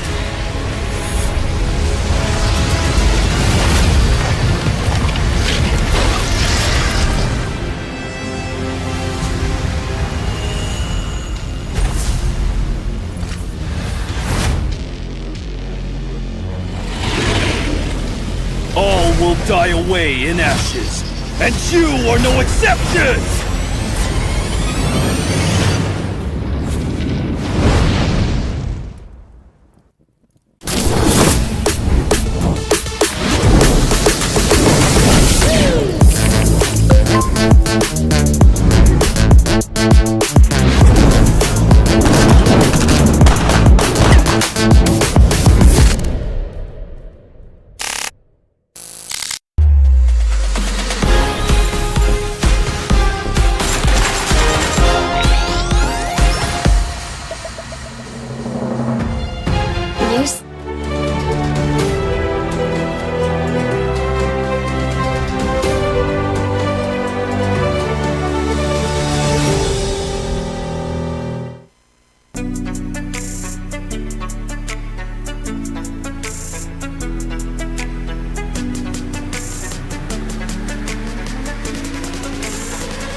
At nandito na nga ulit tayo sa UniPin Ladies Championship with the last game here at the group stage tonight. Kami pa rin ang inyong casters for the day.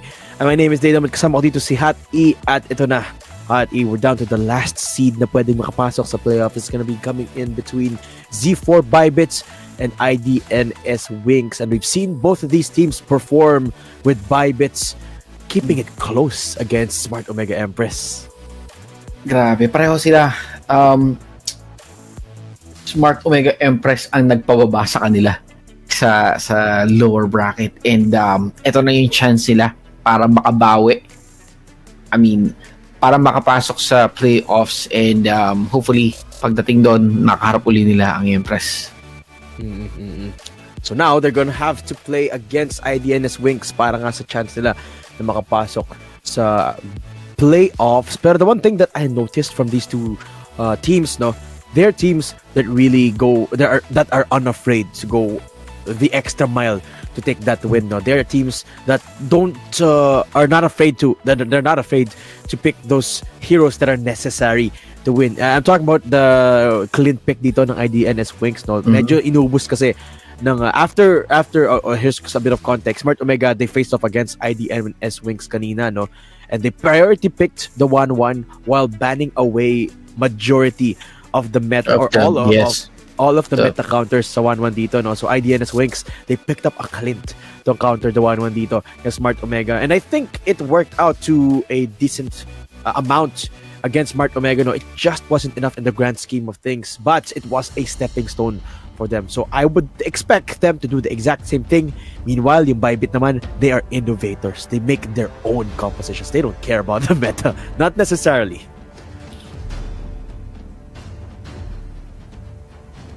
Natin kung papasok na tayo. IDNS WINX nasa blue side at sila ang may priority dito sa ban phase natin, at binan nila si Arlot. Yes, first bans coming through. And let's see kung ano yun naman yung interesting combo na ipapakita dito ng BYBIT, and then also see kung ano yung ita-target ban dito ng IDNS WINX. No, I think honestly Minotaur is a ban-worthy hero against BYBIT, no, because it feels like Minotaur-centric yung mga unusual composition na meron sila. Yung Guinevere depends on the Minotaur, pati yung yung Julian kanina depends on the Minotaur. But it seems like hindi naman pa-prioritize dito ng IDNS WINX, you know. They are taking away the Arlot, the Eve, and the Faramis instead. So pwede ulit mag-Minotaur comp dito yung BYBIT. To live is to trick the Reaper. Kung paanong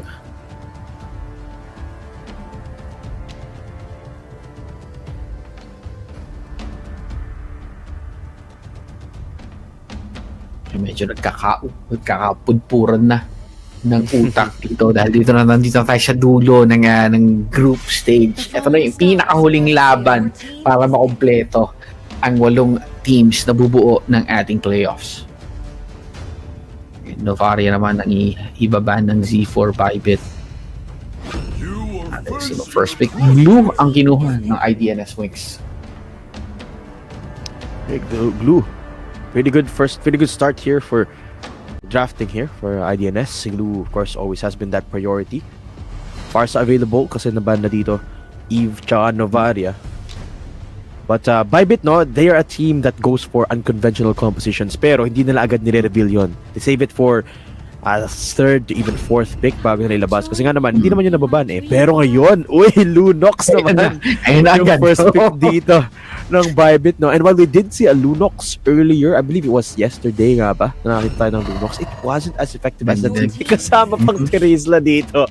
Okay, they're pulling out all the stops here. And remember, even though this is the playoff qualifier, they're still one loss away from getting eliminated. So, feeling ko BYBIT, they're gonna give it all na talaga in this game. I also like to give attention dito sa glue pick nila kanina, no, ng IDNS WINX, kasi alam nila ng BYBIT meron ding glue eh. So hindi naman na-ban yung glue. Might as well kunin na rin nila kaysa mapunta pa to sa kamay ng BYBIT. At Kadita and Lancelot.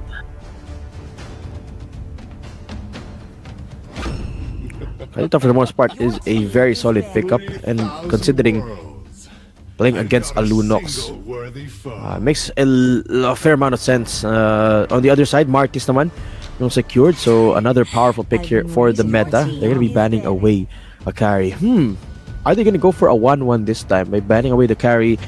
They sort of indicate that may marksman silang pinupuntirya dito. No, I'm not sure which one as of the moment, but truth is, pareha silang wala pa marksman. So tingnan natin kung ano yung maging priority nila dito. Wala pa rin na... Well, actually, wala pang explainer dito for the side of IDNS WINX. I mean, they could put up the glue for the explain, pero wala pa sila ng isang fighter or anything that can sustain in these long fights, especially considering may Martis, may Terizla on the other side. They have to have something that can keep toe-to-toe with those types of heroes. Beatrix, Claude, carry, parang inuuntian na, pinapalit lang talaga nila dito yung hero pool pagdating sa ating marksmen.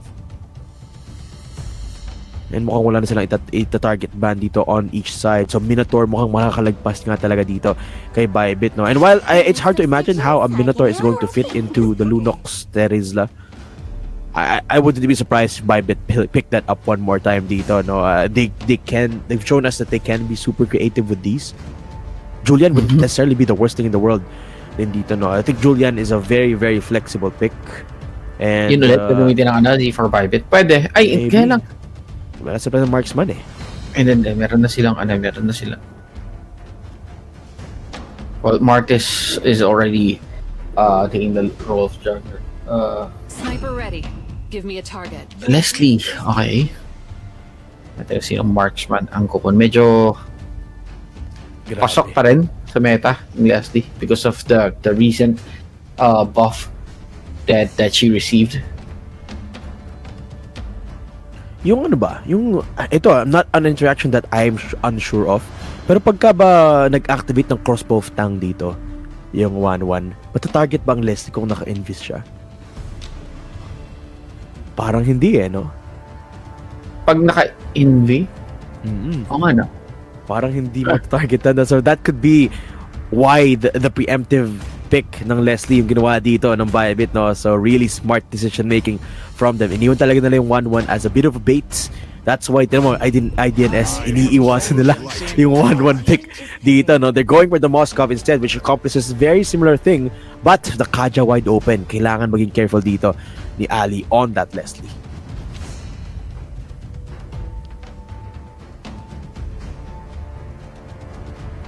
Ngayong Kaja, no? Napabayaan. Parang ngayon uli natin makikita yung Kaja. I think this is the first time too. We'll be seeing... second time. We'll be seeing Kaja with the Divine Judgment, if I'm not mistaken. Nakakita tayo ng isa yesterday. Lolita. What a composition this is from BYBIT. But if you look at it from a macro perspective, they do cover all angles this time. Meron silang CC. They got burst damage even in the form of a Leslie. They got...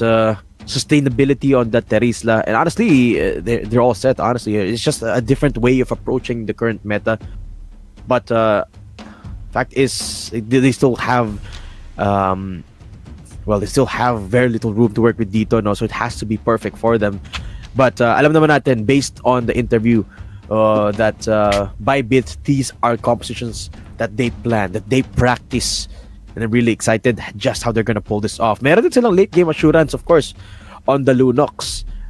Maybe the one thing that could be a problem for them is maybe CC. But the Lolita, of course, will provide that Num Blast for that start of the fight. But when the fight continues on, wala silang masyadong stuns and holds. Terizla. Well, Terizla a bit more on the airborne side, no? So pang cancel most of the time, but when it comes to kunyari pang single target season nila, maybe something like a stun, don't really have much in that way. But tingnan natin, baka madami silang there are ways to play around that anyway. So here we go, final game of the day for the last playoff spots between IDNS WINX and for BYBIT. Quick reminder para sa ating viewers, meron tayong exclusive promo sa 6/6 sale in Shopee and Lazada. So mag-add to cart na kayo ng UniPin creds doon. Why not?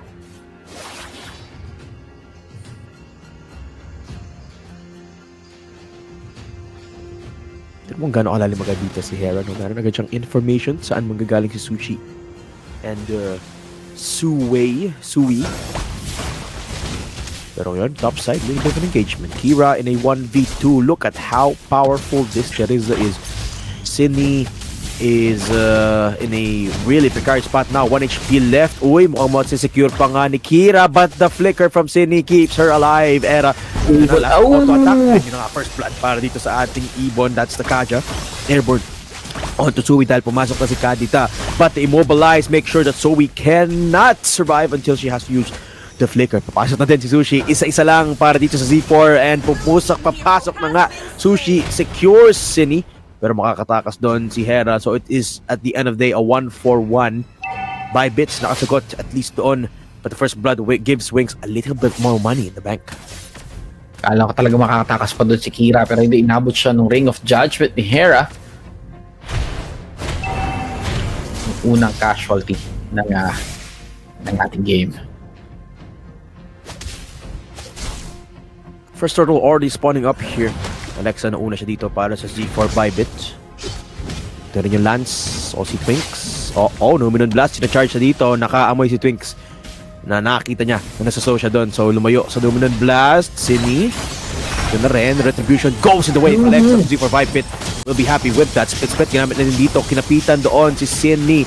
Pero Alexa will be running off for now. It's also Twinks splitting up the fight. Kira yung target niya dito. Walang enough damage. And Lunox will be backing off using that ult defensively. And BYBIT taking that, taking the gold advantage at this point. 300 pa lang naman. Pero, essentially, it's still a stalemate at this point. I don't remember. Kalas-kalas muna. Oo, kalas-kalas muna tayo dito.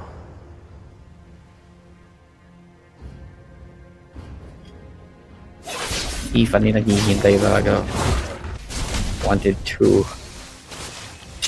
lure itong si Ali palapit dito sa mga minions, not knowing na nando si Sushi. Nakaabang din, ready to support pag in case ng mangyaring action. Pero naamoy yon ni Tiffany. Back muna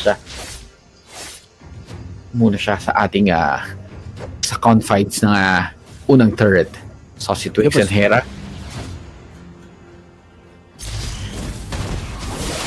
Hirap pasok doon sa push na yun.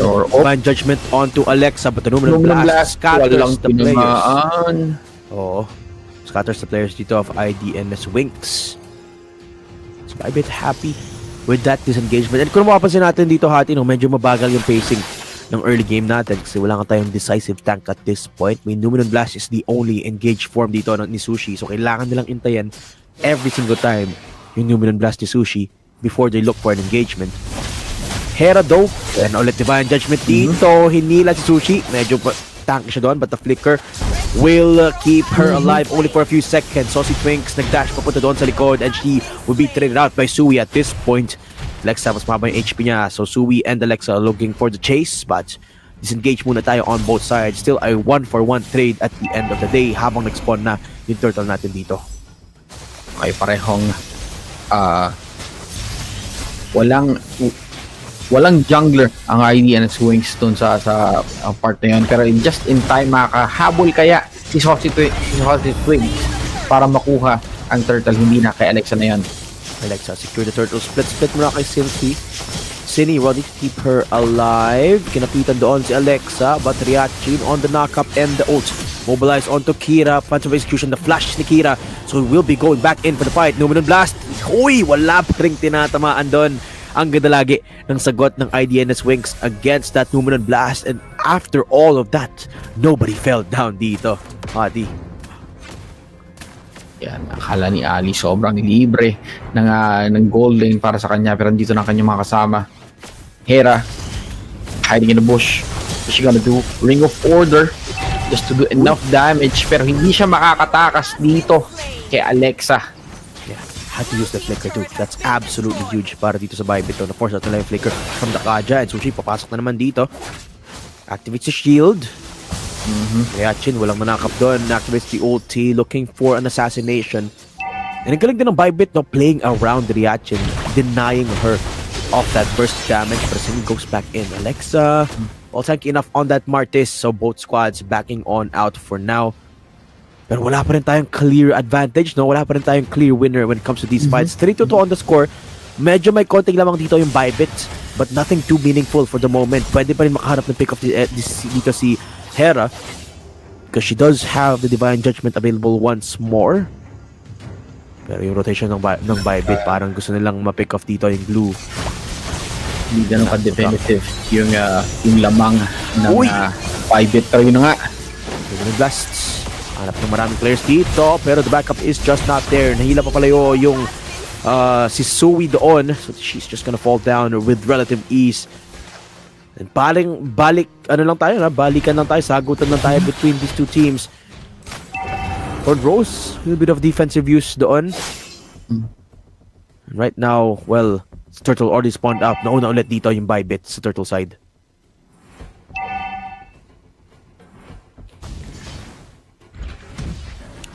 Parang at this point na kahit na nagpapakawala ng ultimate snipe tong si Ali, hindi na iniinda ng Lancelot ni Saucy Twinks eh.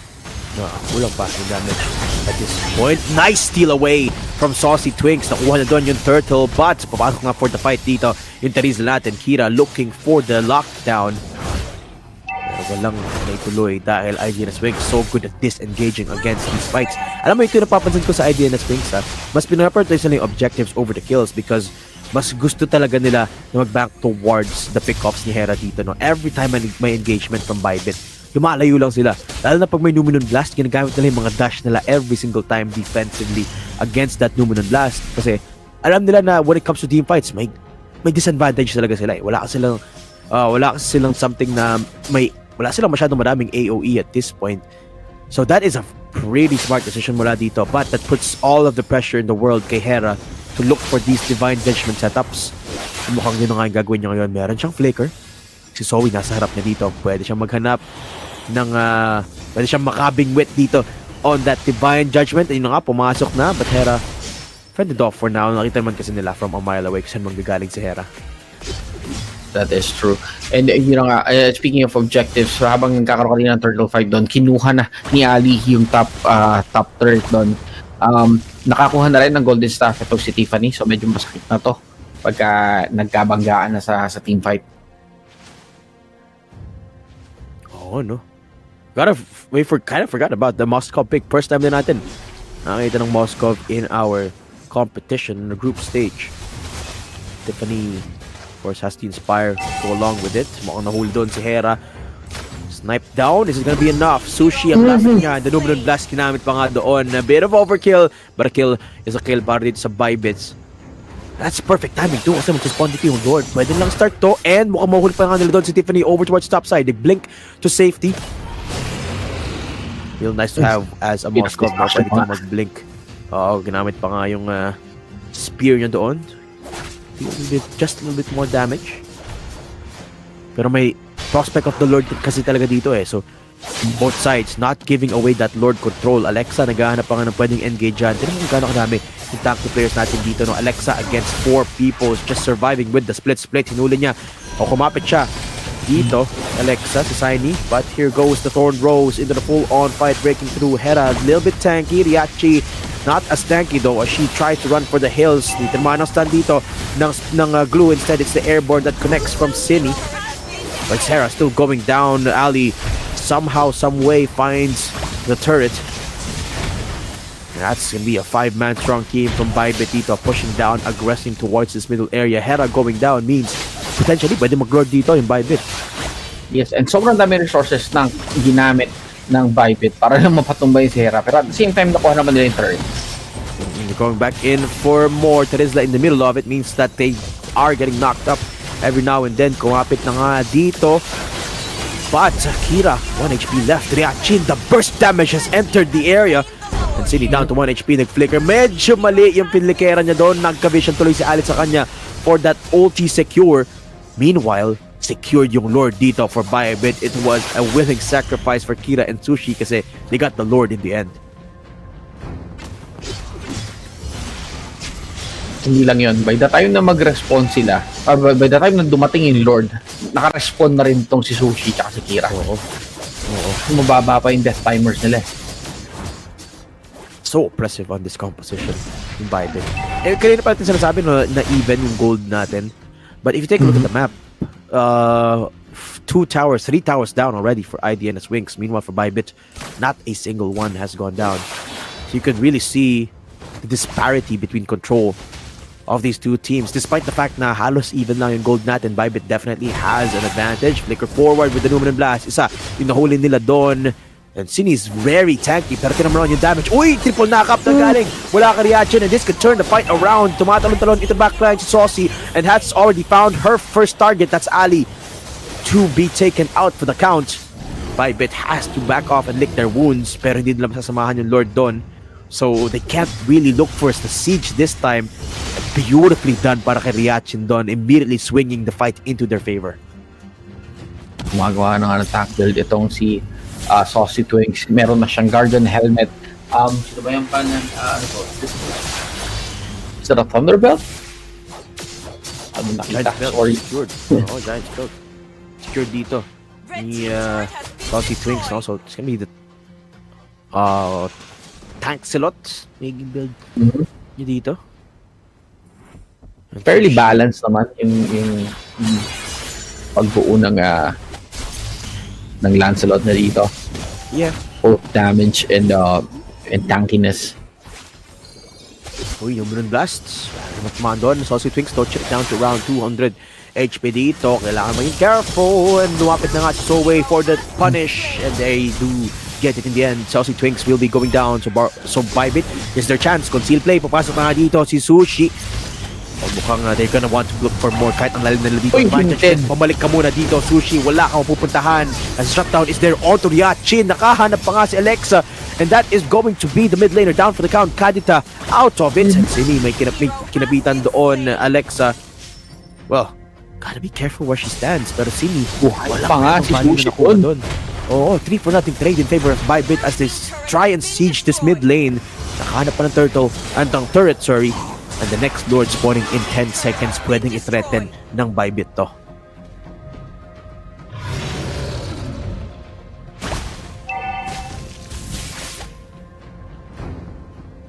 Nakapwesto na nga sila sa pangalawang turtle ng ating game. Hindi na kailangang gamitan ng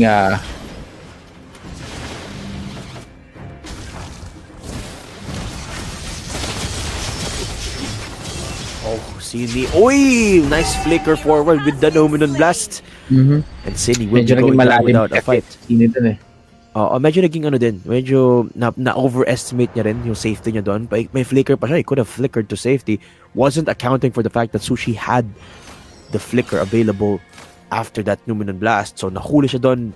Dulo lang talaga ng Nomenon Blast, and now walang tank on the side of IDNS WINX. BYBIT can just continue on with the siege with the enhanced Lord. Yun na nga, nag-crash na nga sa middle side, and Hera may lumapit with the Divine Judgment, pero meron pa siyang flicker dito. Pwede pa siyang makabingwit ng isang player, but are they going to do that? Hera, lalapit na, naghahanap ng target. Sushi yung malapit sa kanya, so hila niya dito sa Sushi, pero walang follow through. Sushi still survives, and BYBIT, they're marching down the base.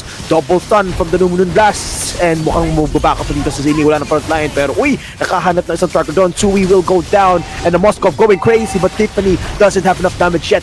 BYBIT, they're slowly biting off more than they could do. Wala nang natitira ditong tank para sa kanila, so kailangan lumayo. Wala na din yung isa sa mga damage dealers nila, but Skira will not be surviving that 3-for-1 exchange. BYBIT just a little bit too far forward, pero at least nakuha nila yung dalawang inhibitor turret.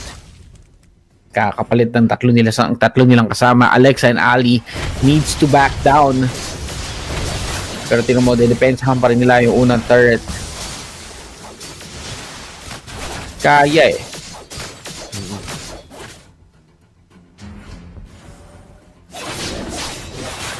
very smart ni kaya tingnan mo yung mangyayaring trade dito, kapalit ng dalawang turret.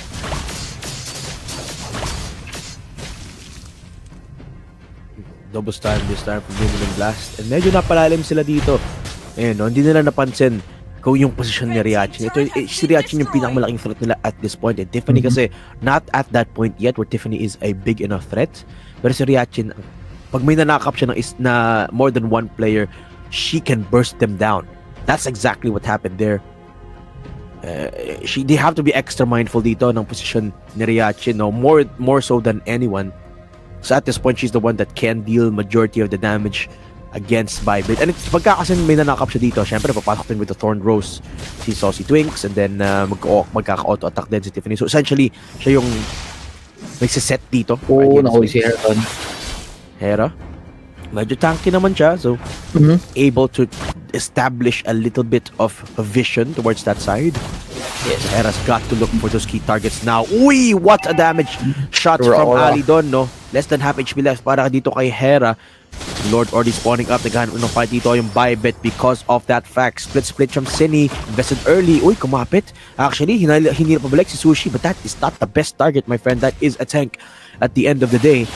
The Lexa nangunguna nga dito. Grabe yung frontline dito ng BYBIT, no? Ang hirap mahanap si Sui at saka si Ali kasi yung frontline nila napakalaki dito for BYBIT. Lord sinimulan. Conceal play mula kay Sushi. Numinun blast. Pwede niya charge dito.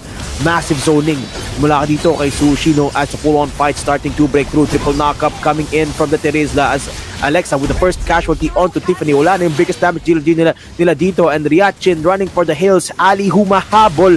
And the crits are doing its bidding. Cine na iwan sa pagitan ng tatlong players ng C4 BYBIT. So si Twinks with a bit of movement para matry ma-save down si Cine, and they will be successful in doing so. But BYBIT, they're looking for more. They know they have the advantage here. Thorn Rose, Phantom Execution for the defensive dance. Doon kay Twinks. And BYBIT just resetting. Pwede nilang i-threaten ulit yung Lord Take. Napakaganda ng flank na ginawa doon ni Ali, no? Inikutan niya yung IDNS Twinks to the point na maganda yung position niya to deal damage. At the same time, hindi siya masyado napapansin, hindi siya abot ng mga miyembro ng IDNS Twinks.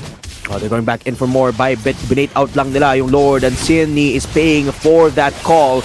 Down to 1 HP. Wala dito yung Moskov, so the split has to last the longest dito, and it will for the moment. BYBIT, okay, still looking for the fight though, as Cine is in the middle of all 5 people here of BYBIT. Tanky enough to survive for a few seconds, but now the Immortality gets popped, and that means Ali gets the mega kill on that punish. Kira, papasok pa rin dito against 3 people of IDNS WINX. That is a very, very tanky Terista, so you don't want to use Divine Judgment on that, pero nagamit na yun. So that means Soe has the free reign dito. Ali can go massive here as well, pero uy, nakahanap ng damage dito sa Ryachin, turning the things around. BYBIT, kulang sila. Wala doon si Alexa until dumating si Ali. Immortality gets popped onto Saucy Twinks. Ali can deal the sniping damage, pero they will just be backing off for now. Grabe yung back and forth natin dito. Ryachin, Ali dealing the damage, but at the end of the day, BYBIT still has more map control, so they will be taking this Luminous Lord. Ang haba ng sagutan nila na yun.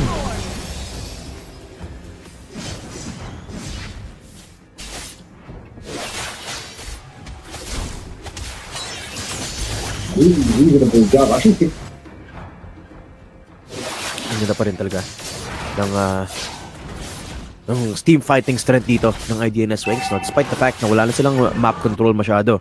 You can see that the mechanical talent between the players on both rosters are really cut close here.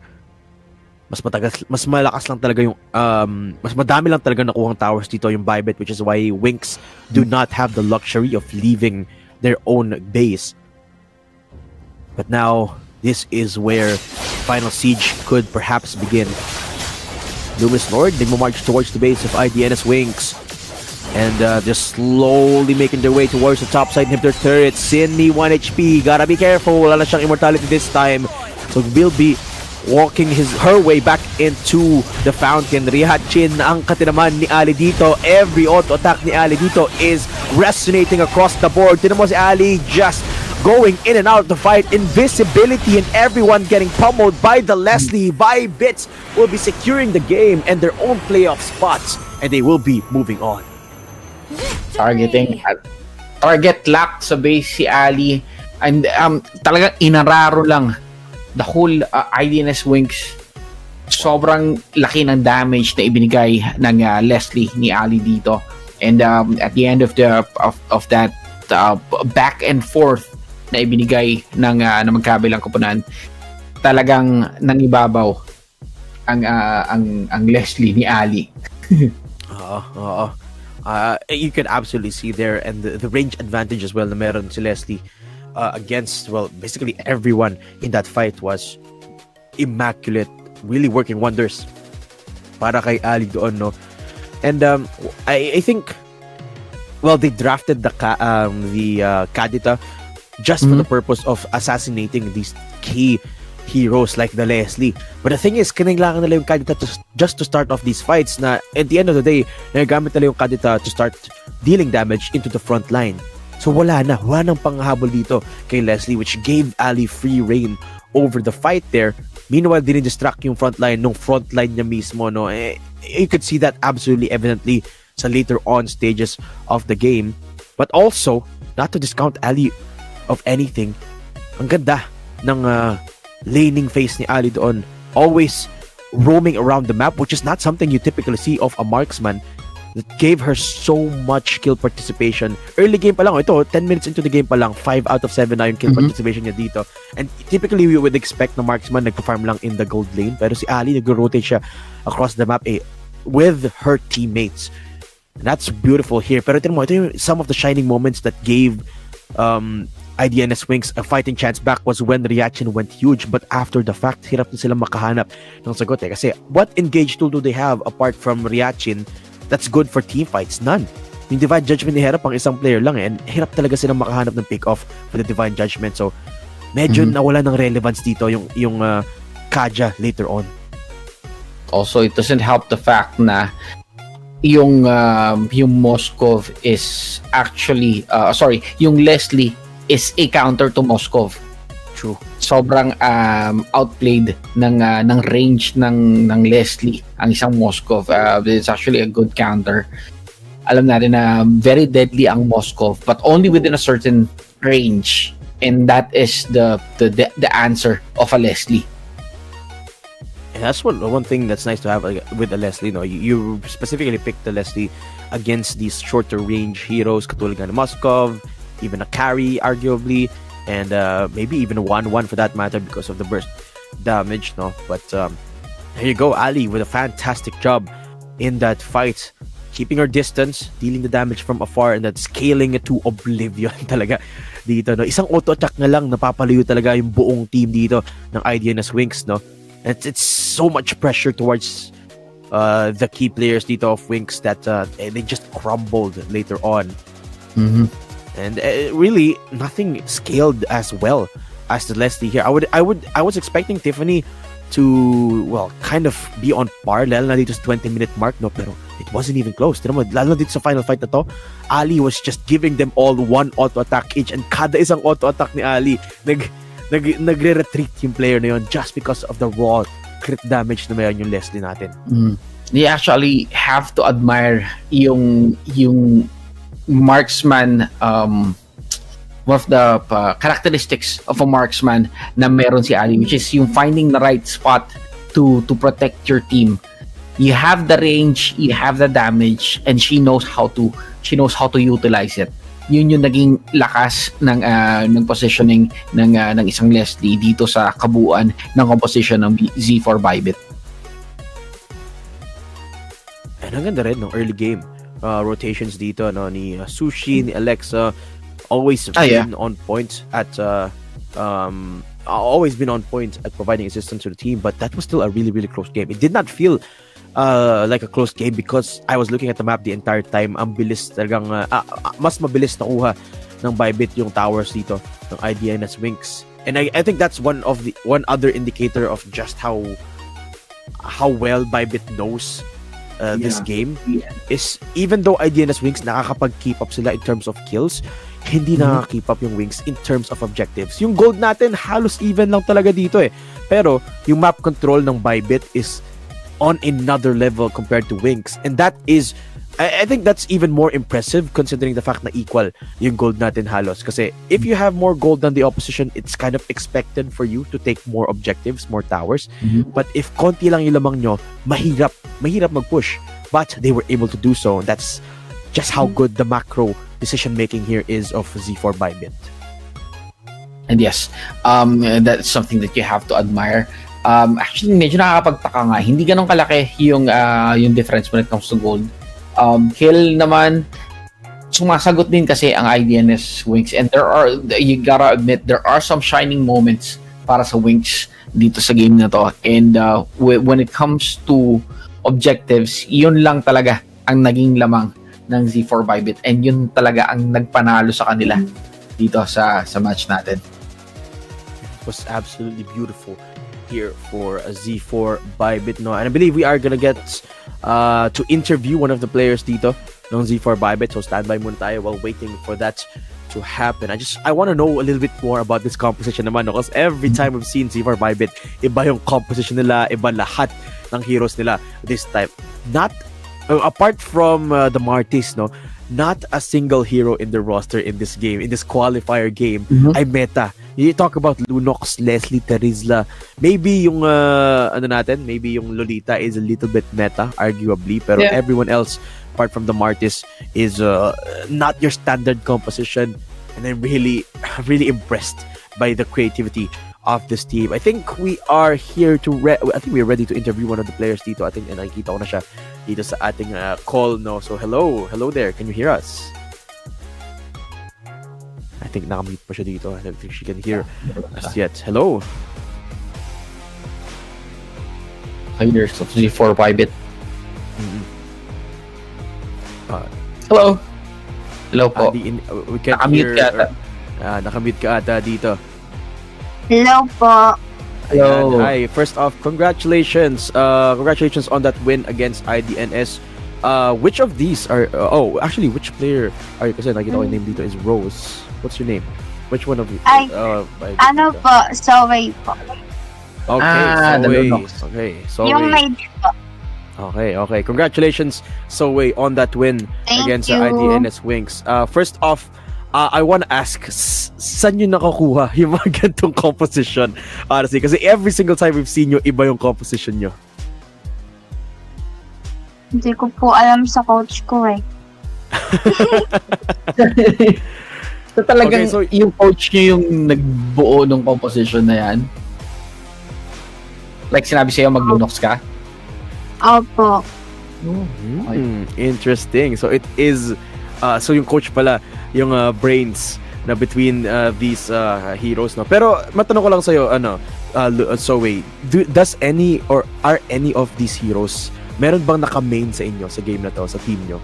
Main, po, she po yung tank, yung Lolita po. Po siya, nagtap PH po siya nung nakaraang season. Ayun po. Nice. Main hero niya po yung Loli. Yun pala. Lolita main pala dito. Sushi explains a lot. Explains a lot para dito. Going further into the competition, syempre papasok na tayo sa playoffs, no? And you're gonna be facing off against arguably even more powerful, more decorated teams going up in the upper groups, no? Meron pa ba kayong ipapakitang ibang unconventional mga picks bukod sa makita nyo na today? Meron pa po. Meron pa. Hindi sila nauusan dito, May nakatago pa. Meron pa. Okay. Really excited for that. Hati, may questions ka pa ba? Yeah, ang una nyong kalaban bukas, ang unang nyong makakalaban sa playoffs would be AC ESPORTS FE. And medyo impressive yung naging panalo nila sa kanilang group. Anong masasabi nyo naman? Anong message nyo sa mga kalaban nyo bukas? Huwag niyo po kaming dulugan. Very sweet and humble. Very sweet and humble para dito kay Zoe, no? Okay, I asked this question to everyone, and I think, you were in the group here with Smart Omega Empress, no? And I think they're one of the, they're the team to look out for na sinabi ng iba nating competitors talaga yung sinasagot typically sa question na to, no? Pero ikaw, sa inyo personally sa BYBIT, who is your biggest competition sa tingin nyo dito sa Ladies Championship ng UniPin? Omega din po. Kasi po, po kilala na po sila na talagang sila po yung pinakamalakas. Kaya sila lang po. Of course. Any more questions, Hati, para sa BYBIT natin dito? Okay. Thank you so much, Zoe, and congratulations again on qualifying for the playoffs. Thank you. Best of luck to you guys. Best of luck para sa playoffs. Sobrang humble naman ng message ni Zoe dito ng BYBIT. Pero I'm really excited to see them again because they have more things planned for us. Very interesting compositions. Sobra. And of course, before we go, papaalala lang ulit natin yung 6/6 sale ng UniPin sale. Exclusive discounts sa UniPin vouchers through Lazada and Shopee. And nakita nyo sa monitor natin, sa screen natin yan. Available lang ang mga discounted voucher from June 6 to 8. Kaya ano pang hinihintay nyo? Add to cart nyo na yan. And of course, yung ating Starlight deal. Yes. Starlight deal. Get up to 200 bonus UniPin credits when you purchase MLBB Diamonds via UniPin. Yan, huwag nyo sayangin. Okay?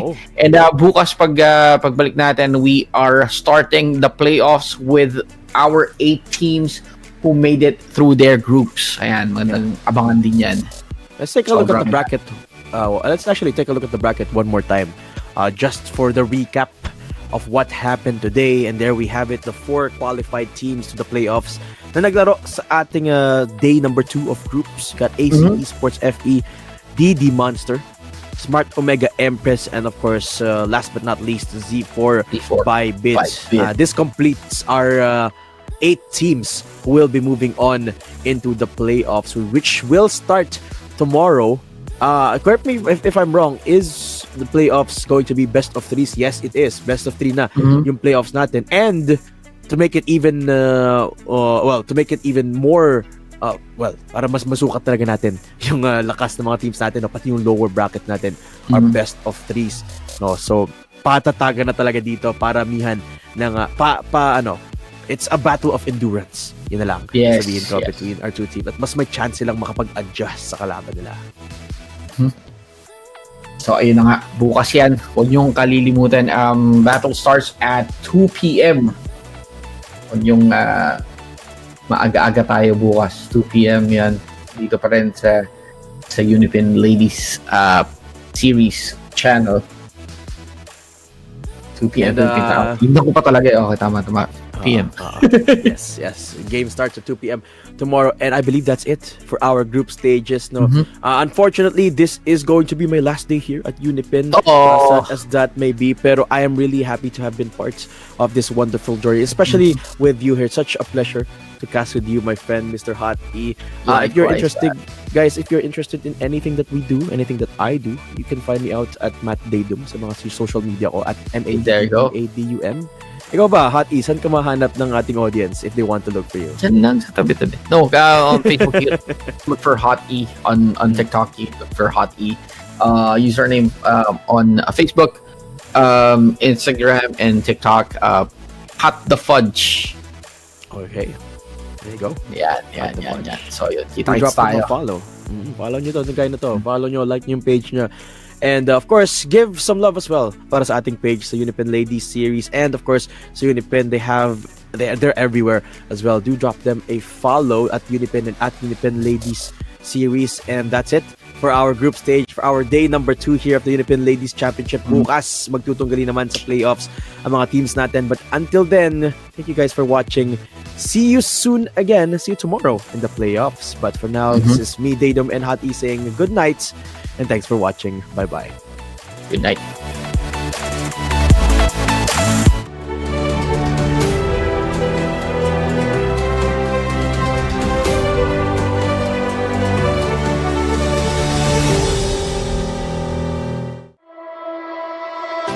Something shining like a diamond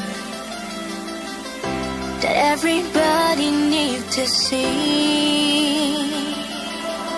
I know that I have to put my heart out for this. I will take this opportunity. If everybody wants to see the fire in my heart, will still belong to me.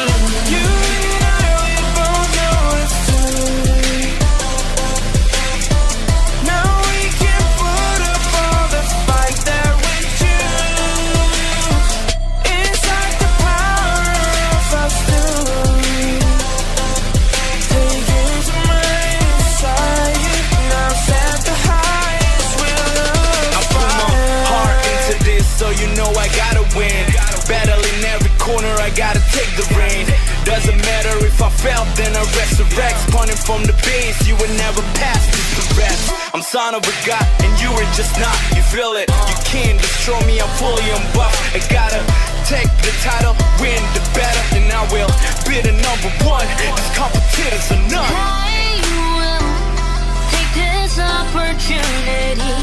If every